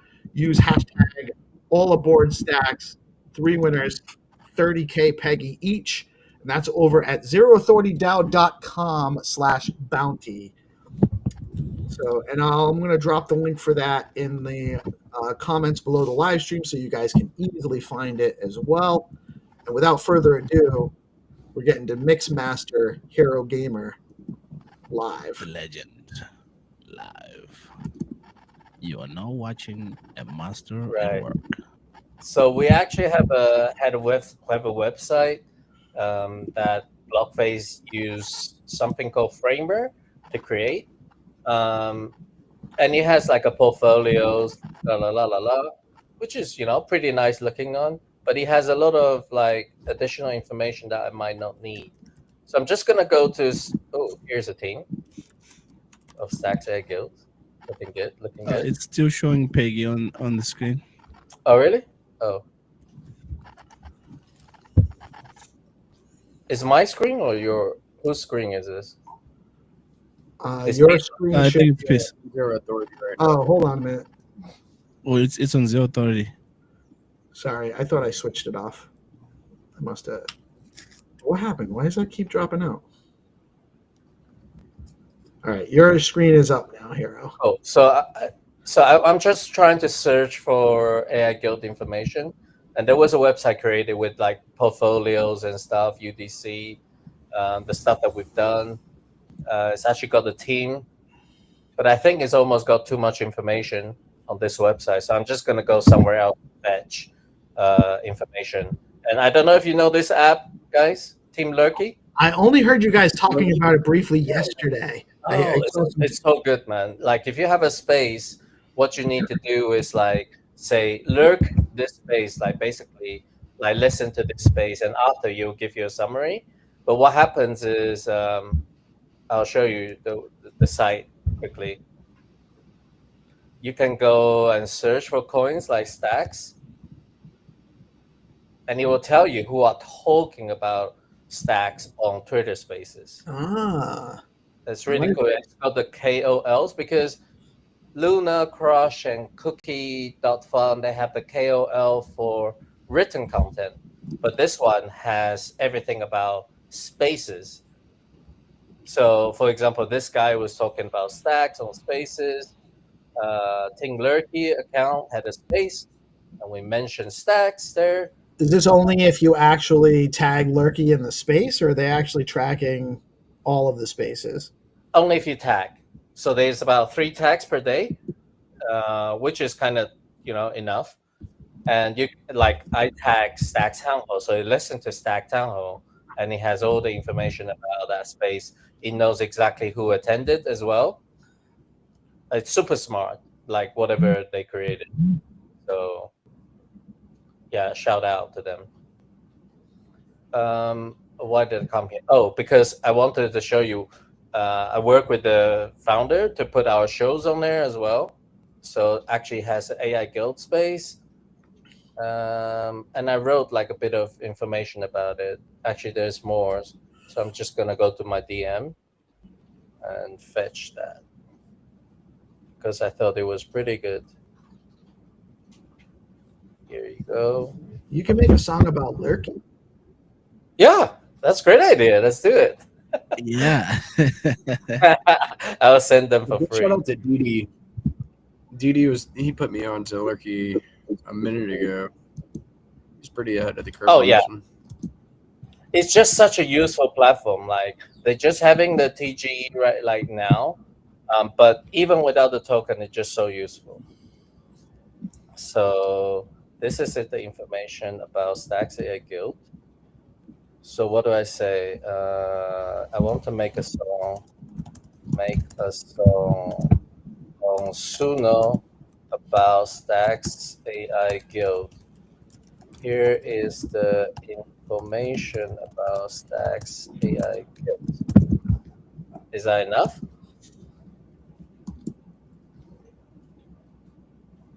Yeah, I think so. And the handle is this. I don't think there's a need for a handle. Okay, cool. Enter. Perfect.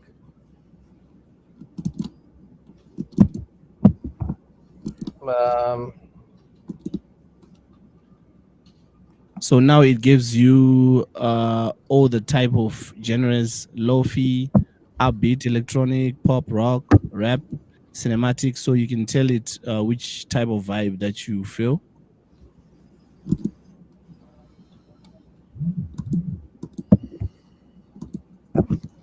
I want a vibe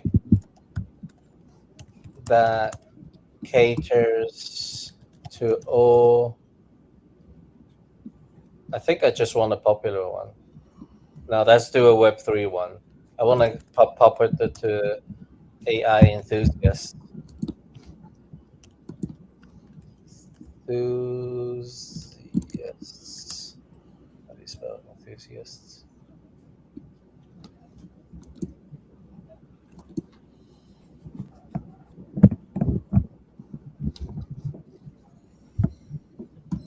Okay.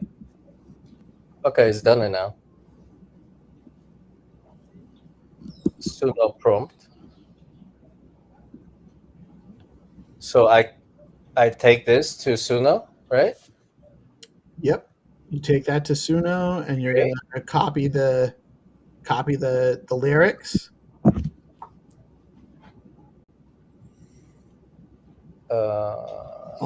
You should have. There you go. Oh, custom. Oh, okay. There's simple and there's custom. Right. You can actually just drop all of that into the simple. I like using custom. Okay, lyrics. Oh no, that's not lyrics. This is this style? Yep. Yeah, the style. Where is the prompt? Ah, here. Okay. Prompt box. And then here. you go take the lyrics. I didn't even read the prompt, to be honest. So I'm You just gonna You don't you have copy to. you copy the title. copy the title. Yeah. I remove the title. You Let's start from the verse. from verse 1. Yeah. Oh, okay. I don't think it matters, to be honest, but you don't want When when I did that last time, it read the title and say title. No. It started singing. No. It doesn't say about Bitcoin. I think. Let me just double check. Or you can just tell it to add a little bit about Bitcoin also in the verse or chorus, and then it changes the lyrics. Bit about Bitcoin. Does it say about crypto? Web3. That's okay. And crypto.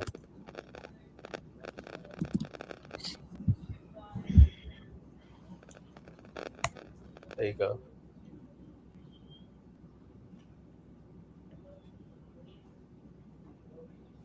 Right, here's the updated version. Okay, copy.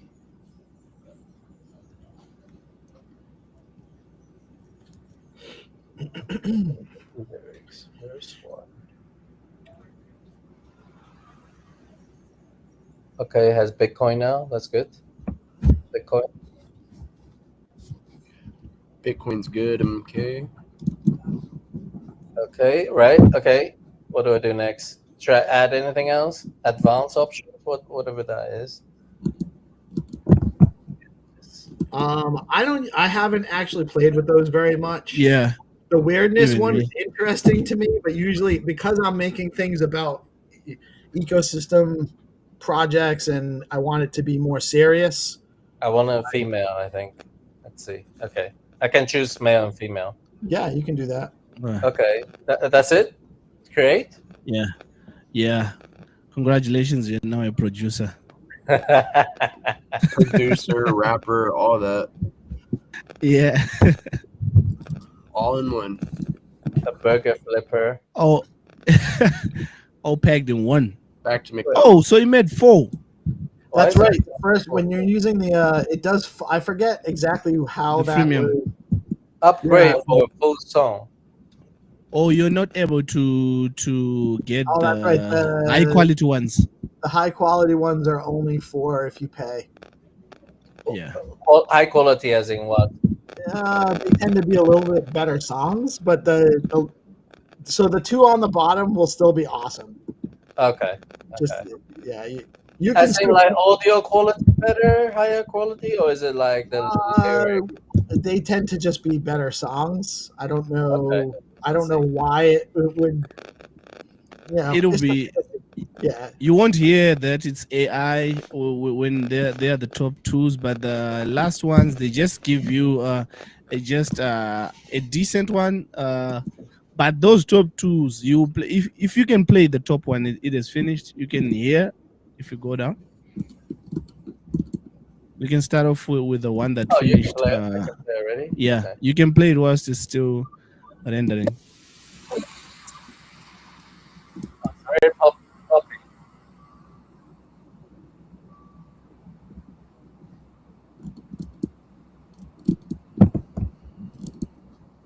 That's a very movie. We cannot hear the side. Can't hear it. You might have when you share the tab. Are you sharing your Can you screen see or me? the tab? Can you hear me? We can hear you, but we can't hear the music. How do I Yeah. share the music then? When you share, your When you click screen, the are you share button. sharing- Are you sharing your tab or are you sharing the whole screen? I think you're I'm sharing. sharing the whole Windows. There might be an option to turn music on. So when you click your screen share button, Okay. you should have an option. Audio output. No, Yes. that's not it. That's not it. It's I like a don't- little ticker in the bottom right corner. Oh yeah, when you click share your screen, the option to share your screen, like you can share the tab instead of Also share tab audio. Should I turn that on? yes. Okay, I did. And now you just got to reshare the tab.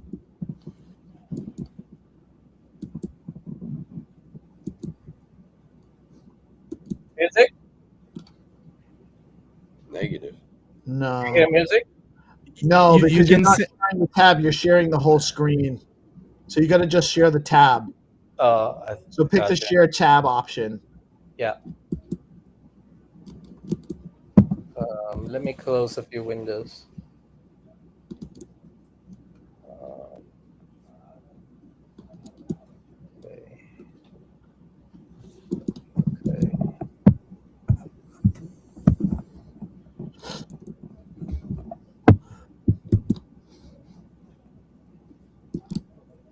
Okay.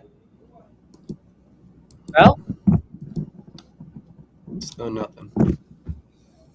I hold think on, you let me can put- share hold the on, links. There it is. Oh, There it is. yeah, we got it. We got it. We got it. a very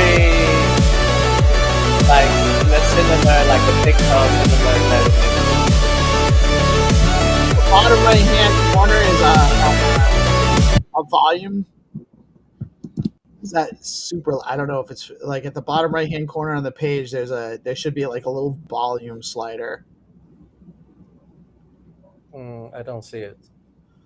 Way here. over. Yeah, there you go. Yeah, it's all the way. Yeah, Okay, bring let it me down. try. Bring it to halfway because it's super loud. I couldn't hear you talking. Oh, okay. Yeah, here. Yeah, that should be good. Okay. Oh. Plug in the dream, we're online tonight. Builders and thinkers chasing the light. AI sparks. It's a very pop song. Very pop song. Which I don't mind because I don't know. It doesn't matter. Like really, like it's not all about what we like. Like you had asked it's about like what earlier, it's what the audience is going to appreciate and listen to. So. It's a very in a cinema kind of like, you know, what's the movie Dragons? Yeah, a little bit. You on Okay, board let's with try the this next one.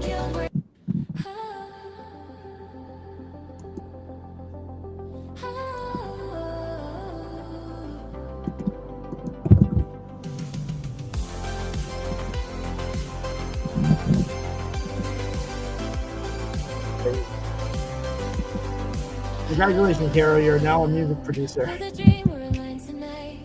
Insane. Thanks. You have graduated. This is 3 nice. minutes. Wow. How about this one? I like this.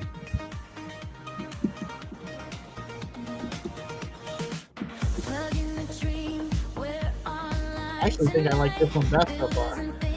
Yeah. AI. I like this. I like this one.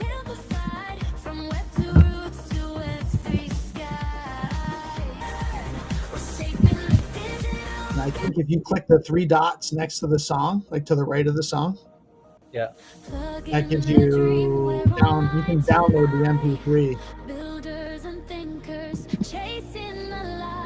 This one is good. Lyrics.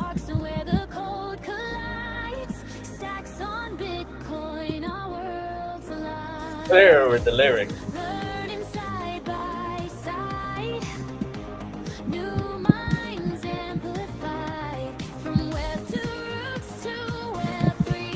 Okay, so basically now I just need to put it into like a CapCut, right? Oh yeah. Yeah, you can download the MP3. Visuals together. This one is a wave. Of commercial use. Oh, you really? Yeah. I didn't know you had to. Oh, you can't use it. You can't use it unless you can. Oh, like if you could download anyway, you can still download it, but you're not technically you don't have the commercial rights to the song unless you're That's paying. okay. I'm not selling any product, No. so I think I'm actually pretty in my previous jobs, I know about all this kind of rights and stuff. So I know what to do, what not to do. I mean, really, you do whatever you want, and if it ends up being a huge hit, you just won't get the money for it. They'll keep it. Yeah, thank you so much, man. Now in the AI Guild, what I try to encourage is I will now go and teach somebody else how to do it, so that we pass on that knowledge.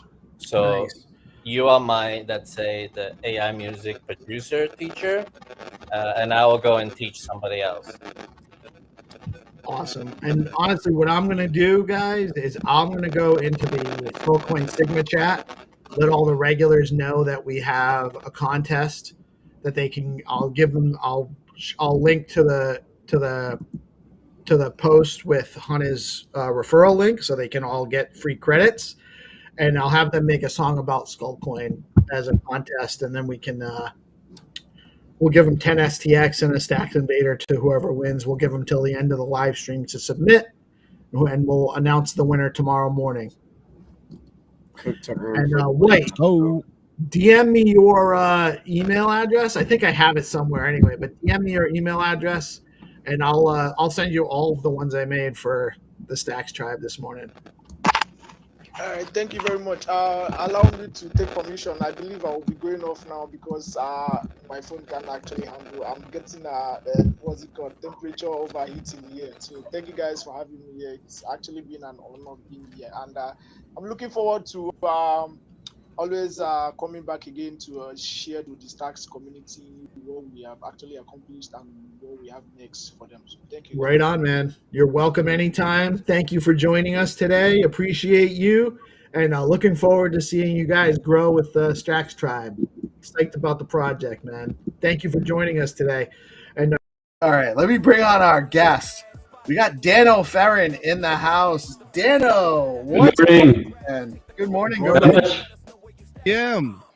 Good morning. I'll give you a brief introduction, and then I'm going to let you tell us all about whatever you want to talk about. I don't know a whole lot other than I met Dano down in Buenos Aires a couple weeks back. He was giving a talk about quantum resistance, which is a serious issue that I think not enough people are taking seriously enough. And then in my little bit of research after I chatted with him then about coming on the show, I did a little bit of research, which oftentimes I do no research because I want everything to be authentic when you're talking to me. But when I was doing just kind of find out how to best present him, it seems like Dano's an OG developer in crypto and a bunch of projects. He's been around the block a little bit. He knows what he's talking about. So I'm super excited to have him here today to share his wealth of knowledge. With that, Dano, tell us about yourself. What's the most important parts of your background? Because there was too much for me to pin down. Yeah, I've been around for quite a while. I'd say I'm early. I'm not OG, but I'm really early in some of this stuff.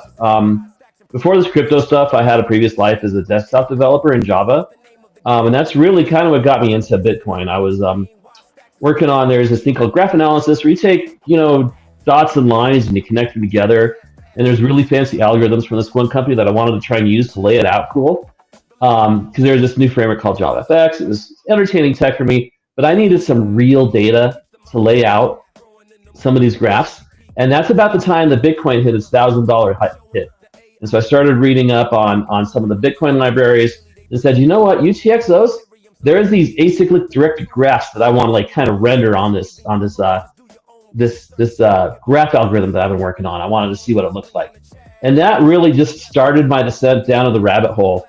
I generated it for a Coinbase hackathon. I used that as a forcing function to get me to finish to build something. So I built a little program where you could graph your UTXOs. I briefly thought about building a forensics company around it, but I just don't have the government contracts. And having been on both sides of the forensics bit, it's kind of creepy. It's not too comfortable. So I sold it off to someone for a chump change. And then I spent nearly 3 years at Google thinking, you know what, if I work at Google, I can get this blockchain stuff out of my system. Didn't work. At Google, every few years, you kind of like switch, unless you're like going, super staff engineer and you're going to be committed to this feature for life. Every few years, you tend to switch groups. It was about the time that I started to need to switch groups because we had shipped our products that we needed to do. And that's when a recruiter Consensus called me up and said, hey, do you want to work on a Ethereum client? It's written in Java. And I've been following it the entire time I was at Google. And I'm like, yes, I do. So it wasn't too much of a hard sell to get me to work at Consensus. I started working there. The client I was working on, this was before it was called Hyperledger Besu. It was called Pantheon. And the idea was it was going to be an enterprise Ethereum client. And at the time, that was a great idea that needed to be explored. We needed to figure out exactly what was going on with it. So we spent a lot of time. We brought Besu up to, we named it eventually to Hyperledger Besu because Pantheon, the name was taken by some other project. And we joined the Hyperledger project, got it up to active status, got Hyperledger Besu up to fully functional, fully performant mainnet basis. And about that time is when COVID crash hit. So I had been working on some deep database layer stuff, trying to improve the speed of our performance to build this bonsai trees thing. I'm working on that database during COVID. Kind of burned me out, and there were some changes going on in Consensus, and I'm like, this isn't quite my vibe. So I spent a few months at Reddit. They had an idea they were working on. Community Point, some of you older people may remember that, where they're going to take all of their Reddit karma and move it on chain. There were scaling problems at the time, like just about every crypto project. But I think the bigger problem that Reddit had at that time was they were in the process of going public. So anything that had just the whiff of legal problems got the kibosh really quick, because what was more important was that Reddit survive and go public. And that was totally the right business decision. So it was kind of a rough day there. And then I switched over and I worked at Hedera. I spent almost 3 years there at Hedera as well, and upgraded their EVM. They had a really old version of EVM. Their focus wasn't really EVM. They had this really fancy consensus algorithm called Hashgraph that's leaderless. You don't need it's not like you need to have one person in BFT, everyone build it together. There's some really fancy math behind it. But what they needed was to improve their smart contract system.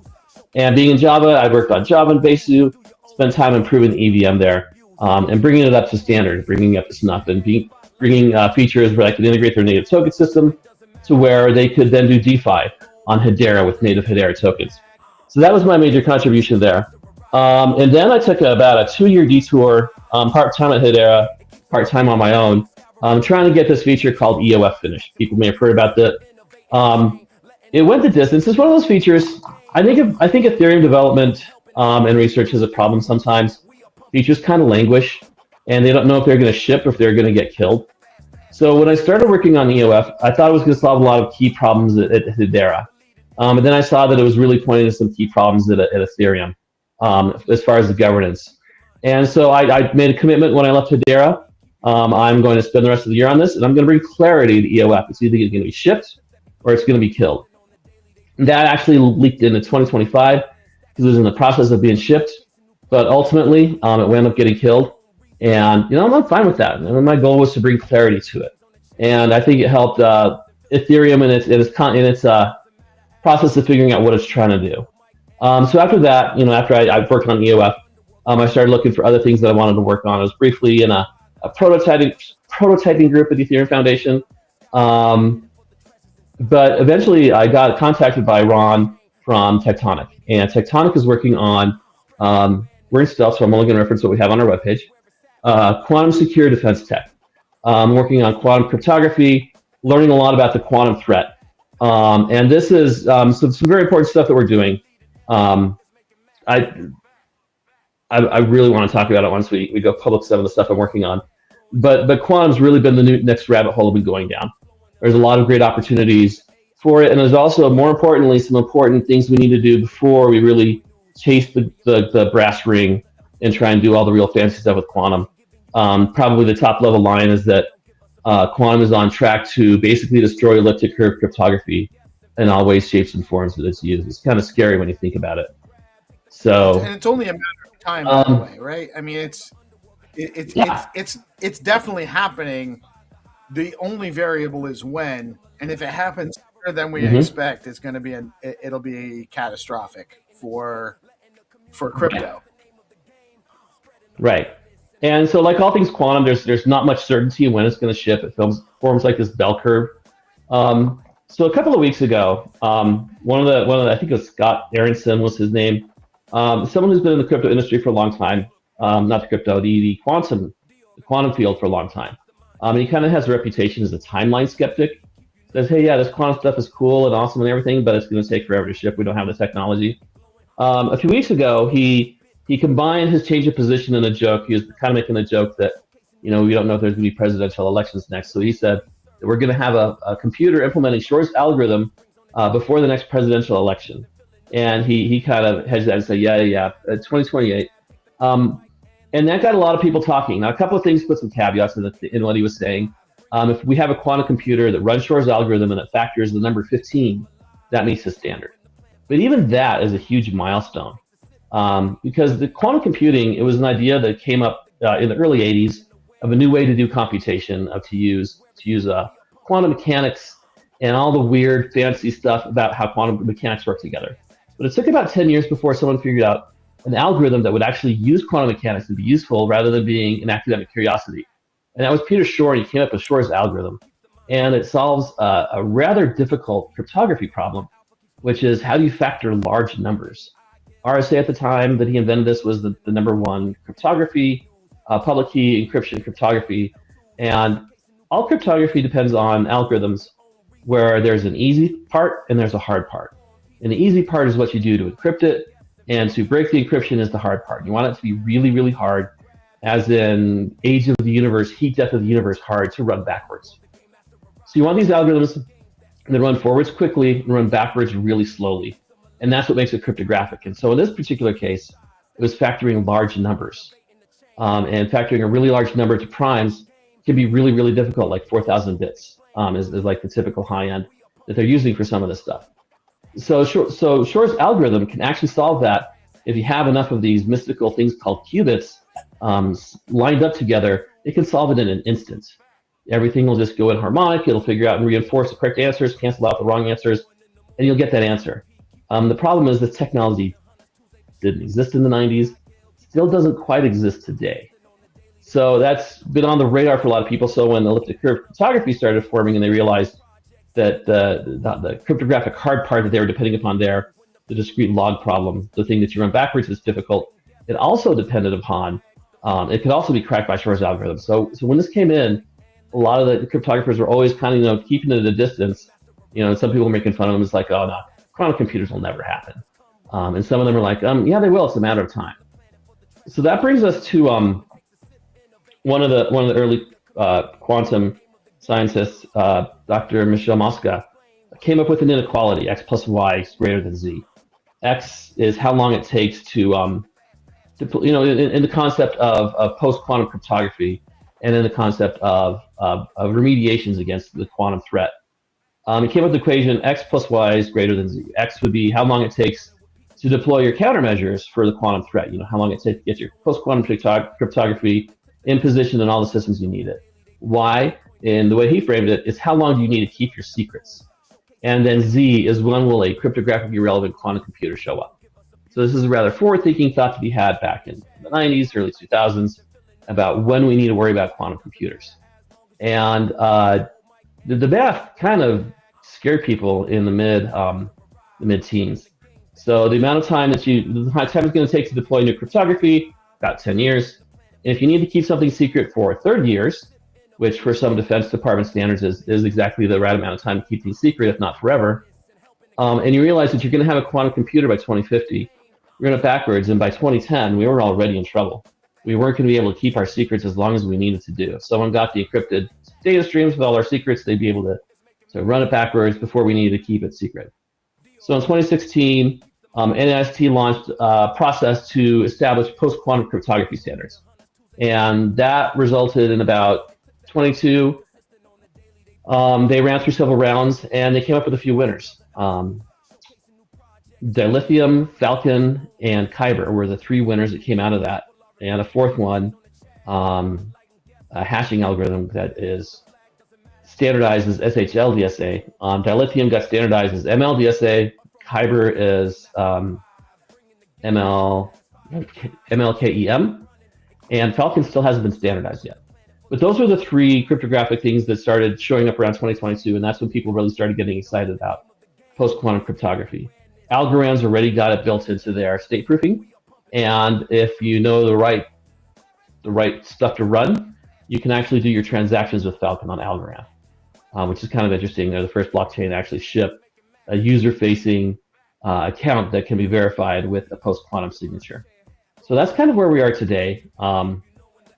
And when I look at quantum, I look at Moskow's algorithm a bit differently. I look at instead of the time to implement and the time you need to keep secrets, because in top secret stuff, it's harvest now, decrypt later. You take your data streams that are given you to the public, you just store them until you have the quantum computer to decrypt them and read them. It's a bit different in crypto because you need to keep your keys, your authority to act. So as long as you need to hold your coins and act on them, call that the diffusion. So it's time to implement plus diffusion. If that's greater than when quantum computers are going to show up, you're going to lose your money. So that's the approach that I'm taking when I look at crypto in this area. There's a lot of different uses for post-quantum technology. That's the area I'm most familiar with, and that's my particular area of practice within Tectonic as cryptocurrencies. It's not the only thing that we do there, but as far as cryptocurrencies, the issue there has to do with how long is it going to take for these post-quantum signatures to diffuse across the ecosystem.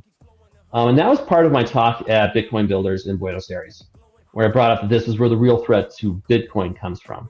So we have these computers that might show up as early as 2028. I'm more of in the camp that they're going to show up and possibly be useful in 2033 or later. They're going to be room size. It's going to take a month to decrypt your key. They're going to be more interested in trying to figure out where submarines are before they start trying to crack people's cryptocurrency coins, but you never know.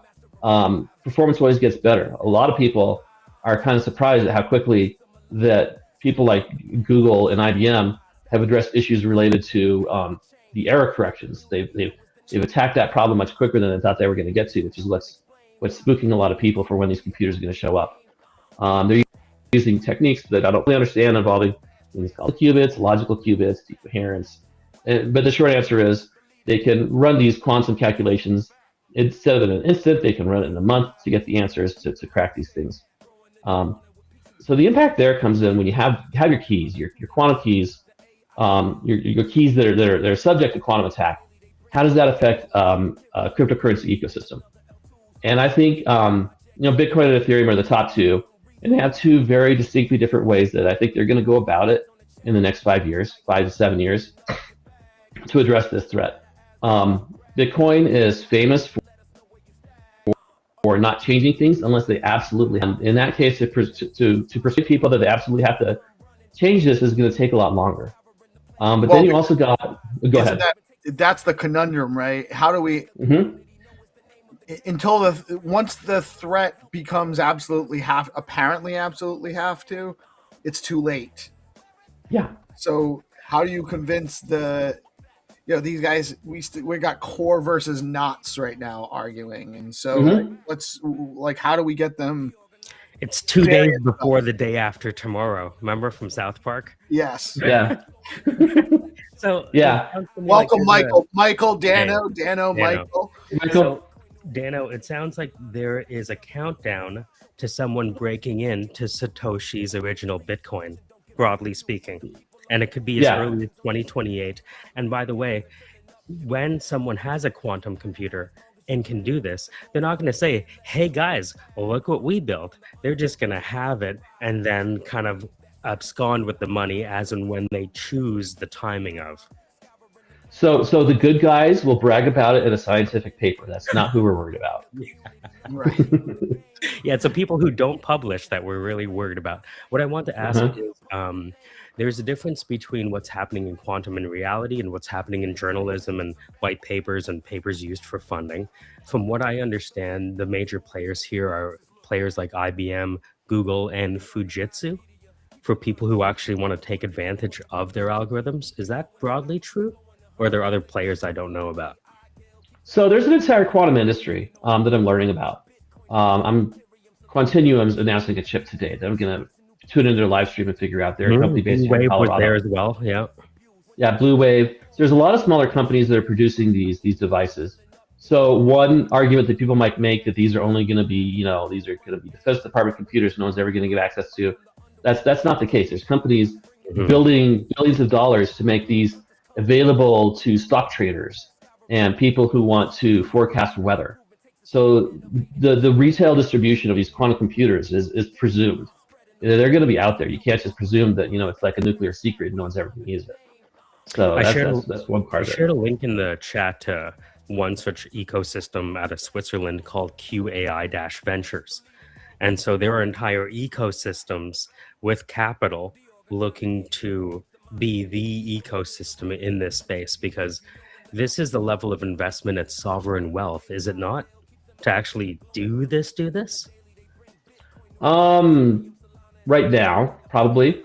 What is needed right now is basic level engineering. I think so. When Scott Aronson's epiphany, one of the things that he said was that there doesn't need to be more breakthroughs. It's just engineering work to grind this down and make sure we can get performance fast enough. Sorry, does that mean that this needs to be open source in order to really happen fast? What do you think about that argument? So that's wow. That's an angle I really hadn't thought of before, because some of these computers, without a doubt, are going to have patents. There's going to be huge patents on some of these, and that's going to slow things down when it comes to open sourcing. Right, but if you look at how Linux worked, Linux became the most secure kernel on the planet precisely because of how they developed it. If you look at what Jim Keller's doing with TensTorrent and betting on RISC-V, they're betting on open standards beating the closed patent standards. That's why I say, do you believe that for this to really move forward, it needs to be engineered in an open source way to take advantage of the speed and resilience that Linux and Ubuntu have and everyone else? So there's a couple of parts of the industry that are going to impact this. I don't know much about the actual physical quantum computers. I'm more tuned into my particular line of work into post-quantum cryptography. And those, I think, are done without open requirement. NIST, if you're going to get your algorithm approved by the NIST to be used across defense systems everywhere, you have to sign an agreement that you're going to have a royalty-free license to distribute and share it. Right. And because of this, you know, royalty-free, no cost, no charge, everyone can just build it and write it. People can come in and implement these algorithms, and they can get really solid algorithms. And that's honestly, the few times I've been involved. Sorry, can you explain to the audience the significance of NIST? NIST, I think, is a big player here. Sorry. Yeah. The National Institute of Standards and Technology is an American department, and their responsibility is to set standards for things like weights, measures, time. To have the atomic clock was developed up here in Boulder, Colorado, near where I live. You know, just things like that make society regulated and standard. So we know a mile is this long, a kilogram is this much, and so they standardize also things like cryptography, like, you know, SHA-3. This is the definition of SHA-3. This is how you use it. This is SHA-2. And they defined a whole lot of things. And some of the things they publish are FIPS, which is Federal Information Standards Practices. I don't know what FIPS stands for, but what it really means is if you're going to work with a government system, this is the published standard of what you need to do, and this is the standard of what it looks like. So these cryptography algorithms that they brought three through, they're in the process of trying to bring more through. These are standards, FIPS standards, and this is the way that you do it. This is a clear definition. And by making them required to be royalty-free, patent-free, unencumbered, it allows a whole ecosystem of these libraries to be written, and they become stronger.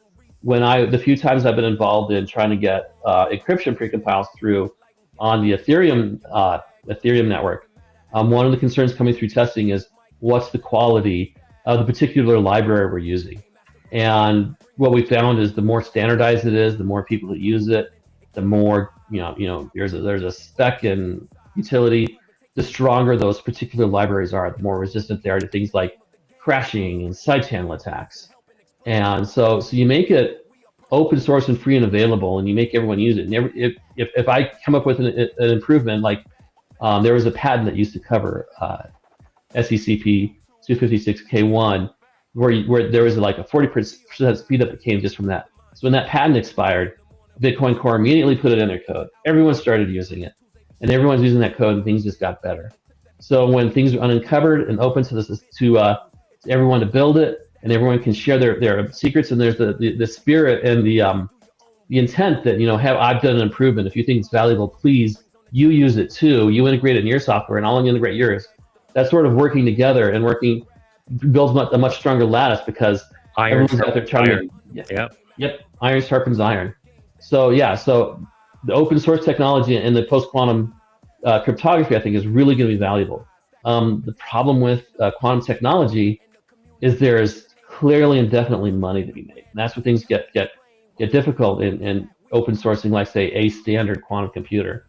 And that gets into more complications because there's more than one way to build a quantum computer. You could use optics, you could use trapped ions, you could use superconducting, because these qubits are not necessarily a physical phenomenon. There's just ways that you express it and get the math going with these. So it's tricky there. But can you say that part again and maybe explain these quantum qubits are not necessarily, these are just conceptions, not necessarily what's happening physically, so to speak? Right. So the theory of what we call classical computation resolves on bits. Bits have two states, true or false. And you put them together, you put 8 of them together with these true and false states, you can represent a number between 0 and 256. And all our computers are based upon these classical bits that are either true or false. They're either on or off. You switch logic based on this. It's clear, it's defined, there is no ambiguity in it. Qubits have essentially 3 states. There is 0, 1, and then there's a superposition. And even the superposition is multiple states within that. Because in that superposition, you got to say how close it is to 0 and 1. You need to know what the phase is. Some of these states involve complex numbers. Huh? Is that the qubit trilemma where you have on, off, and both on and off? Yeah, in a superposition. And to call it superposition is to paper over a whole lot of the complexity that makes quantum mechanics work in quantum computation. So the language we use isn't necessarily reflecting of what's happening at a scientific level. These are just abstractions we use in settings like this. Gotcha. Right. So the superposition covers a whole lot of fancy stuff of how the entanglement works and how these qubits interact with each other. So the idea is if you make these, and there's another complex thing with quantum mechanics. In the superposition state, you never observe the superposition state. When you measure it, it collapses either to 0 or 1 based on some probabilistic function of the superposition. So it's like you got this bell curve that's in multiple complex expressions and phases, and it's people get PhDs on this stuff. It's that complex. This is so powerful. You're kind of describing like there's 2 points and a sine curve between the two, but every time we look, we only see the result of one of the 2 points, not the sine curve that actually is there. Yeah. So yeah, this is exactly that. But thank you. This is very interesting. I apologize for interrupting. Oh no, it's great. It's great to dive into this. And it's not just a sine curve. It could be any curve. The shape of the probability is actually what makes it work. The topography. Yeah. So there's ways to get these qubits to interact and sometimes they entangle, sometimes they don't, but they interact with each other. And so you get these probability curves and you superimpose all of them. And what happens is the correct answers get magnified and the incorrect answers get canceled. So that's why when you get 3,000 of these working together, you can suddenly just shake out a 256-bit encryption key for RSA or ECDS. It's kind of like a decision tree that gets pruned in the end. Right, except it's really fancy math and it's really hard to grok. Gotcha. But the math proves that it shakes out in the end. I mean, this is like if quantum mechanics is to calculus as calculus is to arithmetic, it's probably the way I would take an approach. I don't really understand much of the quantum mechanics. So, say that one more time. Those levels. There's arithmetic, there's calculus, and then there's quantum mechanics, and like the levels of logic to go in there and abstraction. It's not something that I understand. I think the math I topped out in engineering school was differential equations, and even that made me scratch my head. It's like, how on earth is this working? But I'm still trying to understand what a partial differential is, and I'm learning category theory right now. So yeah, I feel like I never made it to category theory. I'm struggling my way through the monad and other Leibniz's ideas. Yeah, but what's interesting, I mean, talk about math. I learned all this advanced calculus, and I think I actually have used some advanced math. I actually had to use linear equations to do a 3D transformation, a pinch and zoom transformation. So like the one class that I thought I would never use, that I thought it was boring, that I hated the teacher in college, was the one class that I actually needed professionally. Never had to use calculus. Is it because of the consistent scaling? It's the rate of change is what a pinch zoom is. It's the 3x3 matrix. So you do, and in that you can say what the tilt is, what the focus point is, and what the zoom is. 3D object, not a flat thing. It's not 2D. It's really 3D. It's 2D. It's 2D, but you need a 3x3 matrix because of the way the math works. And I give probably a good example of the quantum mechanics. Even though we see the 1 and the 0, there's hidden variables that very much impact and influence the way the mechanics work, even though we only ever observe a 0 or a 1 when we measure it. Which brings in the magic. Which brings in this whole idea of sometimes the truths that we think are truths are simply truths from the perspective of one of a myriad of observers. Right. And that's the thing, is like sometimes when you observe these systems, you might think it's the exact same state, and they'll collapse to something different. So it's the measurements destroys a lot of the data. Yeah, and in fact, that property, that property where you observe it and it resolves one way or the other and destroys the information. This is some of the more exciting stuff of quantum mechanics that is like 5-10 years off before we could actually use it. You use that feature of the state being destroyed and a measurement happening, and you can create a cryptographic key with quantum technology and classical technology, so that you can create a signature that I can prove that I've signed once and I can never sign again. So this is called a one-shot signature. One of our advisors submitted a paper of the year, Crypto 2025, on that. Wow. About one-shot signatures. What's one-shot signatures? His name's on our website, Omri. Omri, okay. Yeah, I only know first names. All their names are first names. Omri Shmuley. Okay. The reason I ask all of this is because I've had the opportunity to talk to 2 people that have graduated with masters from Cambridge from my travels to Buenos Aires and San Francisco and whatnot. So I've talked to them about this and what Fujitsu's doing and the difference between journalism and actual production ready systems. And the last thing I would say is I understand there's a gulf between the qubits we can operationalize today and the qubits we need to operationalize this and manifest reality. And a lot of people are debating on how quickly we're going to get to this gulf of the qubits we need. Is that broadly right? Yeah, that's probably right. There's people who think that we're just going to hammer right through this and we're going to figure it all out by 2028. And then there's people that think, this is going to take us to 2040. It's harder than it looks. Correct. So that's why there's like a range of estimates of we don't know when quantum computers are going to land. Because we're not actually putting 3,000 qubits and entangling them. That's something that's beyond our ability. We're entangling like 2 or 3 qubits together, and we're running like millions of these with like 9 digits of error correction on it. And from that, we're estimating what, from these gate operations, what the full qubit farm would have looked like if it would have shaken out. There's still a lot of classical computing that goes along with this quantum computing. So you're saying that we're limited by the amount of decimals we have with the mantissa that we're currently using?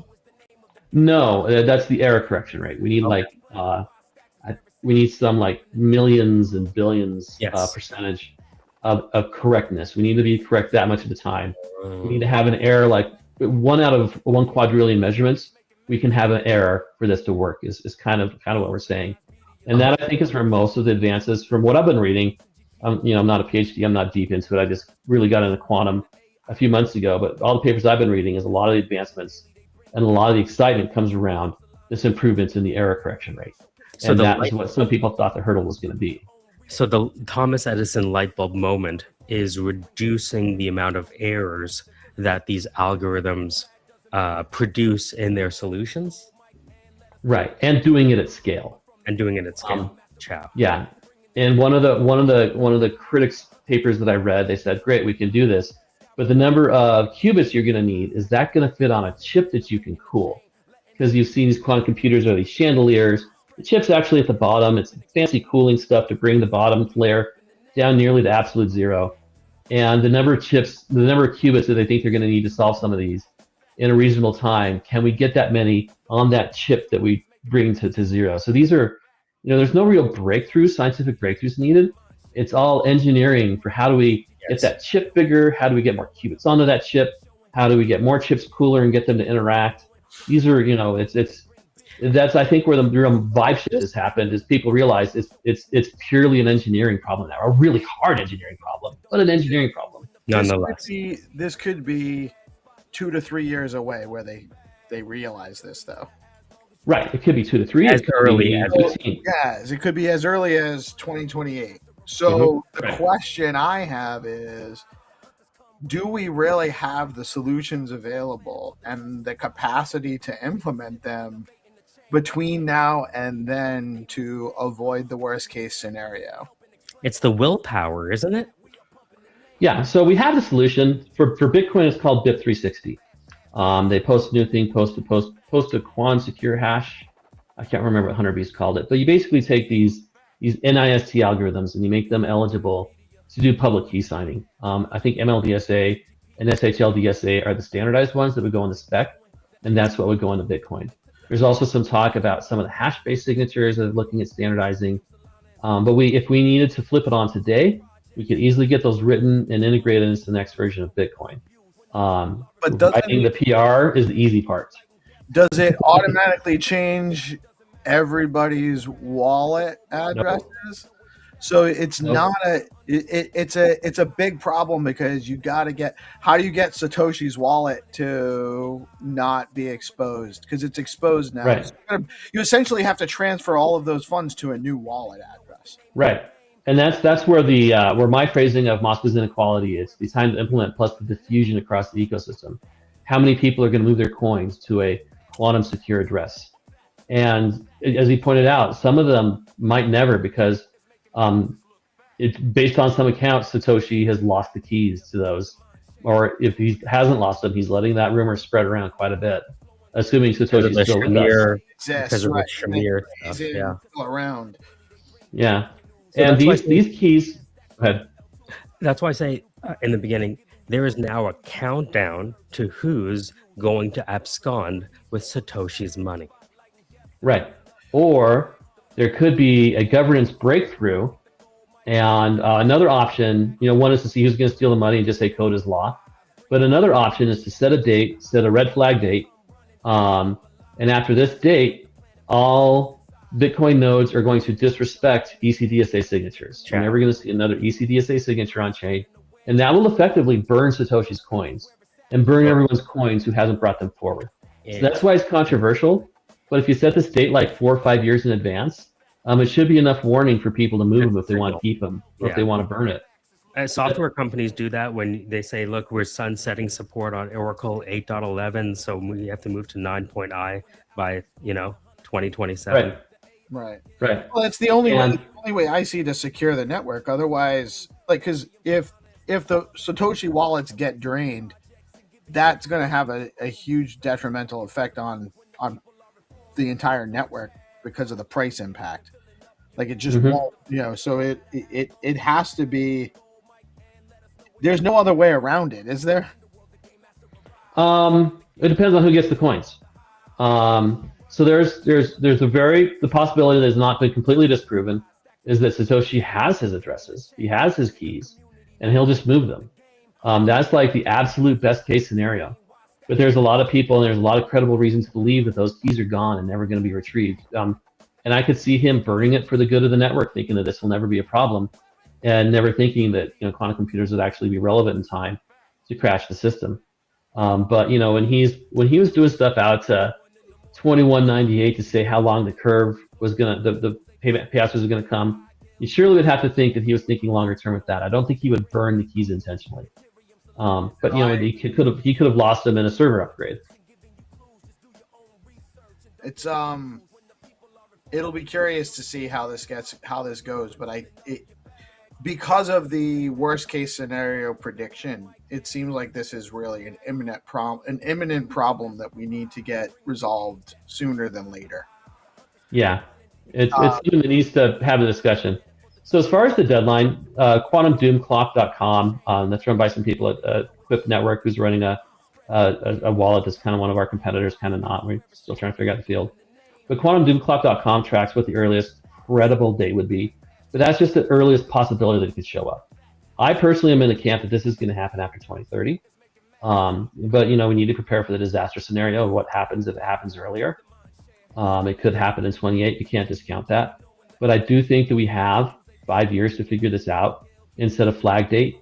Yeah, so that's I think that's the earliest credible time that this could happen. Now, there's also and the way it's phrased, it's cryptographically relevant. So we may have something that could factor the number 15, but the question is, can it factor Ethereum addresses 0? Well, that's behind hash. But could it factor some of these other addresses that were meant to be single-use keys?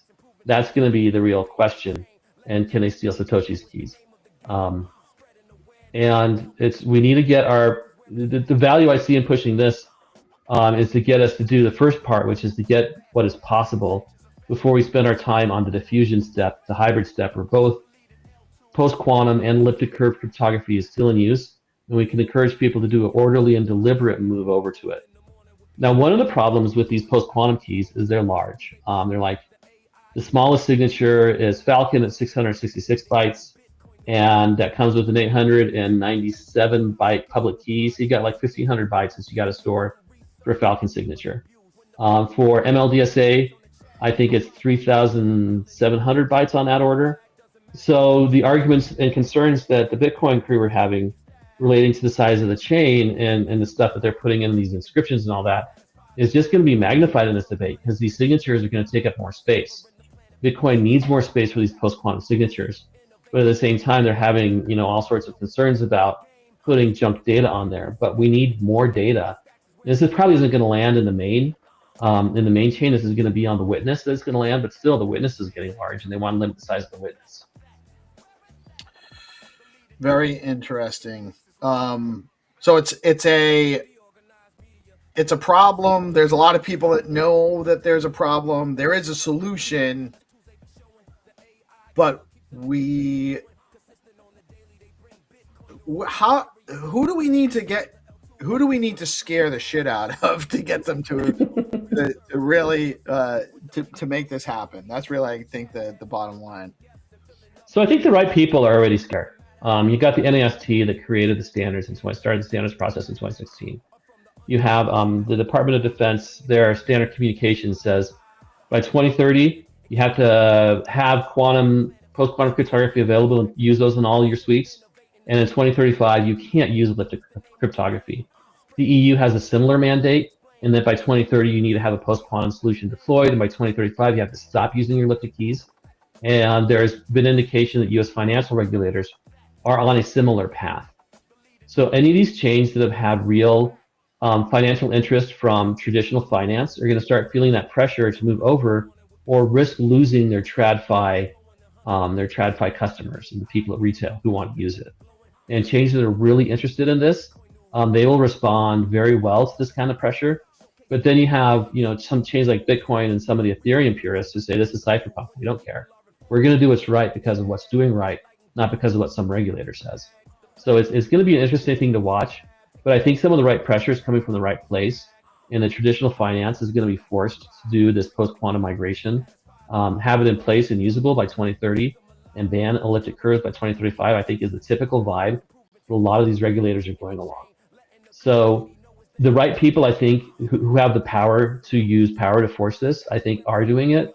And it's just the communities where you need to congeal a community action are the ones that we really need to activate and get consolidated around this. And Bitcoin's one example. We need to convince people that having these zombie coins suddenly liquidate in the market and be sold off is bad for the ecosystem, to overcome the people that are saying, well, basically we're setting a date that we're going to steal their coins and burn them. I mean, that's like, this is the good old trolley problem. Do we ruin it for everyone, or do we burn a few people's coins? And that's classic. And the people whose coins could be burned could just as easily move their coins to a safe address, and they don't have to have them burnt. This is the ethical dilemma that's going to rage through, and it's just got potential to be as big as the block size wars. But honestly, I think it's just as existential a threat to Bitcoin as to what they're going to do with these lost coins when it comes time to activate a quantum computer that's cryptographically relevant. It's a dilemma, but I mean, at the same time, you have to do what you have to do to protect the network, right? Mm-hmm. And maybe instead of burning those coins, maybe there's a way to put them into a fund that can help maybe support. Yeah, I don't know. I don't know. I guess you're getting into Maybe minor rewards, or I don't know. yeah, like something that actually helps the network rather than just burning them. I mean, burning them obviously helps everyone else that's holding, right? Because it increases the value of your coins. But I don't know that eliminating a huge percentage of the coins in the ecosystem is really that'll have other impacts too that we are maybe not just price impacts, you know. Because I'm sure someone's going to pitch. People are concerned about the schedule, the emission schedule for mining, and I'm sure somebody's going to make a serious pitch about this. Well, let's just after that flag date, we steal all the coins and we put them back in mining, and so we change the curve of the mining so that the number of bitcoins that are out there is still constant. And I don't think they're going to win, but I think there are some people who can be able to make a serious, legitimate argument that you should take those coins and return them to miners through mining. And supplement the mining. Spend the mining. You can actually even just spend the sunset on mining rewards. Right. You could extend it. You could bump it up. You could send it back 4 years. There's all sorts of things that you could do with it. But that's going to be one of the things I think they're ultimately going to lose with it. I think if I had to make a prediction, either they won't be locked out, or they'll just be disrespected and they won't be able to be moved past a certain date. So they'll either be functionally burnt, or they will be, people transfer them out. That's what I think is going to happen. There's one possibility though that I think is unique, is the possibility of zero knowledge proofs. If you can have something else that you can prove it rather than simply the key, then you can use a zero knowledge proof to recover it. This is Ethereum's current emergency escape plan, is that they would have you submit a zero knowledge proof that you know your HD derivation key, and that you can point to your address, and you can produce the key from that, and you post a zero knowledge proof that you have the information to do that. So your 12, 18, 24 word seed phrase, that's your secret. And if you can prove your secret that it can produce the public key from that, then you can post a zero knowledge proof, and you can move your funds to a new address. So something like that could also be an opportunity for Bitcoin. I mean, you kind of got that with pay to script hash. So having the secret rather than the actual private key. Right. But that only works if you generated your private key from like a HD wallet or some derivation seed. And it would only work for the derivation seeds that they have ZK proofs for. So you're talking about not your average user having the capacity to do this. Oh man, this is a. But your average user still has their keys, and the solution for them is simple: move your coins. Right. Well, but even just communicating to people is a challenge sometimes. Dano, I could talk to you about this forever, man. It's really awesome stuff. We actually have a segment that we segue into usually about 10 minutes ago. We have the game master. No, it's not your fault. It's my fault for. Well, listen. It's my show. We do it whatever I want to do it, and it was a great conversation. And I didn't prepare you for this. So we do a game show segment. You're absolutely welcome to stay. Do not feel obligated to stay. Super respectful of your time. But we are going to transition to a game segment where we have the game master come on. We do a Find2Earn thing where we utilize Google Maps, and we're sponsored by some of the Stacks meme tokens, and people have an opportunity to win. We'd love it if you did hang out to play, but I don't want you to feel obligated. But we'll be back with the Game Master in just a minute. Real quick, I want to just everyone follow at Shemnon. Dano Farron knows what's up, and he's working at Tectonic XYZ. That's at Tectonic XYZ. And they also are trying to solve this big problem that we have coming up. So make sure you give them a follow. And Dano, what else? We'll have you on again, man. Sometime. I have to say, I love your bio. And the McDonald's crew. Let's go, dude. Everybody's on the McDonald's. Oh, you must know Hero Gamer. You must know the Hero. It's that. What's it say? Hold on, don't put it down yet. This is my badge from when I used to work at McDonald's. Solid, dude. Let's go. It's like faded out right here. This is legit. You got the little circles here that you would put your service awards, because I never stuck around long enough in the store to work at service awards. Very solid, dude. Awesome stuff, man. Never trust. Always verify. Hero says you guys are buddies. Also, I wanted to just earlier in the chat, I didn't want to interrupt, but Hero said if we check out Hunter Beast's X account, he is the one that authored BIP 360. So there might be some more information there for you guys to grab. And we will have Dano on again for sure. Dano, awesome stuff. We're going to transition, guys. Stay tuned. We're going to go get into Find2Earn rounds momentarily after a quick word from our sponsor. We'll be right back, and the Game Master will be with us soon. Joining us now is the team from DIA, Decentralized Information Asset, one of the OG Oracle networks in crypto. DIA provides transparent, verifiable, real-world data to blockchains powering DeFi, RWAs, and on-chain financial products across dozens of chains. If smart contracts need accurate price data, reserves, or real-world inputs, oracles like DIA are the bridge, and DIA's big focus is making that data open, auditable, and trust minimized. Excited to dig into what they're building, what's new, and where oracles are headed next. And we have Josh. I'm from Rhode Island. We don't pronounce our R's unless there isn't one. Josh Bellreeve. I hope I'm pronouncing that right. Welcome, Josh. How are you today, man? Very good, very good. Thanks, Steve, for that intro. And I couldn't have said it better myself about an intro to DIA there. So yeah, much appreciated and glad to be here. Looks like I'm a little fuzzy, hey, but that's okay. Yeah, it's a little. You are a little hazy, but it's not the end of the world. It's not the end of the world. Some technical difficulties on my side too. Then it looks like it's a sunny day, and it's camera here. To be honest, what's that? I probably just need to clean my camera here. To be honest, let me just. Maybe. Yeah. It could just be a time of day type of thing, though. There we go. Oh, that is actually much better. Yeah. Very good. Perfect. I guess when I close the laptop, I probably put my finger right where the camera is. So it actually just looked like it was hazy from the sun time of day, which I am familiar with also. Yeah, it's definitely coming through my window, which is so I'm from Canada here. We just got a crazy snowstorm last night, so it's about -20 to -30 where I'm at. That is chilly. No, we're actually I'm in Rhode Island, so not too far. You know, we still get pretty cold. You know, it was definitely down in the teens a couple days ago, but I think it's in the 30s right now. I don't have a fire going, so that's how it's usually when it gets to if it drops much below 30, I have to burn some wood. I'm old, you know, I just can't handle it like I used to. Oh, for sure. It gets to your bones. For sure. So we met down in Buenos Aires. I can't remember it might have been multi-chain day. I don't remember which event it was. We worked a couple of them. But you were talking to us about DIA.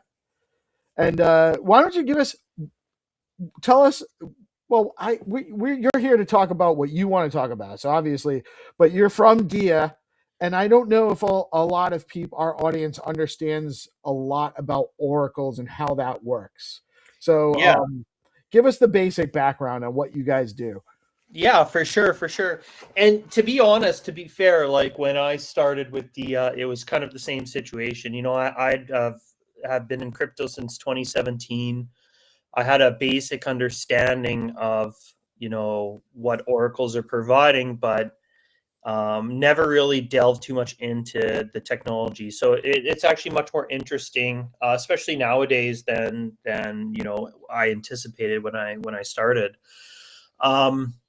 I think I'd like to maybe just jump back and just kind of talk about, you know, oracles in general and just kind of what that really means. So I'm pretty sure most people understand them as the price feed part, but I think where it gets confusing is what an oracle really is taking a price and pushing it on chain. So you're pushing it to some smart contract for an application to consume. So a lot of times I'll get people that are, you know, they understand the price feed part. They say, well, where do I access this information? So you can technically access this information through like an API. That could be through directly through DIA, that could be directly through another Oracle, or that could just be through like a third-party provider like CoinGecko. You could access an API directly on CoinGecko and get that price data. So why then would you need an Oracle, right? So the Oracle's actually taking that data and pushing that to like the contract.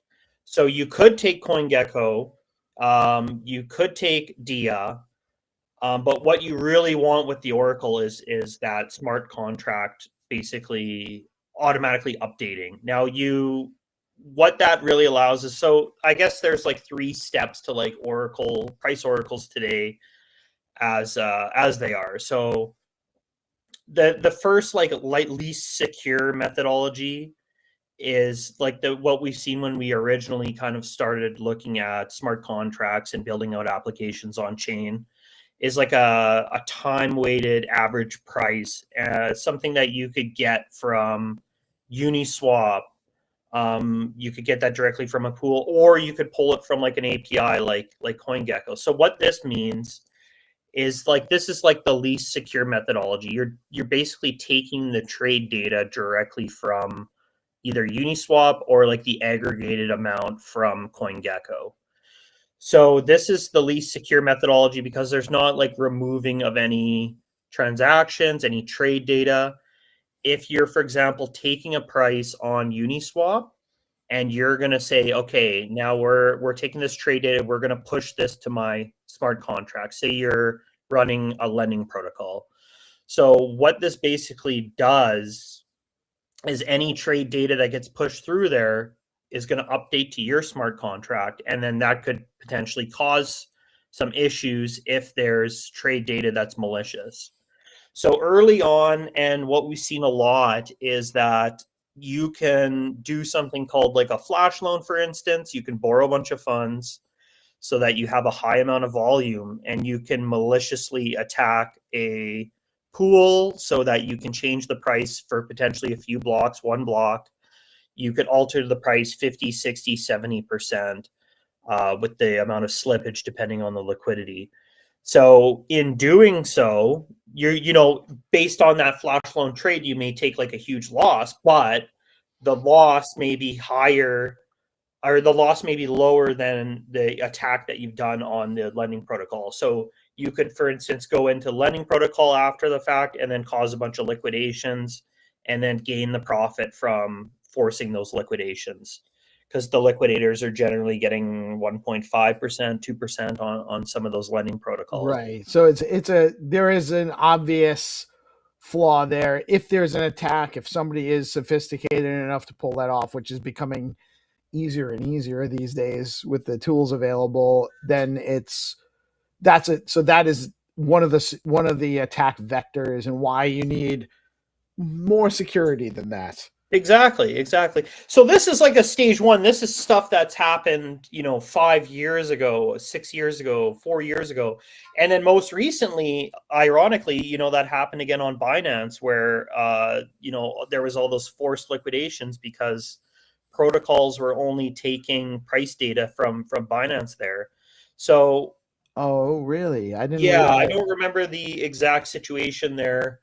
But like a lot of tokens went to almost zero. Some dead, like Atom there. I believe this is about a month and a half ago. Atom went all the way to zero on Atom went all the way to zero. Yeah. So then there was a lot of protocols that had the price data only sourced from Binance.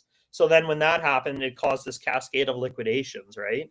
So, you know, there's situations like this that are still happening in 2025, which is, you know, these protocols set up with what I would call is like a stage 1, like Oracle, right?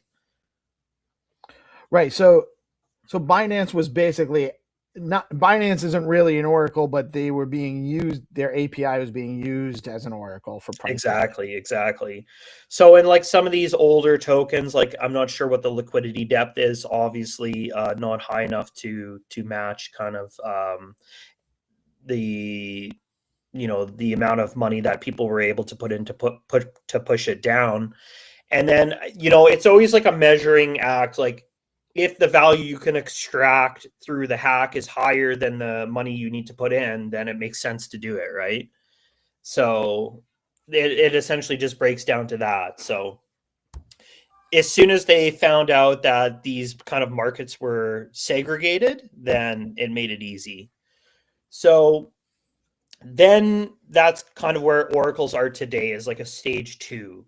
So that is basically adding the filters. So you're removing any kind of malicious trade data, and then some kind of a system to remove liquidity or liquidity sources that are outside the bounds of a benchmark.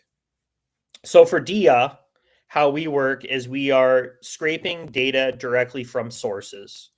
So we're scraping data from central exchanges and decentralized exchanges, all that trade data. And for example, on say Ethereum, we're supporting 20 to 30 different liquidity sources. So all that trade data for us gets aggregated, and then it goes through a filter. So the filter could be like a TWAP filter. For us, we use a volume weighted filter, and we also use something called IR, which is interquantile range. So we're removing the bottom 25% and the top 25% of the trade data. So you're only getting the 50% of chunk of that data. And then that gets processed by the nodes on our layer 2 orbit chain. And then one final system check there is we utilize a Guardian, which we're checking against the benchmark price. So the benchmark price is typically, say, like CoinGecko, CoinMarketCap, some source like that, to say, hey, ETH right now is 2,900. What does it say on CoinMarketCap? CoinMarketCap is 2,915. Okay, that's within, say, we typically set Guardian price at 5%. So then if the price we're pushing is greater than 5% compared to CoinMarketCap or CoinGecko, we won't push it.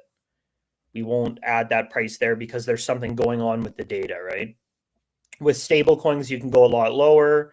And then once that's confirmed good to go, that's sent to all the available chains we support. So 62, 63 different chains.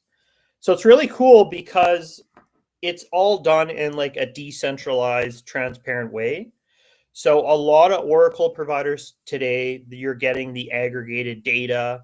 That could be aggregated by themselves. That could be aggregated through a third party like CoinGecko or Kaiko. And what you really don't know with some of these oracles is the origin of the source of the data.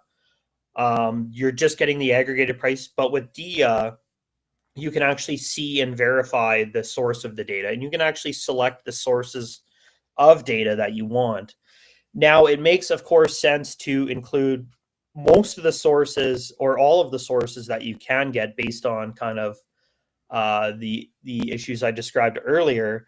But for example, some applications like to segregate their markets and have isolated markets. So you could say take a price on Arbitrum or on Optimism and have those like separated. So we offer that kind of flexibility there as well. So that's kind of like a stage 2 Oracle where you have that additional security layer there that you didn't have with, like, say, going directly to Uniswap or pulling a price directly from like an API like CoinGecko. Very cool. Very cool.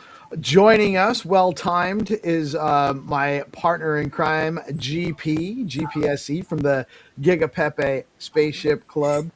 And he is actually fresh off of winning an award from the Stacks community for being an excellent Chad, I believe was the title. What was the category again? It was most positive community impact.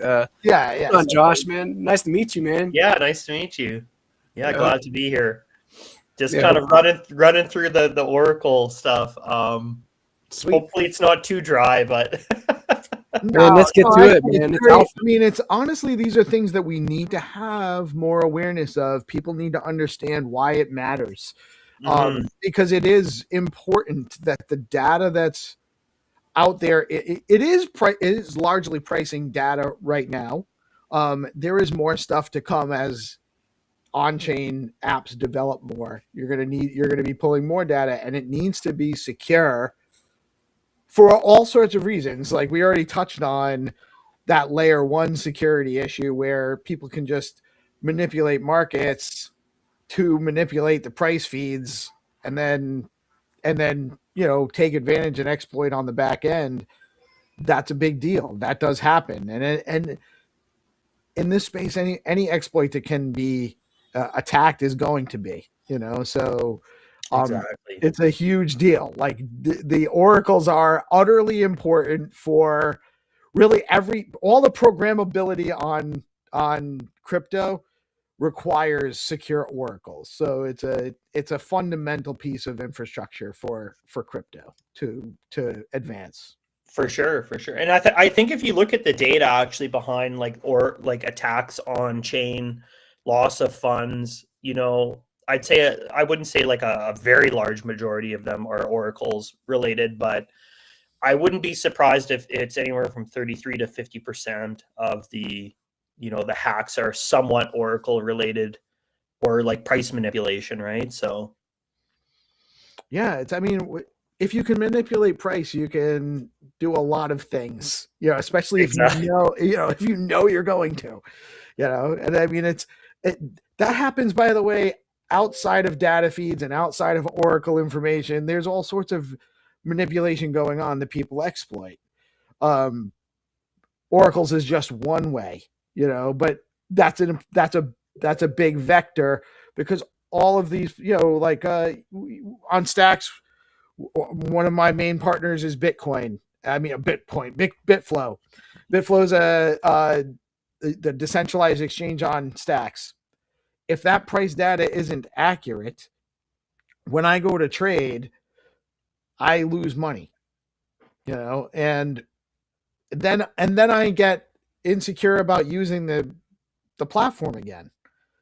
So, and by the way, that doesn't happen. I'm very confident in Bitflow. I love the platform. Those guys are doing awesome.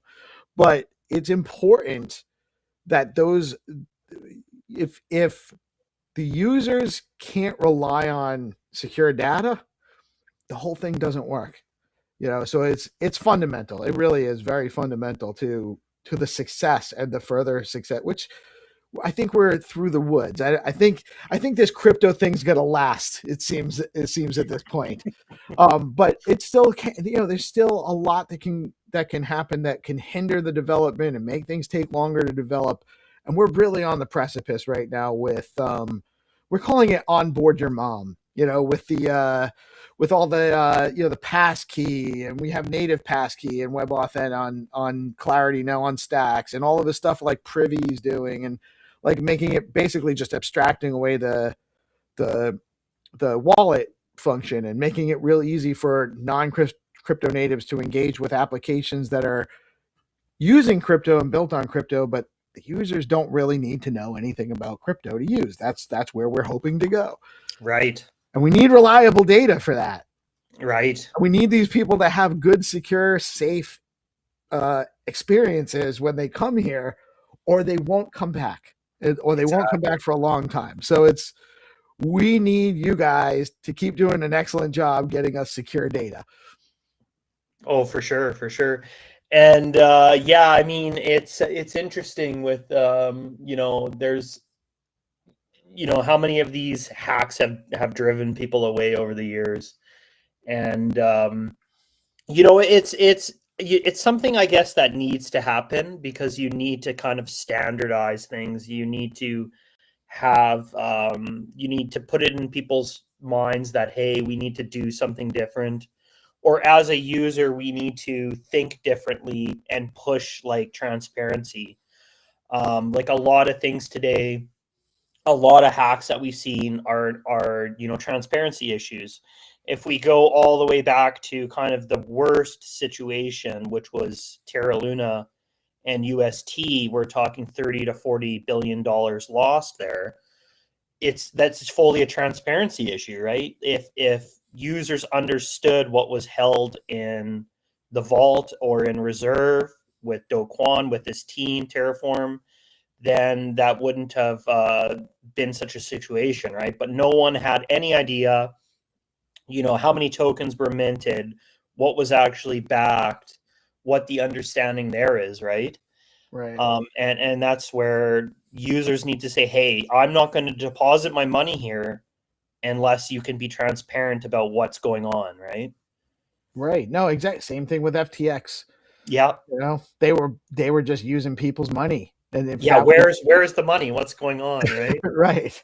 It's crazy. And really, crypto's built on the ethos of transparency, Right. of understanding where your funds are and being in control of your funds, right? And not having to trust anybody. Exactly. No intermediaries. So it's crazy that people kind of lose sight of that. And it's tough because you see, this is giving 50% APY on my US dollars. I'm going to go put my money in here. And you don't really think about, what's the underlying risk? How are they actually giving this 50%, right? Right. They're likely leveraging in the background. They may be providing some points which aren't actually truly, we have a I don't know if it's a mantra, but it's where does the yield come from? And if you cannot answer where the yield comes from, you are the yield. Yes, that's exactly right, for sure. So, and that is, I mean, I'm generally a lucky guy. I didn't get burned. I didn't feel good about FTX for some reason at the beginning. Something just seemed off to me about it. It was too hype. So I missed it. I was in BlockFi collecting I think it was 8% on Gemini dollars, which was very high at the time. The banks weren't giving interest on anything at that time. Right. And I got out of that I had a hunch.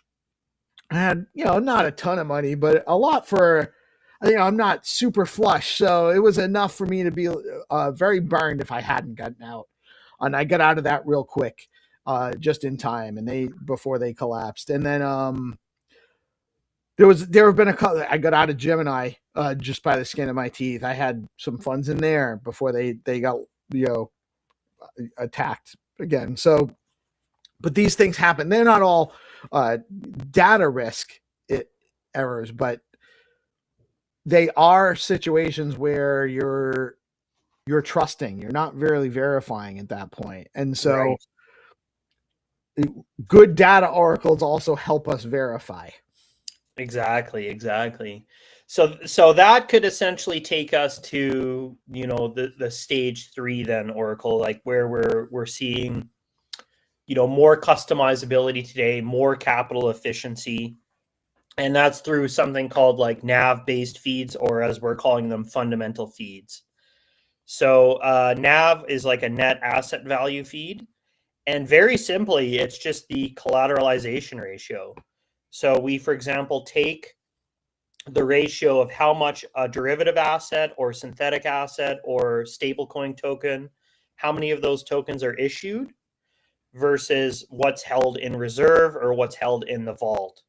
So we're seeing tons of these tokens come out today, all different kinds of stablecoin derivatives, XUSD, SUSD, USDP, et cetera, et cetera. So we can measure that ratio and say, hey, there's $1 million of these tokens issued, and there's 800K in the vault. So then you're getting the ratio there. The ratio's coming back and saying, hey, this ratio's 80%. So what's in the reserve is actually 80% compared to what's been issued. Then we can price that derivative token at 80 cents automatically. So, for example, I always like to go back to Terra Luna here. If UST was priced using a fundamental feed, everyone would have known automatically what the price of UST would have been. UST actually had, I believe it was 80% in backing. Now, what happened obviously when the bank run happened is anytime there's, not enough funds to back it, it's impossible to keep it afloat. So it dropped down to 13 cents, I think, at the lowest before it finally collapsed and ended itself. But had people known, hey, this is actually backed 80%, that's not as bad as we anticipate. The coin is now priced at 80 cents automatically. Maybe there wouldn't have been this huge panic, which ultimately led to the collapse, right? It might have just people seen that there's transparency there. Maybe they would have wanted to continue to sell off, but it would have been less of a big panic to. Well, the price would have had more stability. Exactly. There wouldn't have been as many people running to the door to beat the guy in front of them, right? Right. You think if I don't get out now, I was very much the same. I had UST. I added it to the curve pool, so I didn't get kind of hit directly as bad because the liquidity in the curve pool kind of kept it afloat a bit longer. But the thinking is, okay, I got to get out of this ASAP because everyone is trying to sell, right? So you got to beat the guy. Right. That's why it happens that way. Exactly. If the price hadn't been so starkly down, it's still a shock to see something go a dollar peg. What's supposed to have a dollar peg to be at 80 cents. This happened kind of overnight, right? I woke up that morning and went, holy crap. That was set up. Somebody that was an attack. Somebody made a lot of money doing that. Oh, for sure. And whether it was an enemy of Do Kwon or just an instance of that we talked about previously of money in versus money out, which is more likely the case, right? I think it was actually an attack on crypto. Yeah, it could be for sure. And these narratives stick around where people kind of bring them up again and again. It's not secure because did you see what happened with Terra Luna? They lost $40 billion, right? Right. And that's where strong infrastructure comes into play, where you need to have these robust systems. You need to ensure security. So a lot has changed obviously since then, but there's still these instances where you kind of go back to how things used to be because it's easier, right?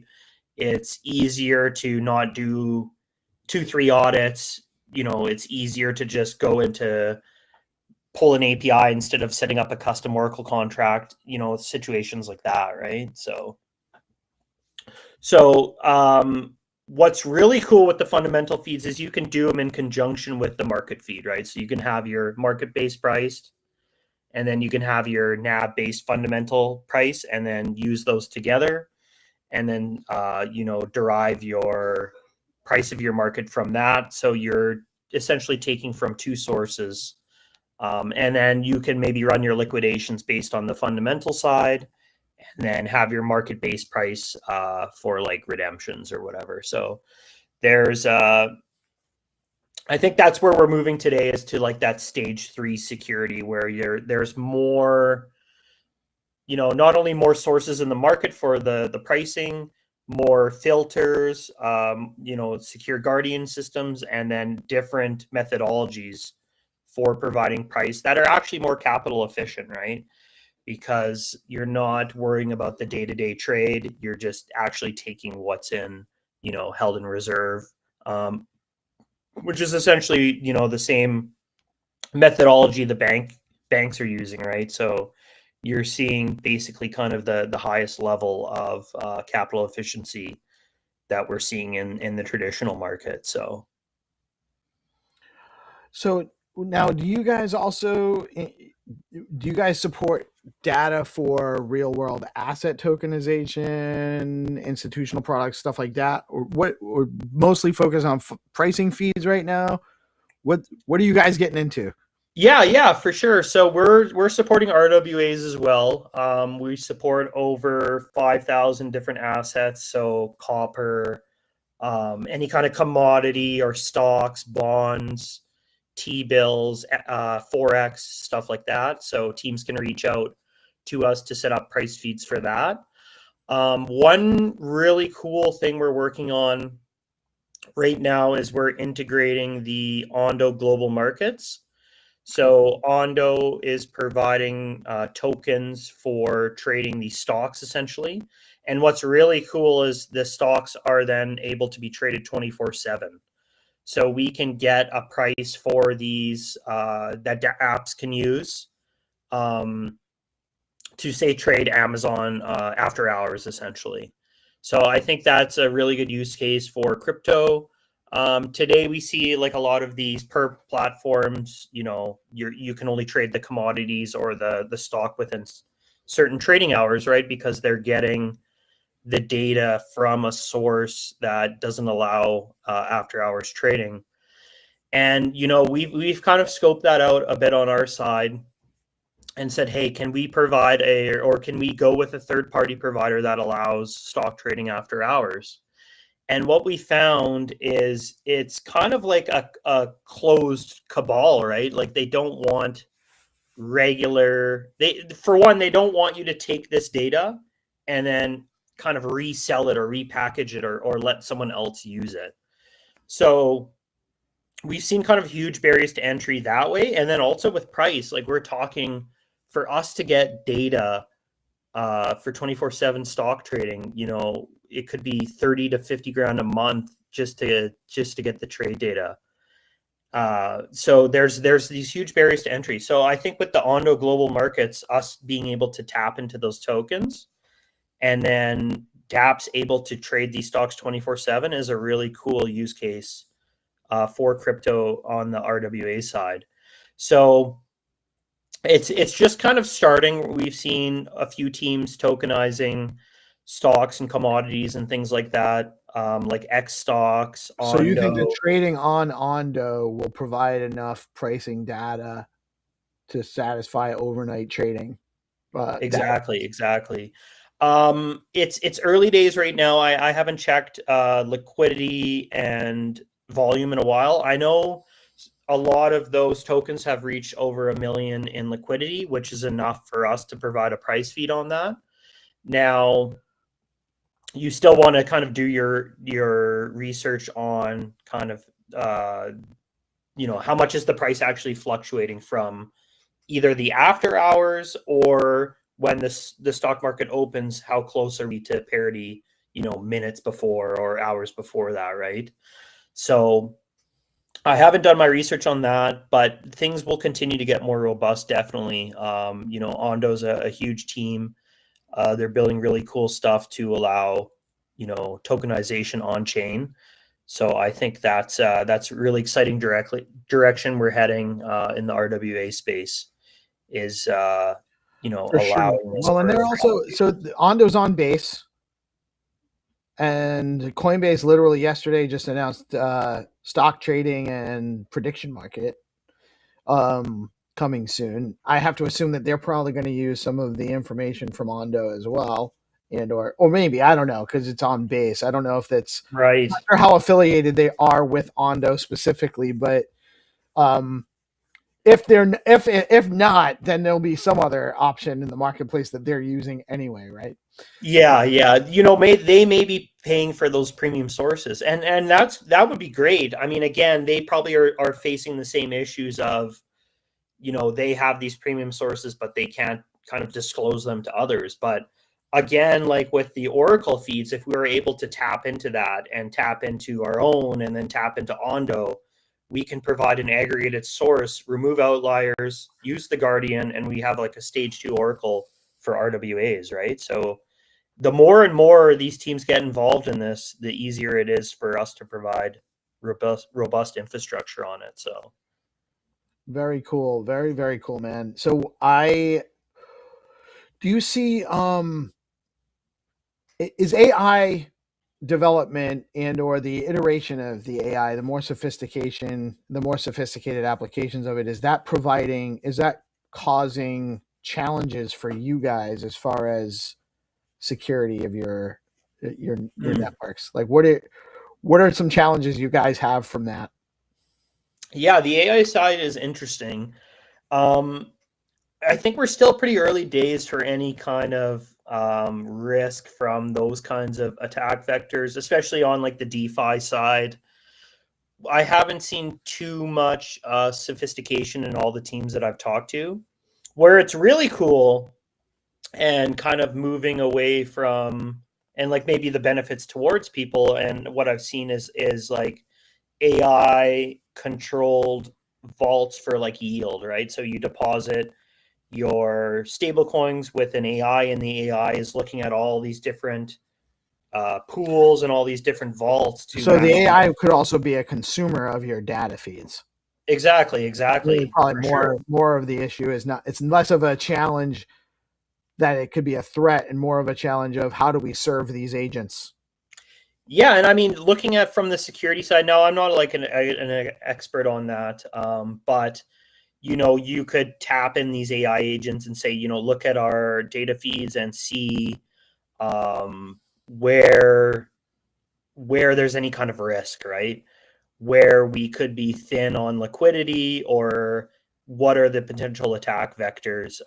You know, all teams can be looking at this, not just Oracle's. You know, verify the smart contract and see, you know, we've seen so many of these re-entrancy attacks over the years that just keep popping up again and again, and people forget about the past, right?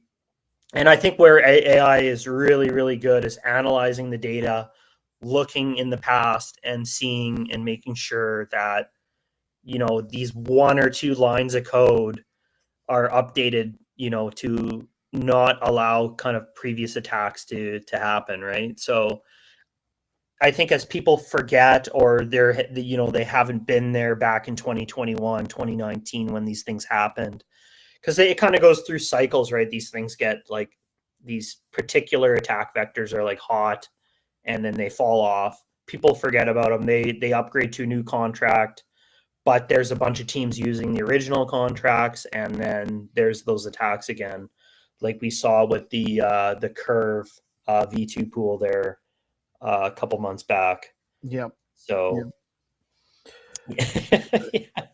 So I think AI will be very, very good on the security side, and then super useful to kind of maximize yield as well. And yeah, data plays a massive part in that. It's going to need to be tapped into all this data, all these sources, how you want to use it, right? So the more data you can feed the AI is going to be, that's the number one thing, 100%. So we have we know a couple of people working on the X402 solution, which is payments between AI agents, and it's a little over my head, the conversation. We've had a few on our show. A lot of these conversations are a little bit over my head, but it's closer than I think we really. It seems closer based on the conversations I'm having with people to this stuff becoming more actionable than, you know, because we play around with a lot of stuff because we're doing a show. We are now a live stream all day, and we cover a lot of projects, and we love touching around on stuff that's new, a lot of stuff in testnet, and we've played with a number of trade bot agents in testnet or even in beta mainnet stuff.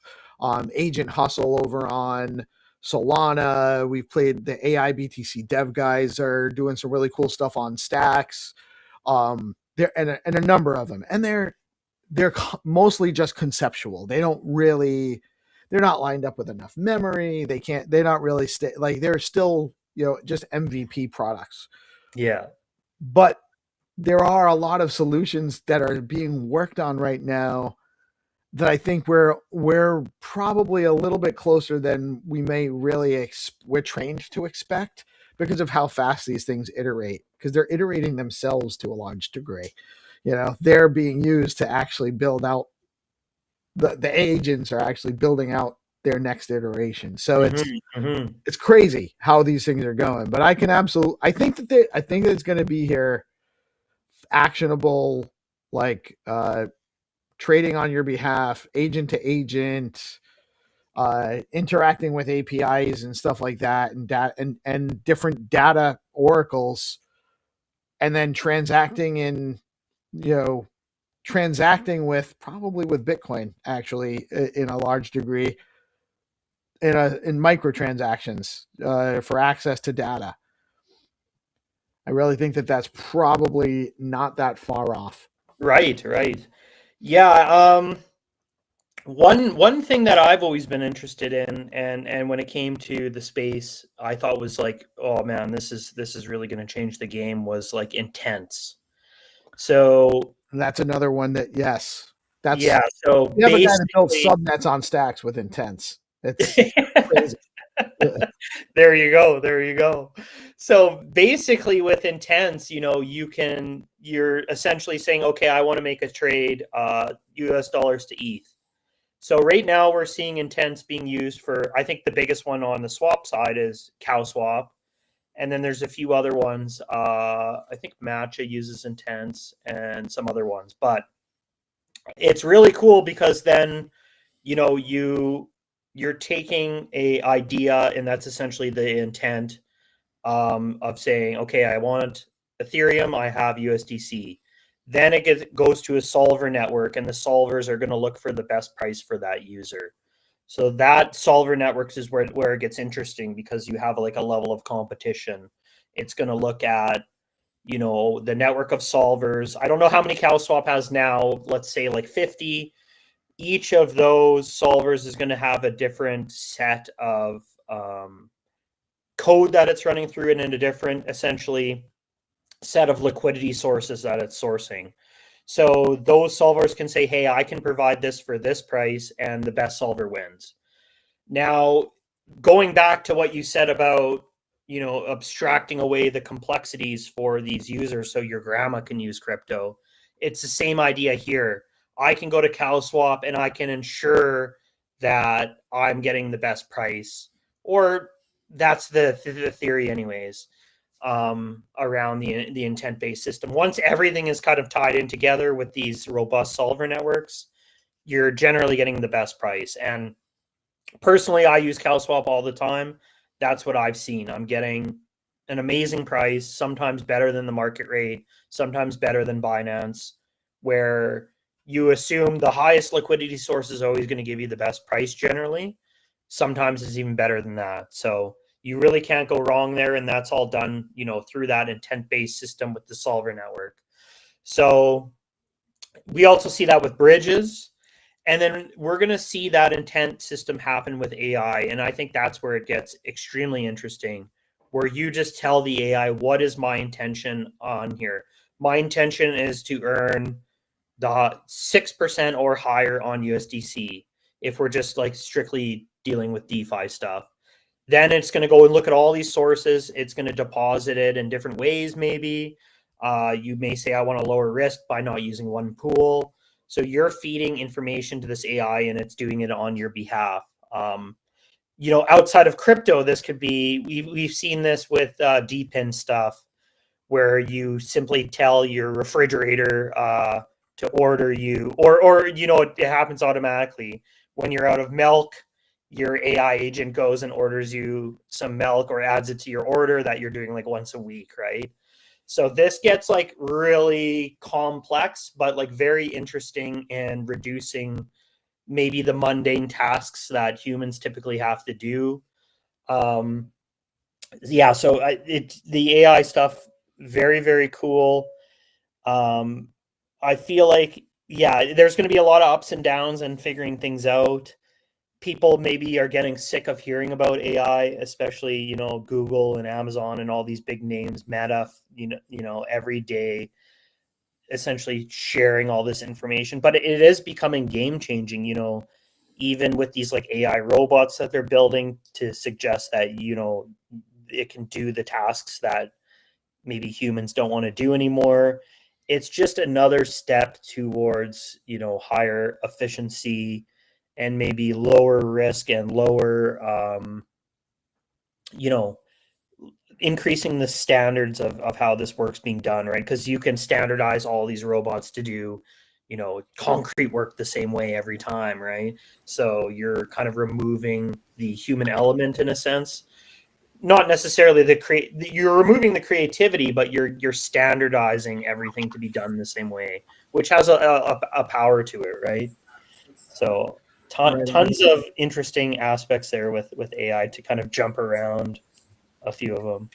So I do want to make sure I get these in here before we have a kind of a hard stop by 2 p.m. because we share our Restream account with our partners at Bitcoin Live, and they have a show coming on at 2 today. Gotcha. But I want to make sure I point people in the direction of the DEX account. It's at diadata_org. So you guys can follow DIA, and the website is diadata.org, which if you guys are interested, you're building a project. We have a lot of developers that watch and tune into our stuff because we cover a lot of developers. DIA is a great place to go to look into your Oracle services that you need for the platform projects you guys are building. So make sure you check them out, diadata.org. And Josh, was it so, bro? You are such a really nice. I love your personality. Really even keeled dude. Great chatting with you. Would love to have you on again whenever there's something going on. Even if you just want to come hang out, we do the morning show. Sometimes it's a little more casual. Happy to have you jump in and chat with us sometime. Anything else we should know about DIA before you sign off? Yeah, for sure. Yeah, would love to join you guys again. It's been awesome chatting. You know, definitely super passionate about the space. So, so I'll just mention on DIA here. So we're generally working with teams in two ways. We work with the chain foundations directly, and then we work with like the dApps to provide their Oracle feeds. So any dApp can come to us and request a custom Oracle feed. In most cases, if it's just a standard price feed, that's going to be completely free of charge for the applications that reach out to us. If it's a price source that we are supporting, for instance, and you know, if it's something on price feed on, like, generally we can theoretically support any price feed as long as we can get that data source. In some cases, we need to scrape like a local ecosystem DEX directly to get that source. But I'd say 95% of the time we can just support the price feed completely free of charge for those applications. Wow. So definitely reach out to us. And we also are doing a grant program right now where we're reimbursing the gas for updating those price feeds. And that's actually on Stacks as well. So you can use DIA oracles completely free on the 63 networks we support, and then we're doing 15 chains that have gas grants where we're reimbursing the gas fees.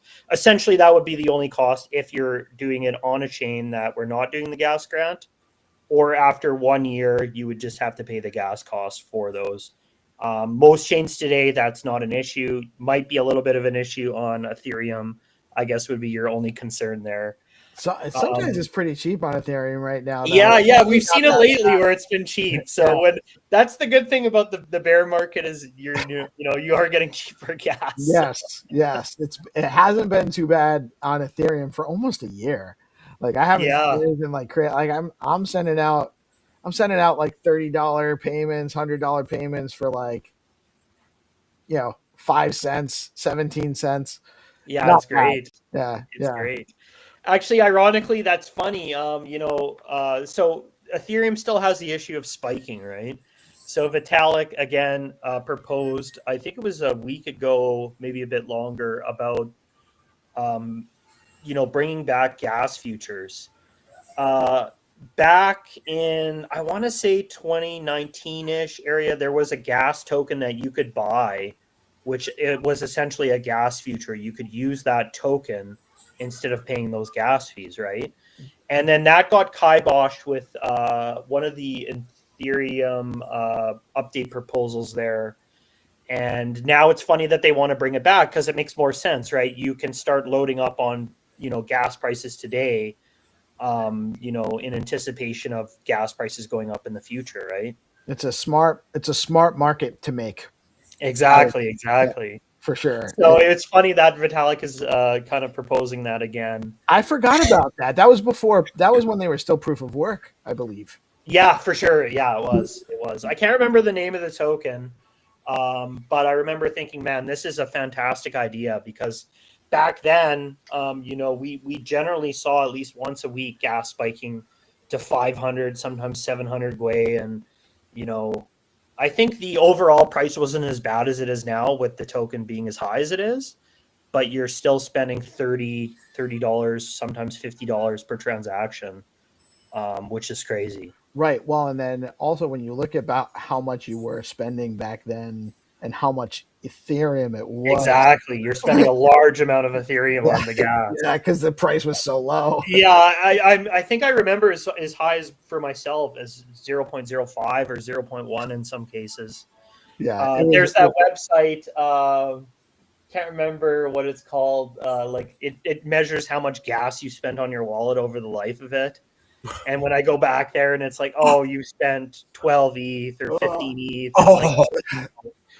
Yeah, it was well, because you could have there was times when you were getting fees at $10, $20 and the price was only $100. Exactly.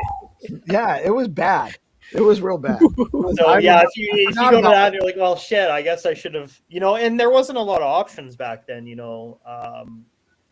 had your outside of Ethereum. If you wanted to keep EVM, there was only a couple chains early on, and they were very difficult to get to before bridges were around and all that kind of stuff. So, many people didn't have a lot of options there. So, right, it was expensive. Now we're a little bit spoiled. Well, you'd have to learn how to get it there, and then the learning curve was expensive. So yes, that stopped me from playing around as much as I probably would have. I just couldn't. It was too stressful for me to spend that much. I'm trying to acquire ETH. So if I'm spending such a high amount of ETH to transact, it was just, we've come a long way. When we look at that perspective and where we are now, it's crazy. I think it's important to put it into perspective, right? Because we, kind of forget about, as I mentioned, the past things, right? People didn't want to go to those layer 2 chains because they were worried about the bridges back then. Now no one worries about the bridges because there hasn't been a bridge hack, thankfully, in some time here, right? So we figured out how to do them right. Do them secure, use intents, and everything's good, right? So, fingers crossed that, you don't run into more bridge issues here. But I think that side has been heavily audited at this point. So, which is fantastic. Well, and I think it's awesome that you guys provide basically a very low cost, if not free service for dApps that are DEXs that are on the chains you're supporting, and that's a huge deal. I wasn't aware of that. But so you guys that are looking at building DEXs, because we do need more of them, by the way. I love Bitflow. Huge fan of what they're doing, but I think that more options in the marketplace makes everything more robust. And so if you're looking at starting a DEX and you need the data feed hookup, Josh is the man. We'll get you in touch with Dia and we'll get you all set up and squared away. Yeah, definitely. Yeah, the free aspect's really cool. So that's, generally we're seeing 10, 25 price feeds for these teams completely free.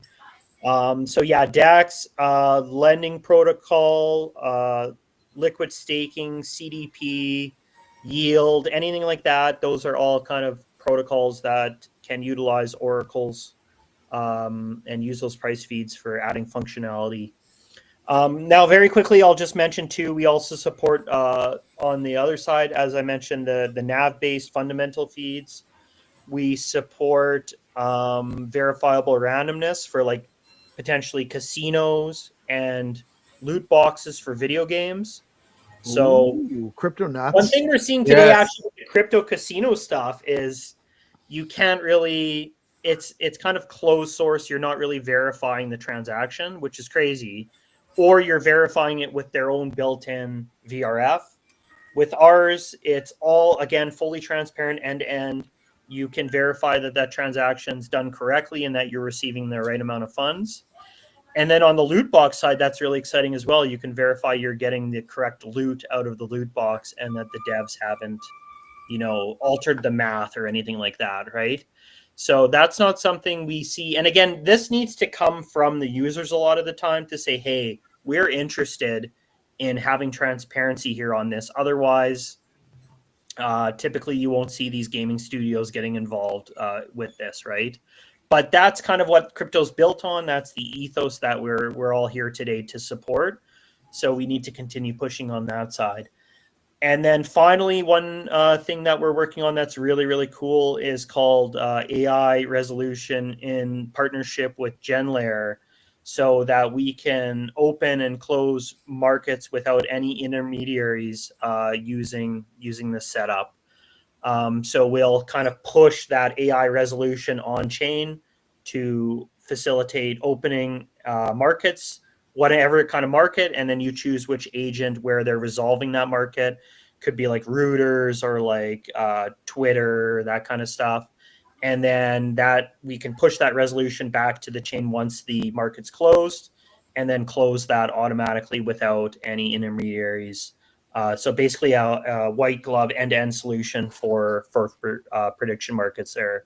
So really excited about that as well. You guys have a lot. So DIA has a lot of services for developers building on chain. So you guys definitely need to check them out.